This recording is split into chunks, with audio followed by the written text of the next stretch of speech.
And now stay tuned for the mystery program that is unique among all mystery programs. Because even when you know who's guilty, you always receive a startling surprise at the final curtain. In the Signal Oil program, The Whistler.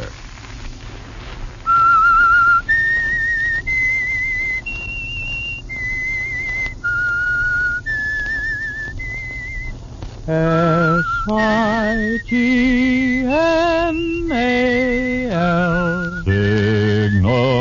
Signal gasoline.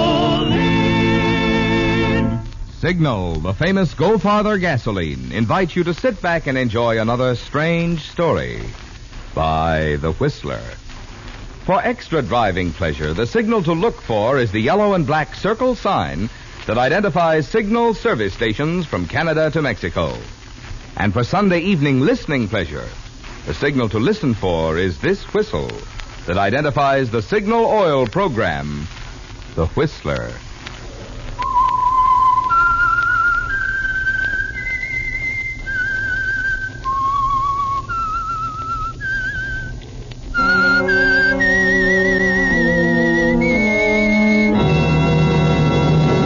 I am the Whistler, and I know many things, for I walk by night. I know many strange tales hidden in the hearts of men and women who have stepped into the shadows. Yes, I know the nameless terrors of which they dare not speak. And now the Whistler's strange story, Ticket to Murder.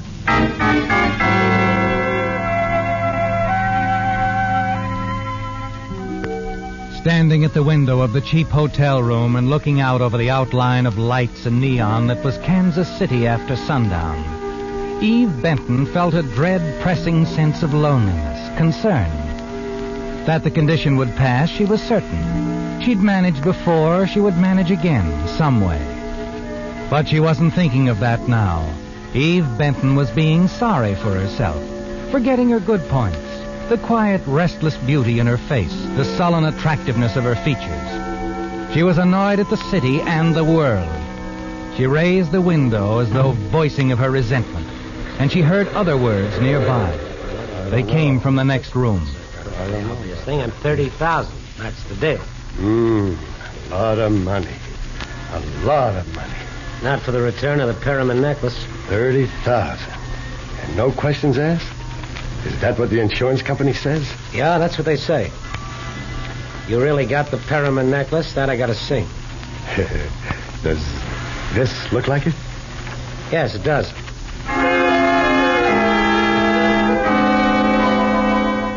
You smile strangely, don't you, Eve? Listening in ironic amusement. 30,000, one of the men next door said.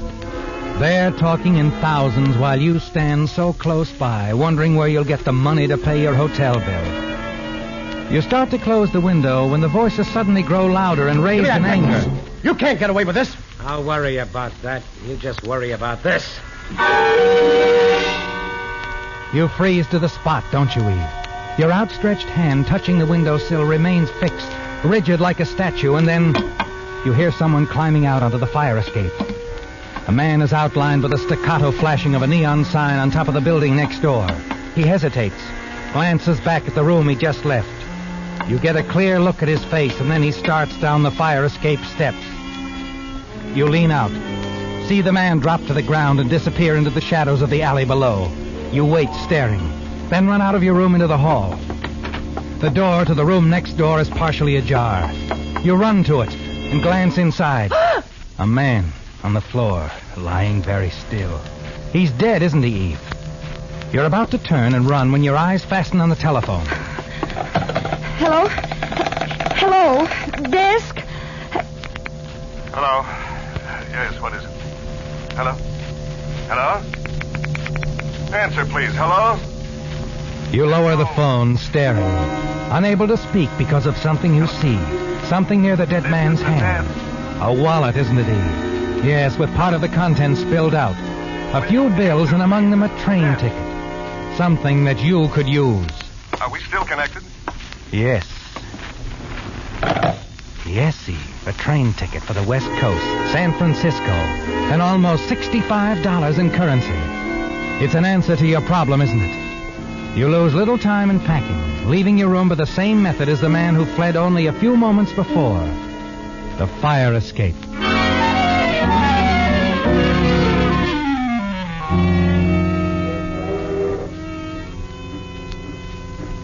Later, as you settle safely back in the seat, the train begins to roll. You casually present the stolen ticket to the conductor. You've succeeded, haven't you, Eve? No questions asked. The train gathers speed, hurrying you away from Kansas City. You relax now, become aware of your surroundings, the other passengers. Notice the man opposite you, his face half obscured by a newspaper. And then... Oh, I'm sorry. Did I startle you? Oh, no. No, it's just that you look like someone I knew. Well, now I've got another reason to be sorry. That I'm not. You just get on the train? Kansas City, yes. Oh, it's an interesting place. Yes. Yes, it is. He smiles, doesn't he, Eve? He can even do that. This man who pretends to be so nonchalant, so much at ease. You wonder how he would feel if he knew that you had recognized him. That you were certain he was the man you saw fleeing from the hotel room next to yours. That you shared his grim secret of murder. Something wrong? What? Well, the way you're staring at me. You said I'm not the guy you thought I was. Is there some other reason? No, there isn't anything. You want to read the paper? No, thank you. Oh, good. I'd rather talk anyway. Talk? Yes. We've some distance to travel together. There's no reason why we shouldn't become better acquainted. Is there? No. No, there isn't. No reason at all.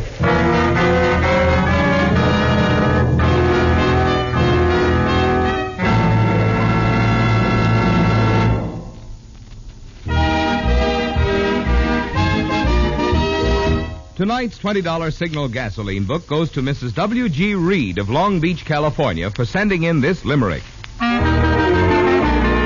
My car seemed to need overhauling. The gas it consumed was appalling. Then Signal I tried, and now when I ride, I can pay for my gas without bawling. Signal, signal, signal gasoline. Your car will go far, will go for the gasoline. Our congratulations to Mrs. Reed for her very human way of describing the good mileage you enjoy with Signal, the famous Go Farther gasoline. Too bad there wasn't room in her limerick to get poetic about all the benefits you notice when you switch to Signal.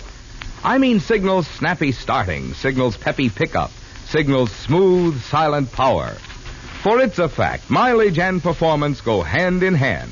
If you'd like to enjoy both, then the next time your gas tank gets thirsty, treat your car to the gasoline that's packed with go. Fill up with Signal and go farther.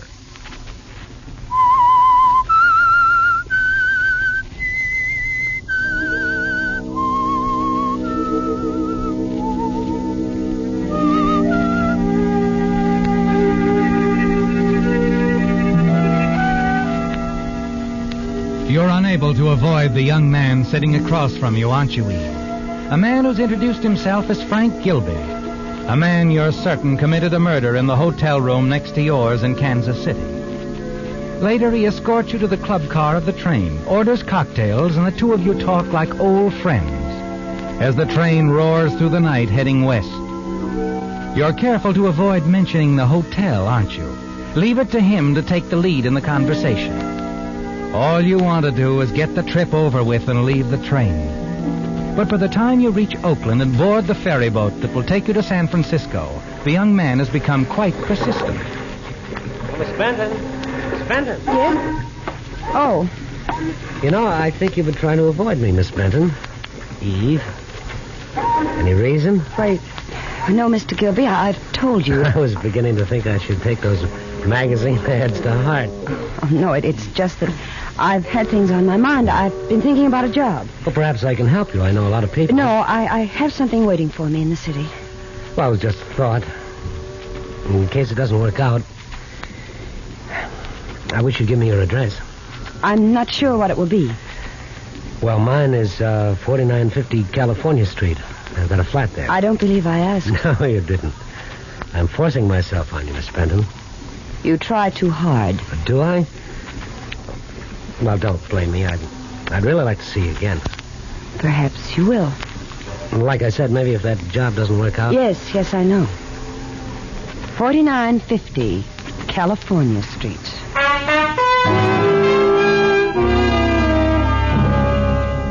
You want only to rid yourself of the persistent Mr. Gilby, don't you, Eve? Finally, once ashore and in a taxicab, you feel he's no longer a worry.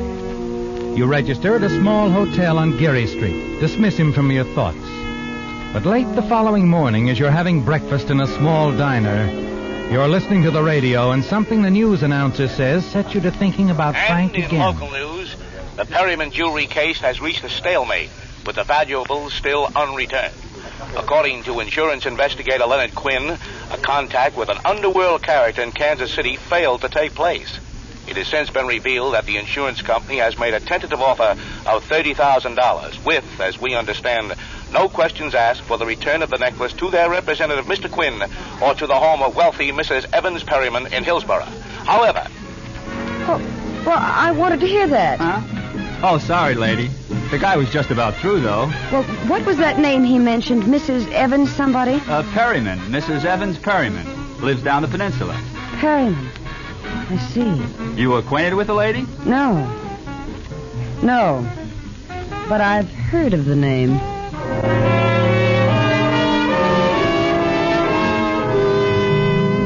Yes, the words of the newscaster set you to thinking, didn't they, Eve?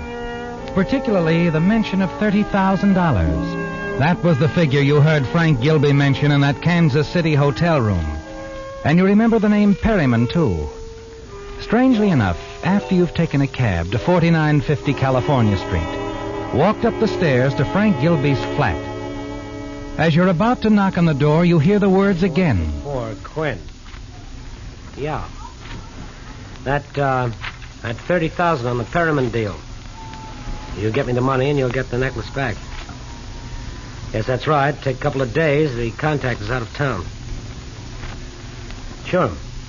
All right, bye.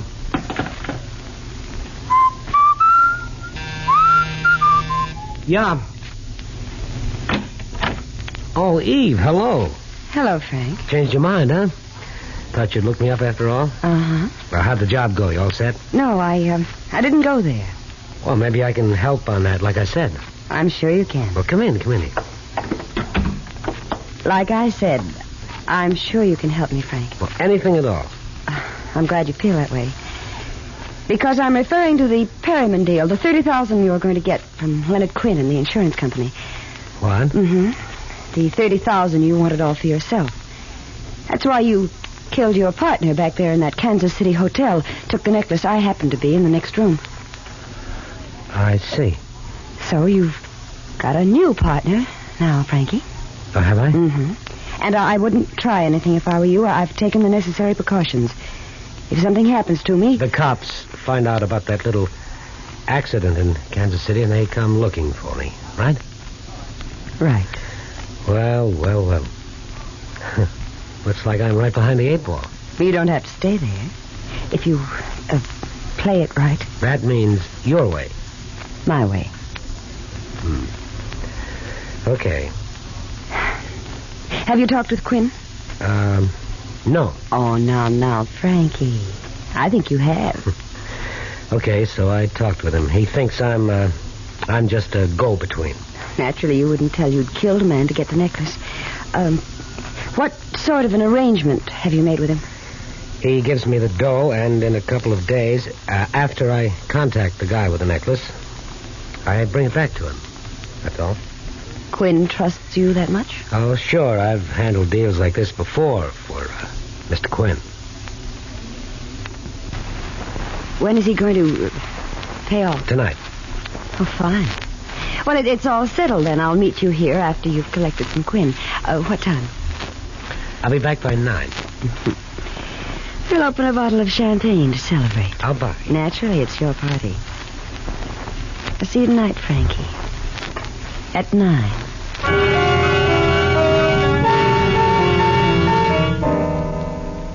It was simple, wasn't it, Eve? Easier than you thought.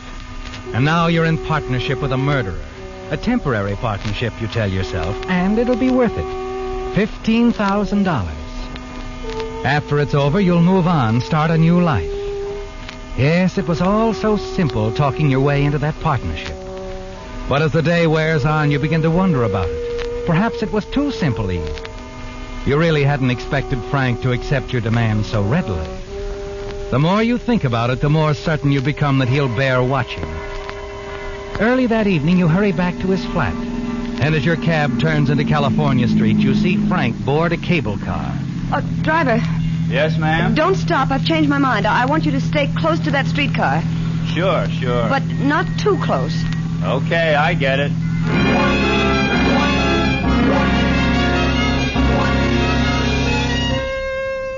At Montgomery Street, you watch Frank step into an office building. And sitting in the cab, you wait, keeping your eyes on the entrance. A quarter of an hour goes by, and then he comes out, walks back to the corner, hops onto a cable car as it starts the climb up the hill.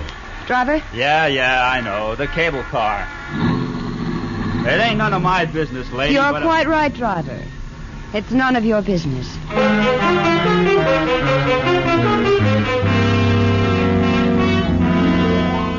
You follow Frank back to his flat. See him hurry inside. You're quite certain you know what he's up to, aren't you, Eve? But you want more time to think about it alone. So you tell your cab driver to keep going. Finally, you return to Frank's place. Well, hello. Sort of early, aren't you? I've changed my mind, Frank. I'd like to go with you when you get the money. Oh. Well, it's been called off. Called off? Well, postponed is what I mean, until tomorrow night. I just got a phone call from Quinn. Said he hadn't had time to get the money from his boss yet. Oh, I see. Sit down, sweetheart. I was looking forward to that champagne. Well, no reason why we can't celebrate in advance. I was hoping you'd call me. Were you? Yeah, I thought we might have dinner together. North Beach, Fisherman's Wharf, maybe? Sounds interesting. What do you say? Well, I've always wanted to see the top of the Mark. Fine. We'll start there. All right. There's a nice little restaurant on Broadway I think you'll like. Best veal scallopini in town. I'm sure I'll love it, whatever it is. Oh, Frank. Yeah? My gloves. I must have left them on the chair. Oh, sure. I'll get them. The moment he turns around, steps back into the room, you snap the automatic lock in his door so that it's unlocked. Now you won't need a key, will you, Eve? Then quickly you reach down and tear a hole in your stocking. In a moment, Frank returns. Here we are. Oh, thanks. All set? All set. Oh, dear. What's the matter? Well, just look at that. A run in my stocking. Look at it. Yeah, that's quite a run. Nicest one I've seen in a long time. Well, you won't mind stopping by my hotel for a minute, will you? It's only a block out of our way. Oh, of course not. Let's go.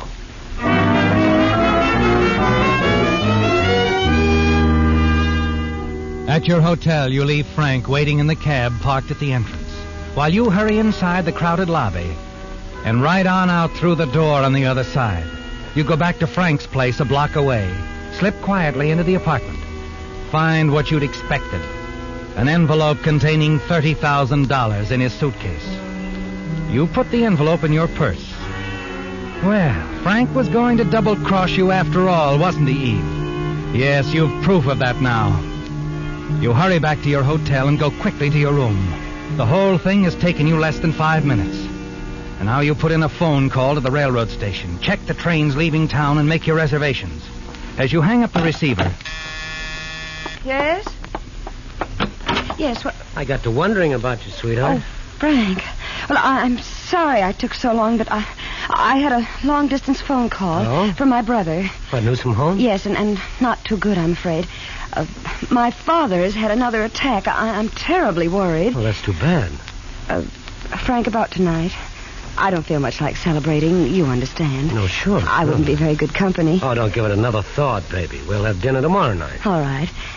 I'm really sorry. Oh, sure. I'll see you tomorrow.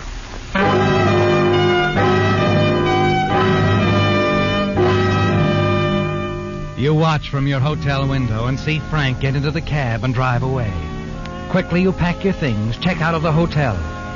It's 2 hours before your train leaves. Time to have dinner. But first, there's one thing you must do. You've made up your mind about that, haven't you, Eve? From the moment you found the $30,000 in Frank's flat. You step into a phone booth and call the police department. What was that, man? A murder, Sergeant, at the Alden Hotel in Kansas City 5 days ago. The killer is here in town. What? I arranged a deal with Leonard Quinn, the insurance investigator. Anything to do with the Perryman necklace robbery? Everything. The party I'm talking about took the Perryman necklace from the man who was killed in Kansas City. Go ahead. Well, I suggest you contact Mr. Quinn. Get him to tell you who he'd made that deal with, and you'll have the killer. You give me your name, ma'am? No, I won't. Goodbye.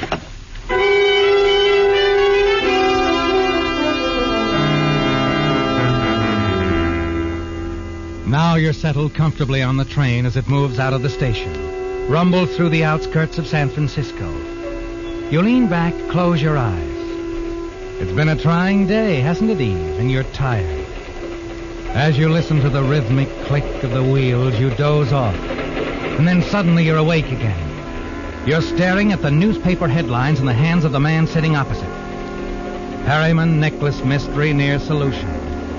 Local police link obscure Kansas City murder victim with theft. A cold wave of fear sweeps over you. Then he lowers the paper. Hello, sweetheart. Frank. You surprised? The switchboard operator at your hotel couldn't resist a 10-spot. I see. How stupid of me. Wasn't very smart of you to walk out with my 30 grand, either. Isn't that what you were going to do? You got me all wrong, honey. I was going to surprise you.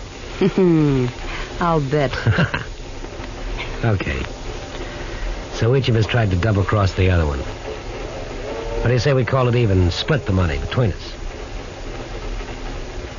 All right, Frank. We ought to try to get along, sweetheart.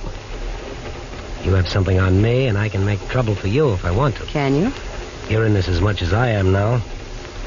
I can always say that you helped me do that job in Kansas City. Our coincidental appearances would make it pretty hard for you to deny. Yes, I guess it would. So let's bury the hatchet, Why not? And after we get back to San Francisco, we can do the town together, baby. Have a lot of laughs. You know, I got a hunch this partnership's going to turn out okay. I was just thinking the same thing. We'll just forget the past. Think only of the future. Right. A bright future, sweetheart. For the two of us.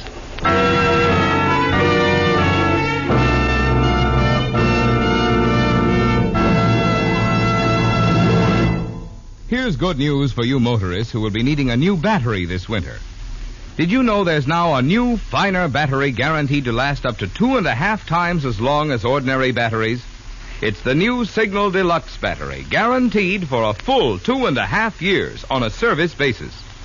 This amazingly long life is due to microporous all-rubber separators, which have been called the greatest improvement in batteries in 20 years. But longer life is only part of the story. Because these improved type separators hold twice as much acid solution between the plates, Signal Deluxe batteries deliver up to 35% more power. Yet this superior performance actually costs you less per month, which is really the only logical way to figure battery costs.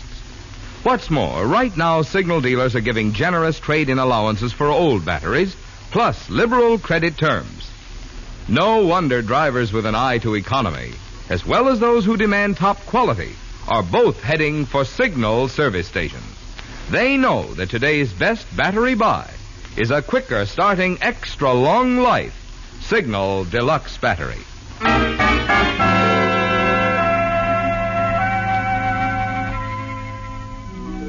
It was a shock, wasn't it, Eve, to find Frank Gilby on the train after you thought you'd slipped away from him in San Francisco.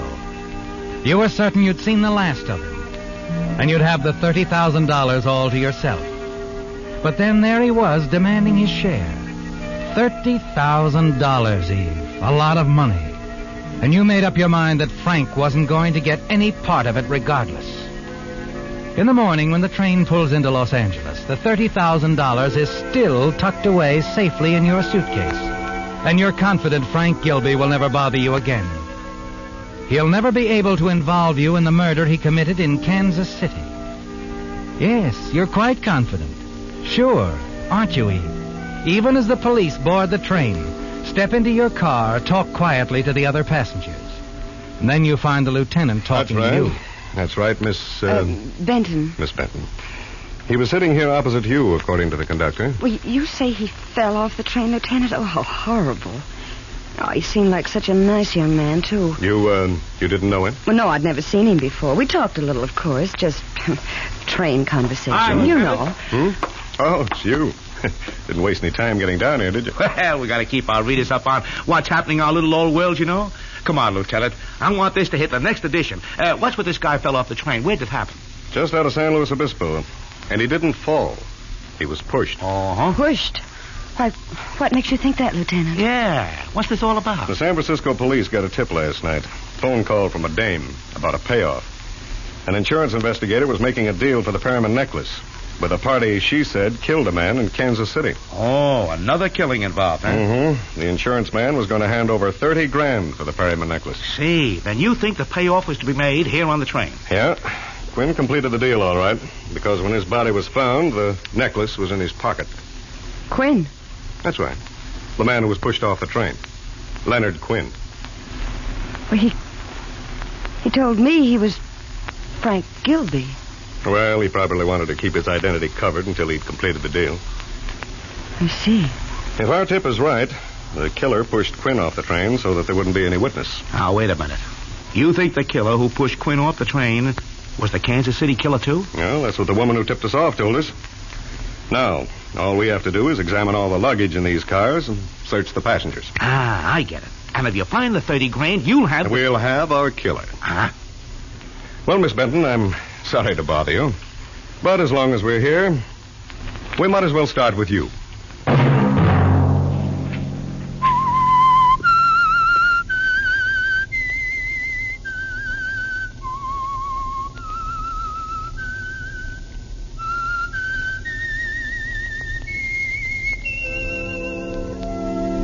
Let that whistle be your signal for the Signal Oil program, The Whistler, each Sunday night at this same time.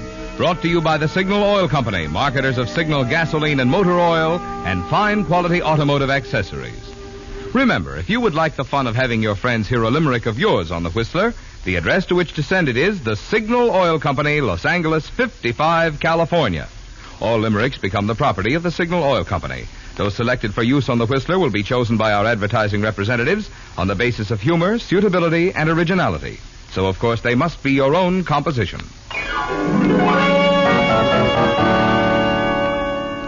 Featured in tonight's story were Joan Banks and Frank Lovejoy. The Whistler was produced and directed by George W. Allen, with story by Joel Malone and Adrian Jondeau, music by Wilbur Hatch, and was transmitted to our troops overseas by the Armed Forces Radio Service.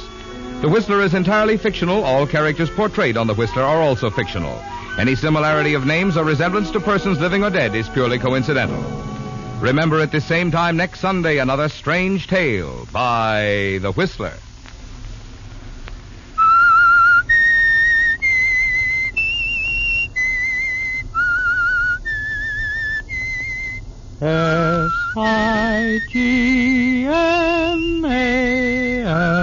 Signal. Signal gasoline.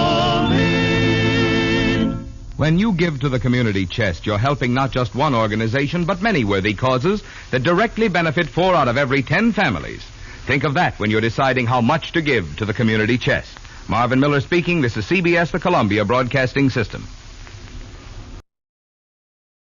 Petri Wine brings you Basil Rathbone and Nigel Bruce in the new adventures of Sherlock Holmes.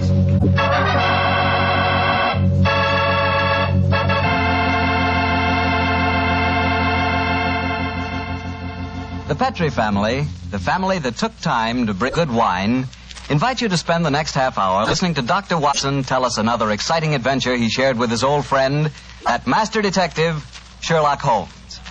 And I'd like to tell you about something you ought to share with your family before dinner. And that's Petri California Sherry. Because Petri Sherry can make that time before dinner a high spot in your day. That Petri Sherry is a truly fine wine. Its color is a deep amber, rich and inviting. And the wine is wonderfully smooth and full-bodied. Flavor? A swell. Honestly, I mean it when I say the best beginning a good meal ever had is a glass of Petri sherry. Oh, and look, if some of your family like their sherry dry, not sweet, they'll really like Petri Pale Dry Sherry. So to be sure you please everyone, don't buy one, buy two. Buy the regular Petri Sherry and Petri Pale Dry Sherry. And be sure you look for those letters P-E-T-R-I, because they spell the proudest name in the history of American wines, Petri.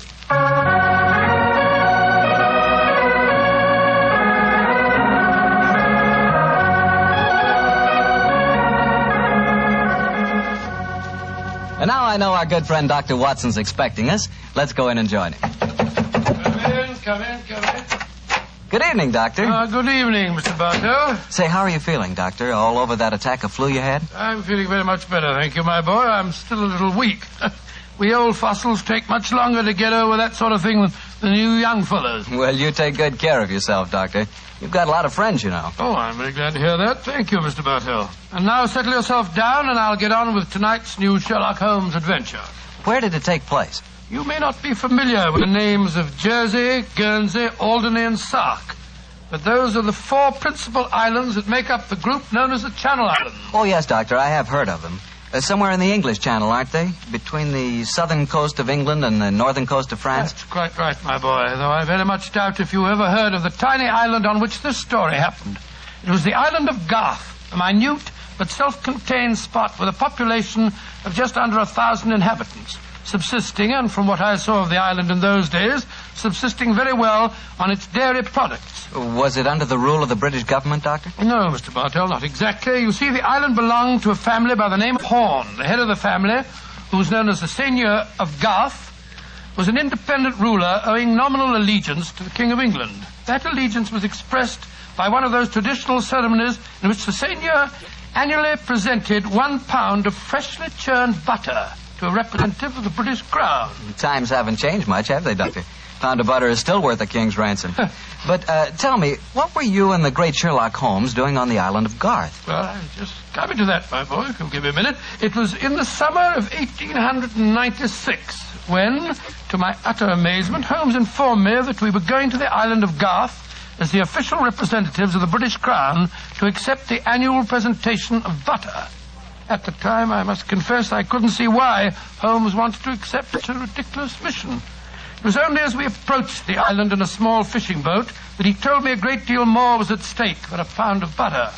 Unfortunately, Mr. Bartell, I'm not much of a sailor, and as the wind was blowing hard and the sea racing, I'm afraid I wasn't a very intelligent companion.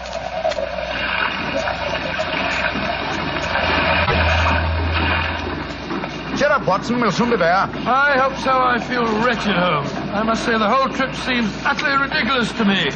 Plunging and bobbing about in a little boat in a raging torrent just because somebody wants to give somebody else a pound of butter. Dear old Watson, you don't really think our mission is so innocuous, do you? Then why are we going to the island of Garth? We're going to the island of Garth at the express wish of its present ruler, Martha Horn. Martha Horn? I never heard of her. Extremely spirited old lady. And the only woman who dared tell a certain resident of Windsor Castle that she looked devilishly dowdy for an empress. Great Scott, you mean that... Watson, that Martha Horn's behests are not lightly disregarded.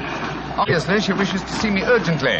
Also, my brother Mycroft put pressure on me. He reminded me that a visit to Garth might be closely allied to this emerald tie pin I wear. Of course, you recall the origin of this pin. Well, naturally. That idiot Windsor Castle gave it to you after our little trouble last year over those stolen plans for the Bruce Partington submarine. Exactly, my dear fellow. But remember that the spy Oberstein had put those plans up for auction in all the naval centers of Europe. Some hint of their nature must have leaked out.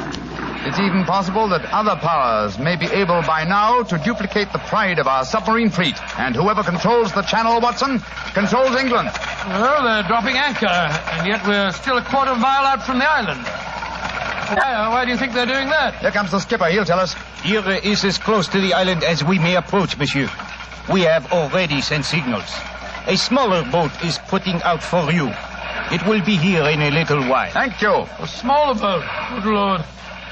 Holmes, you were hinting at the naval significance of the island of Garth. Yes, old chap, I was. Well, what good would it be as a port if even a small boat like this can only come within half a mile of it? For a surface vessel, no. But we were speaking of submarines. Garth, I learned from the encyclopedia, boasts a magnificent interior cavern accessible only through underwater channels. Great Scott, an ideal natural harbor and dry dock for a submarine fleet. Precisely. And on the control of the island of Garth, Watson may well rest the foot of the British Isles. Now, old chap, perhaps you see why Mycroft was so anxious for us to collect a pound of butter.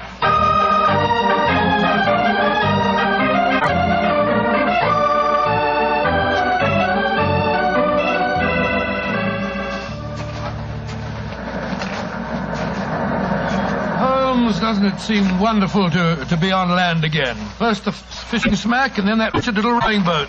Then the bucket swinging us up the face of the cliff. Now at last I can stretch my legs. Steady, old chap, steady. Let me give you a hand. You'll soon get your land legs back again. Thank you. I'm a bit shaky, I must confess. Hello? Who's that couple walking towards us? Our welcoming committee, no doubt. How do you do? Mr. Sherlock Holmes and Dr. Watson. Permit me to present myself. I am Dr. Hugo Oberwald. How do you do, sir? How do you do, Doctor? And this is Mrs. Reeves, the housekeeper at Horn Castle, where you will be staying. How do you do? How do you do, Mrs. Reeves? Welcome to the island of Garth, gentlemen. We were deputed to come and greet you back to the castle. We can walk there across the cliff tops. It isn't very far. Splendid. I think my friend will appreciate traveling on terra firma once again. Dear me, Herr Doctor. You are not a good sailor, perhaps? No, perhaps about it, sir. I had a miserable crossing. I am sorry to hear it. I trust your short stay at the castle will be some recompense for the journey. The formal presentation of the butter will take place tonight. There will be no reason why you gentlemen cannot return to the mainland tomorrow. Oh, thank you, Mrs. Reeves, but it's more than likely that we shall stay on for a few days. Oh, it will be quite unnecessary. I'm afraid that is a matter for Mrs. Horn and ourselves to decide. I'm afraid that Mrs. Horn is incapable of making any further decisions. Oh, what do you mean, madam? Obviously, you have not heard, but the news is slow in reaching the mainland. Mrs. Horn died yesterday. Died? Good Lord. A natural death, I suppose. But, of course... I attended her myself. Simple case of heart failure. The poor lady died in her sleep. Shall we begin our walk to the castle? By Jove, Holmes, this changes things. You suppose it was a natural death? I suppose nothing, old fellow. But in almost 20 years of practice, I can recall precisely 3 clients, actual or potential, who died natural deaths. Come on, let's follow them.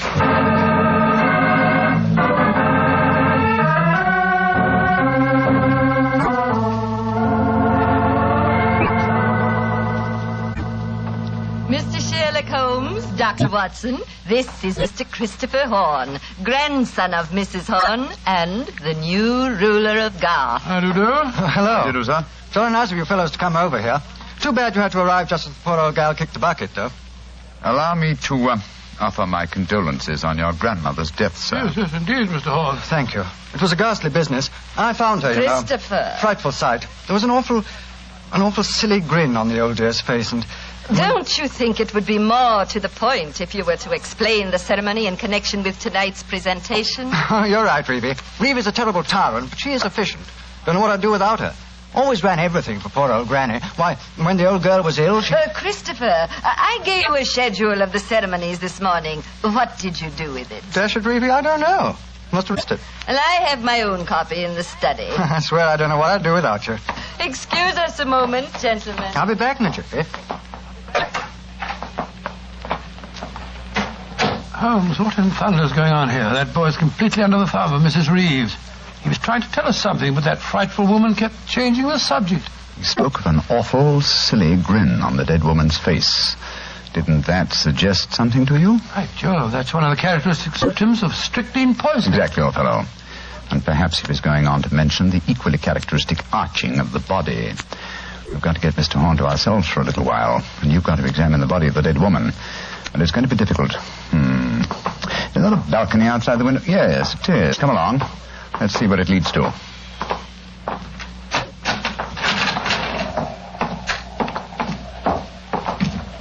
The balcony seems to lead right round this particular wing of the castle. Must have served as a lookout in the olden days. I wish the balcony were a little wider. Must be a sheer drop of a couple of 100 feet down to the rocks below. Yeah. Hello. These must be the windows of the room adjoining the one we just came out of. Let's go a little closer, shall we? We may be able to find out something. Can you see anything? Yes. They're in there. Mrs. Reeves and the boy. She's leaving the room. Now's our opportunity. I'll tap on the window.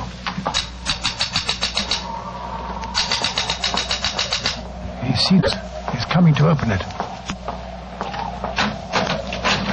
What are you two doing out there? Admiring the view? Yes, my boy. It's quite beautiful. Mr. Horn. Yes, Mr. Holmes. I was a great admirer of your grandmother.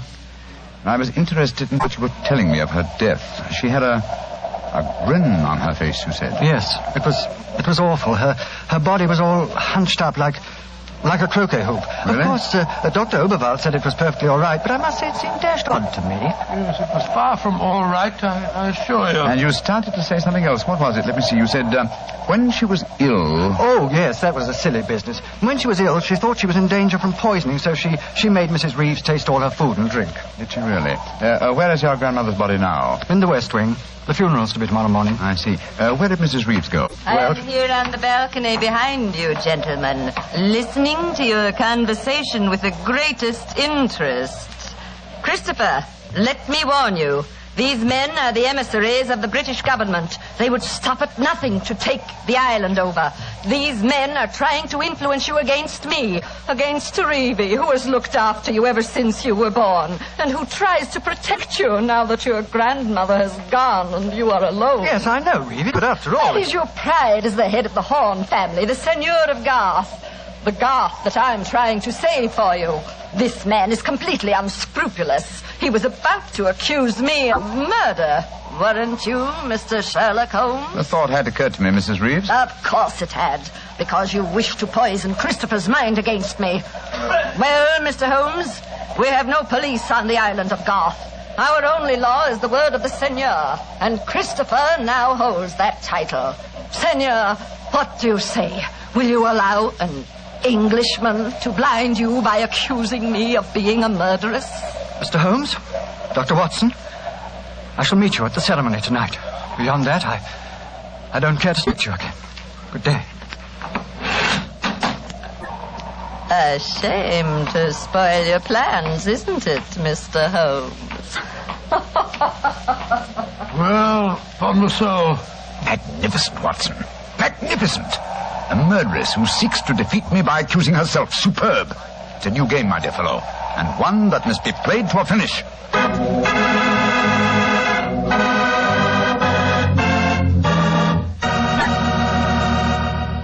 We'll hear the rest of Dr. Watson's story in just a second, so I'm just going to remind you that right now is one time you'd really enjoy a glass of Petri California Port. You couldn't ask for a more delicious wine. Petri Port, with its deep, rich red color and its heart-of-the-grape flavor, is one of America's all-time favorite wines. Petri Port is wonderful after dinner and perfect to serve when company comes. Try it. But just remember that when you want the kind of port I'm talking about, you've got to make sure it's Petri Port, because all Petri wines are good wines. Dr. Watson, this is certainly an unusual story you're telling us tonight. What happened after Mrs. Reeves left you and Sherlock Holmes standing on the balcony? We retired to our rooms and had a quiet and lonely lunch. Though the great man said little, I could see that he was deeply excited and that his keen brain was evolving some plan that would enable us to solve the mystery of Mrs. Horn's death. After lunch, we started to descend the stairs leading to the main hall of Garth Castle. As we did so, Holmes said... Watson, we're in no danger ourselves. Mrs. Reeves knows that we're here as emissaries of the British government. Yes, and if we didn't return with the butter within a few days, there'd be a British dreadnought here looking for us. However, I am in danger of one of my worst defeats. My professional pride is piqued. If only I could... Watson. Yes, Holmes? If at any time today I slip you a note, don't read it at once, but... Shh. Here comes Mrs. Reeves. Precisely, Watson. I entirely agree. If I do not make the test on Mrs. Horn's body within 24 hours of her death, it will be useless. I must make it by 3 o'clock this afternoon. Mr. Holmes. Oh, yes, Mrs. Reeves. I want to apologize for my behavior before lunch. I was intolerably rude. Oh, please, no. Whatever my quarrels may be with British politics, I at least owe to both of you the dues of hospitality. That's very gracious of you, Mrs. Reeves. I wonder, would your hospitality also include a personally conducted tour of the subterranean caverns for which this island has become internationally famous? Would they really interest you? Well, I'm afraid that my friend and I won't have the time. Oh, yes, not at all, Watson, not at all. We have plenty of time. As long as we're back here by 3 o'clock. I'm sure Dr. Oberwald would be delighted to join us. He has made quite a study of the unique rock formation. Oh, that's splendid. It should prove a most interesting excursion. But, Holmes, why do we want to go stomping around a lot of damp and smelly caves? Well, the exercise will do us good, old fellow. Will you lead the way, Mrs. Reeves? And please remember that it's most important that I return here... I remember, Mr. Holmes. You must be back here by 3 o'clock.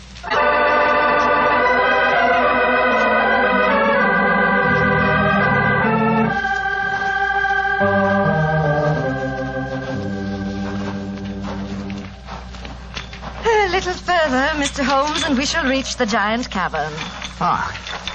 Most interesting. Watson and Dr. Oberwald seem to have lagged behind us somewhat. They will be here in a moment.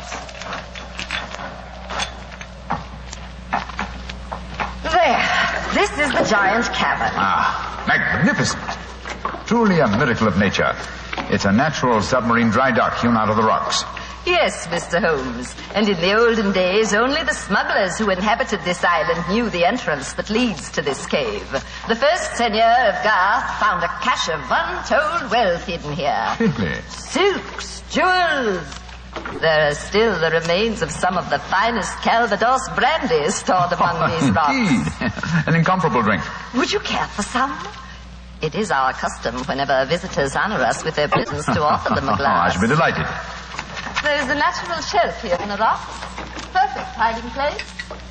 Here you are, Mr. Holmes. And here is a glass. This is a rare privilege. I imagine that very few people have been offered it. Only our most distinguished visitors, I assure you. This cavern is completely inaccessible from the outer sea, I presume. Completely. Unless, of course, ships could swim under the sea. Which, as you know as well as I, they can, Mrs. Reeves. Even outside the imaginings of Jules Verne. Indeed. Would you care to explore a little deeper? The others will be with us soon.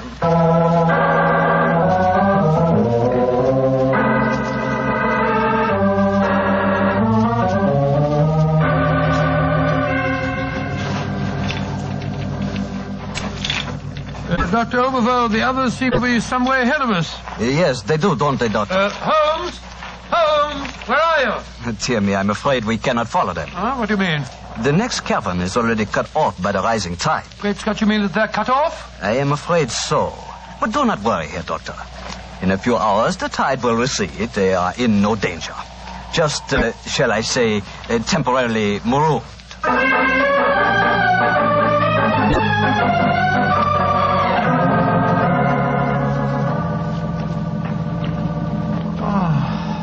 I can't understand it. I'm getting confoundedly sleepy. I'm so sorry. I'm afraid that we stayed here longer than I intended. I fear that we are cut off by the tides. Cut off? By the tides? We're in no danger. In a few hours, we should be able to return. But I'm afraid I cannot get you back at 3 o'clock, which was the time I promised. But it's vital. That's absolutely vital that I get back. I'm so sleepy. But please keep talking. I must keep awake.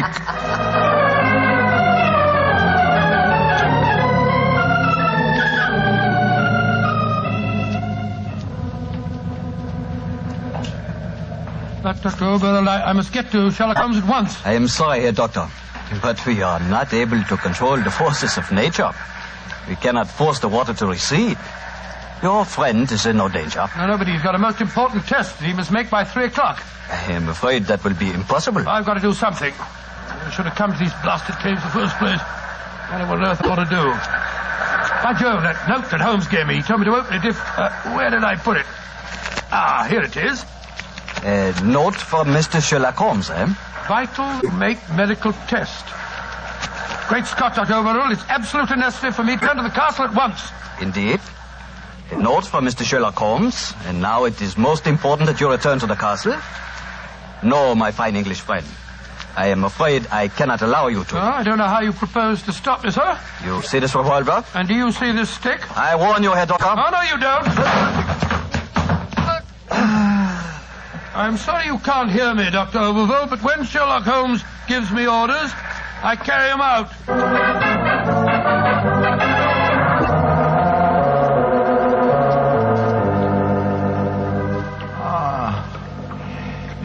Mrs. Reeves, are we still trapped by the tide? What time is it? 5 o'clock. I'm afraid that you will be a trifle late for your important appointment. What a pity. You deliberately trapped me here. You drugged the brandy and kept me a prisoner. Did I? Now, why should I do that, Mr. Holmes? Because you're greedy of power. That's obvious in your domination of that pleasant though weak young man who is now Senor of Garth. I'm sure your beliefs would find support in certain ideologies now arising in Germany. Your choice of a German doctor as an accomplice in your plans would support that theory.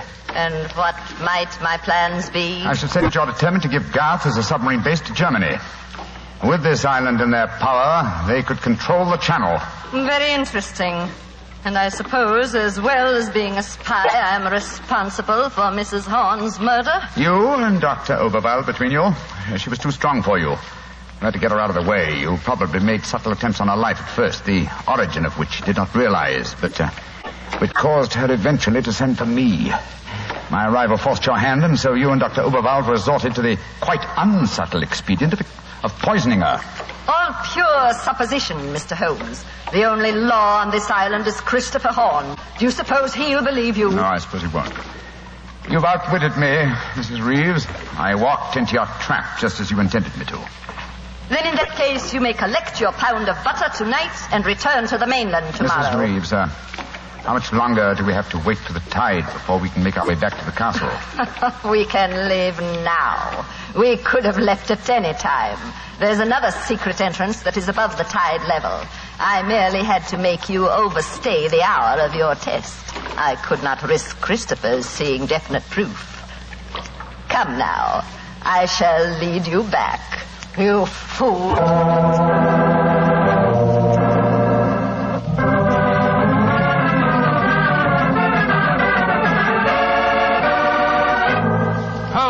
Holmes, where have you been all this time? Mind that, Watson. Did you open the note? Yes. Followed my instructions? Yes, it was, as you suspected. Thank heaven, old chap. Then now we can hoist her with our own petard. Here she comes. I'm glad to see, gentlemen, that you have assembled here in the seigneur's room. The ceremony of presenting the butter traditionally takes place here. As soon as Christopher arrives, we will explain our customs in this matter. Dr. Watson, I trust that Herr Oberwald proved an interesting companion on your excursion this afternoon. Yes, indeed, most interesting. We had a discussion of the relative merits of the walking stick versus the revolver. I think I was able to make my argument fairly convincing.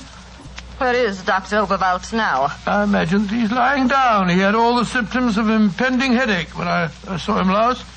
Why are you smiling, Mr. Holmes? What's been going on? I'm afraid, Mrs. Reeves, that your plans have misfired rather badly. As soon as Mr. Horn arrives, I expect you will be under arrest for murder and high treason. Christopher would never believe you. Wouldn't I? Mrs. Reeves, you poisoned my grandmother. Christopher, what lies have these men been telling you? You're the one that's been telling me lies. I believed you when you said you'd been tasting the old lady's food. But when Dr. Watson showed me the results of his test this afternoon, it was as clear as daylight. But the tests could prove nothing after 24 hours had passed.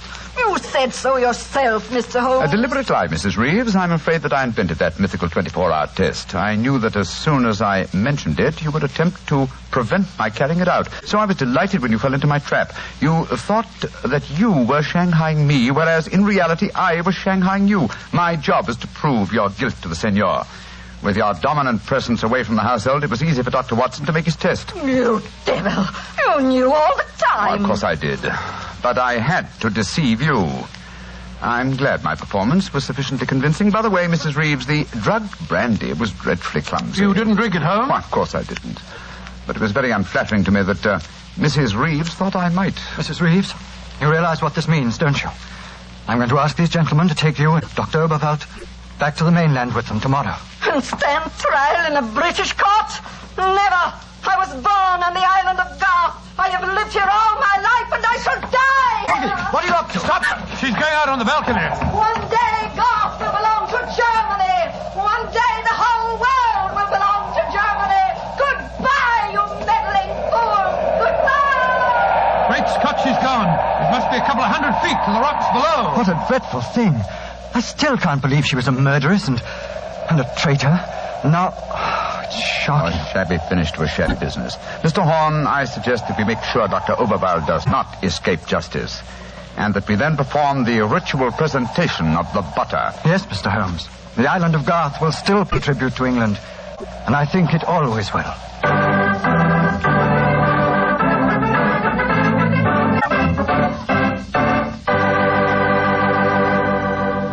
Well, Doctor, that was some story. So Germany didn't get the island of Garth after all. No, Mr. Bartell. In fact, in after years, the island proved to be an invaluable submarine base for England. Say, what about the pound of butter? Did Holmes get it? Oh, yes. But why are you so interested in the butter? Are you kidding? In our house, butter is our second most favorite topic of conversation. Your second most favorite? Well, what's your favorite topic of conversation? Remember, you asked me.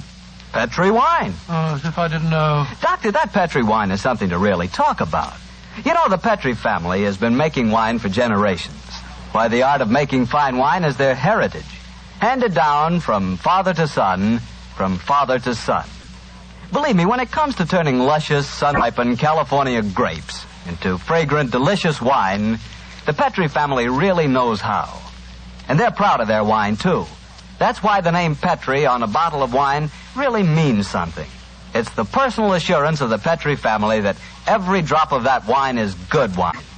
It ought to be, because Petri took time to bring you good wine. Well, Dr. Watson, what new Sherlock Holmes adventure do you have lined up for us next week? Next week, Mr. Bartell, I'm going to tell you a story that took place on the Sussex Downs many, many years ago.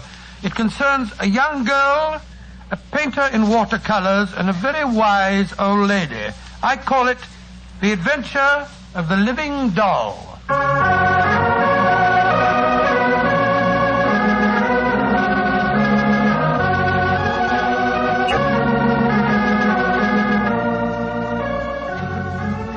Tonight's Sherlock Holmes adventure was written by Dennis Green and Anthony Boucher and was suggested by an incident in the Sir Arthur Conan Doyle story, The Adventure of the Bruce Partington Plans. Music is by Dean Fosler. Mr. Rathbone appears through the courtesy of Metro-Goldwyn-Mayer, and Mr. Bruce through the courtesy of Universal Pictures, where they are now starring in the Sherlock Holmes series.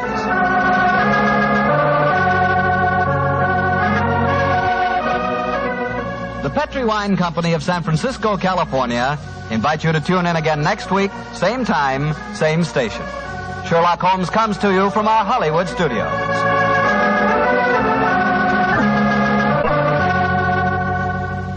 This is Harry Bartell saying goodnight for the Petri family.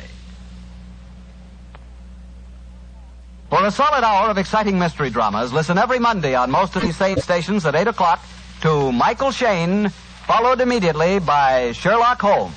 This is the Mutual Broadcast. Johnny Dollar. Now, why don't you get married? Huh? To me. Well, Johnny Dollar. Well, will you marry me? Well, sure. Why not? Anytime you say. Janet? Janet? Janet who? Oh, sorry. I meant Carol. Oh, you did? Mariana? No. Gladys? No. Janie? Now, stop that. Well, let's try Hildy. Marilyn? How about... No. This is Betty Lewis. No. Yes. And you listen, Well? You knew it all the time, didn't you?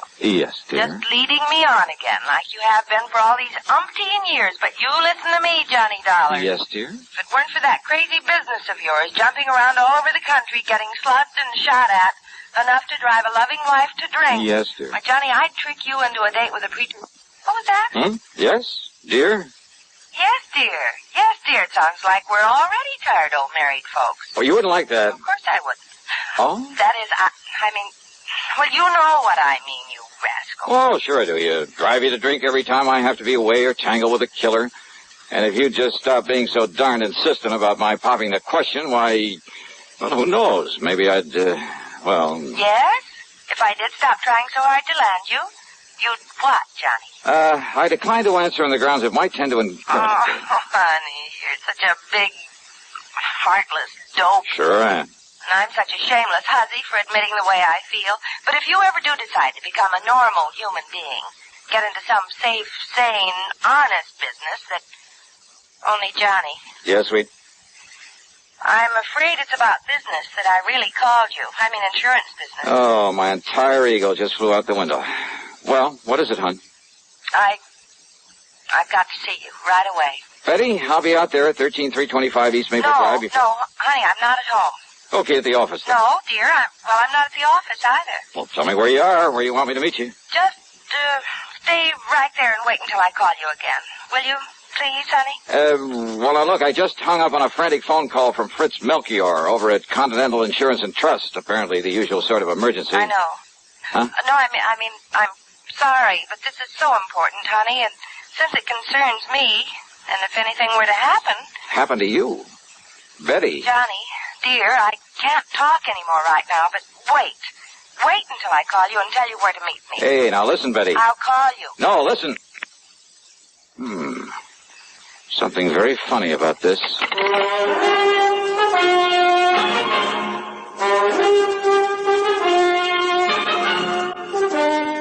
CBS Radio brings you Bob Bailey in the exciting adventures of the man with the action-packed expense account, America's fabulous freelance insurance investigator. Yours truly, Johnny Dollar.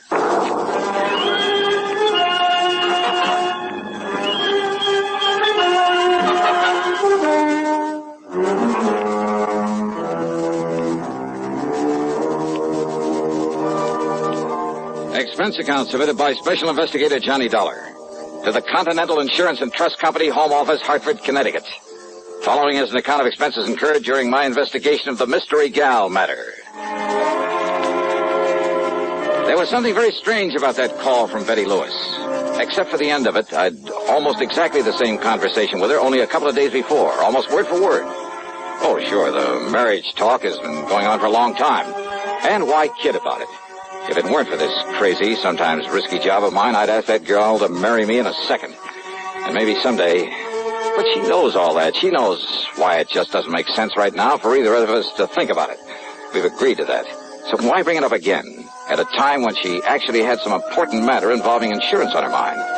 Important enough to stall me on whatever it was that Melchior at Continental Insurance and Trust wanted me for. I waited for her to call me back. Yeah, I waited over an hour, and then finally, though she told me she wasn't home or at the office, I called her house. No answer. I called her office, then to see if they knew where she might be. Much to my surprise, the switchboard operator told me she was right there, had been there all day. Betty Lewis? Yeah, hi, hon. Listen, I thought you were going to call me back. Johnny, hi, dear. Well? Fancy hearing from you at this? What was that about calling you back? And I thought you weren't in the office. Oh, whatever made you think a thing like that, Johnny? Are you kidding? Are you? You said you weren't when I talked to you about an hour ago. Oh, gee. I might have known this would happen sooner or later. So many girls on the string, you can't even keep track Betty. of. You talk to one, probably even propose to her, and then you lose track of which one it was.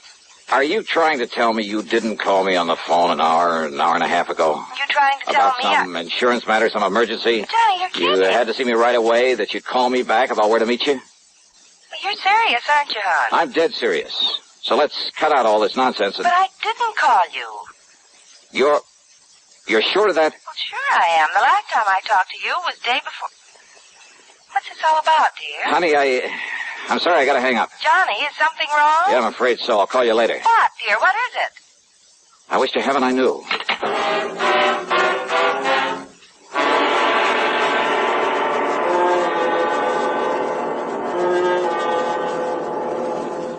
Pepsi-Cola refreshes without filling. Why? Because it's truly light. Charlie, you're forgetting something. Wait, Kay, there's more. Yes, ice-cold Pepsi is the delicious refreshment that goes great at a picnic or a party. But, Charlie... And Pepsi goes fast. People like it, so keep plenty handy. There. Oh, you did fine, except for one thing. Well, I mentioned lightness and how Pepsi refreshes and how fast it goes. You left out Pepsi sociability. You know the Be Sociable song. But, Kay, I can't sing. I can. Listen. Be sociable, look smart, keep up to date with Pepsi. Drink light, refreshing Pepsi. Stay young and fair and debonair. Be sociable. for Pepsi. Well, at least I can say this. Pick up an extra carton of Pepsi today. Please do. And now, Act 2 of yours truly, Johnny Dollar and the Mystery Gal Matter. Expense account item 1, $1.15 for a taxi to Fred Melchior's office at Continental Insurance and Trust. I didn't bother phoning ahead to tell him why I was so late in responding to his call for help. I found him literally pacing the floor. Oh, Johnny, thank goodness. Yeah, hiya, Fritz. Only I didn't expect you in here so soon. Sit down. Is everything all right? So soon, did you say? What? And here I was, all set to apologize for not having got here when I was supposed to, nearly 2 hours ago. Well, as long as you called me back and asked if you might go right on over. I called you back? Why, yes, of course. And I agreed with you it was best not to waste time coming here for the facts on the case. No, wait a minute, Fritz. So I told you all about it. Though I still think it shouldn't have been gone into on the telephone. Tell me about what? But since time was so important, and since you're going out there right away might...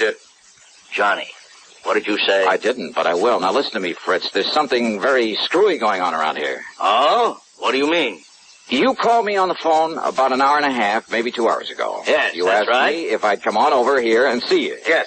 Now, you said you were still in bed, but that as soon as you could get shaved and dressed and a cup of coffee, you'd come on over here. Okay, so far so good. And then? Well, naturally, I waited for you. Yeah? But then after half or 3/4 of an hour when you didn't show up, oh, and believe me, this matter is so urgent, so pressing, so important. Matter? No, wait, let's not go into that just yet. So what happened when I didn't appear? I decided I'd better call you again, but I didn't have a chance. Why not? Why not? Well, you know why not. Because you called me back. I did, huh? Well, yes. And as I reminded you a moment ago, you suggested that instead of wasting time coming here to the office... Only, Fritz. Yes? I didn't call you back. Now, why do you say a thing like that? Of course you... Didn't? No. But Johnny... But it's pretty obvious somebody did. Oh, but I'm sure. Somebody who tried to make you think it was me, who must have succeeded pretty well. But that's Johnny, I hope you're not joking. I am not. Because I'm certain, absolutely certain. I mean, well, how could I mistake your voice after all these years? Well, looks like you did, though, doesn't it? Well, then, who was it that called me and told me it was you and asked me for all the details on this case that I want you to handle for us? Brother, I wish I knew. And then when I told him where to go and whom to see, he agreed to get on it right away. And I, thinking it was you, oh, no. No. Oh, good heavens. Now what? Well, this all means that you haven't been out there to see him. Our client, I mean, out on East Maple Drive. Who, Fritz? Oh, good heavens, Johnny. Oh, we're too late. Well, come on. We've got to get out there and see him. Yes, right away. Yeah, sure. Anything you say. But first, would you mind telling me who this client is and what's bothering him? No time, Johnny. No time. No. You just come along, and I'll tell you all about it on the way.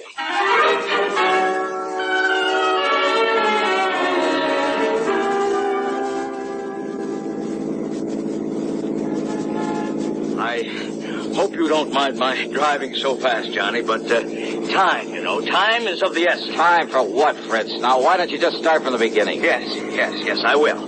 Now, when I called and I talked to you the first time... The only time, Fritz. Oh, all right, yes. It must have been somebody else who knew I'd called you before, who found out from me that... Well, now listen. I'm listening. Anyhow, when I talked to you, I told you I'd had a call from one of our clients. Yeah, only you didn't say who. Now, the call was from Mr. John Marshall Sawyer out there on East Maple Drive. Sawyer? The attorney? Yes, retired. Lives right across the street from a very good friend of mine. I don't know about that. I don't care. The point is that Mr. Sawyer, before he retired and came up here to live... Yeah, sure, the DA's office down in New York. That's right. Probably sent more hoodlums up the river than anybody else in the big town's history. Exactly. Including Andy Rinaldi. Andy the actor. That's right. Confidence man and suspected killer. Yeah, I had a hand in that case myself. I know. Andy the actor was a character right out of the old pulp magazine. Yes. And he was so clever at disguise, it's no wonder the police took so long to catch up with him. Yes. Now, hey, Johnny, one time he did such a perfect imitation of some big financier, looks, voice, everything, that one of the big banks handed him nearly $250,000 in cash and... Wait a minute. You thought that I had called you back? Yes, Johnny, yes. And Andy Rinaldi got out of prison only a few days ago. So that's who it was. So Mr. Sawyer thinks he may come here and try to get even with him. Andy disappeared, contrary to all the parole regulations and so on. But being such an actor, such a master of disguise, well, I suppose he figures he can make it just as difficult for the authorities to track him down as he did some years ago. And he's probably right. Oh, a con like that ought to be kept in the clink forever. Oh, of course, he's been reported here and there. Half a dozen innocent people have been picked up all over. Why, as far west as Los Angeles. Ah, he's too smart to travel far. The longer the trail, usually, the easier it is to pick up. The point is, Mr. Sawyer was awakened last night by somebody prowling around outside his home. Apparently just, casing it. Well, it could have been a common burglar. He thinks it must have been Andy the actor.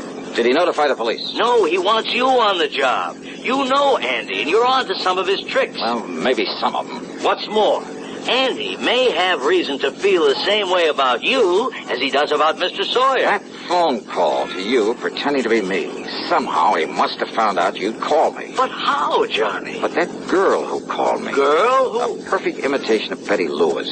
I'm afraid I don't understand. Hey, Fritz, you better step on it. You say a girl called you? Yeah, to stall me off. It had to be. To maybe keep me away just long enough for him to get out here. Come on, faster, Fritz. Anything you say, but listen, Johnny. The point is that if Andy comes around again The point tonight... is that he may have decided not to wait until tonight. What? Come on, let me take the wheel, Fritz. We gotta make time. We made time, all right. But all along the way, I kept reminding myself that if those phony calls had been meant to delay me, they couldn't have hoped to keep me away for long. In other words, Andy the actor was ready to take care of Mr. Sawyer right now. I hoped and prayed we wouldn't be too late. Sawyer was an old man, hardly a match for a killer. All right, now, here we are. And now look, Johnny, the front door of his house is wide open. Now, that isn't right. Come on, Fritz, don't waste time talking about it. Oh, no, we're too late. Fritz, flat against the wall. Stay flat against the wall. No. Look. What? The body. Fallen there in the doorway. Yeah.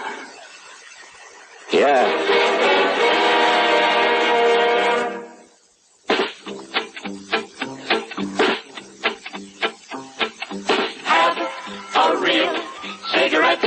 Have a Camel. Have a Camel cigarette. Have a real cigarette. Have a Camel. Have a Camel cigarette. Best tobacco makes the best smoke. Have a Camel cigarette. Best tobacco makes the best smoke. Have a Camel cigarette. If you're smoking more these days, but enjoying it less, change to Camels. The Camel blend of costly tobaccos has never been equaled for real smoking satisfaction. Have a real cigarette. Have a Camel. Start to really enjoy smoking again. Now, Act 3 of yours truly, Johnny Dollar. It was not the body of Mr. Sawyer lying there in the doorway of his home. But then it was Sawyer who slowly stepped out onto the porch where Fritz and I were still flat against the wall. He stood there quietly for a brief moment, then handed the still-smoking .38 to me. Here, Johnny. Yeah. Thanks, Mr. Sawyer. Only one shot? The first one you heard was from his gun. I'm sorry about this, about killing a man, but I'm afraid he gave me no choice. It's Andy the actor, all right, Johnny. Yeah. Look, here, these false sideburns, the mustache. Is he still alive, Fritz? Yes, he's still alive. Thank you. Then you better call an ambulance and the police. Yes, sure. Well, Mr. Sawyer? Hey, and you know something? You may have saved my life, too.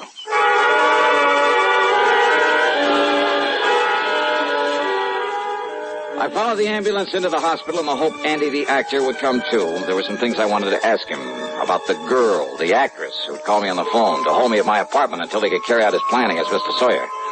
But Rinaldi stayed unconscious, so I took a cab back to my place. That's item 3, $1.50. As I walked up to the door, a man from the phone company came around the side of the building. Hey, excuse me, aren't you Mr. Johnny Dollar?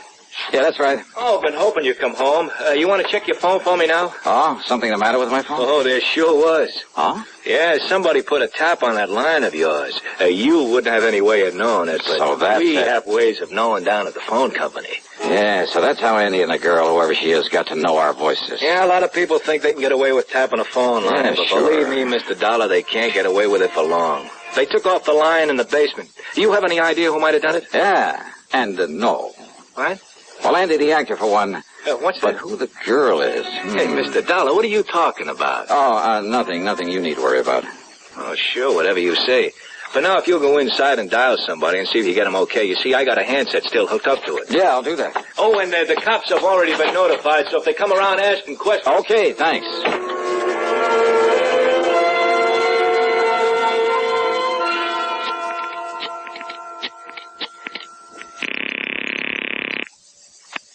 Hello? Okay, fella, you can get off this line. It's all right now. Yeah, sure. What? Is that you, Johnny? Yeah, Betty. Oh, thank goodness. Now listen, tell me one thing. No, you listen, Johnny. Can you come out here to my house right away? Betty, listen to me. Night before last, we went to the movies. I know, but Johnny... We got there in the middle of the picture. I know. What part of the picture? What?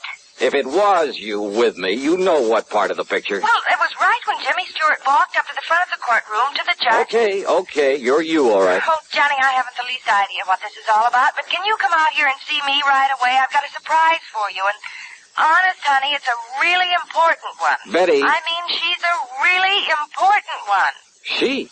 Yes, dear. Well, you don't mean to say that you... I'm on my way.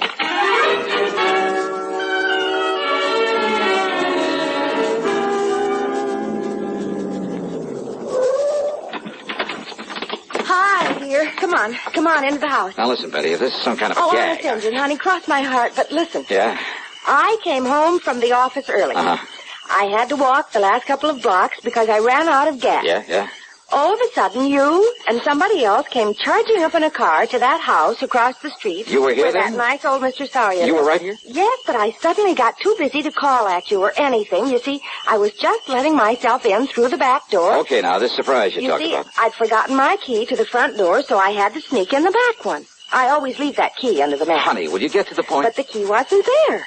And the back door was already open. Oh, go on. I started in quietly, and then I heard a couple of shots over there at Mr. Sawyer's house. Yeah?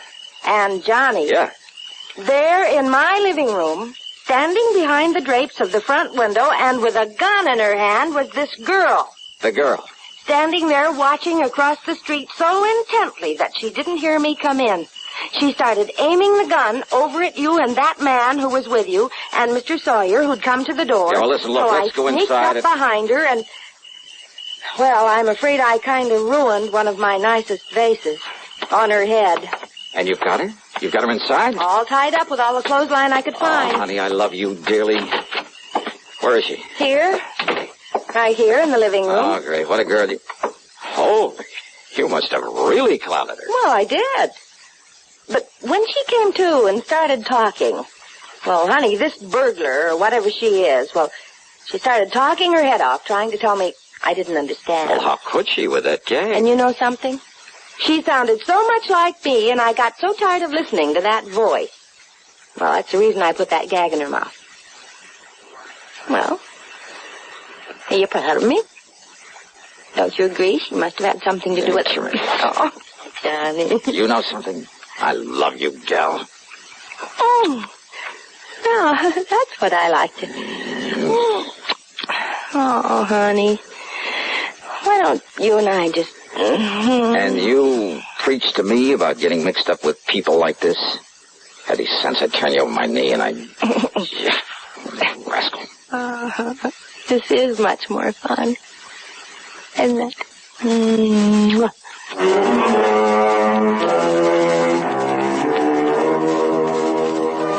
What a gal. And maybe someday... Yeah. Expense account total including... That's funny. Something or someone seems to have somehow diverted my attention for the moment from anything as trivial as an expense account. Trivial? Yours truly, Johnny Dollar.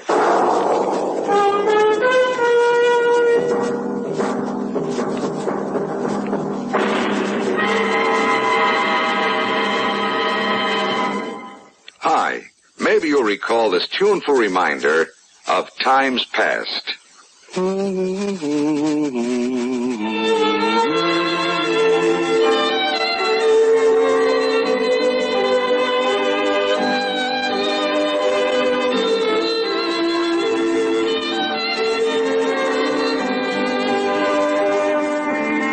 This is Dennis James with something else worth remembering. It's this. You're so right to stay regular with Kellogg's All Bran. See, it's the normal, natural way to youthful regularity. The whole brand content of Kellogg's All Bran supplies your system with all the bulk-forming food that you need every day. There's only one All Bran. It's Kellogg's All Bran. So relieve irregularity from lack of bulk, as millions do, with a bowl full of Kellogg's All Bran each morning. ALL-BRAN. It's Kellogg's All Bran. Now here's our star to tell you about next week's program. Next week, I'll tell you about the biggest deception that was ever pulled. By me. So join us, won't you? Yours truly, Johnny Dollar.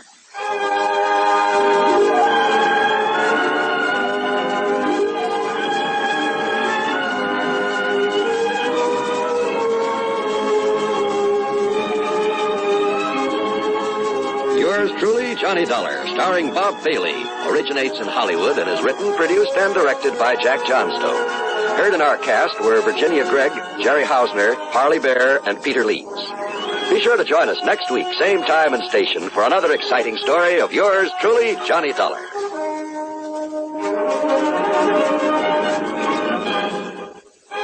This is John Wall speaking.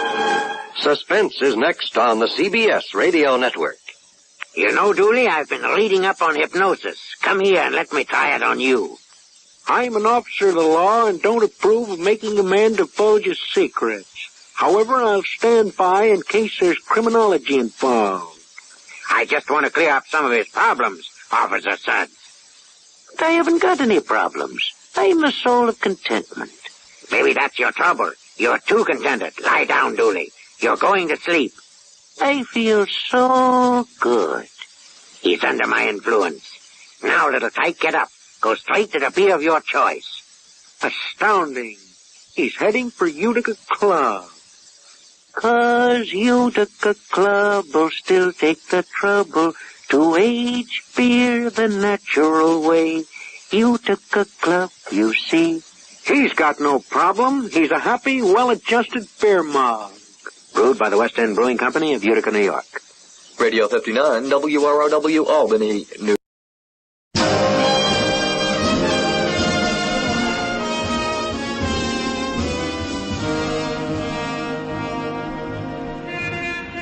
Broadway's My Beat. From Times Square to Columbus Circle, the gaudiest, the most violent, the lonesomest mile in the world.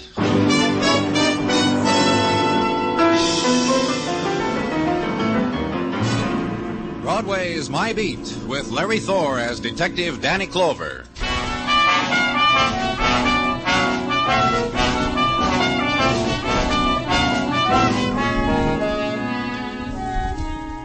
In autumn sunlight, the September day trots out its promises for Broadway's considering, displays them in doorways, in pushcarts, in gutters, decorates them with price tags, invites you to browse, don't touch, buy, don't squeeze. And at cut rates are the second-hand delights, the tears slashed down to any man's purse, the bolt ends of dreams. The vendors simper, the hawkers wink. Buy, kid. That's a winter sun on your shoulder, and the day is short, so buy. And that's what you do, kid, because on Broadway, there's no other choice.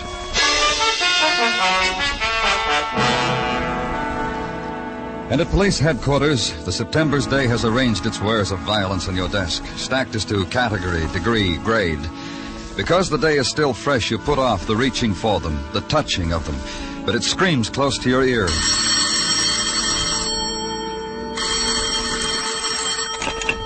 In the morgue, Danny. Come down, I got something of interest to you. And walk the corridor to the room of the dead.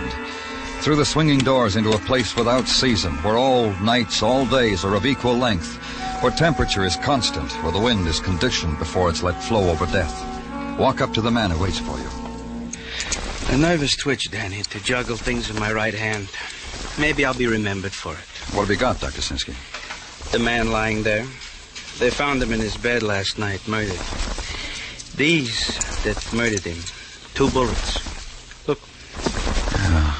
22 and a 32. Wouldn't you say so, Doctor? That I wouldn't know. What I know is only one of these was needed to kill him. Either one. The man was wanted dead twice, Danny. He was killed twice. 2 bullets, different size, twice dead. You know who he was? When they brought him to me last night, there was a tag on him. A name, Tom Keeler. An address, the Nixon Hotel. Nothing else. No other word to the living about why such things must happen. You're sure, Doctor? You're sure that the... Each wound was a mortal wound, Danny. Each wound could... Yeah, I'm sure.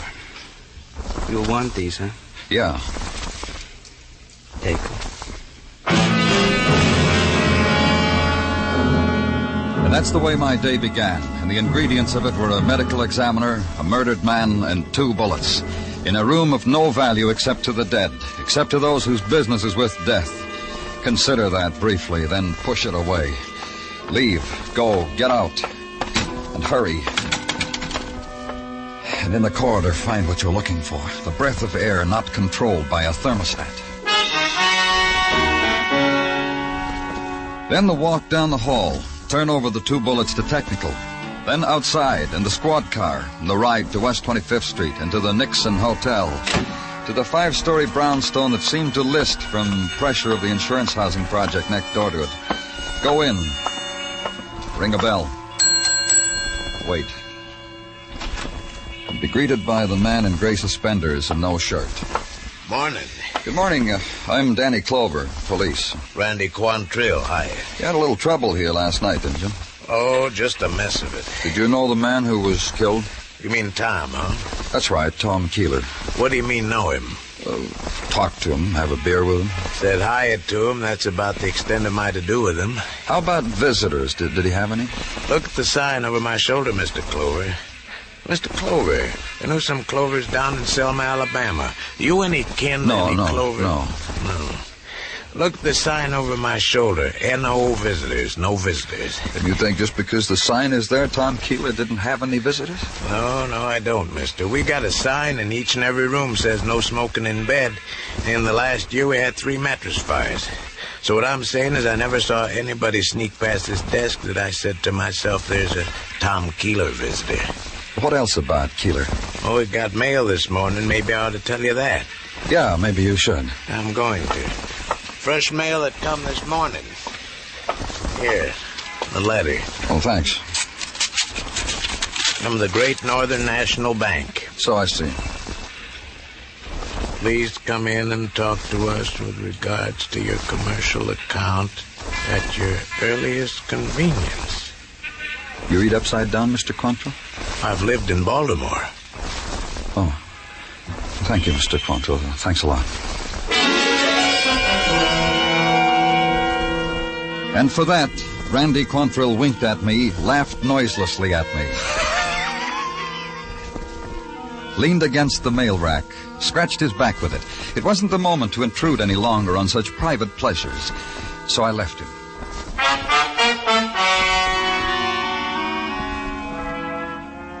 At the Great Northern National Bank, a guard, uniformed in tattletale gray, took my name, my business, walked down a marble aisle with them. An aisle lined with identical desks, identical faces behind them. Unerringly, the guard chose one, the right one. This was a shrewd guard. He muted his voice to the extracurricular business I had brought to the Great Northern, offered it to the man.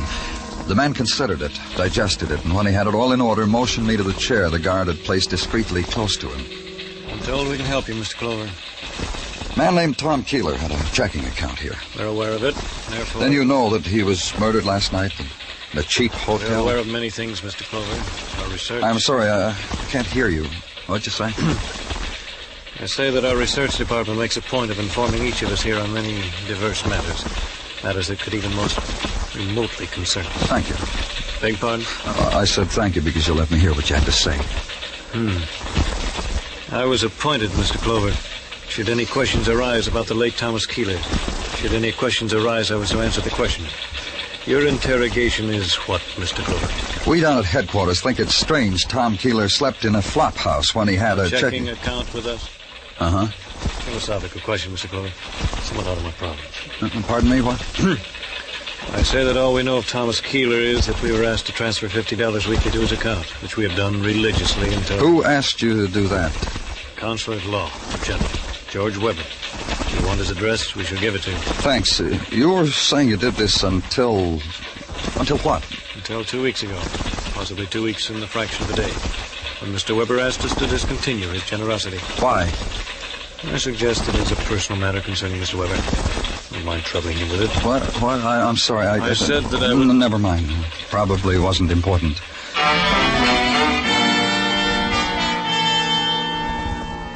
And go to the Park Avenue apartments of George Weber and be told by the person at the desk that Mr. Weber is not at home, perhaps at his office, the person suggested. And be handed a slip of paper with the office address in a handwriting with the I's dotted with small circles. Weber and Marley, the slip said. Attorneys, Finance Building, Suite 12. Go there. Go through a door and past the beam of an electric eye. And wade through a carpet to a desk and an olive-skinned girl with tight black hair. Offer your name, show your credentials, and be told Mr. Weber is out. Would you see his partner, Mr. Paul Marley? You would. You nodded past another door and another beam, and to a slender young man who was waiting for you in front of a wall lined with every law book ever written. Be chaperoned by him through yet another door. And there he was, Paul Marley, partner to George Weber, impeccable in morning coat, striped pants, and an army discharge button in his lapel. That'll be all, Roberts. Now, sit down, please, Mr. Clover. Clover. Please sit down. Thank you. The information you gave out there says you're a policeman. That's right. And this is about what, sir? What can I do for you? It's about a man named Tom Keeler. Keeler? Man found murdered last night. Yeah. Shot twice with different caliber bullets, either one fatal. Yeah. Is all this a matter of legal advice for the police department? You want to know if a man was shot by two people and each That's shot... not it at all. Tom Keeler, it seems, was supported by your partner. By Mr. Weber? That's right. Each week, $50 was drawn on Mr. Weber's account and deposited in favor of Tom Keeler. Surely there's no mistake. That's the way it was. But I know Mr. Weber so well. His affairs, everything. Where is he? On Fire Island, since the day before yesterday. He has a place there. I'm pretty sure he went there. Well, out of season for Fire Island, isn't it? Oh, I don't think so. The end of September? Mr. Weber goes there all year round. Whenever. Whenever what? Whenever he's disturbed. He has the idea of the sea, the strand, the loneliness of it. Personally, what was I don't Mr. Weber disturbed about? Well, he has a sister, Peggy. She's just 20, so you can imagine. No, I can't. Beautiful girl of 20, rich, and you can't imagine? Look, Mr. Marley... My partner was constantly arguing with her. We're a conservative firm, Mr. Clover. Individually, both Mr. Weber and myself... What's that got to do with Peggy? Peggy Weber is headstrong. How? Well, I take my partner's word for it that she's headstrong. Therefore... And they argued, Peggy and her brother. What about? I have no idea. And he went to Fire Island to recuperate. One way of saying it. Anything else, Mr. Clover? No? Then please, these documents here, if you don't mind.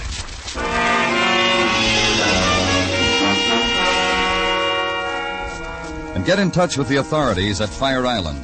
Check on the whereabouts of Mr. George Weber and wait. And an hour later, a phone call. Mr. Weber is not on Fire Island. Mr. Weber's place there is deserted. From the looks of it, hasn't been inhabited for over a month. So come up with a conclusion. Mr. George Weber was missing. Put out an all-points bulletin on him. And go back to his Park Avenue apartment. Make a request of the management. We're always glad to accommodate the police. Then let's go, shall we? Of course. Mr. Weber's apartment, right this way, down the hall. Yes, sir. Although, I'd like to know why we should intrude. Don't worry about it. Yes, sir? Open the door. Of course. And here we are. Yeah. We are, aren't we? What? What did you say? What did you say, Mr. Clover? I didn't... Oh. It stopped both of us. The management and myself. It was a sight that needed only one glance, and the details were there forever. The free-shaped coffee table and the grotesquerie of the man spread beside it. The tracery of blood that stopped abruptly. Mr. Weber, that's Mr. Weber. The penknife, bone-handled and cheap in his heart, to be remembered. Details in the death of George Weber.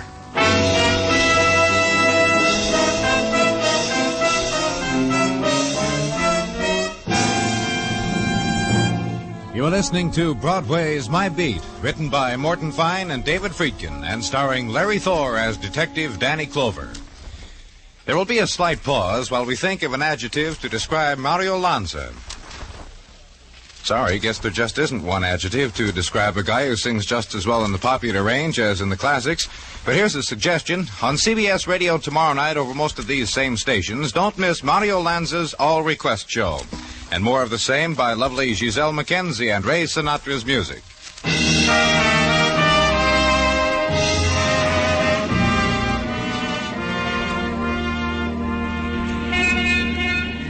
When the night slips out of Broadway's fingers and the false dawn blurs the shadows, Broadway stands bewildered. The carnival is run down. Only the stragglers walk it, with their step without pattern, like their dreams. And the color of their loneliness is the darkened neon, the last sparks of a cigarette butt, and pavement gray. And they walk it. They never know Broadway's closed for the night.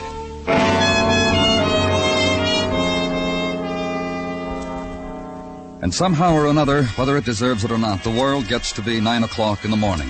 Then there's a place for everybody. It's daytime, breakfast time, work time, make $1 time. Or as Sergeant Gino Tartaglia said it... Lend me $1, Danny. Oh, sure, Gino. Here. Thank you. The reason for this transaction, Danny, No, is... you don't have to explain. I want to. Go right ahead. Thank you. Mrs. Tartaglia forgot to tuck my $1 into my lunchbox today, as is her wont, for the little things a man needs during the day. She just phoned me and confessed her dereliction of duty in this matter. Gino... She said ask Danny for it. And tomorrow she will tuck in $2 so that you will not go hungry. Tell Mrs. T not to worry. Roger, Wilco. And now, Danny, to the chores of the day. Knife which did George Weber in was of the variety which can be purchased at our leading hardware stores for the nominal sum of $1.98. Practically untraceable. Prince? Wiped clean. Go on. Well, that's about the sum and substance of the intelligence which has been shunted from the downstairs to the here, Danny. As of now. However... Yes? A young lady is in the anteroom and wants to see you. Who is she? A Miss Peggy Weber, sister of the most latterly deceased. Get her. This way to see Danny Clover. Now, sit down, Miss Weber. That'll be all, Gino. I'm glad you came, Miss Weber. Your name's right here on my calendar to see today. I knew you'd want to question me about George. How did you hear about his death? I was home. The late news on the radio. You see, I didn't live with my brother. We didn't get along. Oh? It's going to be a lot simpler now with him gone. I'll wear a black dress like this one for a month and call it a decent interval of mourning. It's not any concern of mine, Miss Weber, it's entirely your concern, Mr. Clover. Your position demands that you locate people who would have motives for murdering my brother. I would. Did you kill him? A few of my friends and I got together some time ago. For kicks. We were going to try things together, just for kicks. Black magic. Well, I spent the first 10 days of my membership sticking pins into my brother's picture. And all that happened is that he got a sty on his eye. Outside of that, I never harmed a hair on his head. Why all this hate, Miss Weber? Simply this. I love a boy. I told George about him. George got red, then blue, red again, and then a lovely color I never saw before. He found out who the boy was. Ruined him. Who is the boy? Ralph Clay.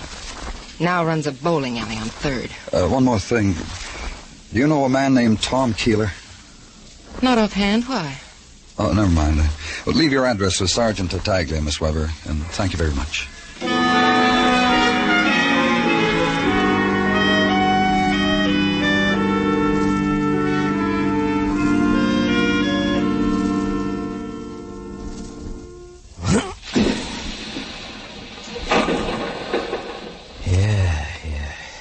You Ralph Clay? Huh? Oh, hello. Yeah, it's me. It's my dying day. You walked into an empty hall, mister. Feel real sorry about it. Well, don't be. This way we can have a long talk. Shall we? Don't let it get away from us, mister. I want to take care of this thing coming up. Kingpin, 7-pin. Challenge. What do you think? Go ahead. Watch me.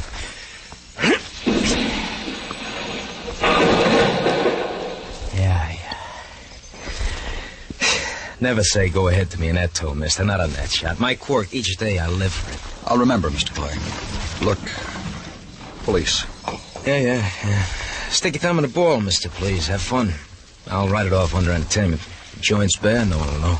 Something Peggy Weber said. It sent me to you. Peggy? The girl of class. She tell you I killed her brother? I got the impression she was in love with you. Pity the girl. She lives in ancient history. In a time where she loved and I loved back. But ancient history.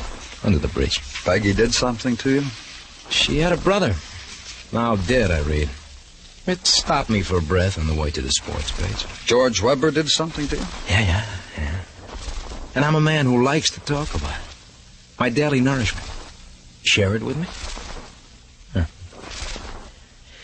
Georgie Porgy Weber didn't like how his sister used to put her hand in mine, so he marked me lousy. How? Standing before you, Mr. Police, is a boy who once thought he was a lawyer. Cap in hand, he went to Georgie, his soon-to-be brother-in-law, asked for a job, keep it in the family. Georgie smiled, shook his head no. And with words and music, he told me he'd spoil for me any job I took from anyone he knew. Because you loved his sister? I was second in my class in law school. You want to invent other reasons? Why hate Peggy for it? Things like that run in the blood. I'm gonna stick around till it comes out in Peggy and slaps me in the head. Then that gives you a motive for having killed Weber. Yeah, ain't that a lucky one? And Tom Keeler, what did you have for him? Keeler? A man who got killed in a flea bag. A man Weber supported until... Typical. This supporting him. Good old Uncle Tom was an old friend of Georgie's and Peggy's father. After the father died, Uncle Tom still hung around. Why is he called Uncle? Peggy calls him Uncle because he was her confessor, her hero. Everything that ate Peggy, she brought to good old Uncle Tom. Not to her brother. Who goes to a man like that except to kill him? I give you something to ponder, Mr. Police? Yeah, you did. I'm glad. Makes me want to live through another day. Watch the bitter boy make his strike. Yeah. And consider the lie he'd flipped to you. The girl's lie that she didn't know Tom Keeler. And wonder over it. Jot it down in memory as a future conversation piece with Peggy Weber. And then, remember a man who said he knew all about George Weber, everything but the mention of Keeler's share in his partner's life. Go to him, wait for him to finish his preening, to taste to the full the decorations bestowed upon men of know-how. Got this little time machine for being on my toes, Mr. Clover. Handsome tidbit, isn't it? Yeah, it is. 17 Jules, Hamilton. All because I proved in court a chap's wife had been unfriendly to said chap. Look what the grateful devil had engraved in the gold. To chum Paul Marley for setting me free. To chum. What was there about Tom Keeler that shut your mouth about him? My compliments, Mr. Clover. Brilliant strategy. Attack while the enemy celebrates minor victories. In tactics class at Fort Meade... You told me about Weber, personal things about him, his sister. Why not about Tom Keeler? It pained me. For George's sake, my deceased partner's sake, it pained me. You'll show me where it hurts. You think you'll be able to understand? Don't answer, it doesn't matter. Keeler was a derelict, a bum, a hungry shadow in George's closet. That's why George opened that account for him. To keep him from coming here to beg. George and I had a large investment here. The presence of Keeler was Weber cut off the account. At my insistence, my counsel. It made quite a row the other day between Tom and George. I had to shoot people back to their desks. You killed George Weber? Attack. I admire your method, Mr. Clover. For the investment, the plush carpets, the perfumed secretaries, the junior partners, all yours now. You killed Weber for that? The death of my partner was a great loss to me, Mr. Clover. A personal loss. Were it in my humble power to hunt out his assassins, I would dedicate my knowledge, my life, my...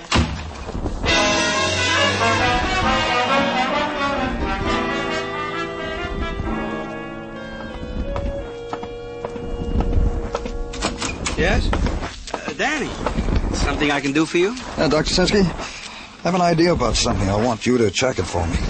Gladly. Get out the medical examiner's report on Tom Keeler. Gladly. Here, a sec.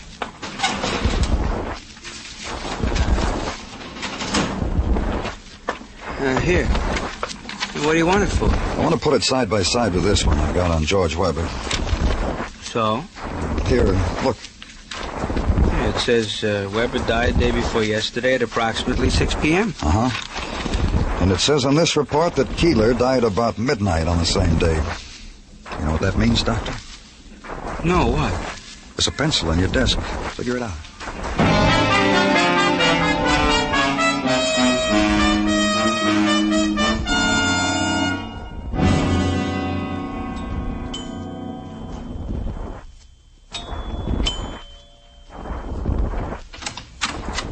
Well, Mr. Clover, you used my address after all. Mind if I come in, Miss Weber? This evening you can go as far as calling me Peggy, but you can't come in.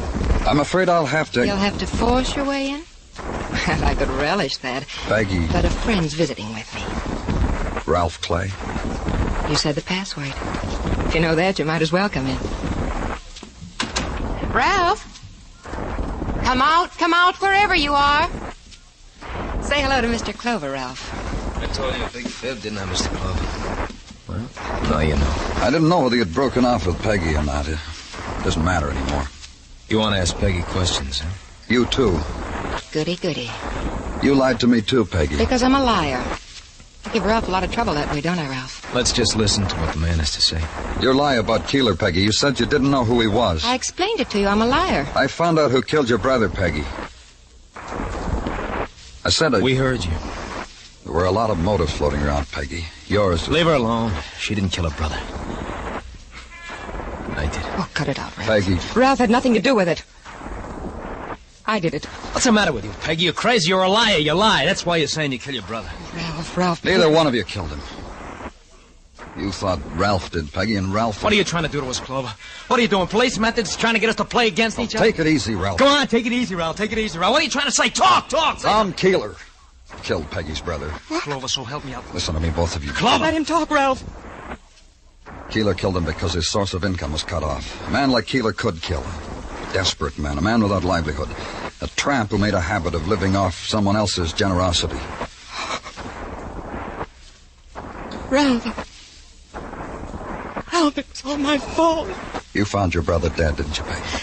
Yes, and you thought Ralph did it. Yes, I thought... Oh, Ralph. It's gonna be all right, baby. And Peggy went to her Uncle Tom like she always did when she was in trouble. Told him Ralph had killed her brother. What did Tom Keeler say to you, Peggy? He said not to worry. Just not to worry. Then he got in touch with you, huh, Ralph? Yeah. Yeah, he did. You know what he told me? I think so. He told me Peggy killed her brother. And he was the killer all the time. And I'm supposed to be a bright boy. So he had each of you believing the other had killed George Weber. How much money did he want from each of you to protect the other? Oh, what difference does it make? Doesn't matter anymore. Blackmail. That's why Tom Keeler's dead, too. Murdered. Yeah. You slapped the cuffs on me for that one, Clover. No, Ralph. No more. You don't have to anymore. Mr. Clover, my uncle said he wanted everything I had to keep quiet about Ralph. So I went up to his hotel room while he was sleeping. And I shot him. No, Peggy, that's what I did. That's what you both did, to protect the other. You both shot Tom Keeler.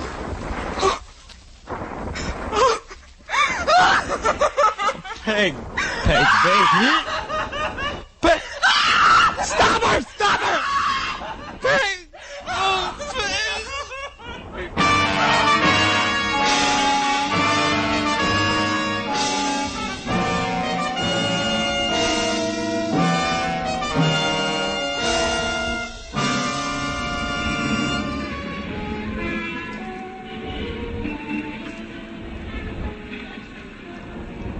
There's a time on Broadway when the crowd gives up, goes home. The lights buzz fitfully, die. Then it's a street of dim moonlight and dark whispers, and the wind of the autumn night. The wind that scatters everything. Yesterday's headline. Yesterday's dreams. Yesterday's people. It's Broadway, the gaudiest, the most violent, the lonesomest mile in the world. Broadway, my beat.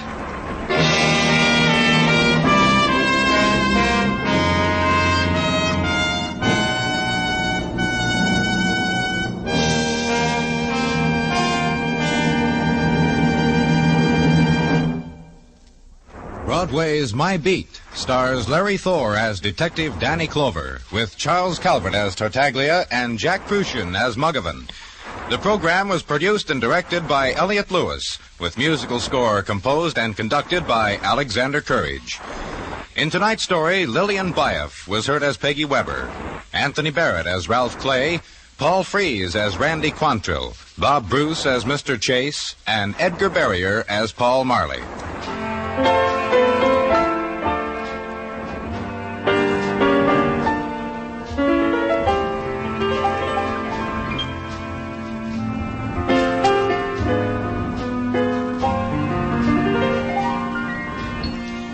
Here are two Sunday features that have captured America's fancy year in and year out. On Sunday afternoon, the distinguished music of the Symphonette, directed by Michel Piastro. On Sunday evening, the outstanding vocals of the Choraleers. Listen for both these musical treats every Sunday on most of these same CBS radio stations. The Symphonette in the afternoon, in the evening, the Choraleers. Stay tuned now for Songs for Sale, which follows immediately over most of these same stations.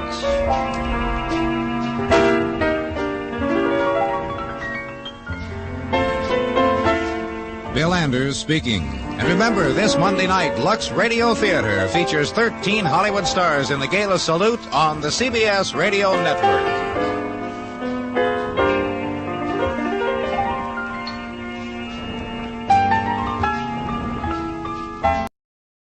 Tired of the everyday routine?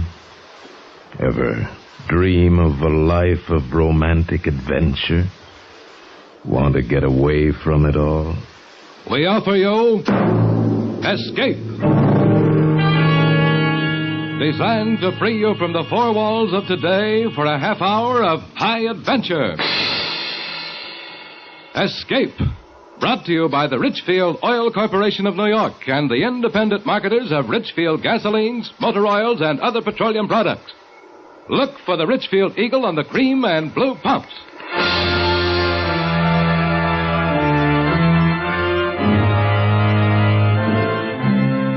Tonight, we escape to a small town on the California coast, behind whose scenes exists a world of terror, blackmail, and death. As H.B. Dixon tells it in his exciting new novel, Something for Nothing.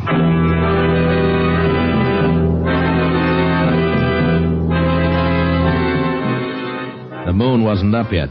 It was after 9 and as dark as my pocket, and I was still 100 miles below San Francisco. The coast route is tricky driving, too. The road dips and curves like a squirming snake, smack up against the mountains on one side, and on the other, a sheer long drop to the sea. But I was driving north, and I had the inside lane, which wasn't so bad. And I kept bowling right along. And then about 3 miles below Bayside, I was going into a sharp curve to the right when beyond it, coming toward me, the lights of another car flared up, a big cream-colored sedan on the wrong side of the road bearing down on me. I slammed on my brakes and skidded sideways. The other car barely skinned past, and I saw a woman hanging halfway out the door on the driver's side looking scared to death. She didn't even try to make the turn. Her car went straight for the lip of the cliff, and just as it went over, the woman jumped. And the car went smashing down the face of the cliff, easy, a 200-foot drop all the way to the ocean. Hey! Hey, are you all right? Oh, maybe she slid over. Hey there! Oh. What? Where are you? Don't bother. Oh, there you are. I'm all right. Here, hold on. Don't fall over the edge now. I'm a little shaky. There we go. I didn't see your car not till the last second. Look, lady, I didn't run you off the road. You were way over on my side. Oh, I didn't mean it was your fault. My brakes failed. I was coming down the grade. I guess I lost my head. You could have made it all right without brakes. You weren't going very fast. Oh. I can't see your car down there. It's probably underwater. Might have landed on the rocks, huh? No, I heard it splash. Can I drive you anywhere? I wasn't going your way. Oh, that's all right. I'll go back to Bayside. I was going to see some friends down the road, but I don't feel like seeing them now. You can drop me in town. Fine. I'd be glad to. Oh. Well, you're pretty wobbly. Here, let me help you. It was a shock, I guess. Yeah, that was a close one. Wait a minute. Hmm? There wasn't anybody else in that car, was there? No. No, I was alone.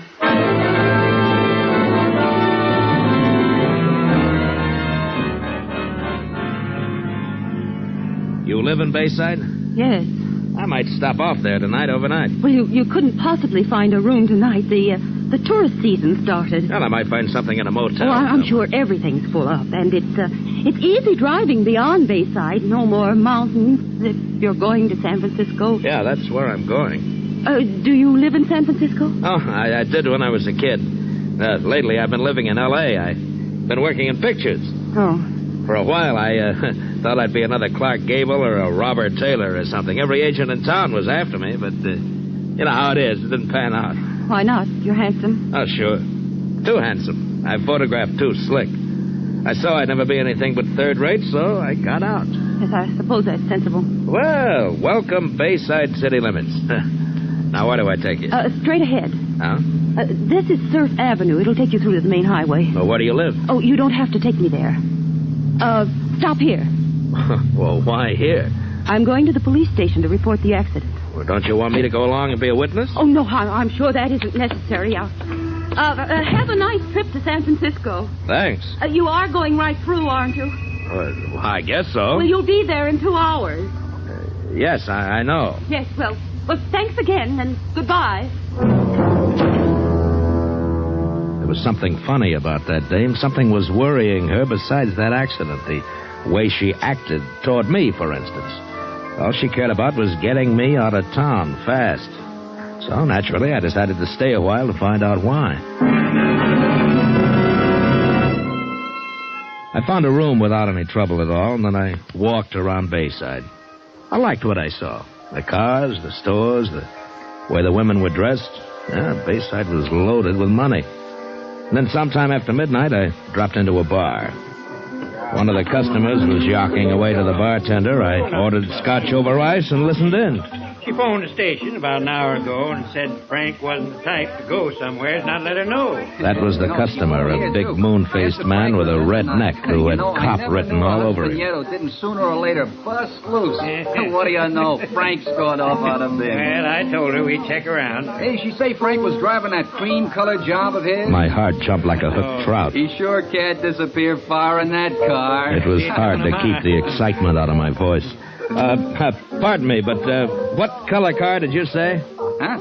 Well, I just drove in from L.A., and I passed a cream-colored sedan a few miles back. You couldn't miss this one. Darndest color you ever saw. Huh? The ornament on the hood is a big pair of dice. Well, the one I saw, a woman was driving. No, Frank never lets anyone drive his car. Well, Gassner doesn't know how to drive, does she? Oh, sure she does, Chief. She just got a new convertible, only, she doesn't go out much. She doesn't drink, doesn't wear makeup, doesn't do anything much, and she sure is a mousy woman. She went to bed tonight at 9 o'clock on a Saturday night.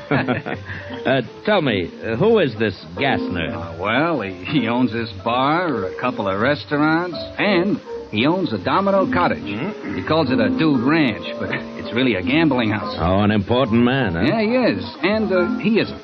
He's got money, but a gambler doesn't rate with the local snobs. Oh, Bayside's one of those towns. Cream de la cream, mister. Some of the oldest families in California live here. So money doesn't count. Not without a pedigree, mister. It sure don't.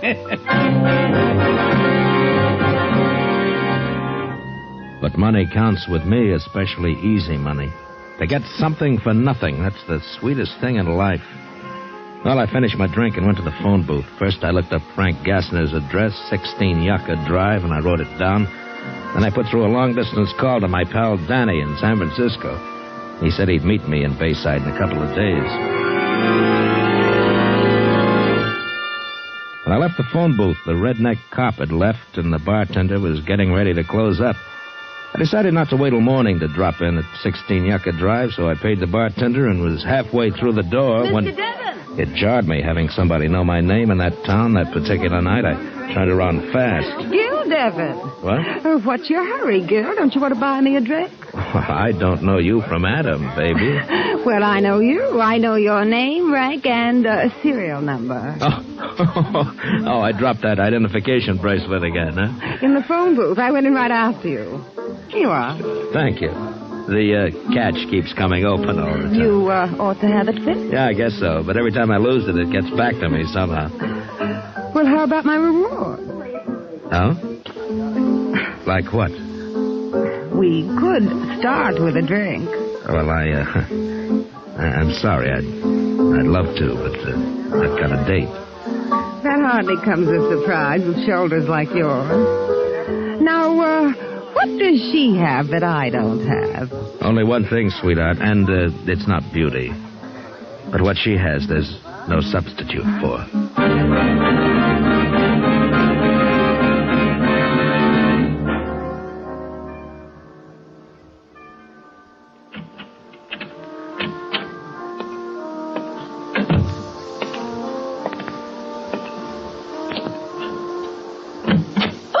Hello, Mrs. Gassner. You forgot to lock the front door. Why didn't you go to San Francisco? Well, when I get a feeling I'm not wanted, that's when I stick around to find out why. There was no reason for you to feel that way. Yeah, maybe. I don't know. Is there anybody else in the house? No, I sent the maid home for the night. Oh, that's good. That's real good. I just heard a couple of chatty men in a bar talking about a husband who hadn't come home and a wife who'd gone to bed at 9 o'clock. I don't see why you've come here to tell me that. Stop stalling. The husband's name was Frank Gassner, and you're the wife. And at 9:30, you were out on the highway driving his car over the cliff. I saw it go over, remember? If I give you $2,000, will you leave town? You don't think I'd let a thing like this go for $2,000? But I shouldn't pay you anything at all. I haven't done anything. So you'll pay me $2,000 for nothing? Well, these circumstances are peculiar. Yeah, I'll say they are. Your husband was in that car. You murdered him. Oh. Well, how much money do you want? Oh, later. First, tell me about it. Everything. Well, come on, give. How did you kill him?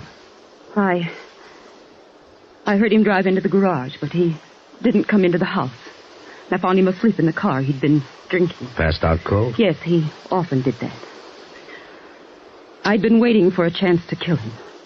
So I started the car and closed all the windows and ran a hose from the exhaust pipe in close to his face.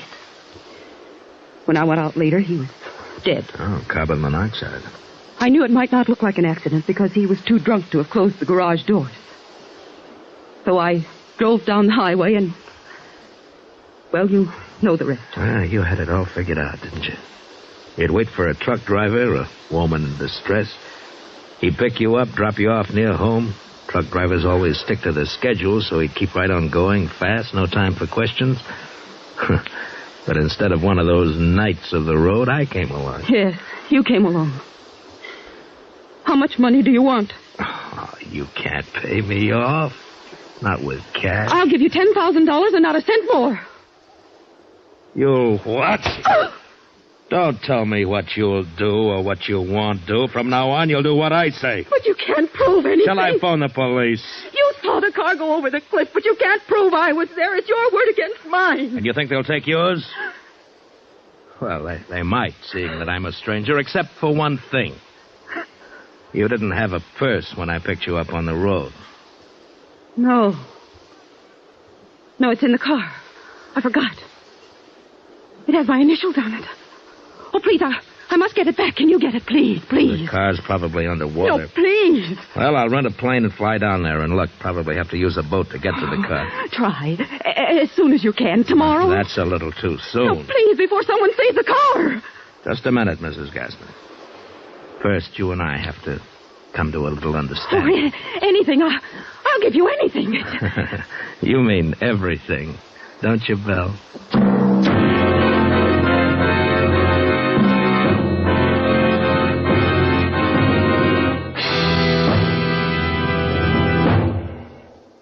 What is xylene? A petroleum chemist will tell you that xylene is one of the highest octane components of gasoline known to science. But here's what's important to you. Xylene is contained in every gallon of Richfield gasoline. Let me repeat that. Xylene, one of the highest octane components known to petroleum science, is contained in every gallon of Richfield gasoline. Xylene helps give Richfield gasoline that full power wallop that jumps you out ahead in traffic. That smooth, surging power that eats up the miles and levels off the hills. Furthermore, there's a Richfield gasoline to fit the power requirements of your motor. Select Richfield Ethyl for best results in the highest compression motors, or Richfield High Octane at regular price for the average motor. Each Richfield brand is tops in its class. Don't waste gasoline, don't waste money. Let the Richfield dealer help you select the right gasoline for your car. Remember, every gallon of Richfield gasoline contains xylene, one of the highest octane components known to petroleum science. And now we return you to Escape. It was going to be a gold mine. For a start, Belle Gassner went to the bank next day and got me $10,000 cash. Then she made out a power of attorney for me. The next afternoon, I flew down the coast on a rented plane and spotted the car wedged into the rocks, right side up, under 20 feet of water. The next day, Belle and I went down in a cabin cruiser and dropped anchor as close to the rocks as we dared. Let the anchor out all the way there. Well, it's hit bottom. All right, now take a hitch in the line. Okay. That's it. There's no drag now. Oh, you can't even see the highway from here. No, but if somebody sees us, they'll think we're fishing. Well, how are you going to do it? Well, I'll tie a rope around myself. You hold on to the rope so the surf doesn't bang me into those rocks. All right. Wait a minute.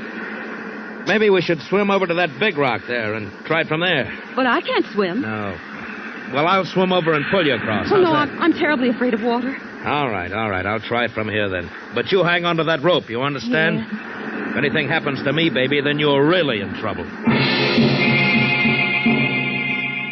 I fastened the rope around my waist, then I waited for a backwash of surf, took a deep breath, and dove.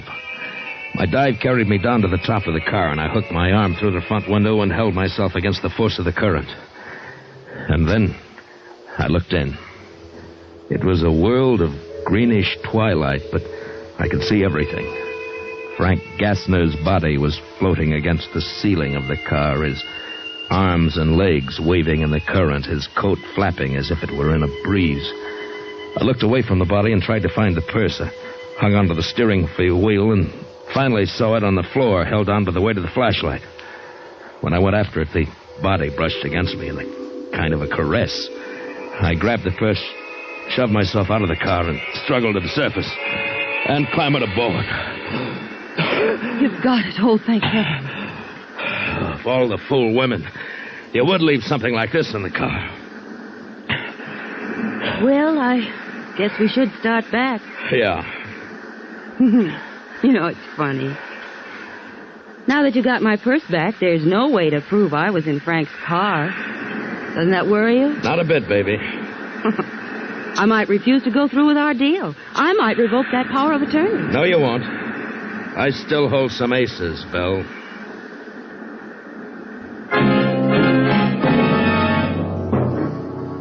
That night I started playing those aces. Belle Gassner had never known a man like me, only a husband that she'd hated. All I had to do was make one move, and she fell as hard as any of the rest of them.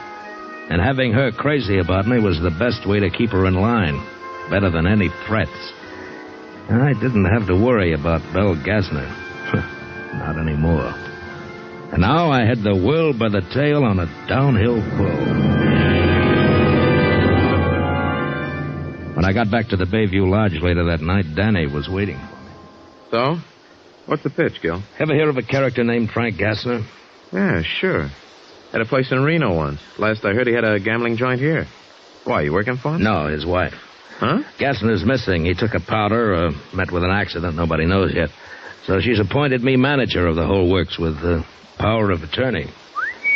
I want you to front for me, Danny. Why do you want to front? Well, I don't want to be known as a gambler. This is my big chance to live first class. I want everything that goes with it. Maybe I'll even join the racket club. Go social. Yeah, you always did have big ideas, Gil. How long is this going to last? Well, long enough. Well, suppose this Gassner shows up someday. He won't. Now, wait a minute, Danny. My hands are clean. I didn't do him, and I know what happened to him, but I'm the only one who knows. Yeah. Yeah, sure, Gil. Okay, I'll play along.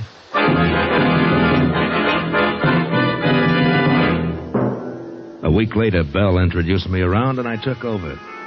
Danny did most of my work, and I began living high. I even bought a brand new plane, a beautiful low-wing four-place job. And I took Belle up the first day. You know, flying's the only time I'm really myself, Belle. There's nothing like it. I know a little about it. Oh, you do? I took lessons for a while. Frank was going to buy a plane. Well, how many hours do you have? Oh, almost 20. Oh, then you're soloed, huh? I wasn't very good. Just never could get the hang of it. Well, come on, try it. Take over. No.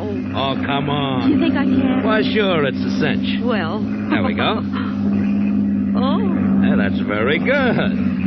Now, try a turn to the left. Huh? Oh, no, not too steep. There we go. You got the feel of it? Oh, it's fine. Why, it's wonderful. Yeah, sure it is. You must have had a bad instructor. But now, baby, you've got me.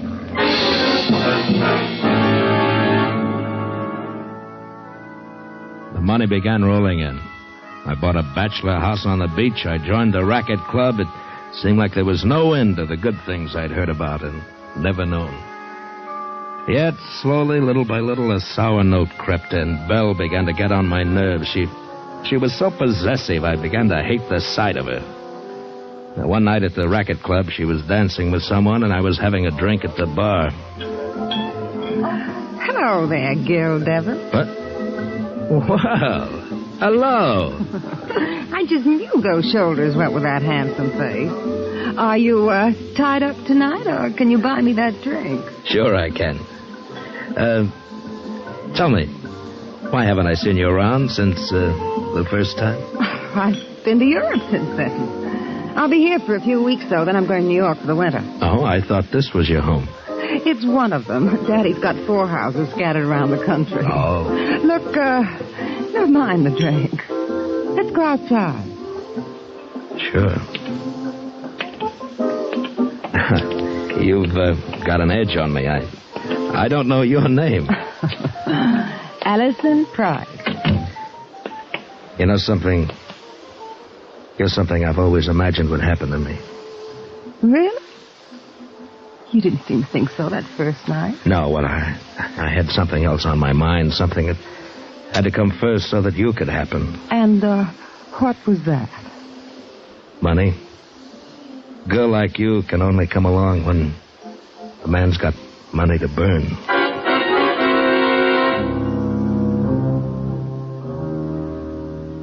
And on the way home that night, I was in real trouble. Where were you? I saw you leave with Allison Price. I told you, Belle, we were outside talking. I warn you, Gil. If you ever think of leaving me, I'll go to the police and tell them we both killed Frank, and I mean it, Gil. Oh, calm down, Belle. I'm not interested in that Price girl. Are you sure? Why, sure. As soon as you're legally a widow, we'll get married. That's a promise, Belle. I felt like a steel trap had closed on me. Belle was dangerous. She had to be handled right. I planned everything down to the last detail and then waited until one night pretty late. Yeah, Gil, they found him. What are you talking about? Found who? Gassner. Gassner's body's been found. The car's down the road a ways at the bottom of a cliff. Somebody spotted it from the air. It must have been an accident. Yeah. Look, should I call Mrs. Gassner? Chief Arnold's not going to tell her till he's poked around. No, Danny. I'll call her. Thanks for letting me know.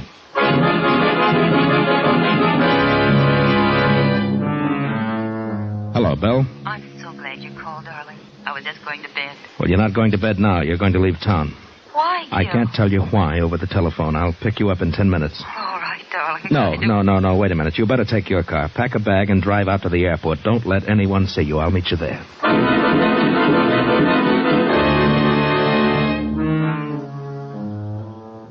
They found Frank last night. Danny called. Oh, is that all? Well, what a relief. I couldn't imagine Wait a why minute, you... Belle. Danny says that Arnold's already figured out from the wreckage that Gassner wasn't driving the car. That doesn't mean they'll suspect me. And the autopsy shows that he was dead a long time before the car went over the cliff. They know it was carbon monoxide. No. And somebody on your street saw you walking home that night. Then Chief Arnold knows I was lying. Oh, what'll I do? That's why I asked you to meet me out here. You can take my plane. But I'm no pilot, Gil. You can do it, dear. You can fly up the coast past Frisco across the state line to Medford, Oregon. Oh, what shall I do there? Stay there. You'll be out of the state. Then when I straighten things out, you can come back. But I can't do... It's the only thing to do, Belle. Now, trust me, darling. It was barely dawn, and there wasn't a soul around. Belle stayed in her car while I got the plane ready. I rolled it out of the hangar and parked it just over a water drain, and then I opened the valves to the gasoline tanks and let almost all of it drain out, so she'd have only enough fuel for 15 minutes of flight. I rolled the plane out on the runway and got it warmed up, and then Belle ran across, and I helped her climb in. Now, just follow this course I marked. Yes? Stay over the ocean at least an hour. Why, Gil? Well, I don't want you spotted. It's safer that way. This engine runs like a wristwatch. All right, darling. Oh, Gil. Oh, you're okay, honey. Don't worry about it. Now, depend on me. Now, don't start crying, dear. You have to get out of here. Gil. Goodbye, darling.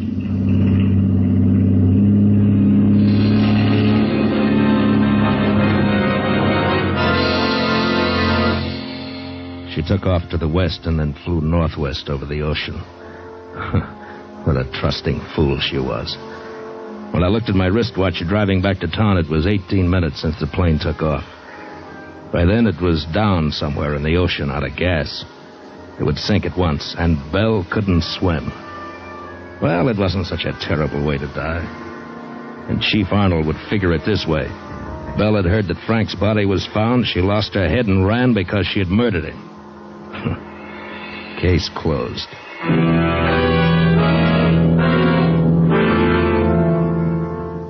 It was a nice day.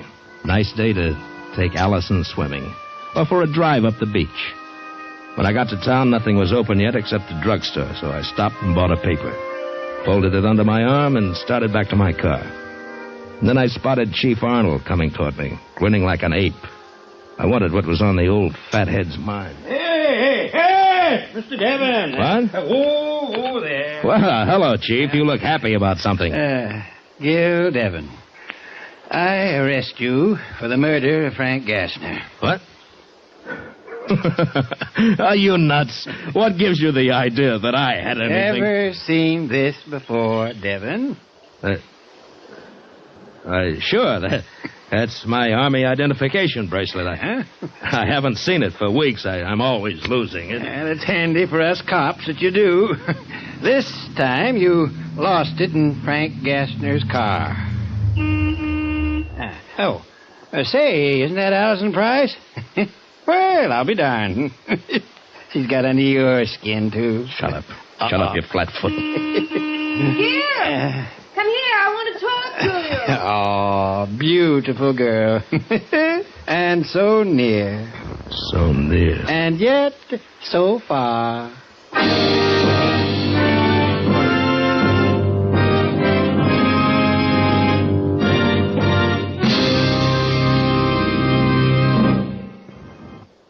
Say, here's a real spring tonic for baseball fans. A new 32-page baseball book just off the press. Packed full of tips and information on America's favorite sport. Where can you get it? At the Richfield Gasoline Dealer Station. And this new Richfield baseball book is absolutely free. It contains Major League and many minor league schedules, World Series box scores, and Major League standings, baseball questions and answers, seating diagrams of 16 baseball stadiums. This new, colorful Richfield baseball book is a goldmine of baseball lore you won't want to miss. A storehouse of fascinating information that fits right in your pocket. And remember, it's absolutely free. Ask your Richfield gasoline dealer for your copy tomorrow. And while you're about it, ask him about Richfield All-Point Safety Service, the complete scientific lubrication service and safety checkup that prepares your car for the warm weather ahead. Stop where you see the Richfield Eagle on the cream and blue pumps.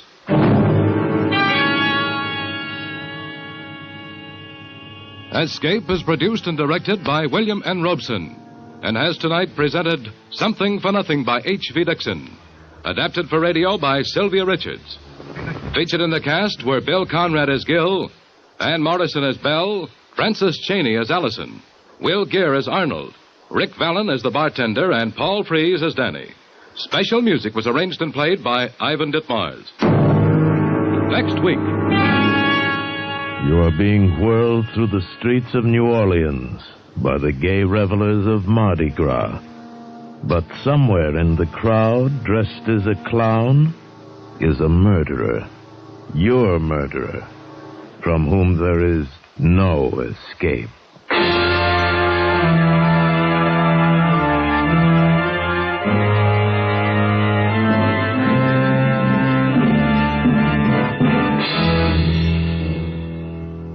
Next week at this time, the Richfield Oil Corporation of New York invites you to escape with the story of a man caught up in the night of terror through his complete innocence. As John and Gwen Bagney tell it in their exciting story, The Man Who Stole the Bible. Be listening. Goodbye then until this same time next week when once again we offer you Escape. John Hanlon speaking. This is CBS, the Columbia Broadcasting System.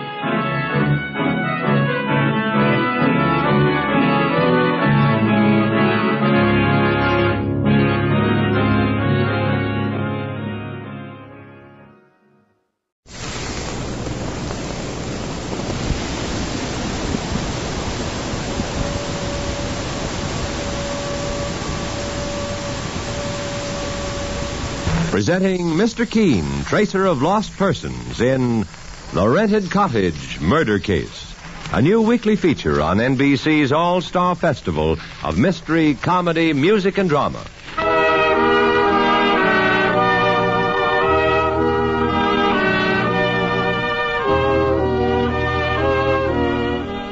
Ladies and gentlemen, once again we present Mr. Keene, tracer of lost persons, one of the most famous characters of American fiction in one of radio's most thrilling dramas. Tonight, the famous old investigator takes from his file and brings to us one of his most celebrated missing persons cases. Tonight's case is entitled The Rented Cottage Murder. Mr. Keene is presented by Anacin for fast relief from pain of headache, neuritis, and neuralgia, by Dentyne, the gum with breathtaking flavor, and Beeman's Pepsin, the gum that's great to chew and good for your digestion, too. And by Chesterfield. Ask your dealer for Chesterfield, the only cigarette that names all its ingredients.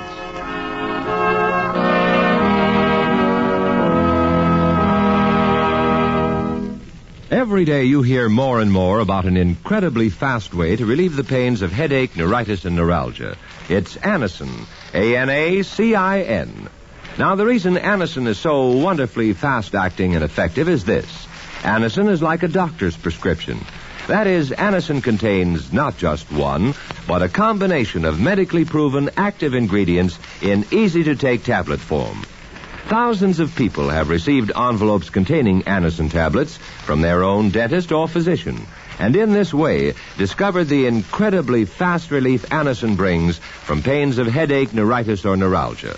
So the next time a headache strikes, take Anacin, A-N-A-C-I-N, Anacin, in handy boxes of 12 and 30, economical family-size bottles of 50 and 100. Ask for Anacin at any drug counter.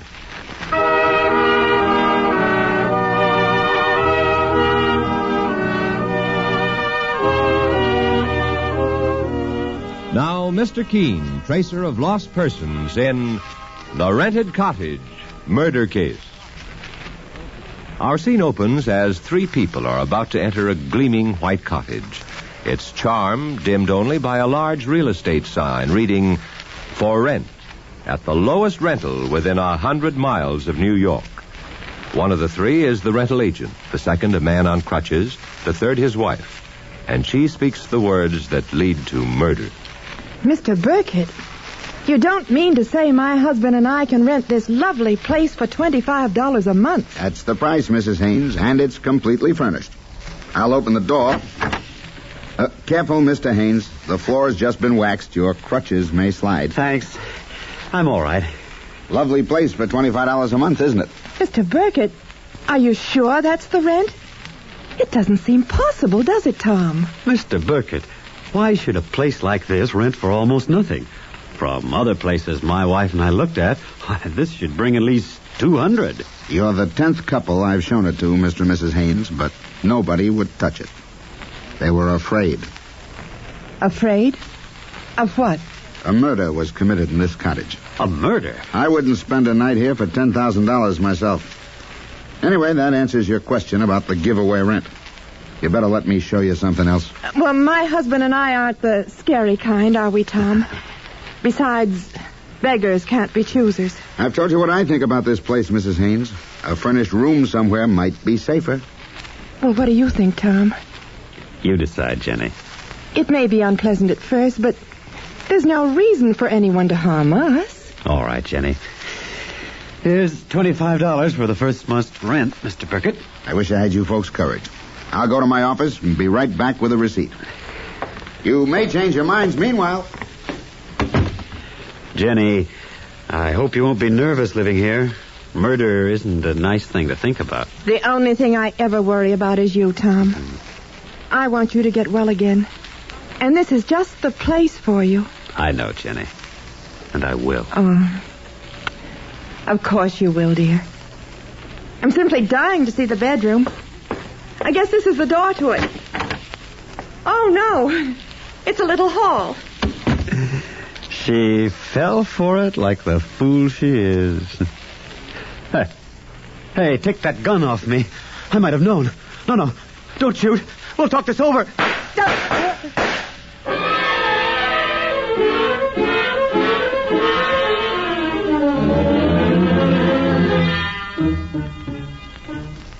Mr. Keene, while I was in the bedroom, my husband Tom was murdered. If only I hadn't rented that cottage for $25. But it was so beautiful, and we were so poor. No. Try to calm yourself, Mrs. Haynes. My partner, Mike Clancy, and I can't help you without hearing your complete story. And that we can't, ma'am. It's a strange story you're telling. I know, Mr. Clancy. But the memory of seeing my husband dead on the floor with his crutches beside him will haunt me the rest of my life. Then your husband was a cripple, Mrs. Haynes? Oh, no, Mr. Keene. Not really a cripple. Tom was a traveling salesman for a large importing company. And early last winter, he made a trip to Canada and fell on the ice. He injured his hip so badly he had to use crutches ever since. I see. He was convinced he'd be a cripple for life and never resume his job as salesman again. I tried to convince him otherwise, but just as I thought I was succeeding, his firm discharged him as physically unfit to carry on his work. Well, a cold-blooded lot for a man to be working for, ma'am. And let Mrs. Haynes go on, Mike. Tom's employers didn't put it just that way, Mr. Keene. They sent him a check for $300 and told him when he got better, they would try to place him in an office job. I see. The money they sent, added to our little savings, didn't make much, Mr. Keene. We were almost at the end of it when we heard of a charming little cottage for rent at $25 a month. And where did you hear about it, Mrs. Haynes? Tom said he saw it advertised, and we went out to see it. And the agent, Mr. Burkett, told you nobody would rent it because a murder had occurred there? Yes, Mr. Keene. And we were foolish enough to take it. Tom gave Mr. Burkett a month's rent. And just after the real estate agent left for his office to make out a receipt, Tom, as I told you, was murdered in cold blood. Mrs. Haynes, you may be sure that Mike Clancy and I will do our best to bring your husband's killer to justice. I knew you would, Mr. Keene. That's why I came to you. If you'll write the address of the cottage on this pad, and Mr. Burkett's address too, Mike and I will go there immediately.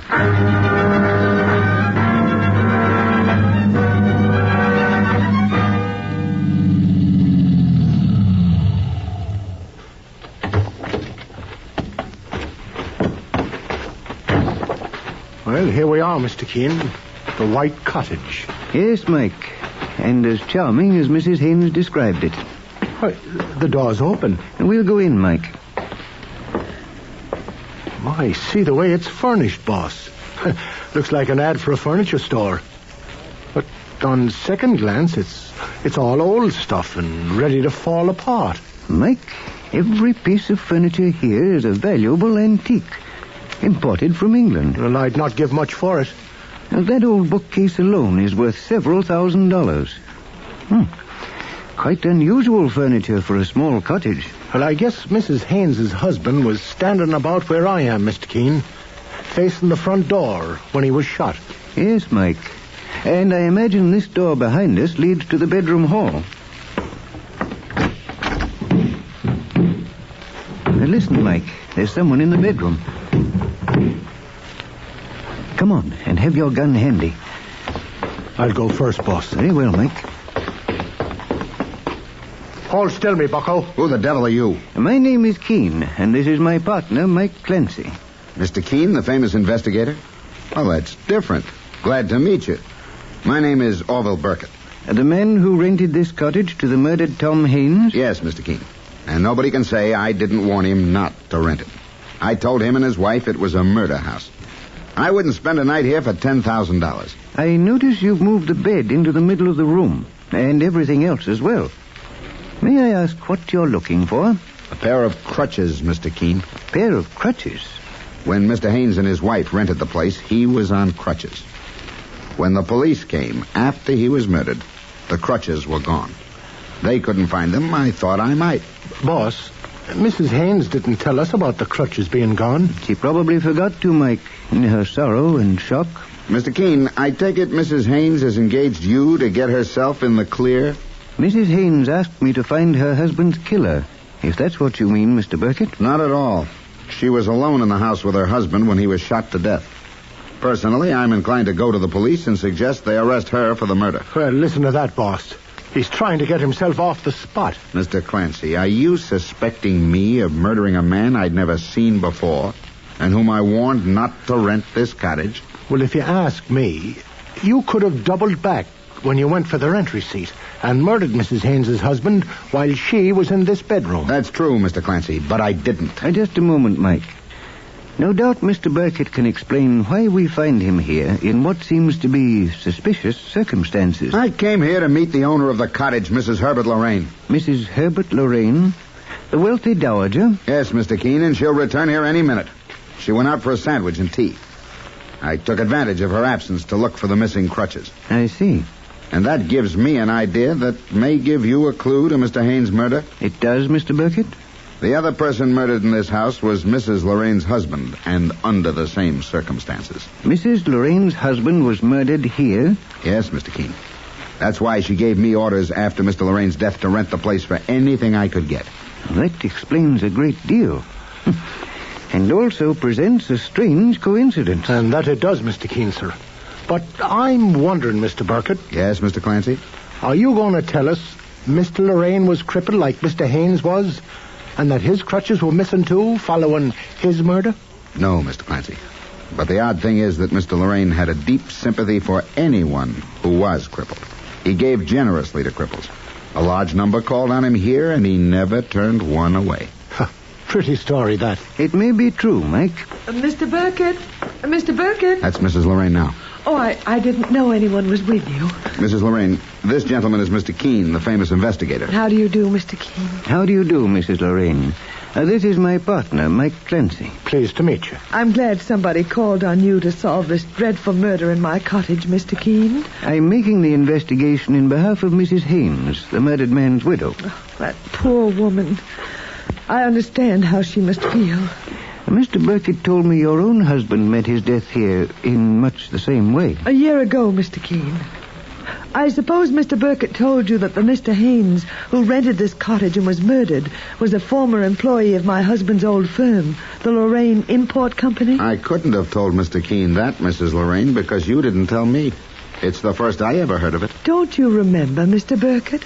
I told you when you informed me of the murder, and you said it was a mere coincidence. Mrs. Lorraine, with all respect, I think your memory is failing. Mrs. Lorraine, I'd like to speak to you privately.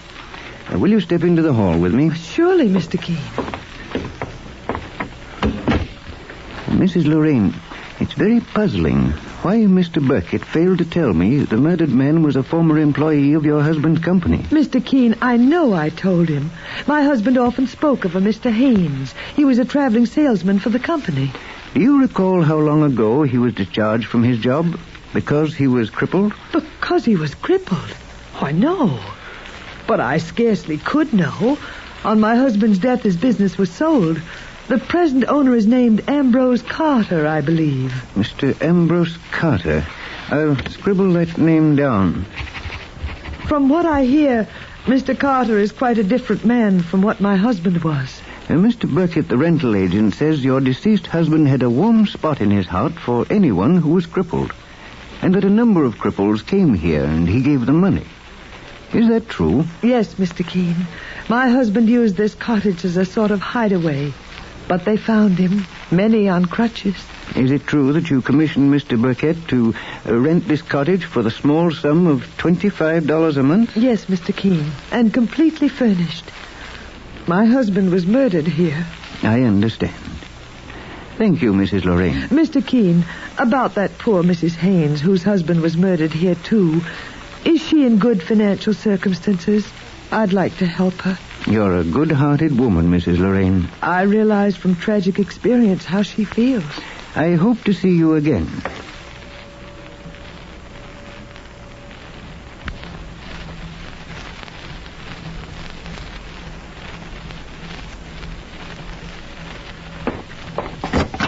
Mike, would you come here, please? Sure, Mr. Keene.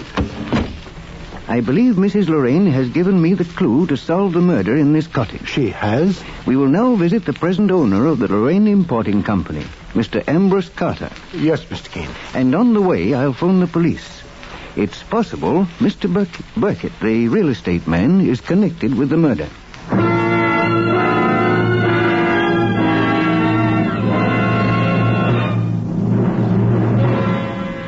Mr. Keene will return in just a moment in The Rented Cottage Murder Case. But first, here's something of interest to you.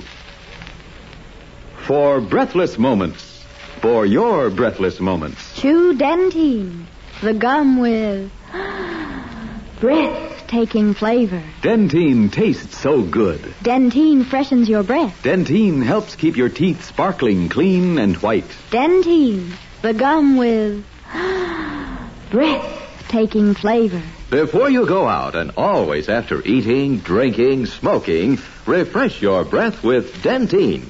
You'll love Dentine chewing gum, for Dentine has a wonderful, tingling, nippy flavor that lingers on and on. It's delicious. And remember, Dentine helps keep your teeth white, too. Keep Dentine handy. You'll enjoy refreshing your breath when you chew Dentine. So, for breathless moments, for your breathless moments, Chew Dentine, the gum with breathtaking flavor.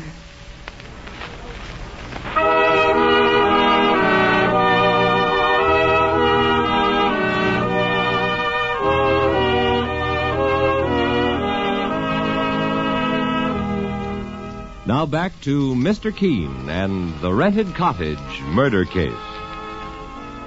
Mr. Keene and his partner, Mike Clancy, are investigating the murder of Tom Haynes, a young salesman, crippled and on crutches, who was shot to death, seemingly without motive, in a charming white cottage he and his wife, Jenny, had just rented for the unbelievable sum of $25 a month.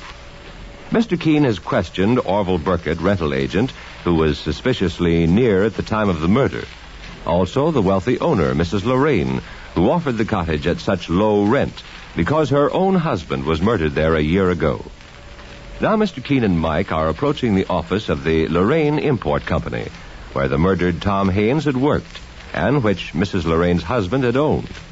He's come to see the new owner, Ambrose Carter, and we hear Mr. Keene saying, "Here's the Lorraine Import Company's office, Mike." And the sign on the door says Ambrose Carter, President, Mr. Keene.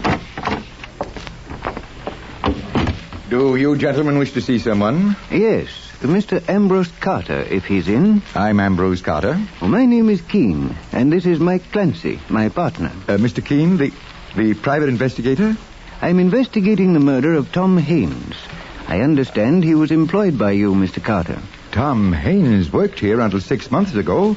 I'm surprised to hear he was murdered. You hadn't heard, then? No, Mr. Keene.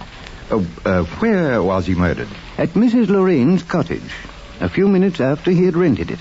Does that ring any bells for you, Mr. Carter? None, Mr. Clancy. I'm sorry, but I'm afraid I have no information for you. You're in the importing business. May I ask what you import? A little of everything, Mr. Keene, from all corners of the world. I noticed a case filled with surgical supplies in the next room. Even a display of crutches. Do you import them, Mr. Carter? Yes, those came from France.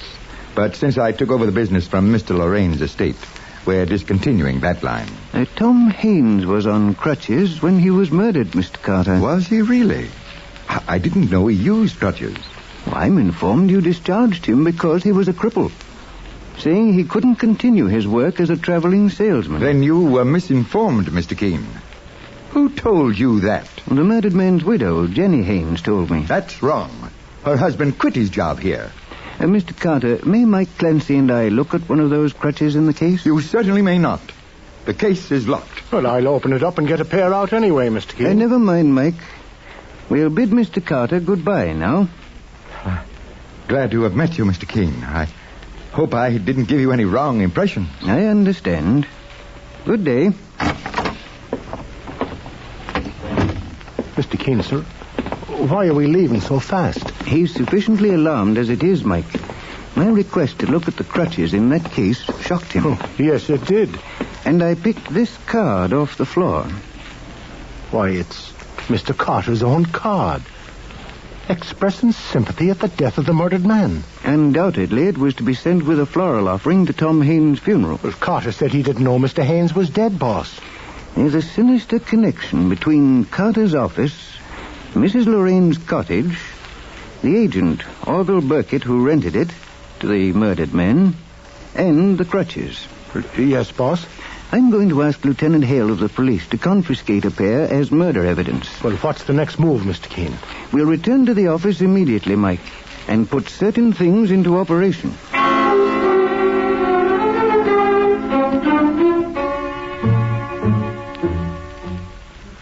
Well, Mr. Keene, sir, a lot of water has gone over the dam, considering we've been back here in the office under an hour. So it has, Mike. And this record I just found in our files should end the case. I know exactly who our killer is. Hello, Mr. Keene speaking.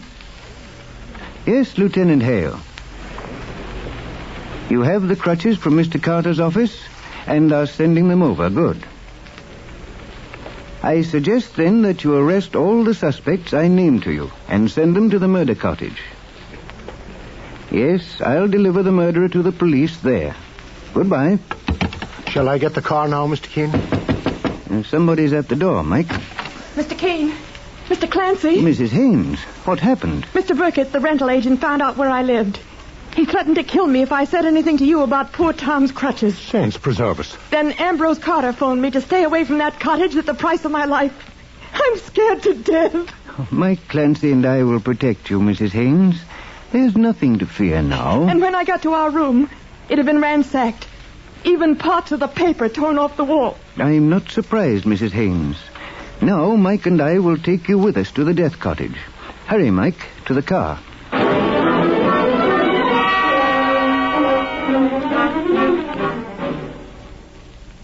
Ring the doorbell, will you, Mike? Don't be frightened, Mrs. Haynes. Oh, Mr. Keene, I'm so relieved it's you. The cottage is surrounded by policemen. Mr. Burkett and Ambrose Carter are in the bedroom. The police arrested them both. Mrs. Lorraine, this is Mrs. Haynes, the murdered Tom Haynes' widow. Thanks for offering to help me, Mrs. Lorraine. My husband was murdered here, too, Mrs. Haynes. Mr. Keene, I can't understand, but Mr. Burkett advised me to move all the furniture out of the cottage. He says he'll put it in storage. Mrs. Lorraine, you say Mr. Burkett and Ambrose Carter are in the bedroom? Yes, Mr. Keene. I'll open the door. Is this your doing, Keene, having me arrested? Yes, Mr. Burkett. But first, tell me why you attempted to have Mrs. Lorraine move the furniture out of here. Because I think the cottage would be easier to rent that way, considering the circumstances. I see. Now tell me, why did you threaten to kill Mrs. Haynes if she spoke to me about her murdered husband's crutches? Why, Mr. Keene. Yes, Mr. Carter? Are those crutches Mr. Clancy is carrying the ones you told me Tom Haynes had when he was murdered? No, Mr. Carter. They're a pair the police took from the display case in your office. What's that? The supporting handbar unscrews and supplies a clever way to conceal narcotics. There's no dope in those crutches, Mr. Keene. I said they furnish a good hiding place. That was all. Mr. Carter, why did you phone Mrs. Haynes to stay away from this cottage in peril of her life? I was afraid this rental agent Burkett would murder her like he murdered her husband. Let me at Carter. I'll tear him apart. Hold still, Burkett, or I'll drill you. Mr. Burkett, the police found the murdered man's crutches in the attic of your house. They are a duplicate of the dope-carrying ones taken from Mr. Carter's office. Why, I don't know how they got there. I know how, Mr. Burkett. How, Mr. Keene? Mrs. Lorraine put them there after she murdered Tom Haynes. The nice lady who offered to help me. Tom's murderer? Yes, Mrs. Haynes. Try to prove it, Keene. In the rush, Mrs. Lorraine, you dropped a monogrammed handkerchief beside the crutches in Mr. Burkett's house next door. And here's your criminal record, Mrs. Herbert Lorraine. What? You were in the dope racket before you married Herbert Lorraine. He was a trusting husband, so you conceived the plan of making capital of his sympathy for cripples by designing this clever type of crutch to transport narcotics. Keep on dreaming, Keene. The cripples who came here came to get narcotics from you as your peddlers. They weren't cripples. And when your husband discovered what you were, you murdered him in this cottage. The soft fool turned on me. Was going to get the police. I had to murder him, Keene. You will be tried and convicted for the murder of your husband and the murder of Tom Haynes. Take her out to the police, Mike. Come along, Mrs. Lorraine. One thing you didn't figure, Keene, was why I offered to rent this cottage for $25 a month. Oh, yes. The game was for your accomplice in the dope racket to offer it for $25 and then terrorize prospective tenants not to take it. In that way, you could retain it to conceal a king's ransom in dope you had hidden in the furniture here. I mean, you are her accomplice, Orville Burkett. That's right, Keene. I'd rather take the rap for dope than for murder. Mr. Keene. Yes, Mrs. Haynes? You say Mrs. Lorraine murdered my husband, Tom. Well, why? Why would she want to kill him? It may help you bear your sorrow, Mrs. Haynes, to know your husband was part of a dope ring, too. No. Tom was? He knew Mrs. Lorraine kept hundreds of thousands of dollars in narcotics concealed in her costly furniture here. Oh. That's why he rented the cottage.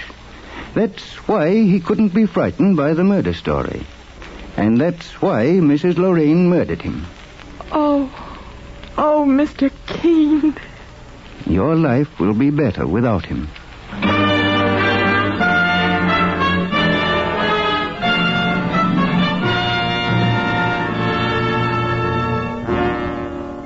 And so Mr. Keene finds the solution to the rented cottage murder case.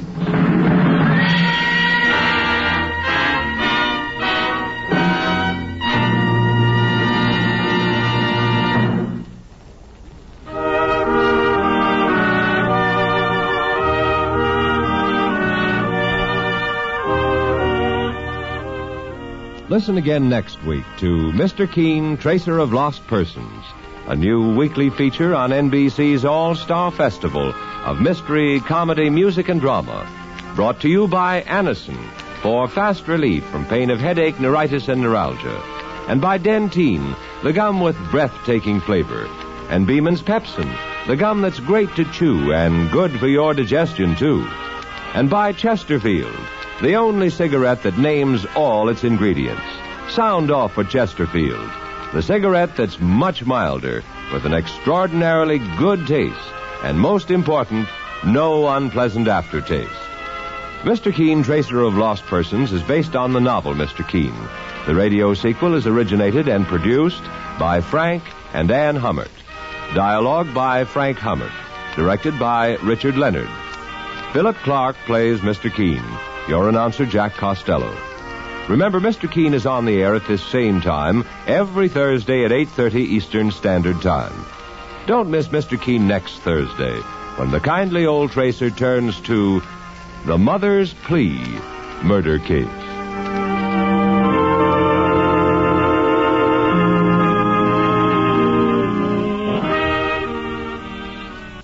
Tonight, hear a report on the Washington scene on NBC.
Standard of California, on behalf of independent Chevron gas stations and standard stations throughout the West, invite you to Let George Do It.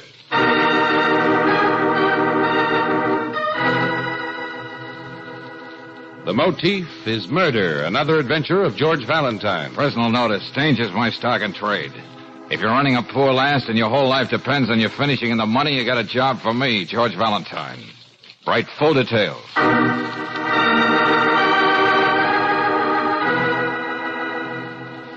Dear Mr. Valentine, enclosed are 3 $100 bills to arouse your interest and claim your attention. Now, consider my problem. I've committed 3 murders. The police have seen no connection between the victims. Dr. Douglas Chapin, Stella Tafania, and Otto Pfeiffer. But there is a connection, a theme to these deaths, as definite and perfect as a motif in a work of Wagner. I want you, Mr. Valentine, to provide me with the appreciation of an intelligent man and exhilarating knowledge that from now on you'll be an obstacle in my path. I shall phone you at 2 this afternoon. No signature. How thoughtless. Well, what do you make of it, George? I'd say somebody was funning me, Angel, if it weren't for these 3-century notes. Well, he sounds like a well-educated man. Or a woman, for all we know, but well, the handwriting's like a child. These names here, they don't ring any bells for me, but they may for Lieutenant Riley. And, Brooksy, if we find the 3 people in this letter in the file for unsolved crimes, there's going to be a refreshing and deadly calm about the good lieutenant.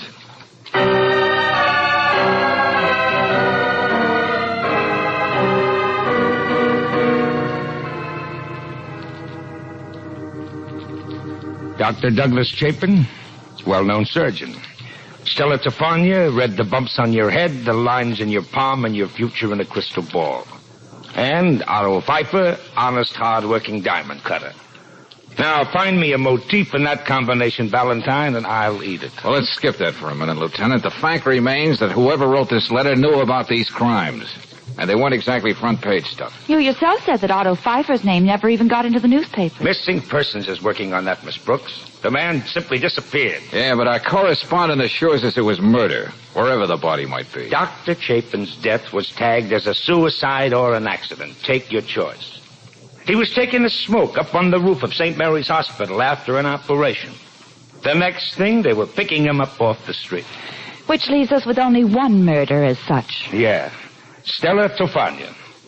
Well, that crazy gypsy probably told one of her ignorant, superstitious customers something he didn't want to hear, and he beat her brains out in the back of the store. But you still don't know who it was? Unfortunately, no. Well, then it's possible that the 3 were murdered by the same person for reasons we don't know yet. Uh-huh. And he's paying good money to you to try and catch him. Well, maybe we're dealing with the loony here, but I can't take any chances. Now, I don't want to sound like an old killjoy, Riley, but this character isn't stupid. I doubt if he's going to let his telephone call be traced. Well, just the same, I'm going to set things up with the telephone company. I'm going to have another phone put in your office and trust to luck. Okay. 2 o'clock then, Lieutenant.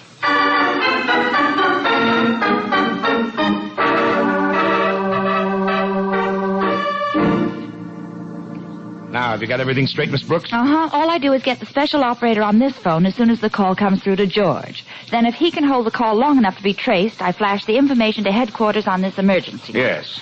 And a whole fleet of squad cars will be at the address wherever it is in a matter of minutes. Well, it's almost 2 now, Lieutenant. Now, look, Valentine, when you get on the phone, wind up and talk as long as you can. Say anything, even if you have to stutter, but keep the conversation rolling, see? And right on the button. All right, Miss Brooks. Got it, Lieutenant. Hello? Valentine. Operator, you can start working on the call. Huh? What can I do for you? Suppose you tell me what this is all about.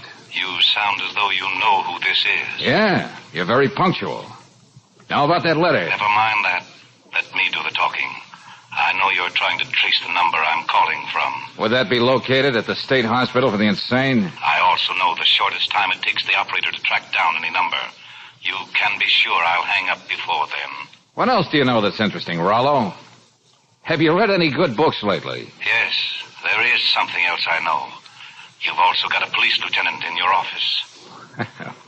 You're all right, Buster. It's going to be fun playing with you. Yes, it is a game, isn't it? And I welcome the odds against me. It'll make the triumph completely satisfying, like the final flourish of a great symphony. Assuming you did kill those 3 people, friend, you mean you're going to continue on your merry way? Let's leave idle conversation for another time. Now listen, tomorrow I'm going to kill again, and neither you nor the police shall be able to stop me. Would you mind repeating that? You heard me. I'm even going to give you the name of the victim. She is Honey Evans, a model, living at the Marlborough Apartments on Weldon Boulevard. Now, wait a minute. Tell me something. How do you pick out your people? What have you got against this girl? What did you have against the others when... Hung up. All right, Miss Brooks, you can forget it. Well, Valentine, what do you say? The gentleman on the other end of the line wants us to be sure and keep tomorrow open. He'd like the pleasure of our company at a murder.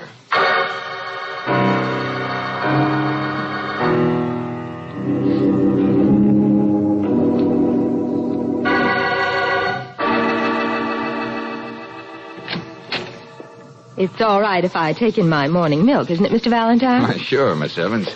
Here, I'll get it for you. Thanks. Isn't it rather silly, you and the police patrolling this building all on account of a letter from some crackpot? Well, now, wait a minute. You forget I spoke to that crackpot. He mentioned your name with more than morbid delight. Oh. Come in, won't you? Okay. I'm going to be barricaded in my own apartment. I may as well have someone to talk to. Someone interesting. Here's your milk. Oh, thanks. Special skim milk. I really hate the stuff, but I have to think of my figure, which is the height of irony. Honey Evans, the girl with the most beautiful hands in the world. My public never gets to see the rest of me in the ads. Poor public. My next-door neighbor practices like that for hours. Well, it's one thing you can't blame on Lieutenant Riley. Now, seriously, Mr. Valentine, who'd want to kill me? Well, I haven't an enemy in the world. Haven't you ever heard of people having a compulsion to kill just for the thrill of it? No reason at all. Well, that's what's got us stumped, Miss Evans. This man says he has a reason, which applies to you as well as the other three.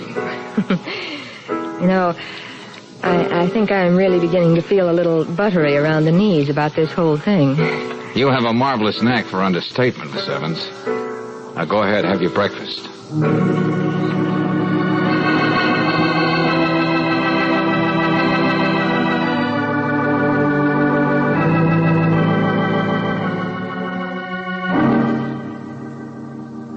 Hey, Lieutenant, I think I'd better check with Miss Evans again. Why? What's the idea? Nobody can get into that apartment without passing us here in the hall. She is beautiful, isn't she, Lieutenant?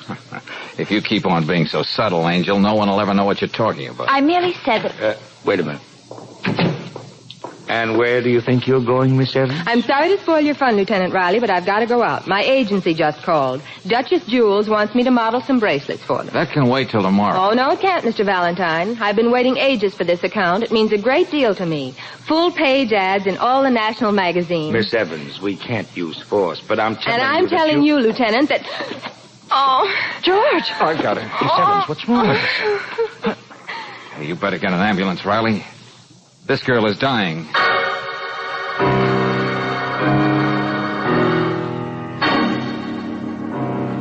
Coroner's report, Ray Cecilia Honey Evans, 14.36 grains of tetric myoside in stomach of deceased. Remaining milk in bottle found to contain nearly 8 grains of same. Cause of death beyond doubt, poison.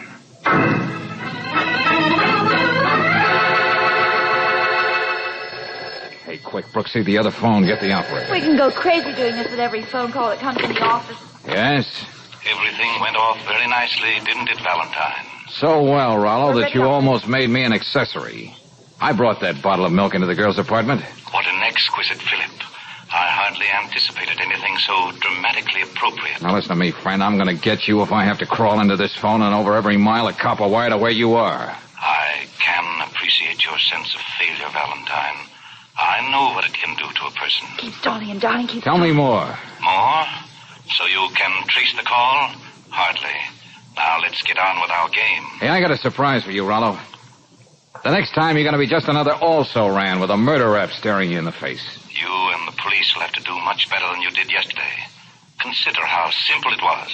Having discovered that Miss Evans was the only one in the building who ordered that special brand of skim milk, I found the time and the place to substitute another bottle right outside the Marlborough apartments when the milkman was making another delivery. I still say you're not going to get away with it, Rollo. Very well. If you're so sure of yourself, maybe I ought to make it more difficult next time. Tomorrow. Tomorrow? Hey, now look, what did these people do to you? Why are you doing this? You can't be so crazy that human life means nothing. Quiet, Valentine. I don't have much time. Tomorrow, someone in the 1200 block on Corona Del Mar Avenue is going to be found dead. That's all I'm going to tell you. Now, let's see how really clever you can be. But, operator, are you sure? Well, they're still on the phone. Oh, no, we're not, Brooksy. You can hang up now. Well, I guess you're right, operator. Thanks. George, he must be timing himself with a stopwatch. He knows just how far he can go. That time they almost traced the exchange he was calling from. I know. Well, what gives with Rollo now? Murder. What else? Hello, Lieutenant Riley, please. This is Valentine. Then he's going right on. Yeah. but he's making it a little tougher for us. He's trying to... Oh, yes, Lieutenant. Uh-huh. Just got another call from him. No such luck. Well, he's got another shindig scheduled for tomorrow. Will you take it easy, Riley? I've got a hunch that's so crazy it might just work. All I want you to do is let me play it my way.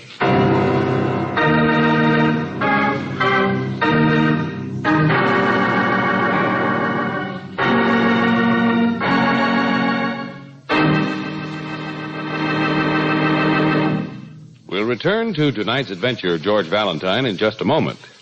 Anyone who has ever run a vacuum cleaner knows it has to be emptied at regular intervals or it's no go. Same thing holds true for your car's engine. That's why a crankcase drain and a refill with compounded RPM motor oil at regular intervals is so all-important. You see, RPM has a special detergent compound that cleans as it lubricates. It controls the harmful wear-causing carbon particles that collect in any engine, prevents them from depositing on and scratching finely polished interior engine parts, and gets rid of them when you have the oil changed. And RPM not only keeps your car's engine cleaner, it fights off corrosion, rust-proofs internal engine parts, and clings to the hot spots left bare and exposed to wear by ordinary motor oils. Next time you ask for motor oil, ask for RPM motor oil. Regular use of RPM means added life for your car's engine. No wonder RPM is first choice in the West. Get it tomorrow at any independent Chevron gas station or standard station where they say and mean, we take better care of your car.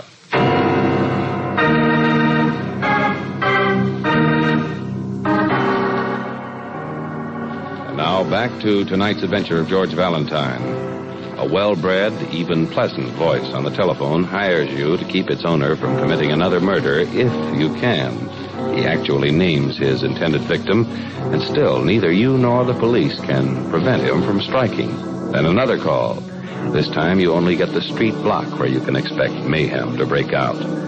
All of which, if you're anything like George Valentine, suggests something as wild as the whole setup itself. All right, Valentine, you've practically memorized that list, and it better pay off. I had half the men in the department canvassing that neighborhood. And the 1200 block on Corona Del Mar is king size. Yes, and we've got the name of every man, woman, and child, address, occupation, comments. Thanks, Riley. Whew, this is really some job we've got handed to us. Okay, so we blanket the whole street with plainclothesmen, but we can't keep people from going to work. We can't check on every delivery man or salesman who wants in or out. We can't... Look, Valentine, will you stop staring at that list? What do you expect to find? The name of the person who's next on Rollo's schedule. I don't see how this can tell you. Riley, while you and the boys cover the block, I'm going to concentrate on one Walter Cluckholm, piano teacher. 1236 Corona Del Mar. I don't want to be an old nosy, but why? And I don't want to raise your hopes too high, Lieutenant. So suppose we just call it a wild stab and see if it works.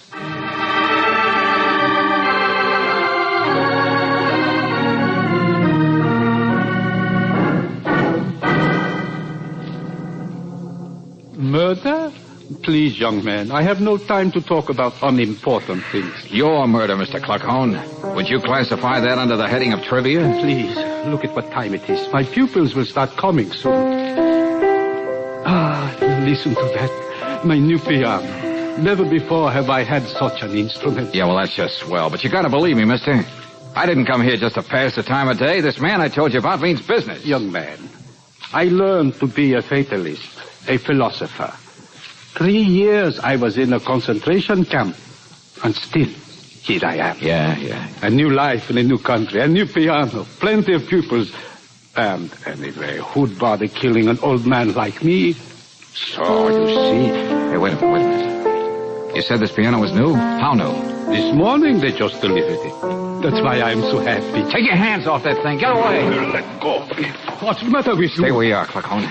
Keep your hands off that keyboard. What are you doing, young man? Just having a look inside this piano.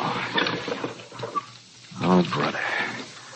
You don't know how lucky you are, Pop. What do you mean? These little wires, this detonator cap. Somehow our unknown playmate found out this was being delivered today and managed to wire it for sound.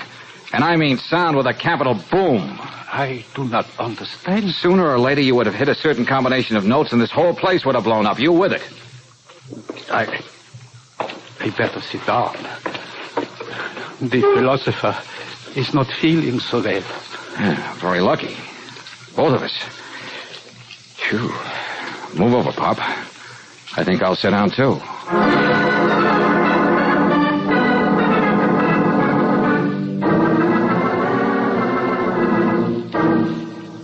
Valentine, what is this business about a motif, a theme, and a work of Wagner? Well, my hunch about Cluckhorn wasn't so wild after all.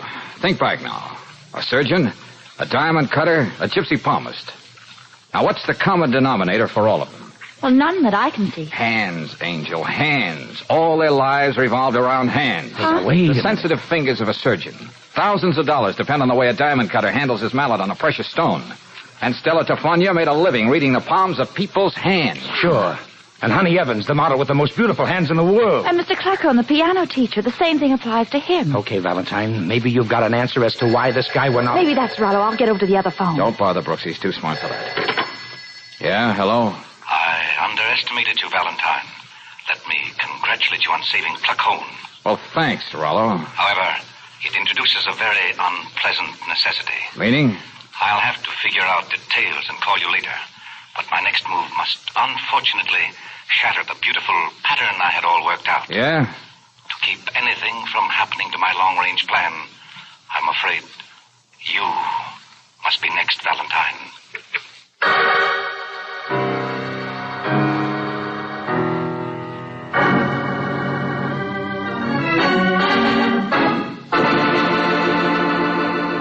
Hey, Riley, just what kind of mental pygmies are we? Don't make me answer that now. I don't exactly feel like Einstein. And I feel as confused as a mating moth. Now, look, it takes just so long to trace a telephone call, and Rollo knows that. But we're going to make two parts out of the operation. Huh? The first time he calls, we trace the prefix, the name of the exchange, where the phone is located. And that's all. But an exchange covers a lot of territory, George. And he'll never stay on the wire long enough for us to find out the exact number. Yeah, but I'm going to make Rollo call me back a few minutes later, so we can be sure he's using the same phone, or at least the phone in that district. Then all we have to worry about is getting the number. Say, that's an idea. It might work. But wait. How do you know for sure he's going to call back? Lieutenant, if I know my customer, I think I have a way. Oh, well, darling, I'm worried. You're going about this as though it were just another case with somebody else. He means to kill you. You know, the same disconcerting thought keeps occurring to me, too, Brooksy? All right, Valentine. You hit on something. But here's what we're going to do. You don't have to bother with that other phone this time, Miss Brooks. But why? I'll rig it up so that any call that comes into this office will flash a red light on the switchboard down at headquarters. We'll work the whole deal out from there. Will that save any time, Lieutenant? No, but that way we'll be in constant touch with every squad car in the city, and as soon as we find out the exchange, they'll be ordered to converge on that district. Then they can't be more than minutes away from wherever he's phoning. Hey, you know, Riley, you and I make a pretty good team. Maybe one of these days I'll join the force and you and I... You do, and I'll... well, I gotta get going. I think I smell my fudge burning.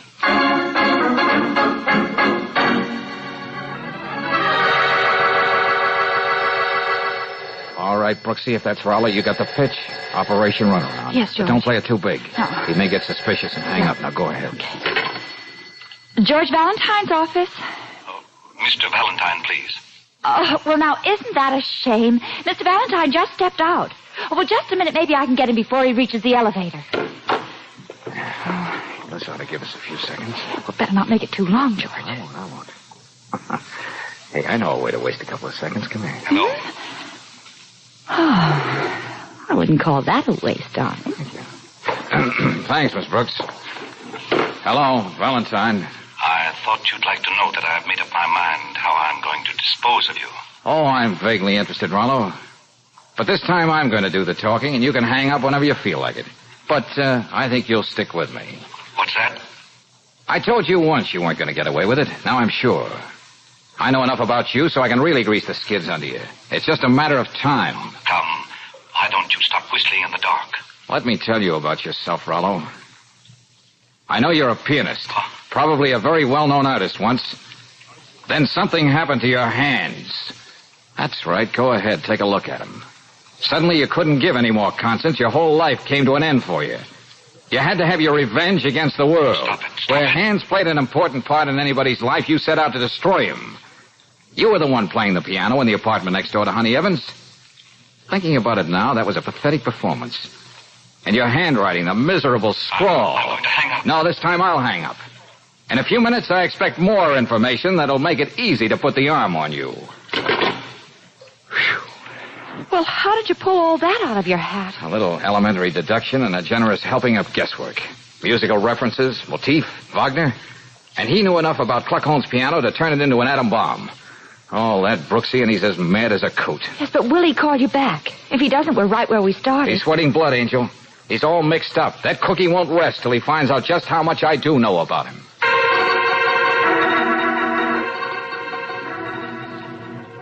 Attention, all cars. Proceed to district covered by the Wadsworth Exchange. I repeat, Wadsworth, bounded by Elmira, Jensen, and Morton Streets, and the south side of McCary Boulevard. And step on it. That's all. Riley. Okay, Sergeant, let's get going. Wadsworth thinks in a big hunk of the city, Lieutenant. I was thinking of something else. Valentine happens to be in the Wadsworth Exchange.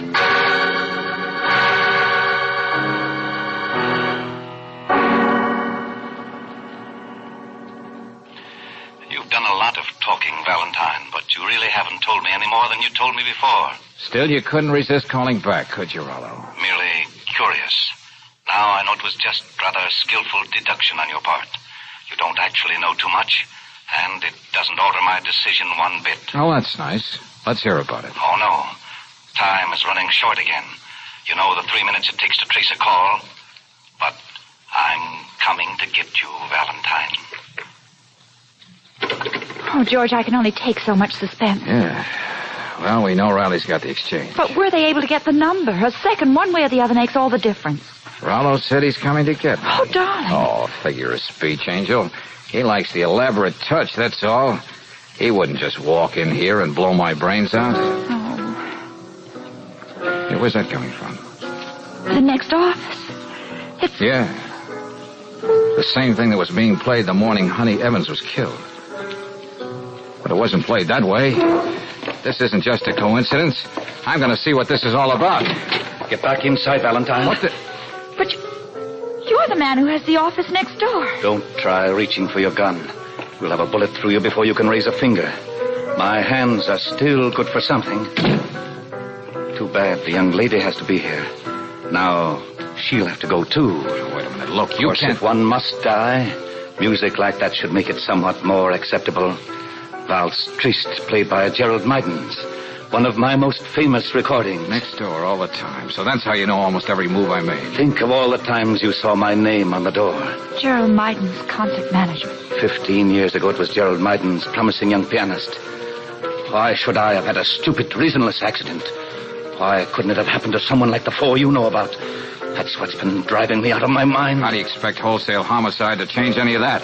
These hands, these fingers, long, you'd imagine sensitive. But they're dead things. Only the faintest trace of feeling left in them. Oh, don't do this, Mr. Mydens. The police will understand that you're sick. You don't know what you're doing. My name on the door may not have suggested anything to you, Valentine, but yours did to me. It inspired this little game. But it's all over now. All over for you.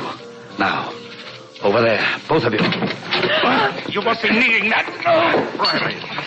See that he behaves, Sergeant. Oh, Lieutenant, do you mind if you kiss a gray-haired old lady? Oh, brother, you must have made it here in nothing flat. I was only over on 10th Street when we found out it was the office next to yours. Would someone mind turning off that record?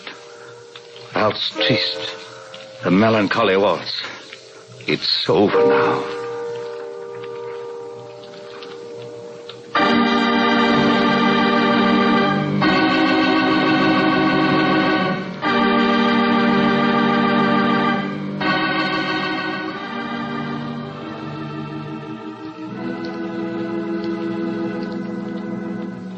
George? Did you notice our new neighbor in the next office? Yeah, yes, I did. Pamela Stodgeworth. Society secretary. Oh. All social functions correctly managed. Mm-hmm. Weddings especially. Well, I had Coke with her down in the drugstore, and... Well, Miss Stodgeworth wants to meet you. So did the last tenant. Yeah, but in fact, Pamela gets absolutely agog at the very mention of your name. Oh? And why would that be? Well, she thinks if you really got to know her, well, you might start thinking of romance, orange blossoms, old shoes, and a shower of rice. Oh, Angel, I realize you always have my best interests at heart, but Do you really think it would work out? Huh? Why, Pamela is at least 60. No comment.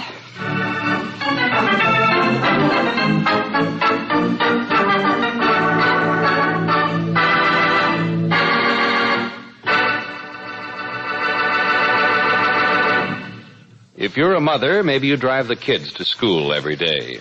Or if you're the breadwinner of the family, maybe you use the car to drive back and forth to work.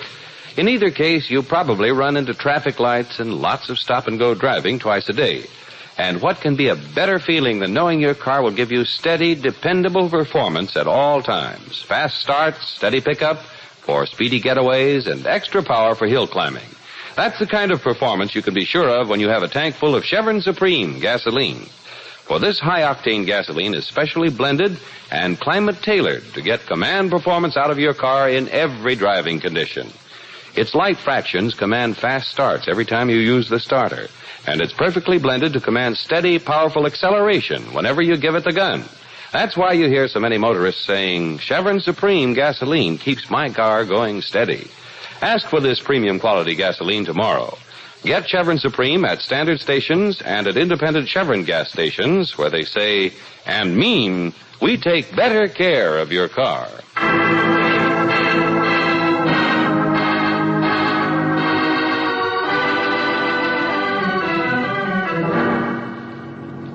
Next week, when you tune our way for another adventure of George Valentine, you'll find a very distraught Brooksy waiting by a roadside as... Hey, Brooksy, over here. Oh, George, Have you got that prescription, Brooksy? Let me have it. Here, but what... Now get inside and take the wheel. I can't. Oh, George, you know you're scaring me to death, don't you? Well, that makes a couple of scared people. Let's just hope this stuff works, or you'll be looking for a new boss. Now step on it.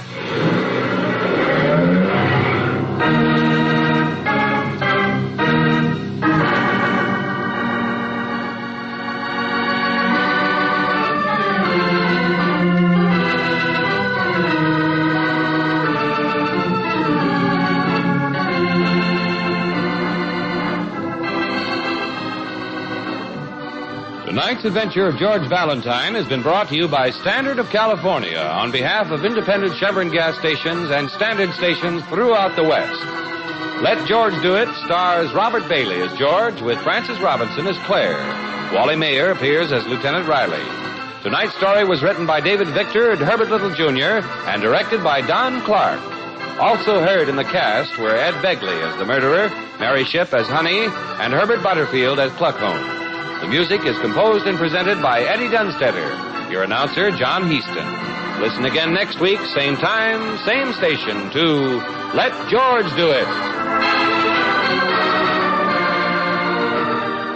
This is the Mutual Don Lee Broadcasting System.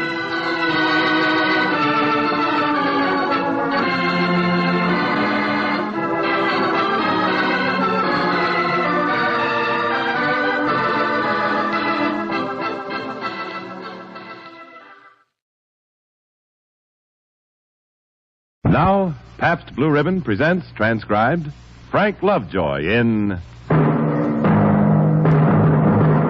Night Beat.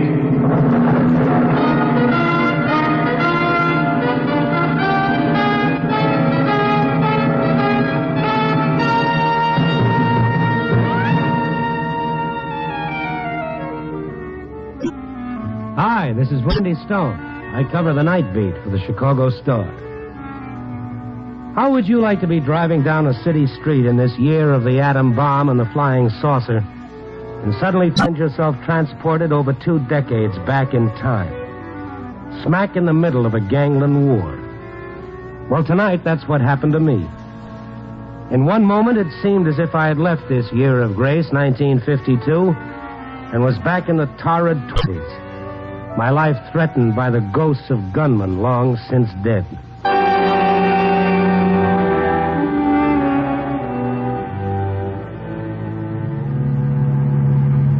It was one of those quiet, dull nights with the fog rolling in and nothing of interest for it to hide.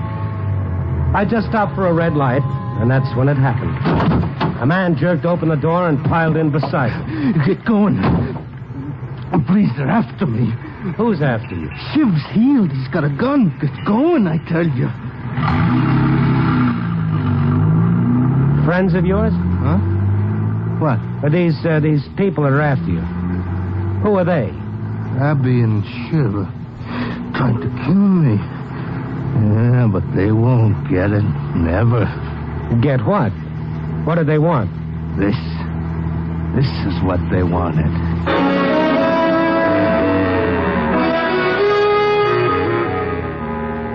He opened a fist and showed me. The dashboard light shone on a figure of dark blue wax lying in the palm of his hand. A crude image less than 3 inches long. As crude as though molded by a child.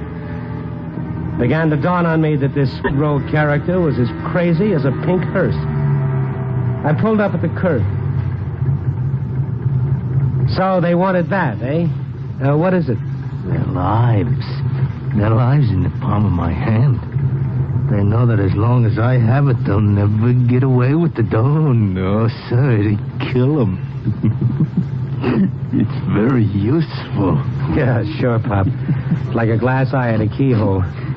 They must be a pretty crummy pair to be picking on an old guy like you. We'll find a cop. No cops. I don't need favors from no cops. But if... I ain't talking to them. No cops, you understand? Okay. Cops. They ain't gonna make no deals with Jake Strand. No, sir. Deals? What kind of deals? 20 years they did for it, and it's mine. Mine.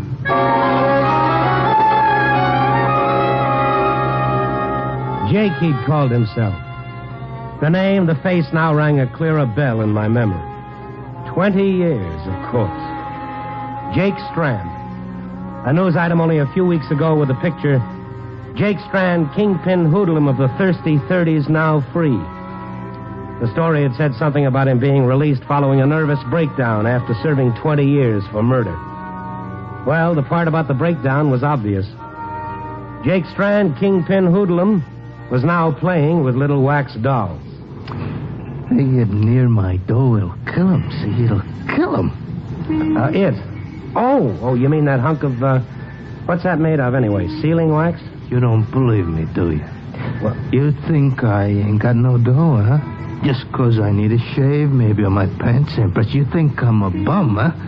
Well, I got it, see? $100,000. You hear me? Listen. Sure, Pop. When money talks, everybody listens. You think I'm nuts, don't you? Well, of course not. Perish the thought. Yeah, that's what you think. You and them sky pilots who run the mission. Gave me a job sweeping up, and they think they're doing me a favor. Me, Jake Strand. I could buy him and sell him. Oh, you live at the mission? Yeah. Where are we going? Oh, I'm taking you back there. It's late. No, please don't take me back. They'll get me. Who will get you? Shiv and that big gorilla. What gorilla? Gabby. Now, Jake, when you jumped into the car, I looked back. There was no one following you. There was. I tell you, there was. Okay. Have it your own way. I'll see that you get inside the mission house safe. No. They sleep there. Don't you understand? They sleep there. They'll get me. Now, Jake, here's the mission. Don't leave me, mister, please. Oh, Jake, now I've got work. Look, buy me a drink, will you? But There's Lippy's place across the street. Come on, set me up, will you? I'm busted. Oh, yeah? Well, what about all that dough, that $100,000 that you were talking about? What $100,000? Oh, fine. Come on.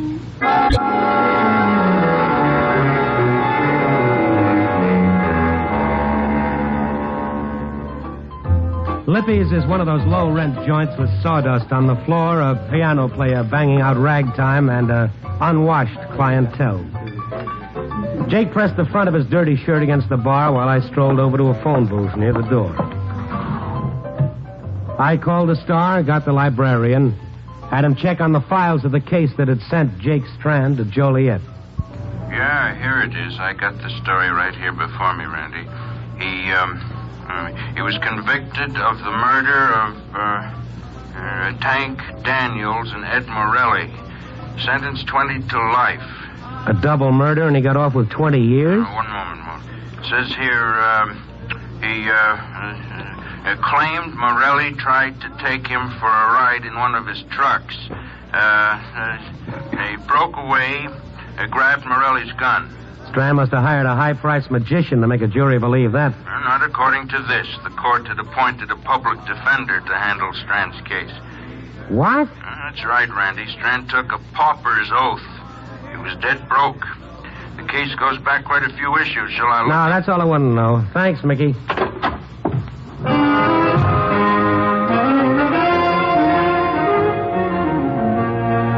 What kind of a guy had I gotten myself mixed up with? The poor devil was riding a dreamboat loaded with a mixed cargo of rainbows and nightmares. The convoy he needed was a man in a white coat, not me. I walked out of the joint. Strand followed me. Listen to me. You gotta help me. All right, Jake. I'll see you home. No, you don't understand. I can't find it. I've been looking and looking. For what? My dough. $100,000. Oh, yeah, I know. You told me. I've been going crazy. Every chance I get, I've been riding the bus looking up and down Lakeshore Drive. It's changed, Randy. Everything's changed. Well, streets are like opinions, Jake. In 20 years, they're liable to change, too. Oh, you don't understand. It's disappeared. The houses, the trees, the road, the whole place. What place? What place, Jake? Caliban. Caliban? Yeah. You know where it is. You know, eh? You know? Now, come on, tell me. Now, Jake, you're wrinkling the suit. Now, let go my lapel. Relax, will you? Now, come on, let's walk. I never heard of any place called Caliban. There isn't any such place. You're lying. I went back there. I know I did. After we ditched Morelli's truck, I had the case, a leather briefcase with $100,000 inside. Caliban, it was there. I know it was there. I went back. Come on, let's cross the street. Of course, in 20 years, the name could have been changed. What sort of place was it? Oh, quiet, trees. It was down there mixing the cement. Cement? I went there by myself, see. I didn't want the others to know. To know what? Watch the curb, Jake. And the smell of peaches. Peaches? Well, that figures. Just where, I don't know. Peaches.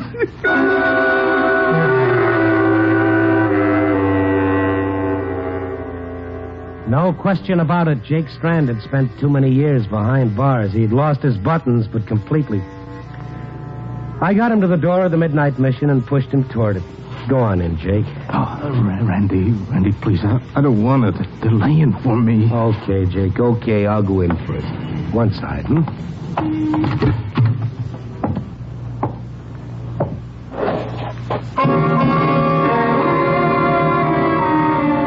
The place had been a store, now converted into a dingy chapel with a few crude benches and a section of counter used as an altar. A bare bulb hanging from an overhead cord shed a sickly light. I looked around. I was hardly surprised to see what I did see, which was nobody. The chapel was empty. I stepped back into the street to get Jake, and he was gone. And the street was empty, too. And that sound was coming from the alley alongside the mission. Jake! That you? Halfway down the alley, light glimmered dimly from the frosted glass of a side door, but it revealed nothing. I walked into the alley, peering into the darkness. Jake! Where are you, Jake? Don't joke me!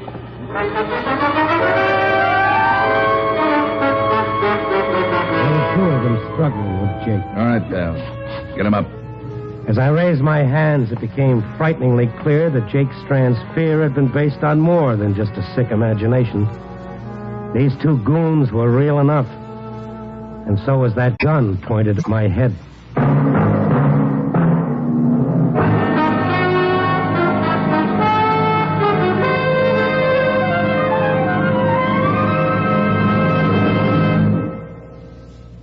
return in just a moment to Night Beat, starring Frank Lovejoy as Randy Stone. A warm summer evening, a pleasant breeze, you and your friends enjoying yourselves out on the porch with snacks and Pabst Blue Ribbon beer. There's a summer scene played many times, in your home and many homes all over America.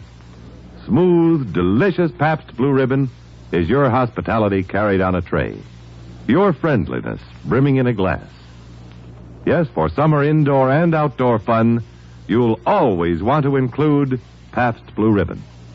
And by the way, for some wonderful food ideas to go along with friendly, satisfying Pabst Blue Ribbon, listen to this. Here's a list of foods to choose for picnics, parties, barbecues. Campbell's Pork and Beans, Armour's Treat, Borden's Cheese, Ritz Crackers with Frankfurters, and of course, Pabst Blue Ribbon.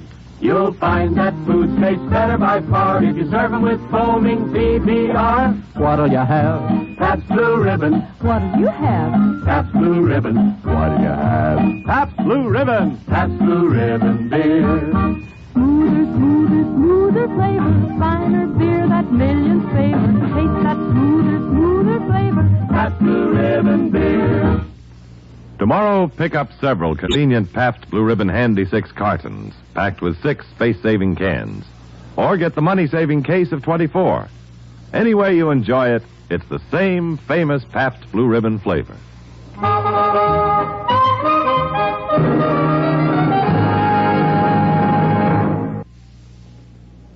Act 2 of Night Beat will continue after a brief pause for station identification.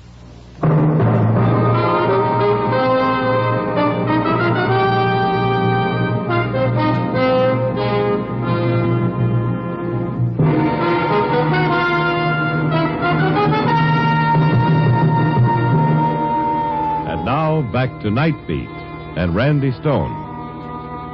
Experience, they say, is what you have left when everything else is gone.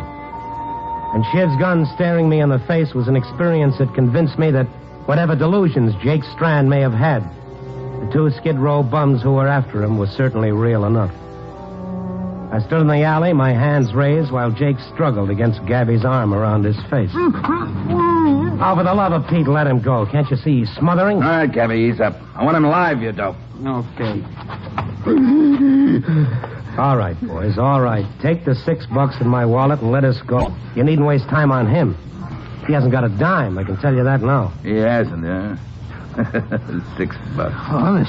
Honest, Shiv, I told you before, I don't know where the dough is. I don't remember. Honest, I don't. I just don't remember. Oh, sure. It's just $100,000. You stuck it someplace and forgot about it. Could happen to anybody. If you mugs believe that pipe dream about $100,000, you're nuttier than he is. Ah, so you know about it, huh? He told you, huh? Real kibitzer, ain't you, pal? Shiv, I didn't tell him nothing. Shut up. All right, kibitzer. Turn around. Yeah, that's it. Just keep those mitts high. All right. The only deadly weapon I'm carrying is a fountain pen. I'll take it. And your wallet. All right, you can let him down. Turn around. Thanks. $6 lousy bucks. Well, that's what I said. What's this? Randy's. It's my press card. Don't strain your eyes. I'm with the Star. Reporter? I didn't know it, Shiv. Honest, he just gave me a ride. I didn't know he was... Keep your mouth shut, big shot. You'll talk when I tell you to, not before. I'm giving the orders now. You ain't nobody. You understand? Shut up. You, newsboy. That's your car out in front.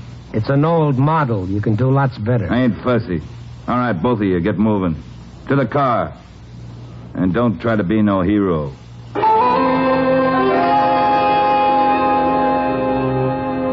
Jake sat beside me as I followed orders, driving past Lincoln Park and cutting through a wooded section for several miles. Finally wound up near a clearing used as a Boy Scout campsite, now abandoned. This'll do. Pull up. What are we going to do here? Get our merit badges? Real funny boy, ain't you? All right, spill it. Do you mean to say you believe any old guy who comes along babbling about millions and living on handouts? No, pal, I don't. But this ain't any old guy. This is Jake Strand. I bet you told him. I bet you Jake told him. Will you shut up? Look, newsboy. Maybe you don't know who Jake Strand is. Maybe you're too young, huh? Maybe you wasn't old enough to read. What are you trying to hand me, anyway? I'm trying to smarten you up, that's all. Oh, you are? This stuff about $100,000. I don't care who Jake used to be, but right now he's living in a dream world. That money never existed. Yeah, it's funny how everybody in Stir knew about that dough Jake hijacked off of Morelli. They were talking about it when I was there. I bet they're still talking about it. I see. You and Jake did time together. For a little while, pal. A long time ago. How about it, Jake? Did you give any of the boys a tip before you left, huh? I'm your pal, too, Jake. Remember me? I used to keep bar for you. Remember? Yeah. You remember, huh? Then you remember where you stashed Morelli's dough. No, I don't, Shiv. Honest, I don't. I can't. You sure you can? Try. Think hard. We'll give him a share, won't we, Shiv? You bet we will. Fair and square. We'll divvy it 4 ways. 4? Well, thanks for cutting me in. Why not? We ain't hogs. Yeah, with all that loot, we won't have to work no more, Shiv. We'll sleep in flop houses. You bet we won't, Gabby. Nothing but the best. Swell hotels, fancy restaurants. How about, Jake? Remember them nightclubs you used to own, them $200 suits you used to wear? We can all wear them. Where'd you hide it, Jake, huh? Where, huh? Tell me, go on, where is it? I don't know. There never was any $100,000. He was bankrupt before he went to trial. He didn't have a dime. So you know about that, huh, newsboy? What else do you know? That you're wasting your time. You don't say. Smart operator, this Jake Strand, wasn't he? He knows he can't beat the rep, so he doesn't tell nobody about Morelli's dough. Nobody knows, except all his pals. Look at him. You think he'd appreciate having pals? That he'd be willing to share. All right, Jake. Out of the car. What do you want? Shiv, please. You heard me, didn't you? I don't know where it is, so help me. I said get out! Don't hit me, Shiv. Don't hit me. Why, don't you move, Stone.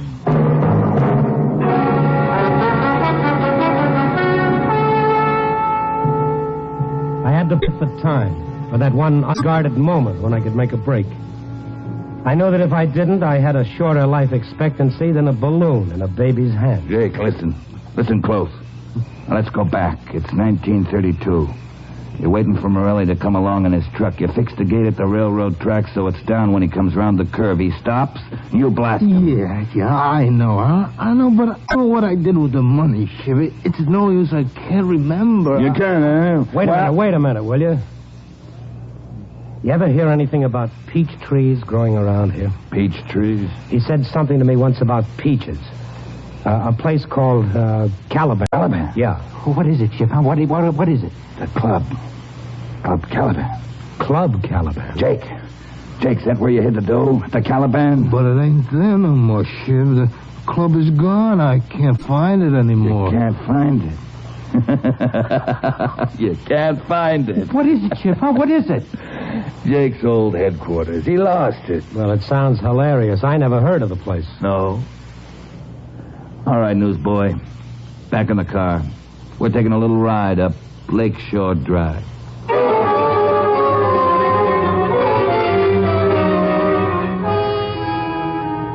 I headed northwest, putting the miles behind us.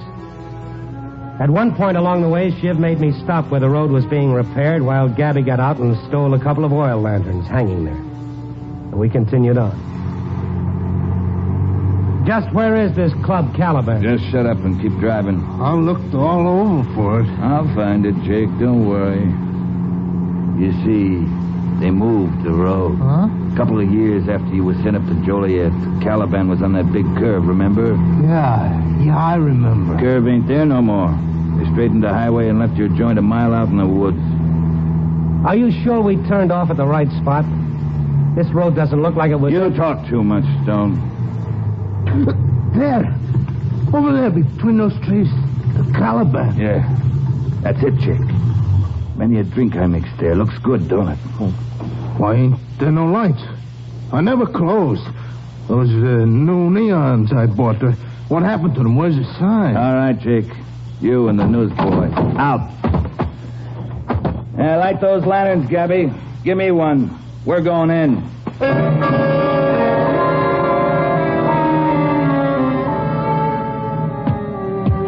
We crossed the rickety veranda. The door was gone, the windows broken, the building a shambles. We paused a moment inside while Gabby held his lantern high and we looked around. And suddenly Jake sprang forward, bounding into the darkness of the building. Gabby went after him and I followed down the cellar stairs with Shiv behind me pointing his gun at the middle of my back. Shiv raised his lantern and there, cowering in a corner, was Jake. Oh, Gabby, please, don't, please. All right. Where is it, Jake? Spill it or so help me. There, over there.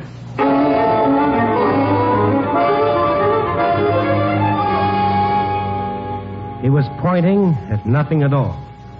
Nothing but a concrete wall. Where? I'll kill you. Let him alone.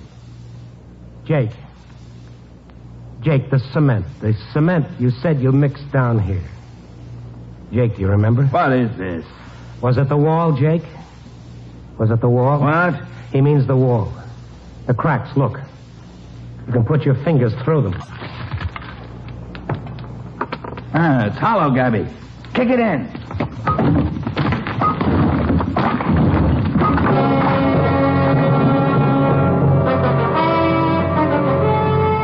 A small area of the wall disintegrated, revealing an opening about 5 feet square and 2 feet deep. And in it, 4 cases of liquor piled on top of each other. The topmost case had been opened, the broken boards lying across it. And beside them, eaten with decay, was a bulging briefcase. Gabby snatched it, knocking the loose boards out of the way, and handed it to Shiv. The dough, huh? The dough. Yeah. Bundles of 20s, 50s, and 100s. All there, huh, Shiv? 100 grand, huh? Yeah, more maybe. Yeah, keep your eye on them. You betcha. This looks like stuff you added to the Morelli loot, Jake. Yeah, a nice little nest egg, eh, boy? Take a look at it, newsboy. So it was a pipe dream, was it? Well, it's going to be a little embarrassing when those old-fashioned gold reserve notes start hitting the banks and they ask you where you got so many of them. I wouldn't worry about it, pal. Because I don't think you're going to be around when that happens. Shiv, you got a corkscrew, huh? You got a corkscrew? What? It's scotch, Shiv. A case of scotch open on top. It says here on this box. Give me that. You don't need a corkscrew. Just knock off the neck. Just like this.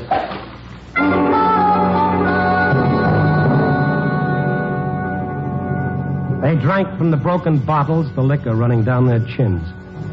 Jake sidled over to where I stood and squatted down beside the lantern. One of the bottlenecks had fallen near the light. Jake reached out a finger and touched the hard smears of wax that had sealed the cork and ran down the lip of the bottle. I stared at it. The wax was deep blue. Real smooth, eh, Shiv? Real smooth. Yeah, it's lousy. It don't taste too bad. Can't you smell it? Yeah. Kind of smells pretty, like peaches.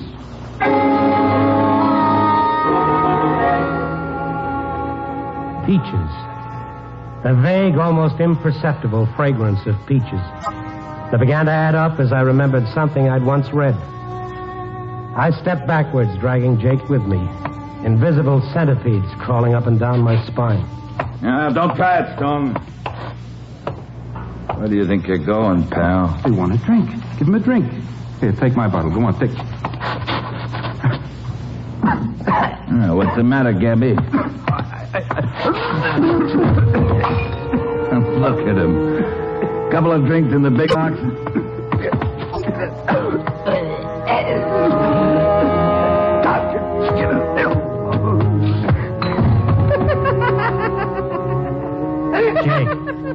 Jake, stop it. You see what I can do?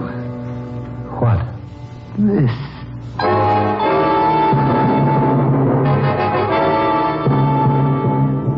Yes, it was that crude voodoo image, the doll of wax. The same blue wax Jake Strand had used 20 years ago when he'd opened and then resealed every bottle in that top case. I dragged him up the cellar stairs, away from the fragrance of peaches and out into the open air. There's only one poison that smells like the stuff you put in those bottles, Jake. The stuff they use in the gas chamber at San Quentin. Where'd you get it, Jake? Where'd you get it?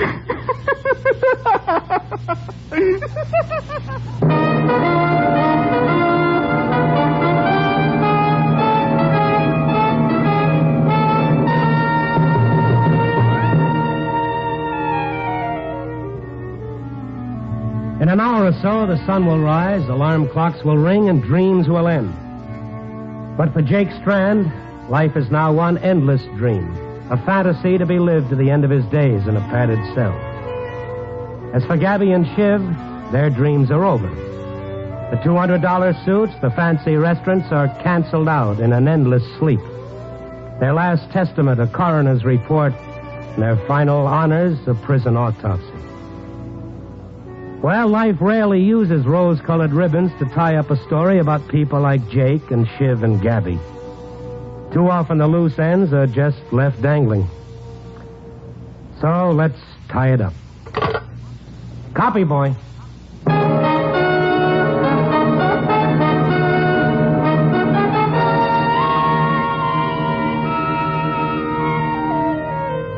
Night Beat, starring Frank Lovejoy, is produced and directed by Warren Lewis.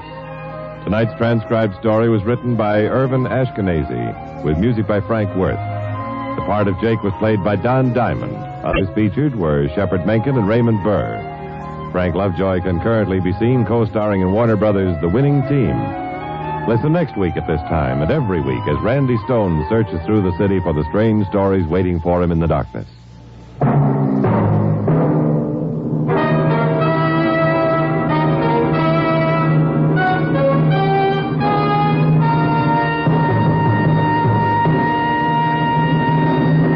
Night Beat came to you from Hollywood. Every 20 seconds through the year, a fire breaks out in the United States. Fires in the home, your home, can and must be prevented. Remember, don't gamble with fire. The odds are against you. Attend the Democratic Convention on NBC.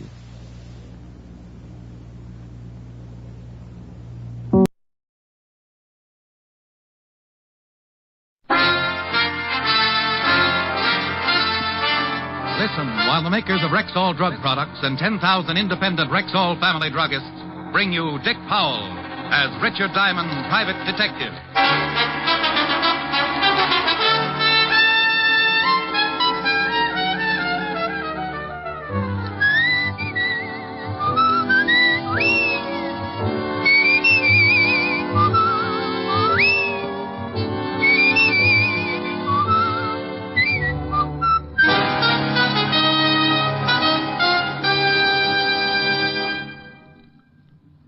Good evening. This is your Rexall family druggist with a welcome from the 10,000 independent druggists who have made the word Rexall part of our own store names. We've done that because we recommend and sell the 2,000 or more drug products made by the Rexall Drug Company. Like Rexall Mineral Oil, for example. This is the mineral oil specially refined for extra heavy body. What's more, Rexall Mineral Oil is tasteless, odorless, colorless, non-irritating, and non-habit-forming.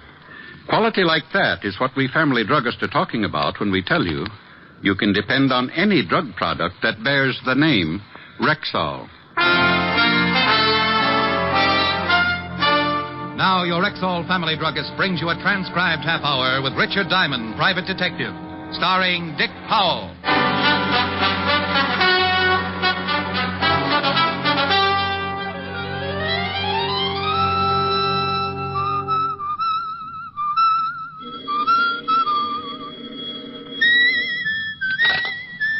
Just a moment.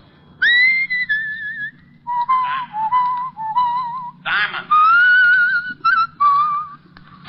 pick up the receiver and speak to me, or I'll... Walt, is that your blood pressure I hear bubbling, or are you calling from Niagara Falls? What's the big idea keeping me waiting like that? Well, the big idea is that it's a beautiful day and I'm happy. When I'm happy, I whistle. And when I'm happy and whistling, I don't like to be interrupted. I'll remember that the next time you're unhappy and you ask a favor from me. You can whistle then, too. Oh, the great, big, important police lieutenant wants a favor from poor little old Richard Diamond. I want you to go to a funeral. Yours? No, it's mine. Say, I'll live to dance the Charleston on your grave, wise guy. Oh, they're burying Bigfoot Grafton this afternoon. How do you know? How do I know? How do I know what? That it's Bigfoot Grafton they're tucking in.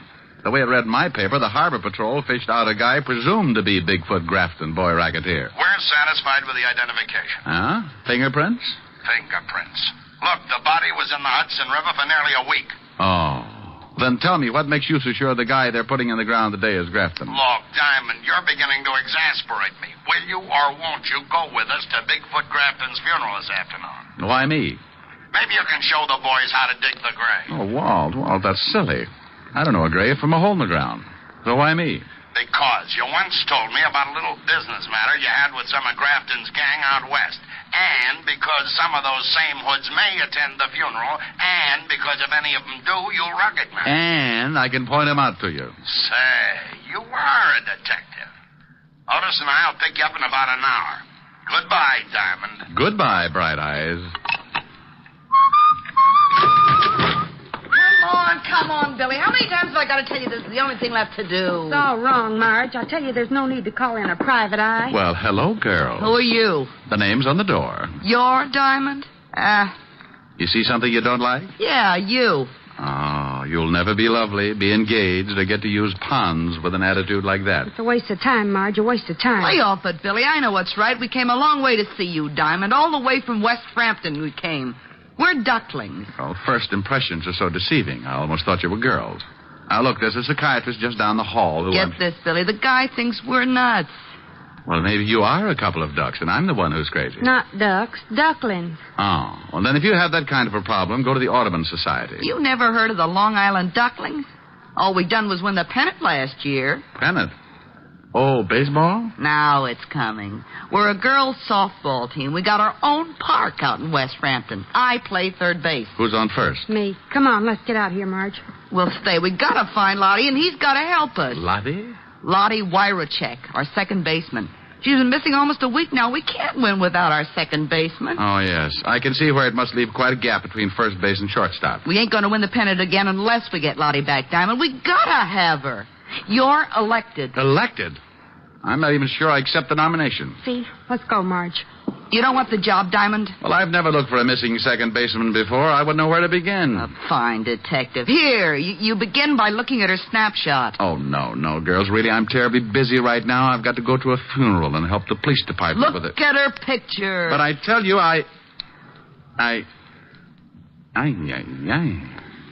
Don't tell me this is... Lottie Wyrachek. You mean a girl who looks like this wastes her nights playing second base? Yeah. Wastes, he says. Diamond, stop drooling. You take the job? Well, I'm tempted. Yes, I'm very tempted. Now let's get some answers first. Ask Billy. She's her roommate. All right. Now think back, Billy, to a day or so before she disappeared. She seemed worried about anything, nervous, upset. No.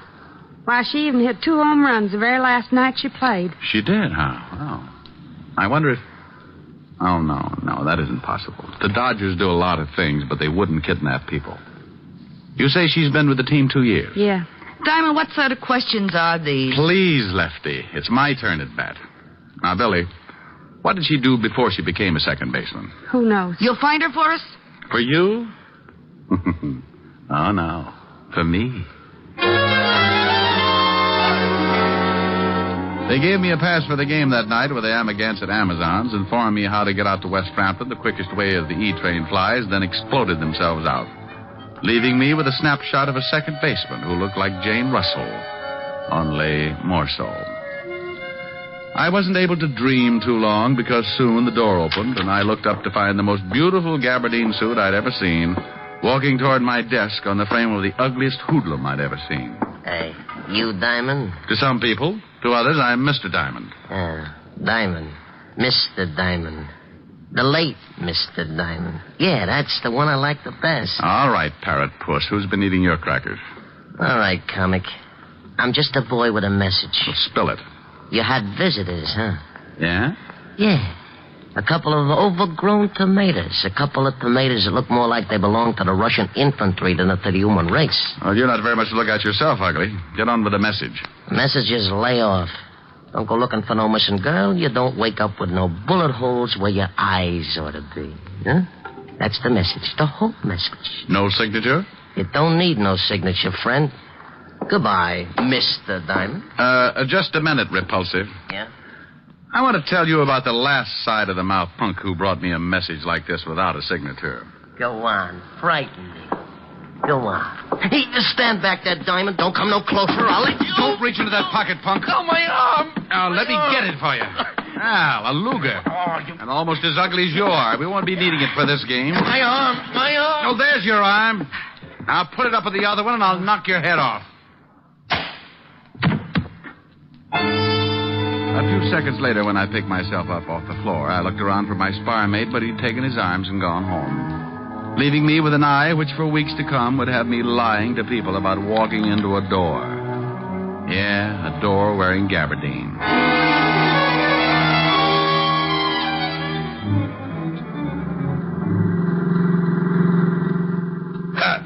How'd you get that shiner, Diamond? I walked into a door, Walt.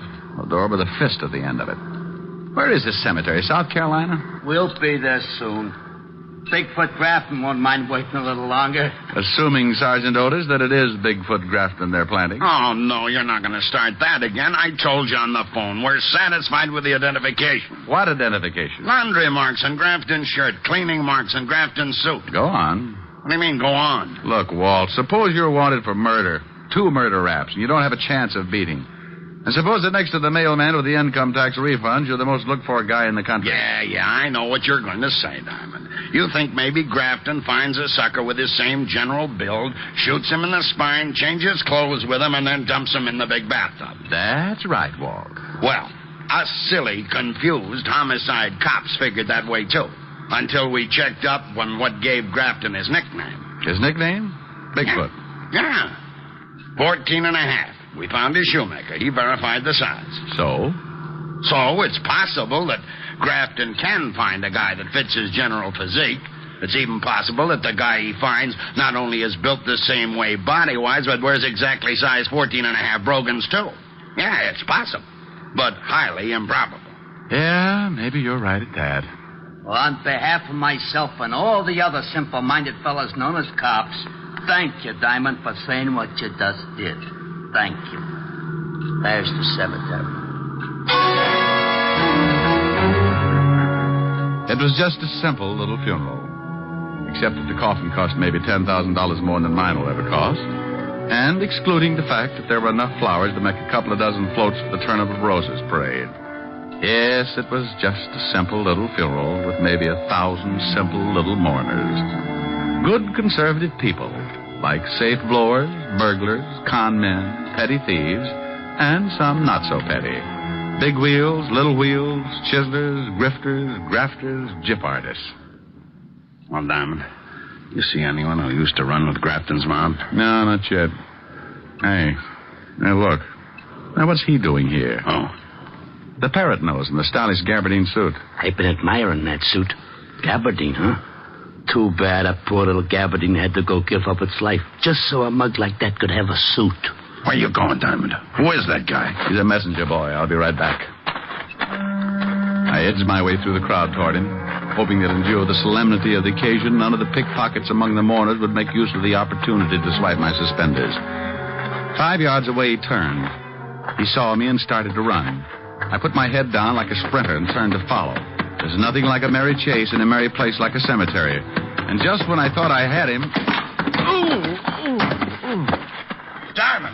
Diamond, what are you doing running into tombstones? Oh, well, I suddenly remembered it's been years since I had a collision with a tombstone. Oh, what were you chasing that guy with a fancy suit for? I wanted to find out who his tailor is. Look, Otis got a good look at that twerp I was chasing. Tell him to go through Rogue's Gallery and try to identify him for me, huh? Yeah, but where are you going? Me? No, I think I'll go to a ball game. It was a good game as games go, fast and exciting, and my girls did themselves proud, 8-3, even though the girl who was playing second in place of the missing Lottie made 3 errors. After the game, I was in the corridor outside the dressing room talking to Billy, the first baseman, the one who didn't think I should have been hired to bird dog the missing girl. Look, Diamond, this is all for nothing. Lottie ain't missing. We never called on you. There's no case. Now, that's the same tune with a slightly different lyric and ugly in a gabardine suit sang to me. It's a good thing I'm stubborn. It's a bad thing, Diamond, for you. It's going to maybe cost you your life. No. No! Don't! It happened that fast. By the time I turned around to see who did the shooting, he had disappeared in the crowd. dirty heel. Diamond, what happened? I heard shooting. Stand back, everybody. Send for a doctor. The rotten heel. I was on his team. Who, Billy? Who? Told him Marge called on you to find Lottie. Who, dear? They'll kill Lottie. They'll kill Lottie. Billy. Billy.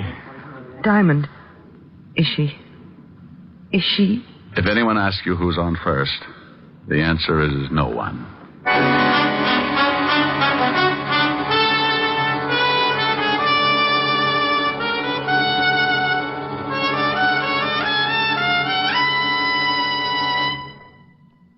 Before we continue with the adventures of Richard Diamond, private detective, here's your Rexall family druggist. I've discovered lately that a lot of people think they don't need to take any precautions against vitamin deficiency during the summer months. But the truth is, we're just as apt to be low on vitamins during the summer as any other season. Then you think people should continue right through the summer taking a vitamin supplement? Indeed I do, ma'am. And the one I recommend is Rexall Plenamins. Why exactly?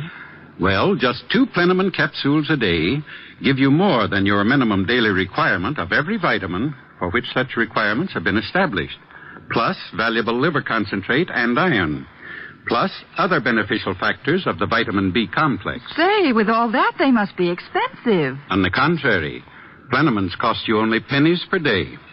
Ask for Plenamins at any Rexall drugstore, and remember, you can depend on any drug product that bears the name Rexall. And now back to tonight's adventure with Richard Diamond, private detective, starring Dick Powell.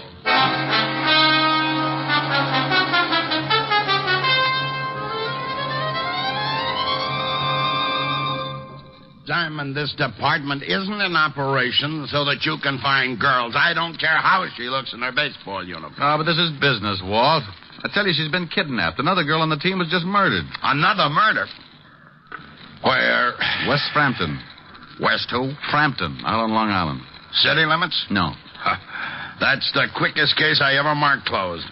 What do you want to waste my time with imported homicides for? Don't I have enough to do right here? Oh, but Walt, look, Don't butt me. They've been knocking each other off like flies this week. We're so jammed up, I got 3 stiffs that don't even have a place to lie down. 4, if you include Otis. Oh, just for that, wise guy, I ain't talking. Oh, if I could only be sure of that. I mean, I ain't talking about the guy you played tag with in the cemetery. I found him in the picture book, all right, Diamond. It took me 2 hours. And just for making cracks at me, I ain't telling you his name. Whose name? Joe Gabardines, that's whose. And I ain't telling you what else I found out about him in the picture book either. Why not? Because you think you're smarter than the whole police department put together, that's why not. Oh. And so if I go spill to you that this Joe Gabardine used to work as a gunsel for the late Bigfoot Grafton, you're going to right away say Bigfoot Grafton ain't dead after all, and that I'm a dope. Walt, you hear that? The guy that threatened me if I went looking for Lottie Wirachek, this Joe Gabardine, is one of Grafton's boys. Say, who told you? Was one of Grafton's boys. Grafton's dead. No, but maybe not. Maybe all these shenanigans are part of Grafton's plot to put some sucker in his coffin and stay undercover. Sure. Maybe Lottie Wirachek knew in some way or other that the guy they fished out of the river and buried today wasn't Grafton. Look, Walt, you got a... Diamond, Helbert. That name you said, the one that sounds like something spelled backwards. Wirachek? That's funny. What's funny?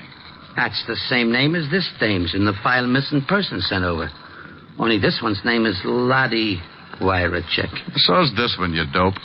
You mean there's 2 dames with a name like that? Yeah, just like there are 2 heads on a sergeant named Otis Loveloon. Now, listen here. Who reported her missing?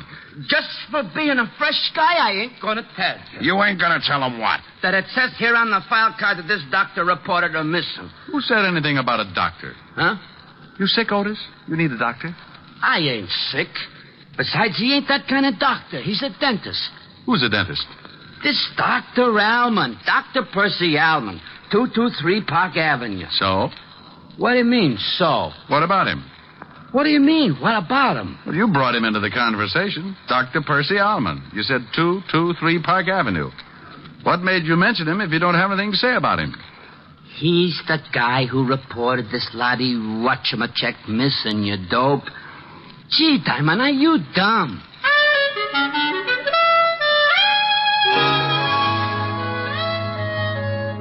Dr. Percy Alvin's home for decrepit teeth at 223 Park Avenue was a fancy schmancy establishment where bad little molars and bicuspids went in for punishment. I could tell even before I met Alman that he was the kind of drill artist who assured the customers there'd be no pain. No pain at all, and there usually wasn't. Until the customers got their bills. The office was a ground floor professional suite that opened directly on the street, and when I pushed open the door and went in, this kind of nice middle-aged guy greeted me with, Yes? I'm looking for Dr. Alman. I'm Dr. Alman, but it's after my office hours, young man, unless it's an emergency. Well, it's about Lottie. Lottie Wirachek. Lottie? You're from the police. You found her. Well, not yet, no. And I'm not from the police. Not... Who are you? My name is Diamond. I'm a private investigator. Oh. You gave me quite a turn for a moment. Well, I'm sorry. Doctor, I'd like you to tell me a few things. What sort of things? Lottie Wirachek. What's she to you? Oh, presently just a friend. Formerly the best dental assistant I ever had. An extremely nice girl. Yes, I saw her snapshot. A dental assistant, huh? Yeah, lovely girl. I hated to lose her. But this baseball thing had been burning in her for a long time. Look, Diamond, just how much do you know about all this? I know that Lottie's missing. Maybe in trouble. Well, I do need help. And perhaps I'd better tell you everything. I'm game. But I think I should warn you. The information I'm going to give you is dangerous. It may mean your life. I'm still game. Maybe not as much as a few seconds ago, but... Very well. A year or so ago, I had a patient, a man who called himself Dunn. George Dunn. And then you found out that Dunn wasn't Dunn at all. That he had very big feet and he was a racketeer named Grafton. Yes. You're very clever, Diamond. It was the dental chart he wanted. He threatened me. I felt that if I ever gave it to him, he'd feel the necessity for killing me. So I gave the chart to Lottie to keep... It happened so fast I barely had time to leap behind a chair. 1 second, the doctor and I were talking. The next, everything was bedlam and confusion. And blood and death and anger. My anger. The doctor had caught one smack between the eyes. And I got mad, shooting mad. I charged out of that office maybe 10 seconds behind the killer, just in time to see him get into a car and melt away into the traffic. He headed east, then south, and east again. Then stopped at a crummy-looking building and went in. And that's when smart, shrewd, clever private detective Diamond climbed a drain pipe, tore his pants, looked inside a second-floor window, saw a girl tied to a chair, and, like Lochinvar, broke in to rescue the fair second baseman in distress. Lottie? Look out! Oh, this was getting monotonous. The billy caught me on the back of the neck, and while it didn't knock me out, it didn't make me feel like dancing either. The first thing I was aware of when I oriented myself to my new condition was the biggest pair of feet I'd ever seen. And the next thing I saw was the gabardine suit containing in its bright, clean folds the filthiest little murder artist I'd ever seen. So I made like a possum and pretended I was asleep. Say, Grafton, I told you the shamus followed me. I want him. He's all yours, Joe, I promise, but later. Why later? Why wait? Because I gotta get that dental chart, that's why. Now that you've rubbed out the dentist and that goofy Billy the ball player, that chart's the only thing in the world that can prove Bigfoot Grafton's still alive. So why does that have to hold up Diamond's execution? Because maybe he knows where the dental chart's hid. I'm giving up on the dame here. She'd have told us long ago if she knew. If Diamond knows, he'll talk. Even if he don't know, he'll talk. And scream, too. Later, Joe. And put that pig sticker back in your pocket. I don't hear you, Grafton. This Diamond made me unhappy, and I don't like to wait. I said put that knife away, Joe. I still don't hear you. All right, Joe. I knew this was the only chance I'd get. They were too busy showing each other their fangs to give me their undivided attention. And so the possum stopped playing possum and made a stab at playing tiger. The act started with a well-aimed kick to what the fight reporters call the midsection. And the gabardine suit folded limply and sagged to the floor like it didn't even have a man inside it. And that's when Grafton pulled the gun, and that's when I made a grab for his knees. And you guessed it, there was a shot. And then there was a punch that made a mess out of a jawbone. And I'm happy to report that this time it wasn't mine. Oh, you're wonderful. What's your name? Well, honey, my name's Diamond. Diamond? Yes, dear, and believe me, a diamond is a girl's best friend.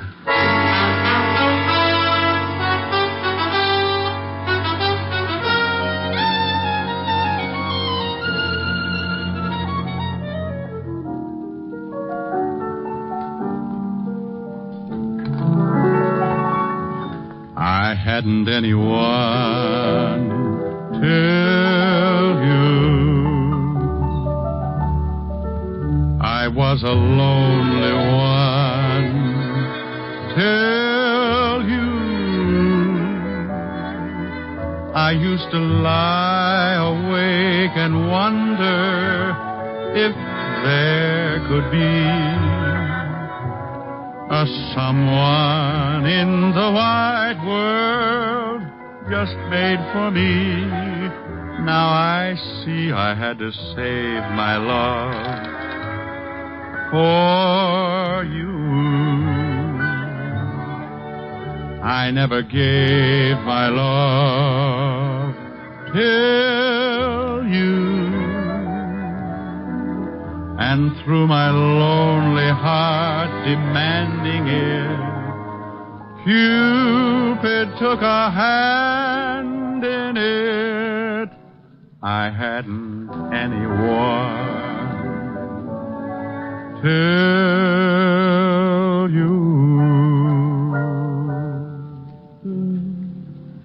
You're so romantic. Even with a black eye. Oh, thank you, dear. Oh, Ricky, darling, it must have been dreadful. Oh, it had its moments, Helen. Yes, I saw that photograph. A second baseman. What's the matter with a second baseman? Well, Ricky, if she were any good, wouldn't she be a first baseman? Honey, I don't think you understand too much about baseball. Teach me. Oh, it takes years, baby. Years. Well? Well, baseball's a game that's divided into innings. 9 innings. Innings? What's an innings? Maybe I better teach you how to play post office. No, Ricky, please. Well, let's see now. An inning is a sort of a division, a stanza, a frame. Yeah, that's right, a frame. A frame? An inning's a frame? Hey, you're digging it. No, I'm not, Ricky, not really. Maybe we'd better forget it. All right. An inning is a frame. That's right, dear. An inning is a frame. Ricky, was she nice? Lottie? Mm-hmm. Well, I'll say this for her. She sure had a beautiful inning.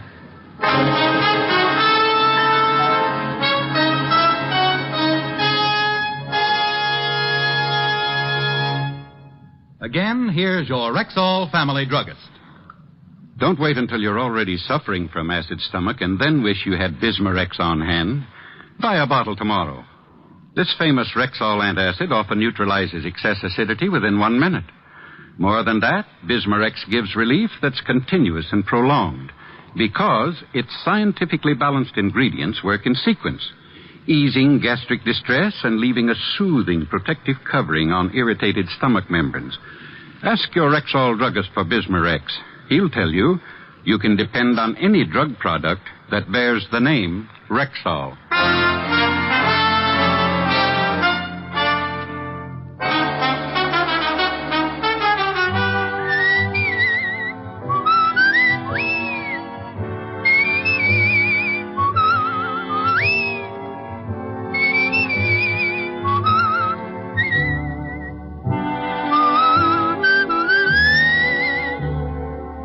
Richard Diamond, Private Detective, stars Dick Powell in the title role and is written by Michael Camroy with music composed and conducted by Frank Worth. Featured in tonight's cast were Ted DeCorsia, Wilms Herbert, John Daner, Bill Conrad, Virginia Gregg, Gloria Blondell, and Sidney Miller. Richard Diamond, Private Detective, was transcribed in Hollywood by Jaime Del Valle.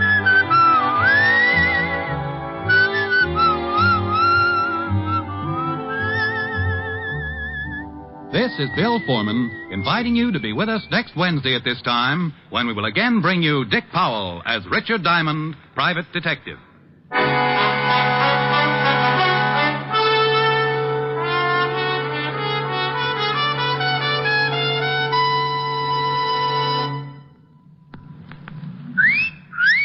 Hiya, beautiful. Get lost, Bristlepuss. You need a shave. But I have shaved. What else do you want me to do? Silly boy, she wants you to go Stag. Go Stag?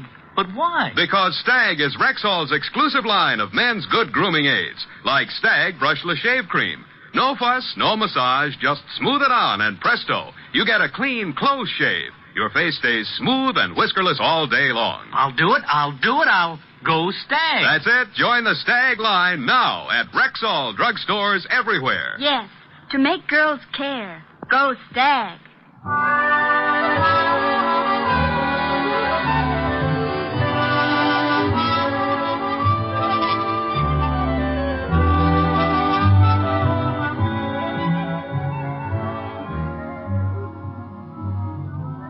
Three chimes mean good times on NBC. Dick Powell, who stars as Richard Diamond each week at this time, is a chime star, and there are many more of your favorite entertainers who are chime stars on NBC. Listen for the familiar NBC chimes. They're your invitation to fine radio entertainment. Whether it's action-packed adventure mystery, comedy, music, drama, or news, you'll find the very best on your favorite NBC station. Listen again next Wednesday at this same time for another exciting adventure with Dick Powell, starred as Richard Diamond. And remember, three chimes mean good times on NBC. In 2 weeks, enjoy The Halls of Ivy with Ronald Colman on NBC.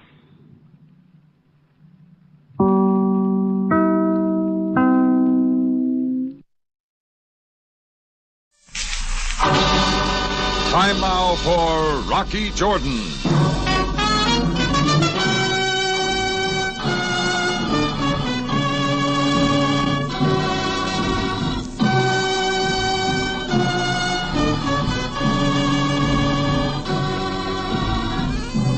Not far from the Mosque Sultan Hassan in Cairo stands the Cafe Tambourine, run by Rocky Jordan. The Cafe Tambourine, crowded with forgotten men, alive with the babble of many languages. For this is Cairo, where modern adventure and intrigue unfold against a backdrop of antiquity. Tonight's story, My Quiet Friend.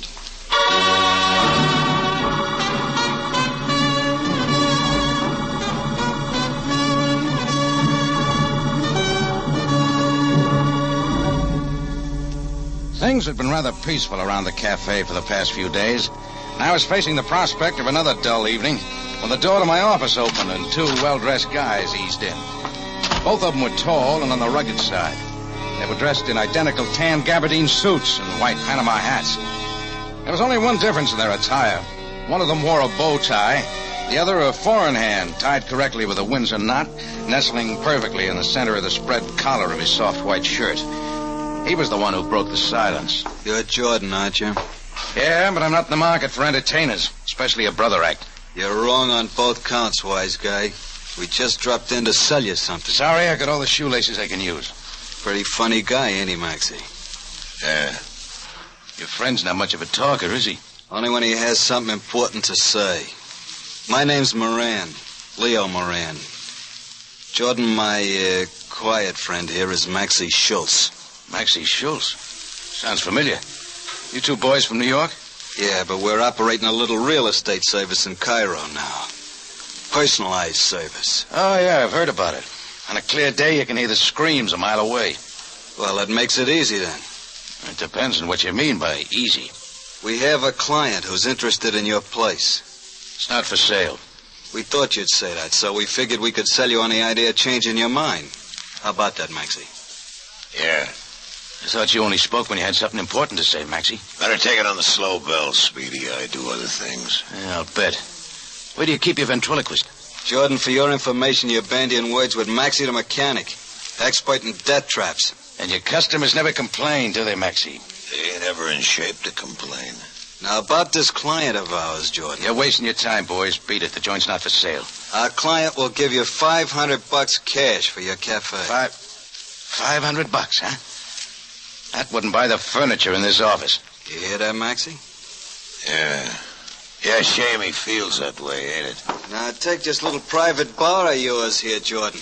I don't think it's worth much. And these drapes aren't bad, but they don't go well with the rest of the stuff. You like this mirror over here, Maxie?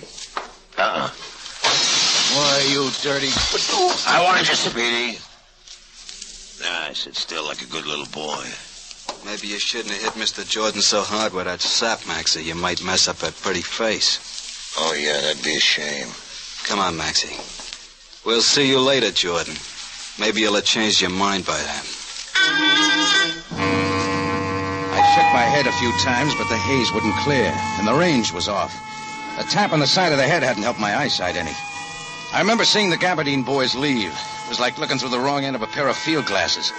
Then the room started spinning, and the lights went out. When I came out of it, the phone was ringing. Hello? Hello? Yeah, who is it? Jordan? It's Charlie LeBouc. LeBouc? What do you want? Look, Jordan, I think it's about time the two of us forget our little differences and have a nice friendly talk, huh? Why should we? Well, I don't like it any more than you, Jordan, but it'll be the smart thing to do. It's about this mob that's taking over. Keep talking. Well, you and I are just about the only two cafe operators who haven't sold out. If we stay together, maybe we can beat them off. They've looked over the situation pretty well, Jordan. They won't expect us to team up on them. All right. What's the spread? Come over to my place, Jordan. I have a man here who can do us some good. I like names, LeBouc. It's, Nick Spalvo. Our buddy. Nick Spalvo, huh? Okay, give me half an hour. Nick Spalvo had owned the Blue Palm Cafe up to a couple of weeks ago. Then, like half a dozen other gin hall merchants, he'd fallen in line with the mob and had moved out without a murmur to the law. Now it looked like Nick had changed his mind. I went out front, hopped a cab, and shortly after 7:30, I piled out in front of Charlie LeBouc's cafe. I pushed my way through the crowd and went up the stairs. At the end of a small, narrow corridor was a door marked private. It was half open. I pushed it the rest of the way. The first thing that caught my eye was the open window and the wind whipping the curtains into the room. Then I saw LeBouc sprawled out on the soft green carpet behind his desk. There were half a dozen bruises on the side of his face and a dark purple crease over the bridge of his nose. LeBouc's company had played a little too hard, and with his weak pump, LeBouc couldn't keep up acting host. He was dead. Then I remembered Nick Spalvo. I went into the room next to the office, but he wasn't around. I started out into the corridor again when I heard voices, and the cigarette girl eased around the corner. Behind her was one of LeBouc's boys with his right hand in his tux pocket. I ducked back into the office and through the open window to the fire escape. I didn't have time to stick around for explanations. And maybe LeBouc's boy wouldn't give me the chance. I had just dropped to the sidewalk when... And then LeBouc's boy suddenly showed up in the window.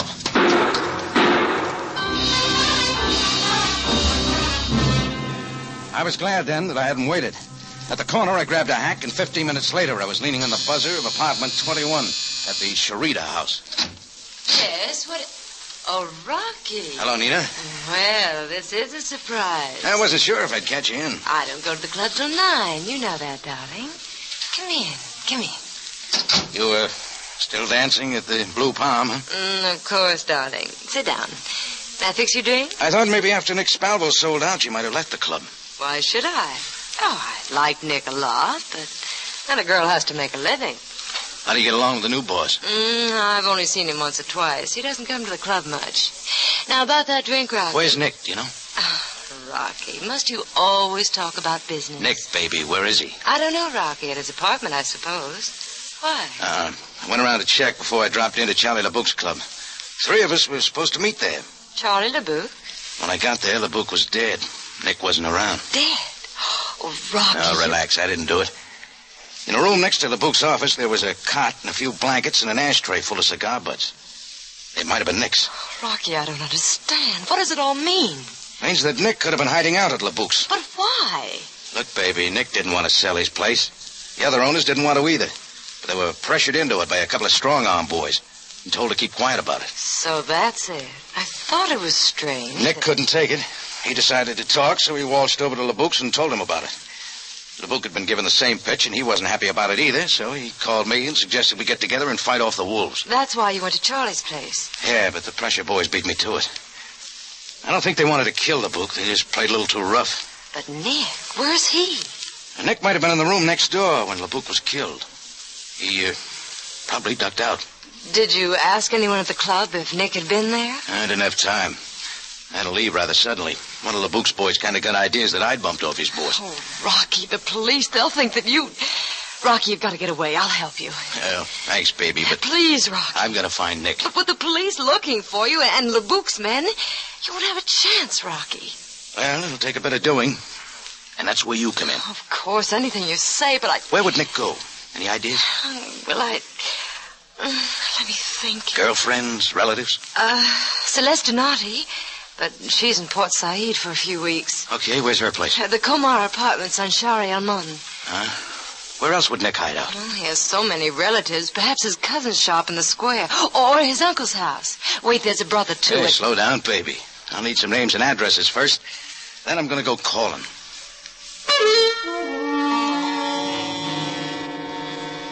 "15 minutes later, I grabbed a cab in front of Nina's place, and shortly before 8:30, I pulled up in front of a small tobacco shop near the old Helwan station. A single light burned in the back of the shop. Beneath it sat a fat-faced Turk, dozing quietly, his feet propped up on the low counter. I went inside. "All right, George, snap out of it. You got a customer." Come on, wake up. The Turk hadn't been asleep. He'd been out cold. And when I shook him, he rolled off the chair and dropped to the floor. I noticed a dark purple bruise over the bridge of his nose, the same mark I'd seen earlier on Charlie LeBouc. I worked on him a few minutes, and then he snapped out of it. No, please. All right, take it easy, chum. I'm not going to hurt you. Here, I'll help you up.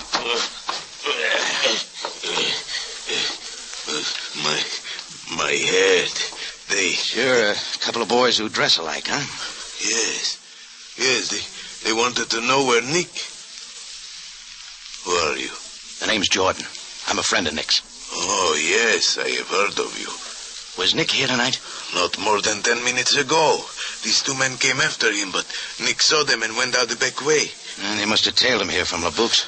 Mr. Jordan, what has happened? Is Nick in trouble? Yeah, he witnessed a murder. Charlie LeBouc's. Those two boys who worked you over did it. Any idea where Nick went to? No. He had just come in. We were in the back of the shop. He started to tell me what had happened when the two men walked in. Nick went out the back way. How about Nick's brother? He lives around here. Think he could have gone there? Perhaps. I do not know. How much did you tell the boys who worked you over? Nothing at all. I could not tell them where Nick went because I do not know. Okay. I'm going around to see Nick's brother. You better fix your face up and close up shop. Those two boys are liable to come back for more. And I don't mean cigarettes. Nick's brother lived in a narrow side street about 3 blocks away. When I got there, the house was dark. The only answer to my knock on the heavy door was a dog howl coming from somewhere inside. I waited for a minute, then went back downstairs and started for the rear of the house. I caught a movement along the wall out of the corner of my eye, but I just kept walking. I went around the side of the house and pulled into a doorway. A few seconds later, I heard him coming along the gravel walk. When he passed me, I reached out. His gun came up, but he didn't have the chance to use it. I flipped on my cigarette lighter and held it to his face. It was Charlie LeBouc's boy, the guy who'd taken the pot shots at me from the window. He was still red-hot on the idea that I bumped off his boss. I packed him off to my cab, gave the driver an address, and we took off. I had to put this boy on ice before somebody got hurt. Couldn't expect my luck to hold out all night.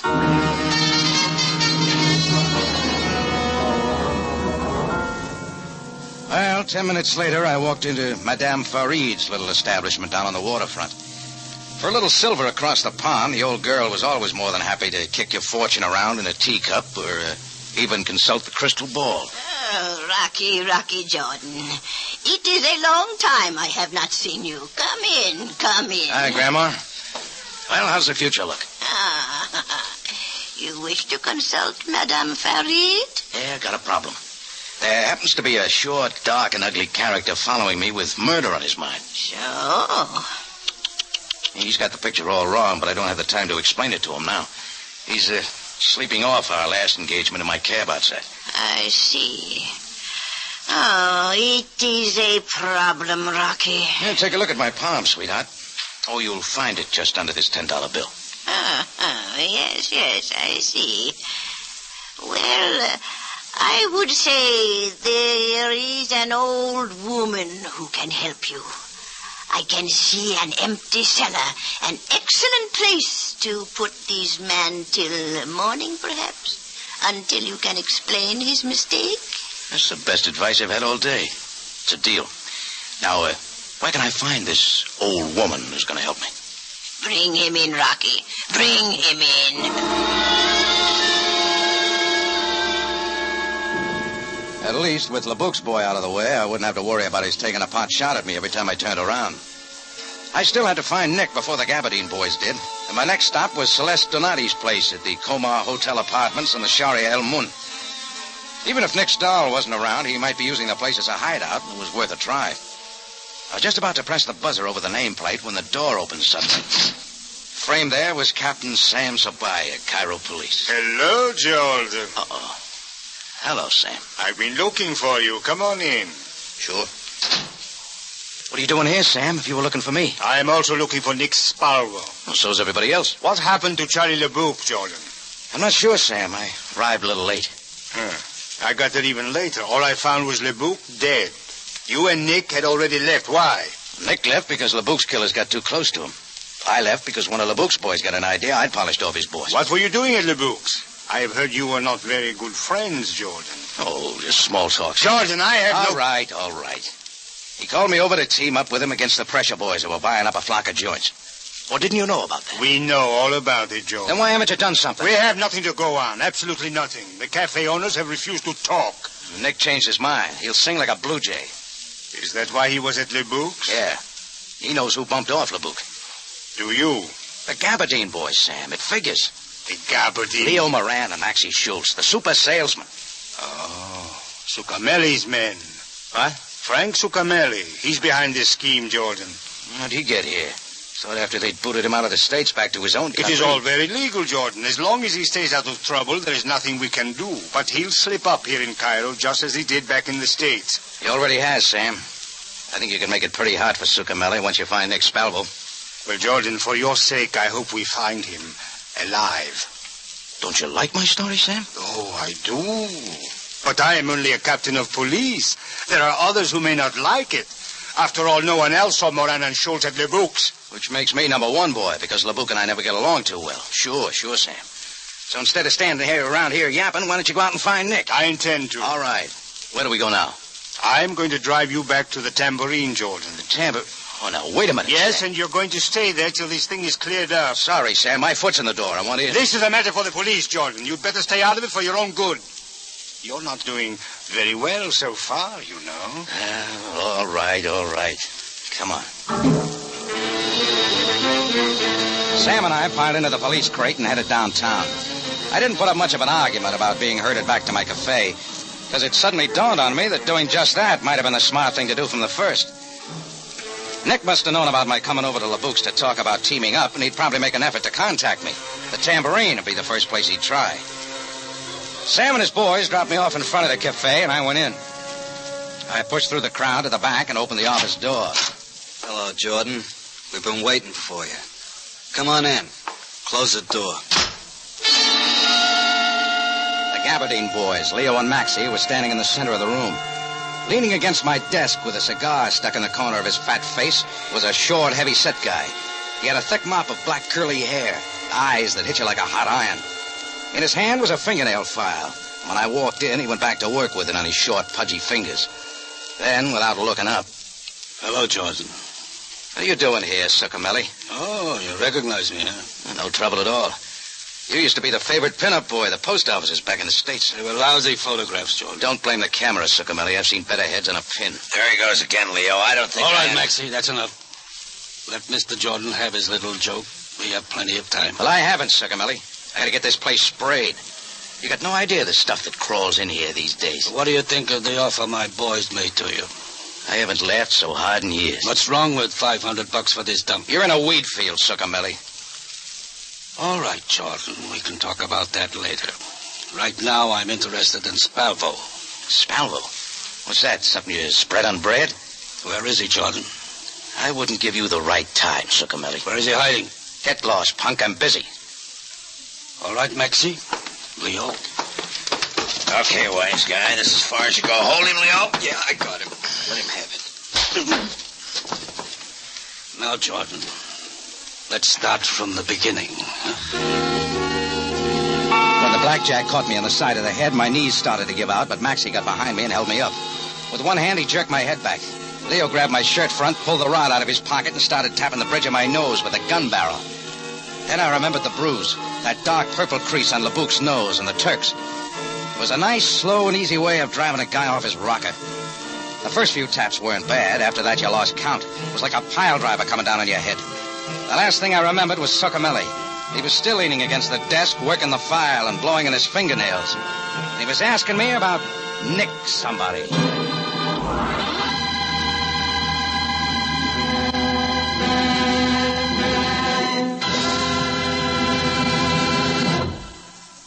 You are listening to My Quiet Friend, tonight's adventure with Rocky Jordan. Tomorrow night, radio's most popular dramatic program, CBS Radio Theater, brings you The Song of Bernadette. This inspiring screen story of a humble girl whose faith elevated her to sainthood will be the Easter week presentation of Radio Theater Monday night at 6. Ann Baxter and Charles Bickford are the stars. Don't miss it tomorrow, Monday night at 6 on CBS.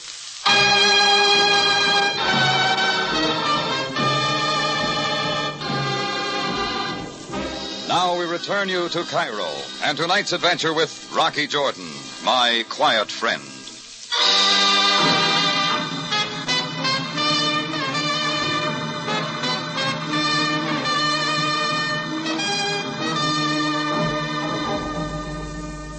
When a character named Frank Succamelli moved to take over the Cairo night spots, gangster style, a couple of gin mill owners and I decided to get together. But just before we kept our date, one of them was murdered. The other, named Nick Spalvo, disappeared. I spent a lot of time looking for Spalvo without any luck. When I got back to the tambourine, Succamelli and his two boys were waiting for me and gave me a nice going over with a gun barrel. It was quite a bit later when I finally started to wake up. Rocky. Oh, go away. Rocky, it's Nina. Nina. Great girl, fine dancer. Rocky, listen to me, please. Nina. One of the nicest... Wait a minute, what is this? Not so loud, Rocky. They'll hear you. Nina. You're at the Blue Palm Cafe, Rocky. I saw them when they brought you in an hour ago. Blue Palm? Yes, one of the upstairs rooms. Oh, yeah. Kind of comes back now. What happened to my playmates? Leo and Maxie are out and back. They're loading up the owner's car. Where's Succamelli? Succamelli? The boss. Oh, in his office. Rocky, I think the three of them are getting ready to leave. Not without me, they don't. Oh, no, Rocky, they'll kill you. You've got to get away. Not on your life. They have a score to settle with this crowd. Look, baby, it's a cinch they're not going to take off without making another try to find out where Nick is. I think I can stall them off long enough. But why, Rocky? Why don't you leave when Can you get can? to a phone and fast? Yes. Then hop to it, Nita. Give Captain Sabaya a buzz at police headquarters and unload the glad tidings. And tell him to hurry up and get here. Nina eased out the door, and I heard her high heels clicking off down the hall. I made my way across the darkened room to the window and looked down into the parking lot below. A long, gleaming limousine was parked in the driveway. Walking away from it were Leo and Maxie. Maxie was wiping his hands. They passed under my window and went into the cafe. I waited a couple of minutes, then I heard footsteps in the hall. The key turned in the lock. Turn the light on, Maxie. Yeah, sure. Well, look at that, Maxie. Bright boy is up and around again. Yeah. How do you feel, Jordan? Just fine, boys. We go round again? You don't look so bad for a guy who's had a rough evening. I'm used to it. Well, the night isn't over yet. Come on, Succamelli wants to see you. And he doesn't like to be kept waiting. You two really jumped through the hoop for that punk, don't you? I wouldn't say that, Jordan. He orders you around like a couple of zombies. We're not worried. Not a bit. You do the dirty work and he rakes in the dough. What's the matter? You scared of the little bum? And like Leo said, Jordan, we ain't worried. Not a bit, huh, Leo? Now, come on, let's go. What's your hurry? Look, wise guy, do you want me to wrap this sap beside your head again? Well, if you... What's the matter? Ain't you ever seen a blackjack before? Yeah, sure. Okay, boys, let's not keep Mr. Succamelli waiting, huh? We walked down the hall to Succamelli's office. He was sitting there at his desk, smiling like a pitcher who had just struck out murderer's row. He had his hat and coat on, and in front of him, resting on the green blotter, was a briefcase. Ah, Jordan. I see you have recovered. It's a special favor to you, Succamelli. That's as far as I go. I've decided to forget about Nick. I'm afraid it's a little too late now to do anything about that. You're going to pull out, huh? Yeah. I've decided not to press my luck too far. We've made a neat little pile of dough anyway, haven't we, boys? Yeah, let's get out of here. We can dump Jordan on the road. Good idea, Leo. I'll take care of it. No, we can do it, Frank. Me and Leo take Jordan in our car and follow you. No, I'll take care of it, Maxie.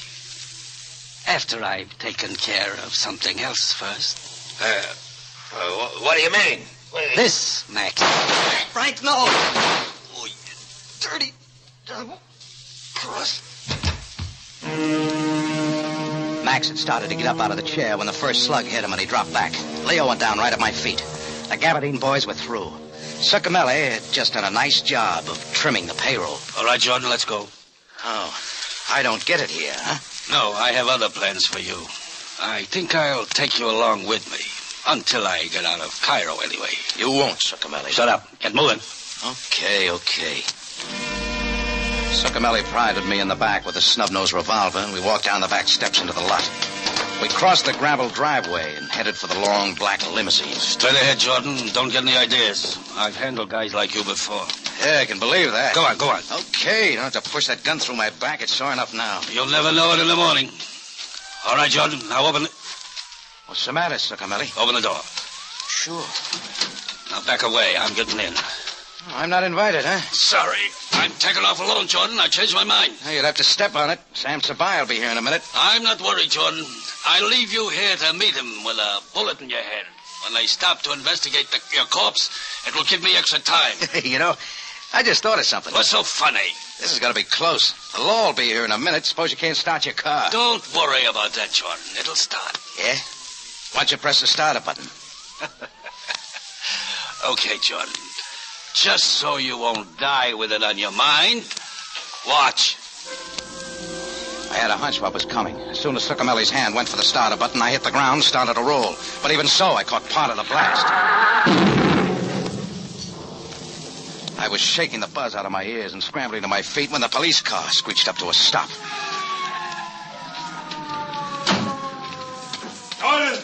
Jordan, are you all right? Yeah, you missed the big blow-up, Sam. Moran and Schultz, where are they? Oh, upstairs and out of this world. Succamelli had a surprise for him. He got in some target practice. And Succamelli, is he... Yeah, he's in there, in what's left of the car. But don't bother, Sam. How did this happen? Moran and Schultz had a little surprise for Succamelli, too. Maxie's favorite trick, a bomb.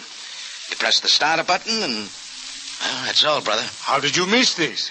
I was scheduled to go along, but Succamelli changed his mind.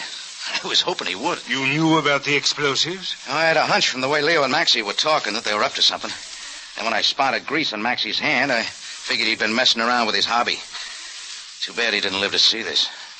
He'd have been proud of the job. Rocky. Oh, hi, Anita. Oh, Rocky, are you all right? Yeah, sure, I'll make it. Although my face could stand a job of patching up. Well, I suggest you come with me to the emergency hospital and have... Oh, skip it, Sam. It's not that bad. Please, Rocky, you must have those bruises taken care of. Come on, I'll drive you home. Home? Who wants to go back to the tambourine? I didn't have that in mind, Rocky. Oh. Well, see you later, Sam.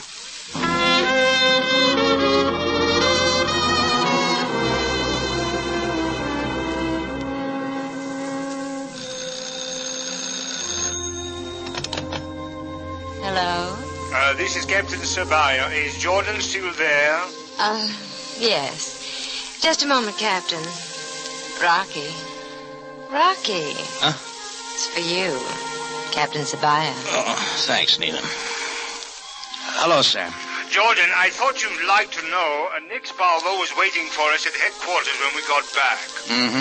It was as you said, Jordan. Moran and Schultz came to boot. He saw them do it. Well? Jordan, did you hear what I said? Huh? What was that, Sam? Aren't you listening to me? Oh, it's a beautiful night, Sam. With a lady's cool hand on my fevered brow. I'll have to admit it's a little distracting. What was that again? Nothing at all. Good night. What was that? I said good night. Oh, yeah. Good night, Sam.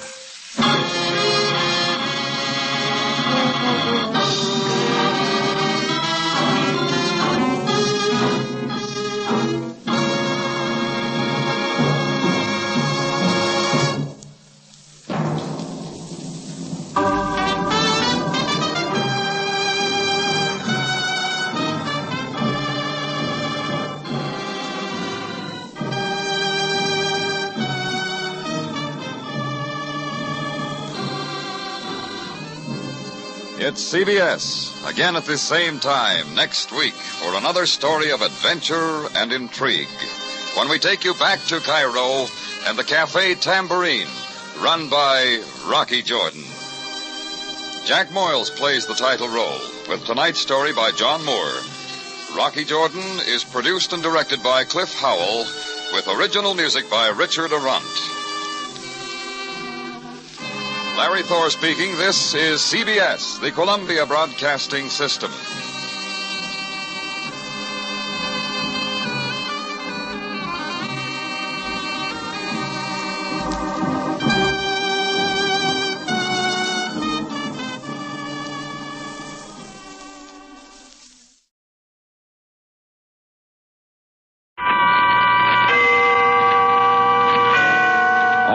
And its 98,000 dealers bring you Mr. William Powell in tonight's presentation of Suspense.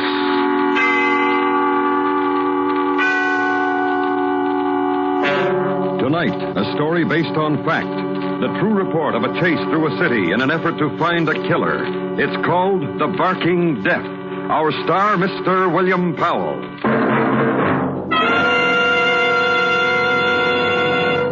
This is Harlow Wilcox. Say, could your church use as much as $50,000?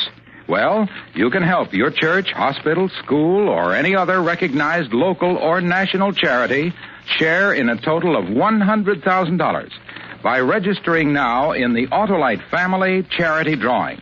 A total of $100,000 in cash awards to the recognized charities selected by the 25 persons named in this drawing. Now, it is our privilege to have you hear what the head of one of America's finest organizations says about this great event. Here is Mr. William Ziegler, president of the American Foundation for the Blind.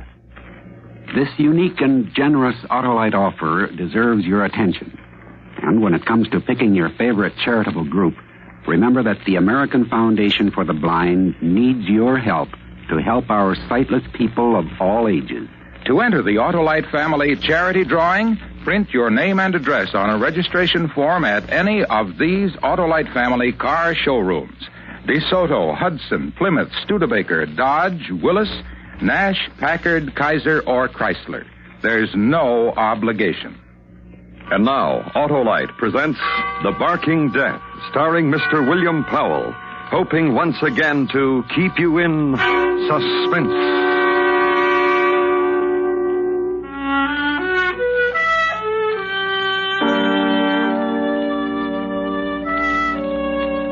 It's over now, and the town has settled down. Most of what happened I know because I was a part of it. The rest I must imagine for you. Our town is not very large. 25,000 people last census.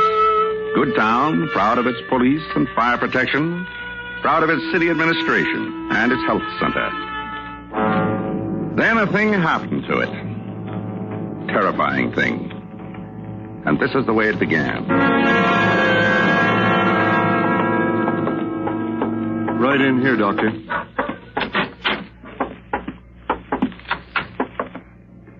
Massive bite. Here. Cheek. How long ago? 10 days ago. Medicated it himself. A few hours ago, his wife called me. She wouldn't speak to me when I came in, Doctor. Upset. Yeah. Well, Mr. Garrison here has been a patient of mine for a long time. Whole family. Well, she called me and said her husband was complaining of headaches. Then had a spasm when he tried to drink a glass of water. And a certain excitability. I didn't know about the dog bite until I came over. What do you think? Where's the dog? That one you hear out in the backyard. He's on a leash, attached to a clothesline. Yeah, I'll get him down to the lab and run a saliva test. Observe him. What about Garrison here? Passed your treatment? You need me to say it for you, Doctor? If this man's got rabies, it's too late for anything at all.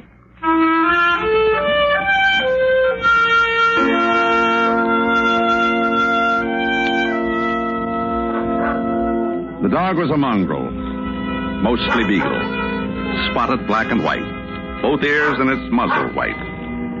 A man from the Animal Society was called in, and he took the dog to the health center. It was shortly after midnight. Mr. Garrison was kept under sedation, his symptoms being very painful. I got to the center about 8:30 the next morning, and went immediately to the laboratory where the dog had been quartered. Yeah, I got the list right here, Lieutenant. 3 microscopes. That's right, Lieutenant. 3 microscopes, binocular. Dissecting instruments, so must have taken a couple of fistfuls of them. I don't know exactly what. Scalpels, probes. I guess that's about all. Hey, what's the matter? Oh, hi, Paul. Hold it a minute, Lieutenant. Dr. Miller just came in. Robbery here last night, Paul. Got 3 microscopes. Yes, I heard you. Must have picked the lock. I found a piece of tin on the sidewalk when I came in. Well, you finish up with the police, then you can tell me about it. Hello, Lieutenant. Yeah, you got that? Well, the way I figure, it couldn't have been just one man. Those microscopes are pretty heavy, so there must have been a couple of them. Oh, yeah, sure. I'll leave everything alone. Joe? Hold a minute, Lieutenant. Yeah, what, Paul? The dog. Huh? In that cage. The lock's been sprung in that cage. Did you... Why, I don't know anything about it. Now, give me that phone. Hello? Yes? This is Dr. Miller. Yes, sir? Something's important. Something... Dr. Kramers just gave me a list of things that were stolen. Listen, there was a dog here, a rabid dog, and he's gone. What? A dog, a black and white spotted mongrel. And chances are 1,000 to 1 he had rabies. And whoever stole those microscopes stole that dog. If that dog bites, well, rabies is 100% fatal. I guess you'd better let me have that description, Doc. Black and white spots. Mostly beagle, I think.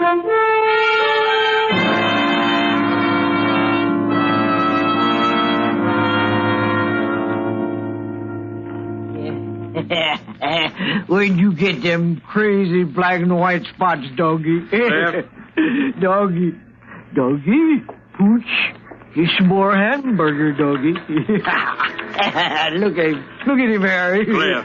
Nice doggy. What'd you take the dog for, Cliff? Free doggy. Merchandise ain't enough for you, Cliff? Microscopes, all that junk, you gotta take that to I like pooches, Harry. Now leave me alone. I like pooches. That dog's got to go. Oh. Got to go. Now listen. Out with that dog, Cliff. I ain't gonna live in the same room with no animal. Now wait a minute, Harry. So you like the dog. Well, both of you, good day. Cliff's You and the pooch. Doggy, you're not liked. Gotta lose you, doggy. Now. Poochie, little Poochie. We gotta go for a little walk, Poochie.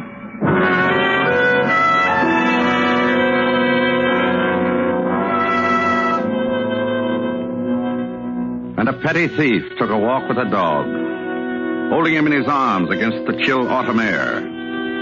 Took a walk while the town alerted itself, made aware of a danger, had leaders and interested people who came together and were briefed.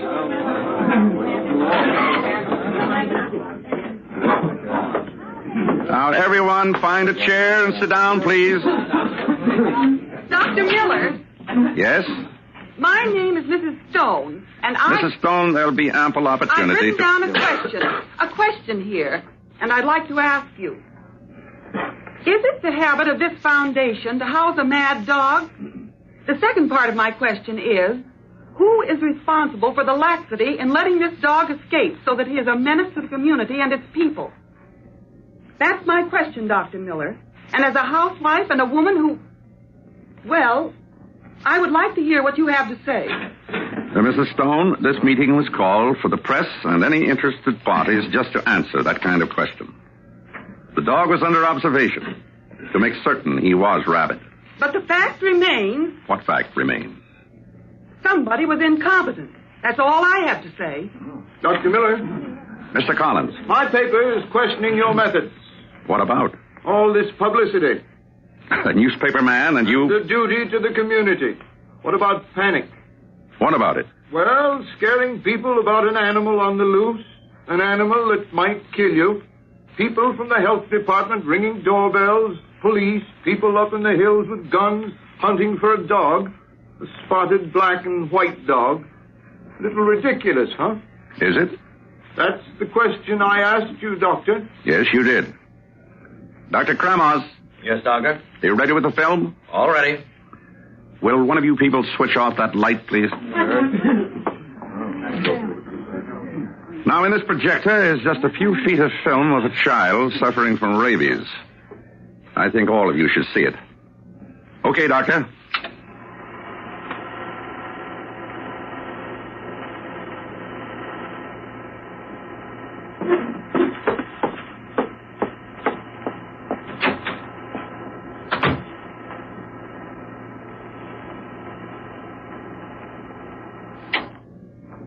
All right. Now, will someone turn on the lights again, please? Well, I see Mrs. Stone walked out. Well, I didn't show that film to scare anyone. Just so we can get into a frame of mind. Just so we can be deadly serious. Somewhere in our town is an animal which has a deadly disease. And whoever he bites, if that person does not receive immediate treatment, that person will surely die. You mean anybody who gets rabies? Will surely die. Without treatment, it's 100% fatal. Now, Dr. Kramos, can I have that chart? Of course, Doctor. Drawing a human nervous system. To make a simple point, the virus of rabies attacks the nerves, travels them till it reaches the brain. The closer to the brain the bite is, the less time it takes for the awful symptoms you just saw to appear. Then, death. And I repeat it. Once the virus reaches here, it is 100% fatal.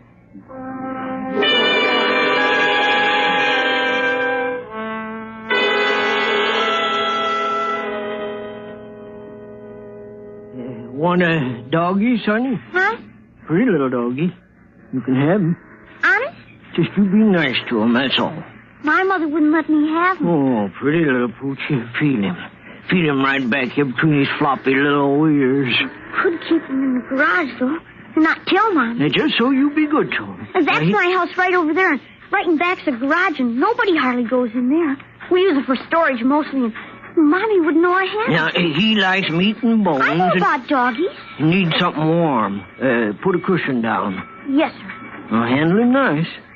What's his name? Pooch. Aw, what kind of name? Look, you want him or don't you want him? Come here, doggy. Come here, pretty doggy.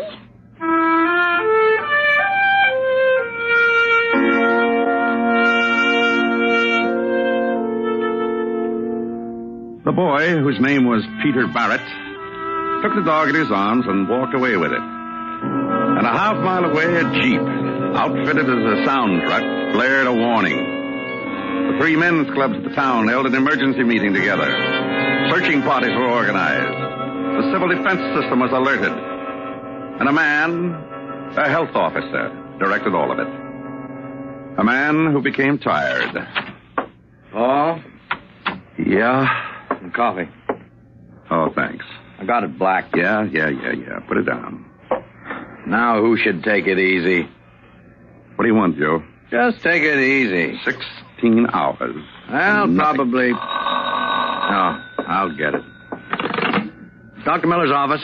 This is Dr. Kremauer speaking. Oh, yes. Oh. Oh, that's too bad. Yes, of course, I'll tell him. Well? Tell me what? Mr. Garrison died, rabies. They'll send some samples over to pathology for negri bodies, but there's no question about it. Now we're sure of it. Rabies. Yeah, now we're sure of it. And the dog hasn't been found. And somebody's going to irritate that dog, and he'll bite. And a rabid dog is very easy to irritate.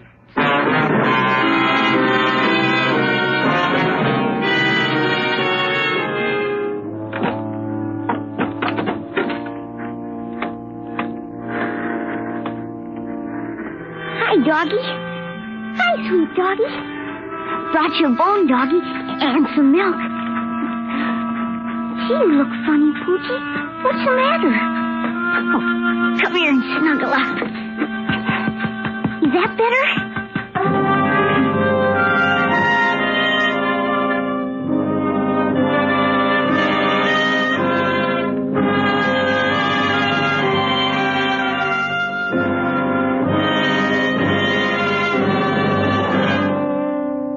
Autolite is bringing you Mr. William Powell in The Barking Death, tonight's presentation in radio's outstanding theater of thrills, Suspense.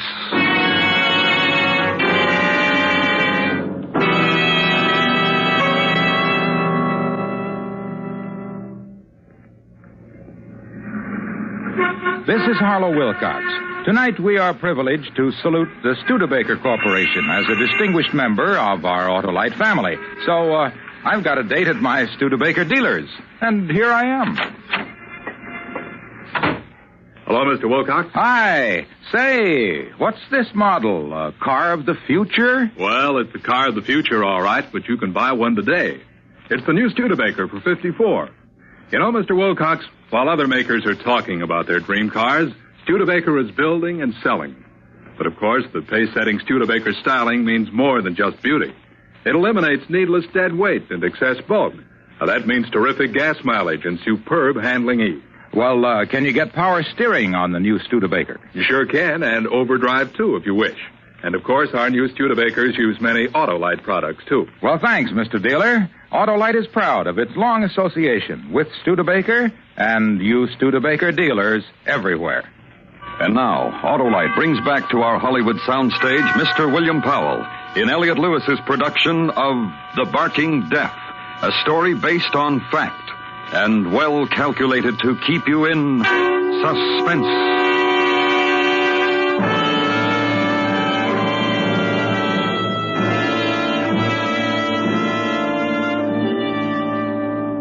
A child of the town nuzzling his cheek against death. Something he was hiding away. Child's secret. As every child has and is entitled to a secret. And in another place of the town, the place of test tubes and experiment and statistics, the town's health center. And my office. Hello. Yes? Dr. Miller? Yes, what can I do for you? I'm Mrs. Roki. Will you sit down? All those advertisements about a dog. Yes? On the radio and the newspapers. Yes? You know where? Oh, yes. You know where it is? Is that what you're saying? Oh, but first you must understand something, Dr. Miller. What? That I alone am responsible for catching the animal. You caught him? I certainly knew the risk I was taking. Where is he, Mrs. Roki? Now, after all, if that animal's as dangerous as you say he is, I did a pretty brave thing. Oh, there you are, Mrs. Roki. Come on, let's leave Dr. Miller alone. Oh, you think you're smart. What's all this? She came up the back way. You just take your hand away. Come on. So what is all this, Joe? Mrs. Roki got past the police, she got past the information desk, and she got to me, and she told me she caught a black and white spotted dog. She's got one, all right. I have. Yes, you have, Mrs. Roki. In my car. Yes, you have, Mrs. Roki. Then you go right down there and destroy him. We don't destroy animals, Mrs. Roki. Never. Dr. Miller. Yes? Now, you listen here. I caught a mad dog, and She's got a little chihuahua down there, not the dog we're looking for. Mrs. Roki wants her picture in the paper, don't you, Mrs. Roki? You don't really know what's going on right now, do you? Now, come on, let's get out of here. Oh, all that bother about a dog. Oh, probably no such thing as rabies anyhow. Come on. Mrs. Roki. Mrs. Roki, pray that animal doesn't bite anyone.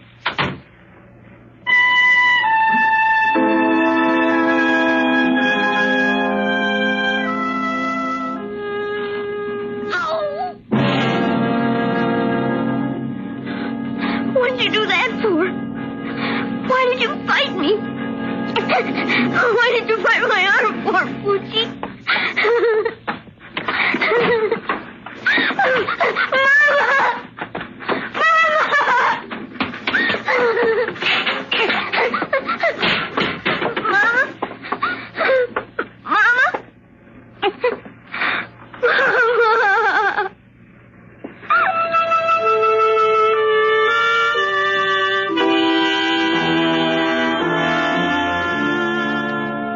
Which happened in a white-clabbered house, 1647 Whittier Avenue. Garage detached near the railroad yards. And down Main Street, close to its east end where there's more grass, the group of municipal buildings. The office of the Lieutenant of Police. From my point of view, Dr. Miller, police point of view. Now, which is that? What we seem to have forgotten. 2 microscopes were stolen and various instruments. The disposal of same. That's my point of view, Doctor. Procedure. You care to tell me about it? Yeah, we're looking for the wrong thing. What do you mean? It's easier to find microscopes than a dog. Anyhow, I told you, procedure, routine. We've questioned men with known records, alerted... Oh, excuse me. Lieutenant Stevens speaking. Oh, when? Oh, good. Bring him down here. I said routine, Doctor, and you didn't seem impressed. Suitably so, Lieutenant. Listen, there's only one thing that could make me jump up on this desk and shout array and go through all the antics you... Oh, now, just take it easy. It's not a time to get cryptic, that's all. Oh, thanks, Sergeant. That'll be all. Sit down. What's your name? Wood. Harry Wood. Vagrancy. Started out like that, sir. Yeah, that's what the sergeant told me over the phone. He said you yelled you weren't a vagrant, and they took you home to find out. And they found a microscope. Then he's... I said routine, Doctor, and you didn't seem impressed. Spotting a vagrant is routine. Is it all right if I... Sure, go ahead. You stole the microscope from the health center, didn't you? Yes, sir. 3 microscopes and instruments and a dog. Yes, sir. Where's the dog? I don't know. Now, listen, you. What did you do with that dog? I said I didn't know. Cliff took the dog. What's he talking about, Lieutenant? Cliff, the other man. There was more than one, remember? And he took the dog. And I made him get rid of it. How? I didn't ask him how he got rid of it. He got rid of it. Well, where is he? Where is this Cliff? Lieutenant, ask him where... Now, look, the sergeant said he went back to this man's room. No one was there, or the 2 other microscopes, or the instruments. I don't know where he went. I'm going to say it to you again, Doctor. Routine. Mostly that pays off more than anything else. Now it's a matter of finding a man named Cliff.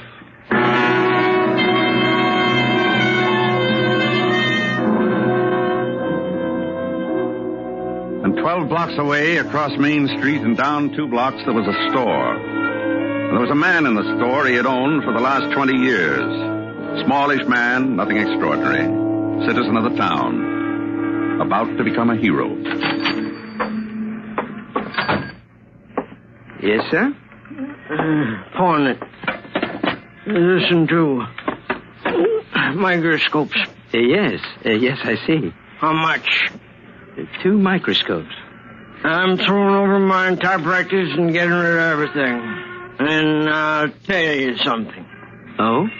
Give me a good price on these 2, and I got another one. Doctor. Huh? I said, doctor. Oh, yeah. Yeah? Mr. Harding, our instrument man, is in the back. He should see these. Well, you understand. Oh, sure. You're just the violin and suit man, and Mr. Harding's... The instrument man. Oh, sure. Wait here. I'll be right back. Well, you just tell Mr. Harding the doc's in a big hurry.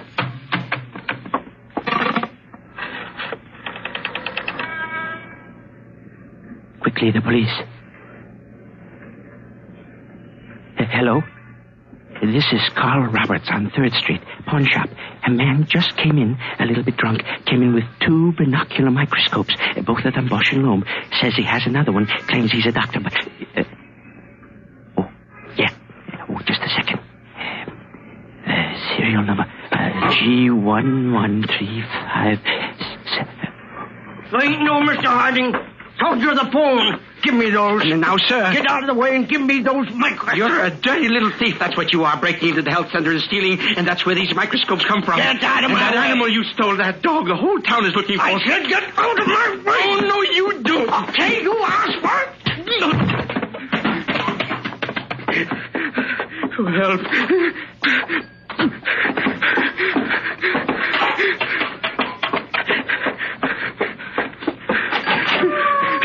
Stop him! Stop that man! Stop him!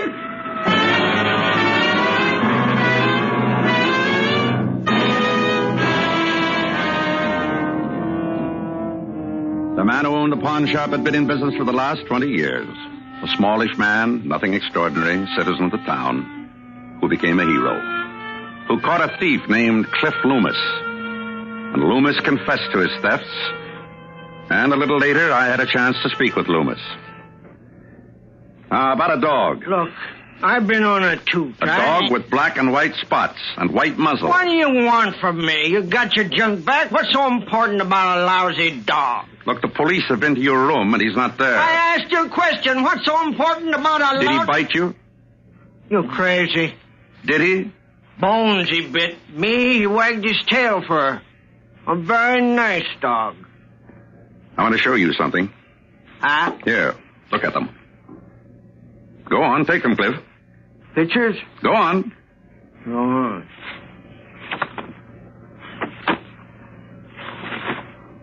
Doc. Yes? You must be crazy carrying around pictures like these. Pictures of people dying, Cliff. That's what I mean, pictures like these. People bitten by a rabid animal. What does that mean? Like that dog you stole. What? It had rabies. Bit somebody, they'd... Unless they were treated in time. Doc. Yep. I gave the dog to a little boy. Where? Where, Cliff? Doc. Where? I don't know. Listen, Cliff. No, I'm not kidding, Doc. I don't know. I told you I've been looped. This is the jolt that makes me all of a sudden not looped, and I'm telling you true. I don't know where the kid is. Yeah? Doc,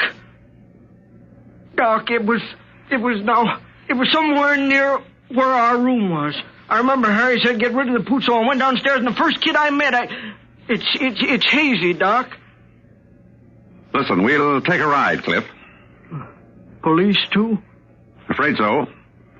We're going to take a ride, and we're going to try to find that boy. Ring a lot of doorbells and ask a lot of questions. And find him, right? Okay.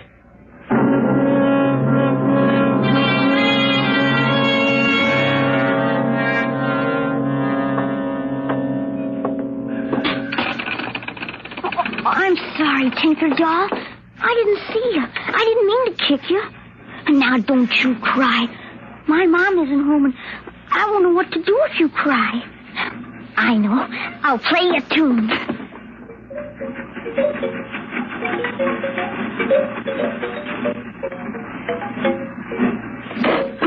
Better? I got hurt, too. Doesn't hurt so much anymore.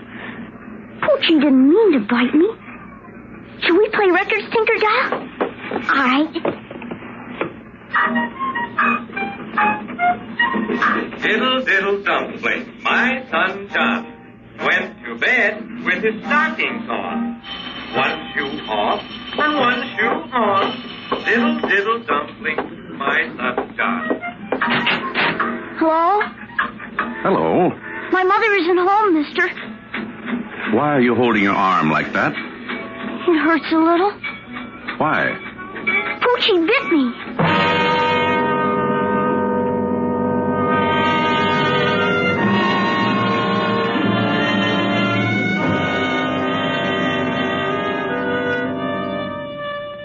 Then he told me where the dog was. The dog with the black and white spots. The deadly animal who had bitten no one else. We had gotten there in time. The boy was treated and got better. In a town that slept well that night.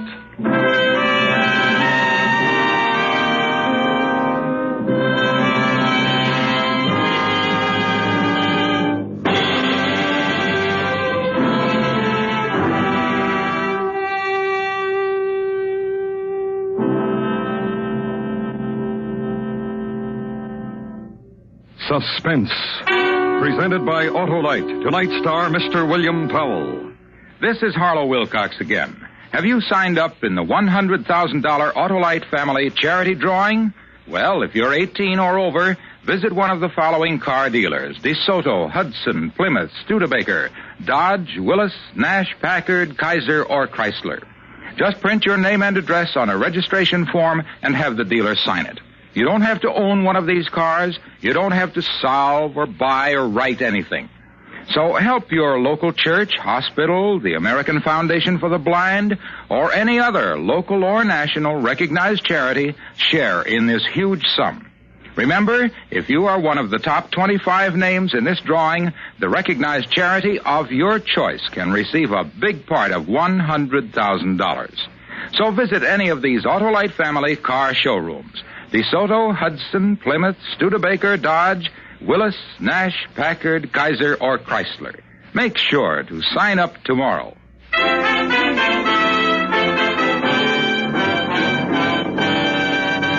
Next week, the story of a man who wanted to apologize for threatening a stranger. And when he got there, the stranger was dead, and the police were waiting. It's called Circumstantial Terror. Our star, Mr. Ronald Reagan. That's next week on Suspense. Suspense is produced and directed by Elliot Lewis, with music composed by Lucian Morowick and conducted by Lud Gluskin. The Barking Death was written for Suspense by Morton Fine and David Friedkin. Featured in the cast were Junius Matthews, Dick Beals, Ted Bliss, Joseph Kearns, Jack Crucian, Gene Wood, Paula Winslow, and Hy Averback. This is the CBS Radio Network.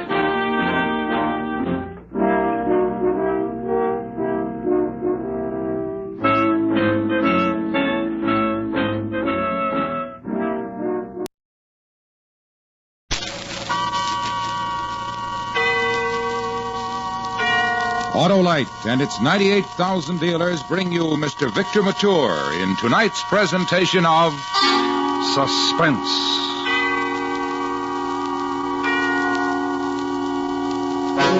Tonight, Autolite presents the story of a cross-country train trip, during which a police officer finds himself torn between his assignment and his personal feelings for the girl in car 32. Our star, Mr. Victor Mature.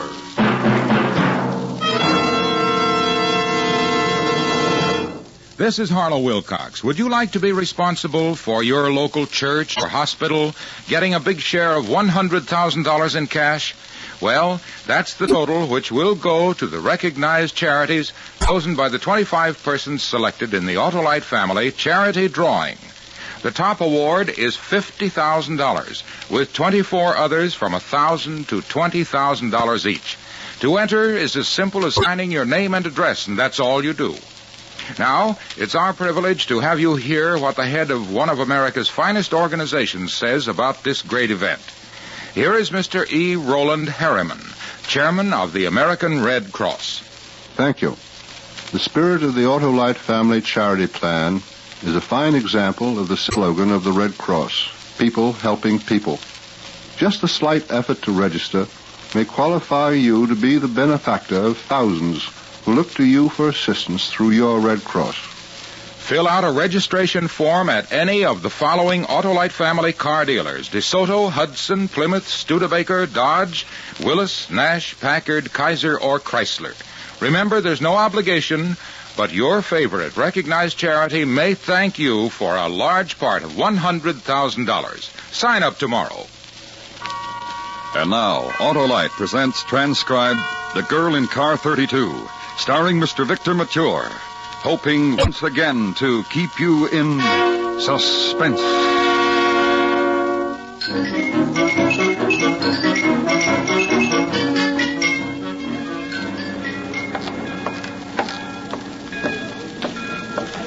Hey, Mahoney. Bucher? I can see better from here. How you feel, kiddo? Okay, I guess. Flying out here from New York last night and taking a train back this morning isn't my idea of fun, though. Yeah, well, we'll show you L.A. next trip, baby. We got about 2 minutes. You better tell me what this is all about. We got a dame who's been living with Fritzy Hollister's sweetheart for the past couple of weeks. You know Fritzy. Yeah. He's got a trunk full of hot jewelry I'd like to get my hands on. Well, this is your chance, Mahoney. Now, we figure Fritzy's ducked the old girlfriend and made a connection with a new one. And her name is Genevieve Josephine Johnson. Now, here's the angle. She's heading east on this streamliner today, probably to wherever Fritzy's hanging around. It's a sit-up train. You're right across the aisle from her. So you work yourself in with her. When you get a chance, check her luggage, find out where she's going to meet him. I know. Don't look so sad, kiddo. It's an easy job sitting on a train with a doll. Hey. Oh, that one? Yeah. Genevieve Josephine Johnson. Uh-huh. In the flesh. I don't know. And I don't mean to argue with you. But to me, she just isn't the type for Fritzy Hollister. Oh, stop your kidding. No job, for one thing. No family or background we can check. An apartment in Hollywood that rented for $4.50 a month. Part of the act, huh? Everything else set? All set. All good? Well, so long, kid. So long. All good? Have a nice trip. Bye, Charlie. Bye. Porter. Yes, sir. Carry your bag, sir? The bag's okay. My ticket says 32. Car 32. Yes, sir. That'd be the next car down, sir. You can board right here. All reserved seats. Yes, sir. Thanks. Pardon me. Pardon me, please. Oh, excuse me. Yeah, sure.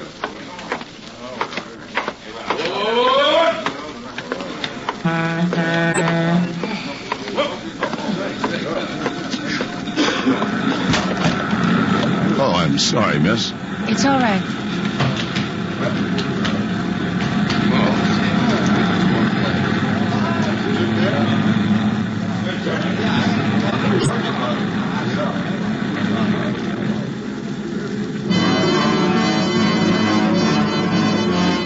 Now, careful now.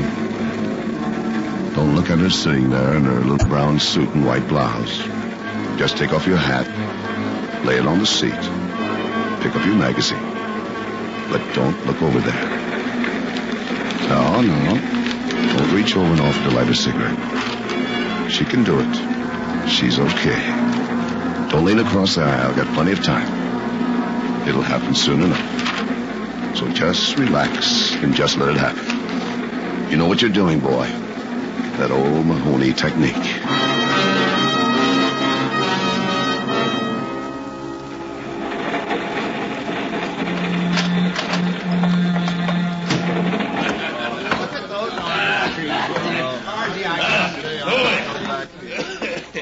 Yes, sir. Yes, sir. Yes, sir. Hi, Bud. Hi. Yes, sir. Well, sir. Hello there, little lady. How are you, huh? Hey, you mind if I take your seat for a minute? I'm on my way to the club car. It's a long walk. Well, that's one way to sit on, huh? Now, what's the matter? Ain't I even human? Ain't I even looked at, huh? Hey, you. Little Miss Hi-Hat. Hey. Please go wherever you were going and leave me alone. Ah, come on, little lady. Have a nice friendly drink with old Frank Towers. How about it, huh? Pardon me, miss. Hey, you. Hey, wait. Now, just what's the idea, Buster? What are you doing in this car anyway? And what are you looking for? A good punch in the mouth, maybe? Oh, No, he's bothering me, yes, but I don't want any trouble about this. Oh, it's a hassle about, pal. I get off in a couple of minutes to send we're doing. I didn't mean to insult anybody. All I thought to... Yeah, all you thought. And who asked you to sit down with the young lady, huh? Who wanted you? Why? Please, it's all right. It's perfectly all right. Just don't hit him more. Where's your car? It's back there. Come on, I'll take you. I said, come on. Just a minute. Come on. Don't Get hurt moving. him. Don't hurt him. It's all right, miss. Don't you worry. Come on, move on. Hey, now, wait just a minute. You know who I am? Yeah, I know who you are.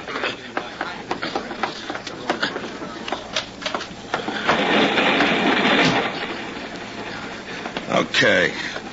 You can let go now. Huh. So you're Bright Eyes, huh? You can leave off the bright eyes. Yeah, sure. It's your day to be touchy, huh? You look pretty good back in there. You see her wring her hands and wink them big brown eyes? Where'll you be? Compartment A next door whenever you need me. Well, she's waiting for you, Mr. Hero. You know, I wish I had poked you, Dane. You're a nice big New York copper, Mahoney. You got the jaw and you got the shoulders. I heard all about you. You look like you could do it. Well, I'm just a beefy blob working out of L.A.'s Central Division, but I could whip you, boy. So easy. I'd better get back. Yeah, sure. I envy you, Bright Eyes. You two will make a nice couple.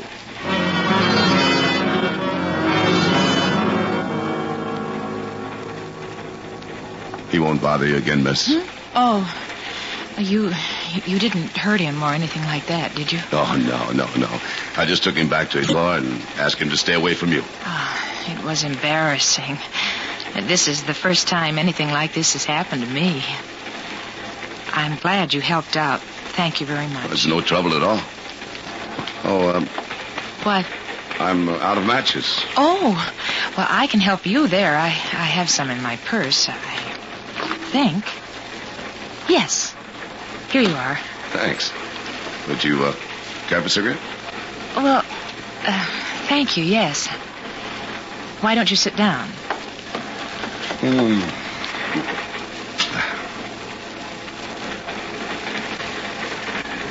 Thank you. Thank you very much. Sure. What? My goodness, it was kind of funny, wasn't it? He was so tight. Yes. Yes, it was funny.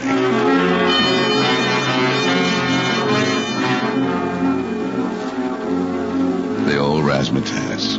Don't ask, just answer. Don't laugh, but smile about it. Let her see your teeth. Don't move close, but let her know that you've got shoulders there, boy. And the other trick. Keep your hands open, spread out. Talk.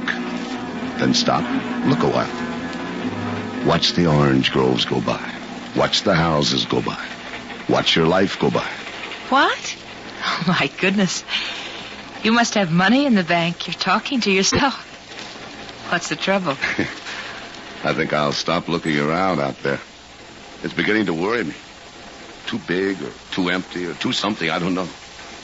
You, like it, do you? Oh, it's lovely.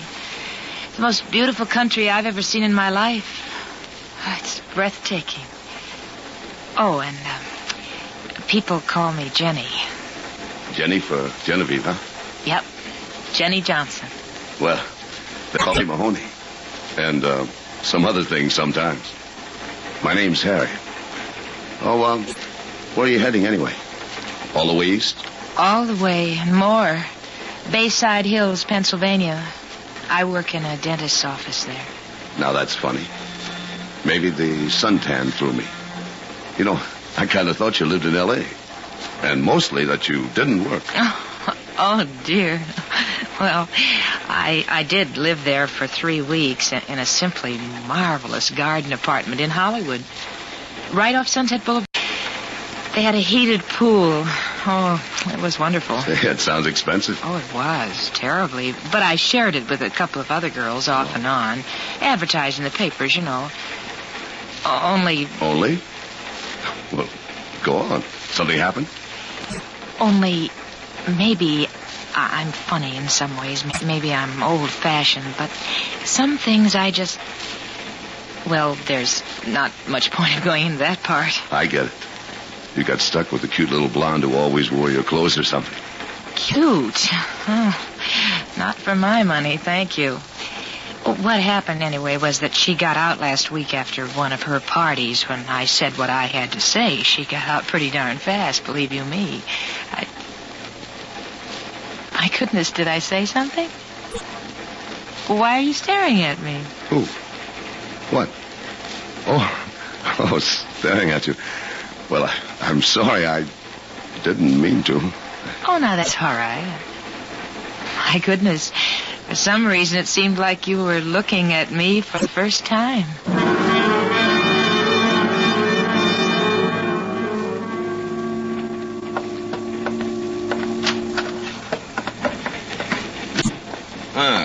I seen you go to dinner with her.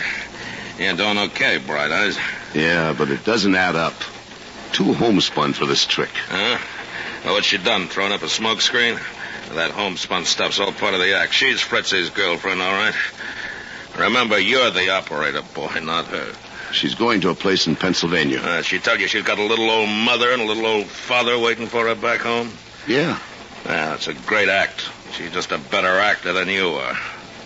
Now, there's nothing in her luggage on the baggage car, but Fritzy must have slipped her some little trinket. Hey, it took a lot of fixing to set this up, getting you the space across from her and all, so keep your eyes on her, Bright Eyes. That's what you're here for. Keep on her.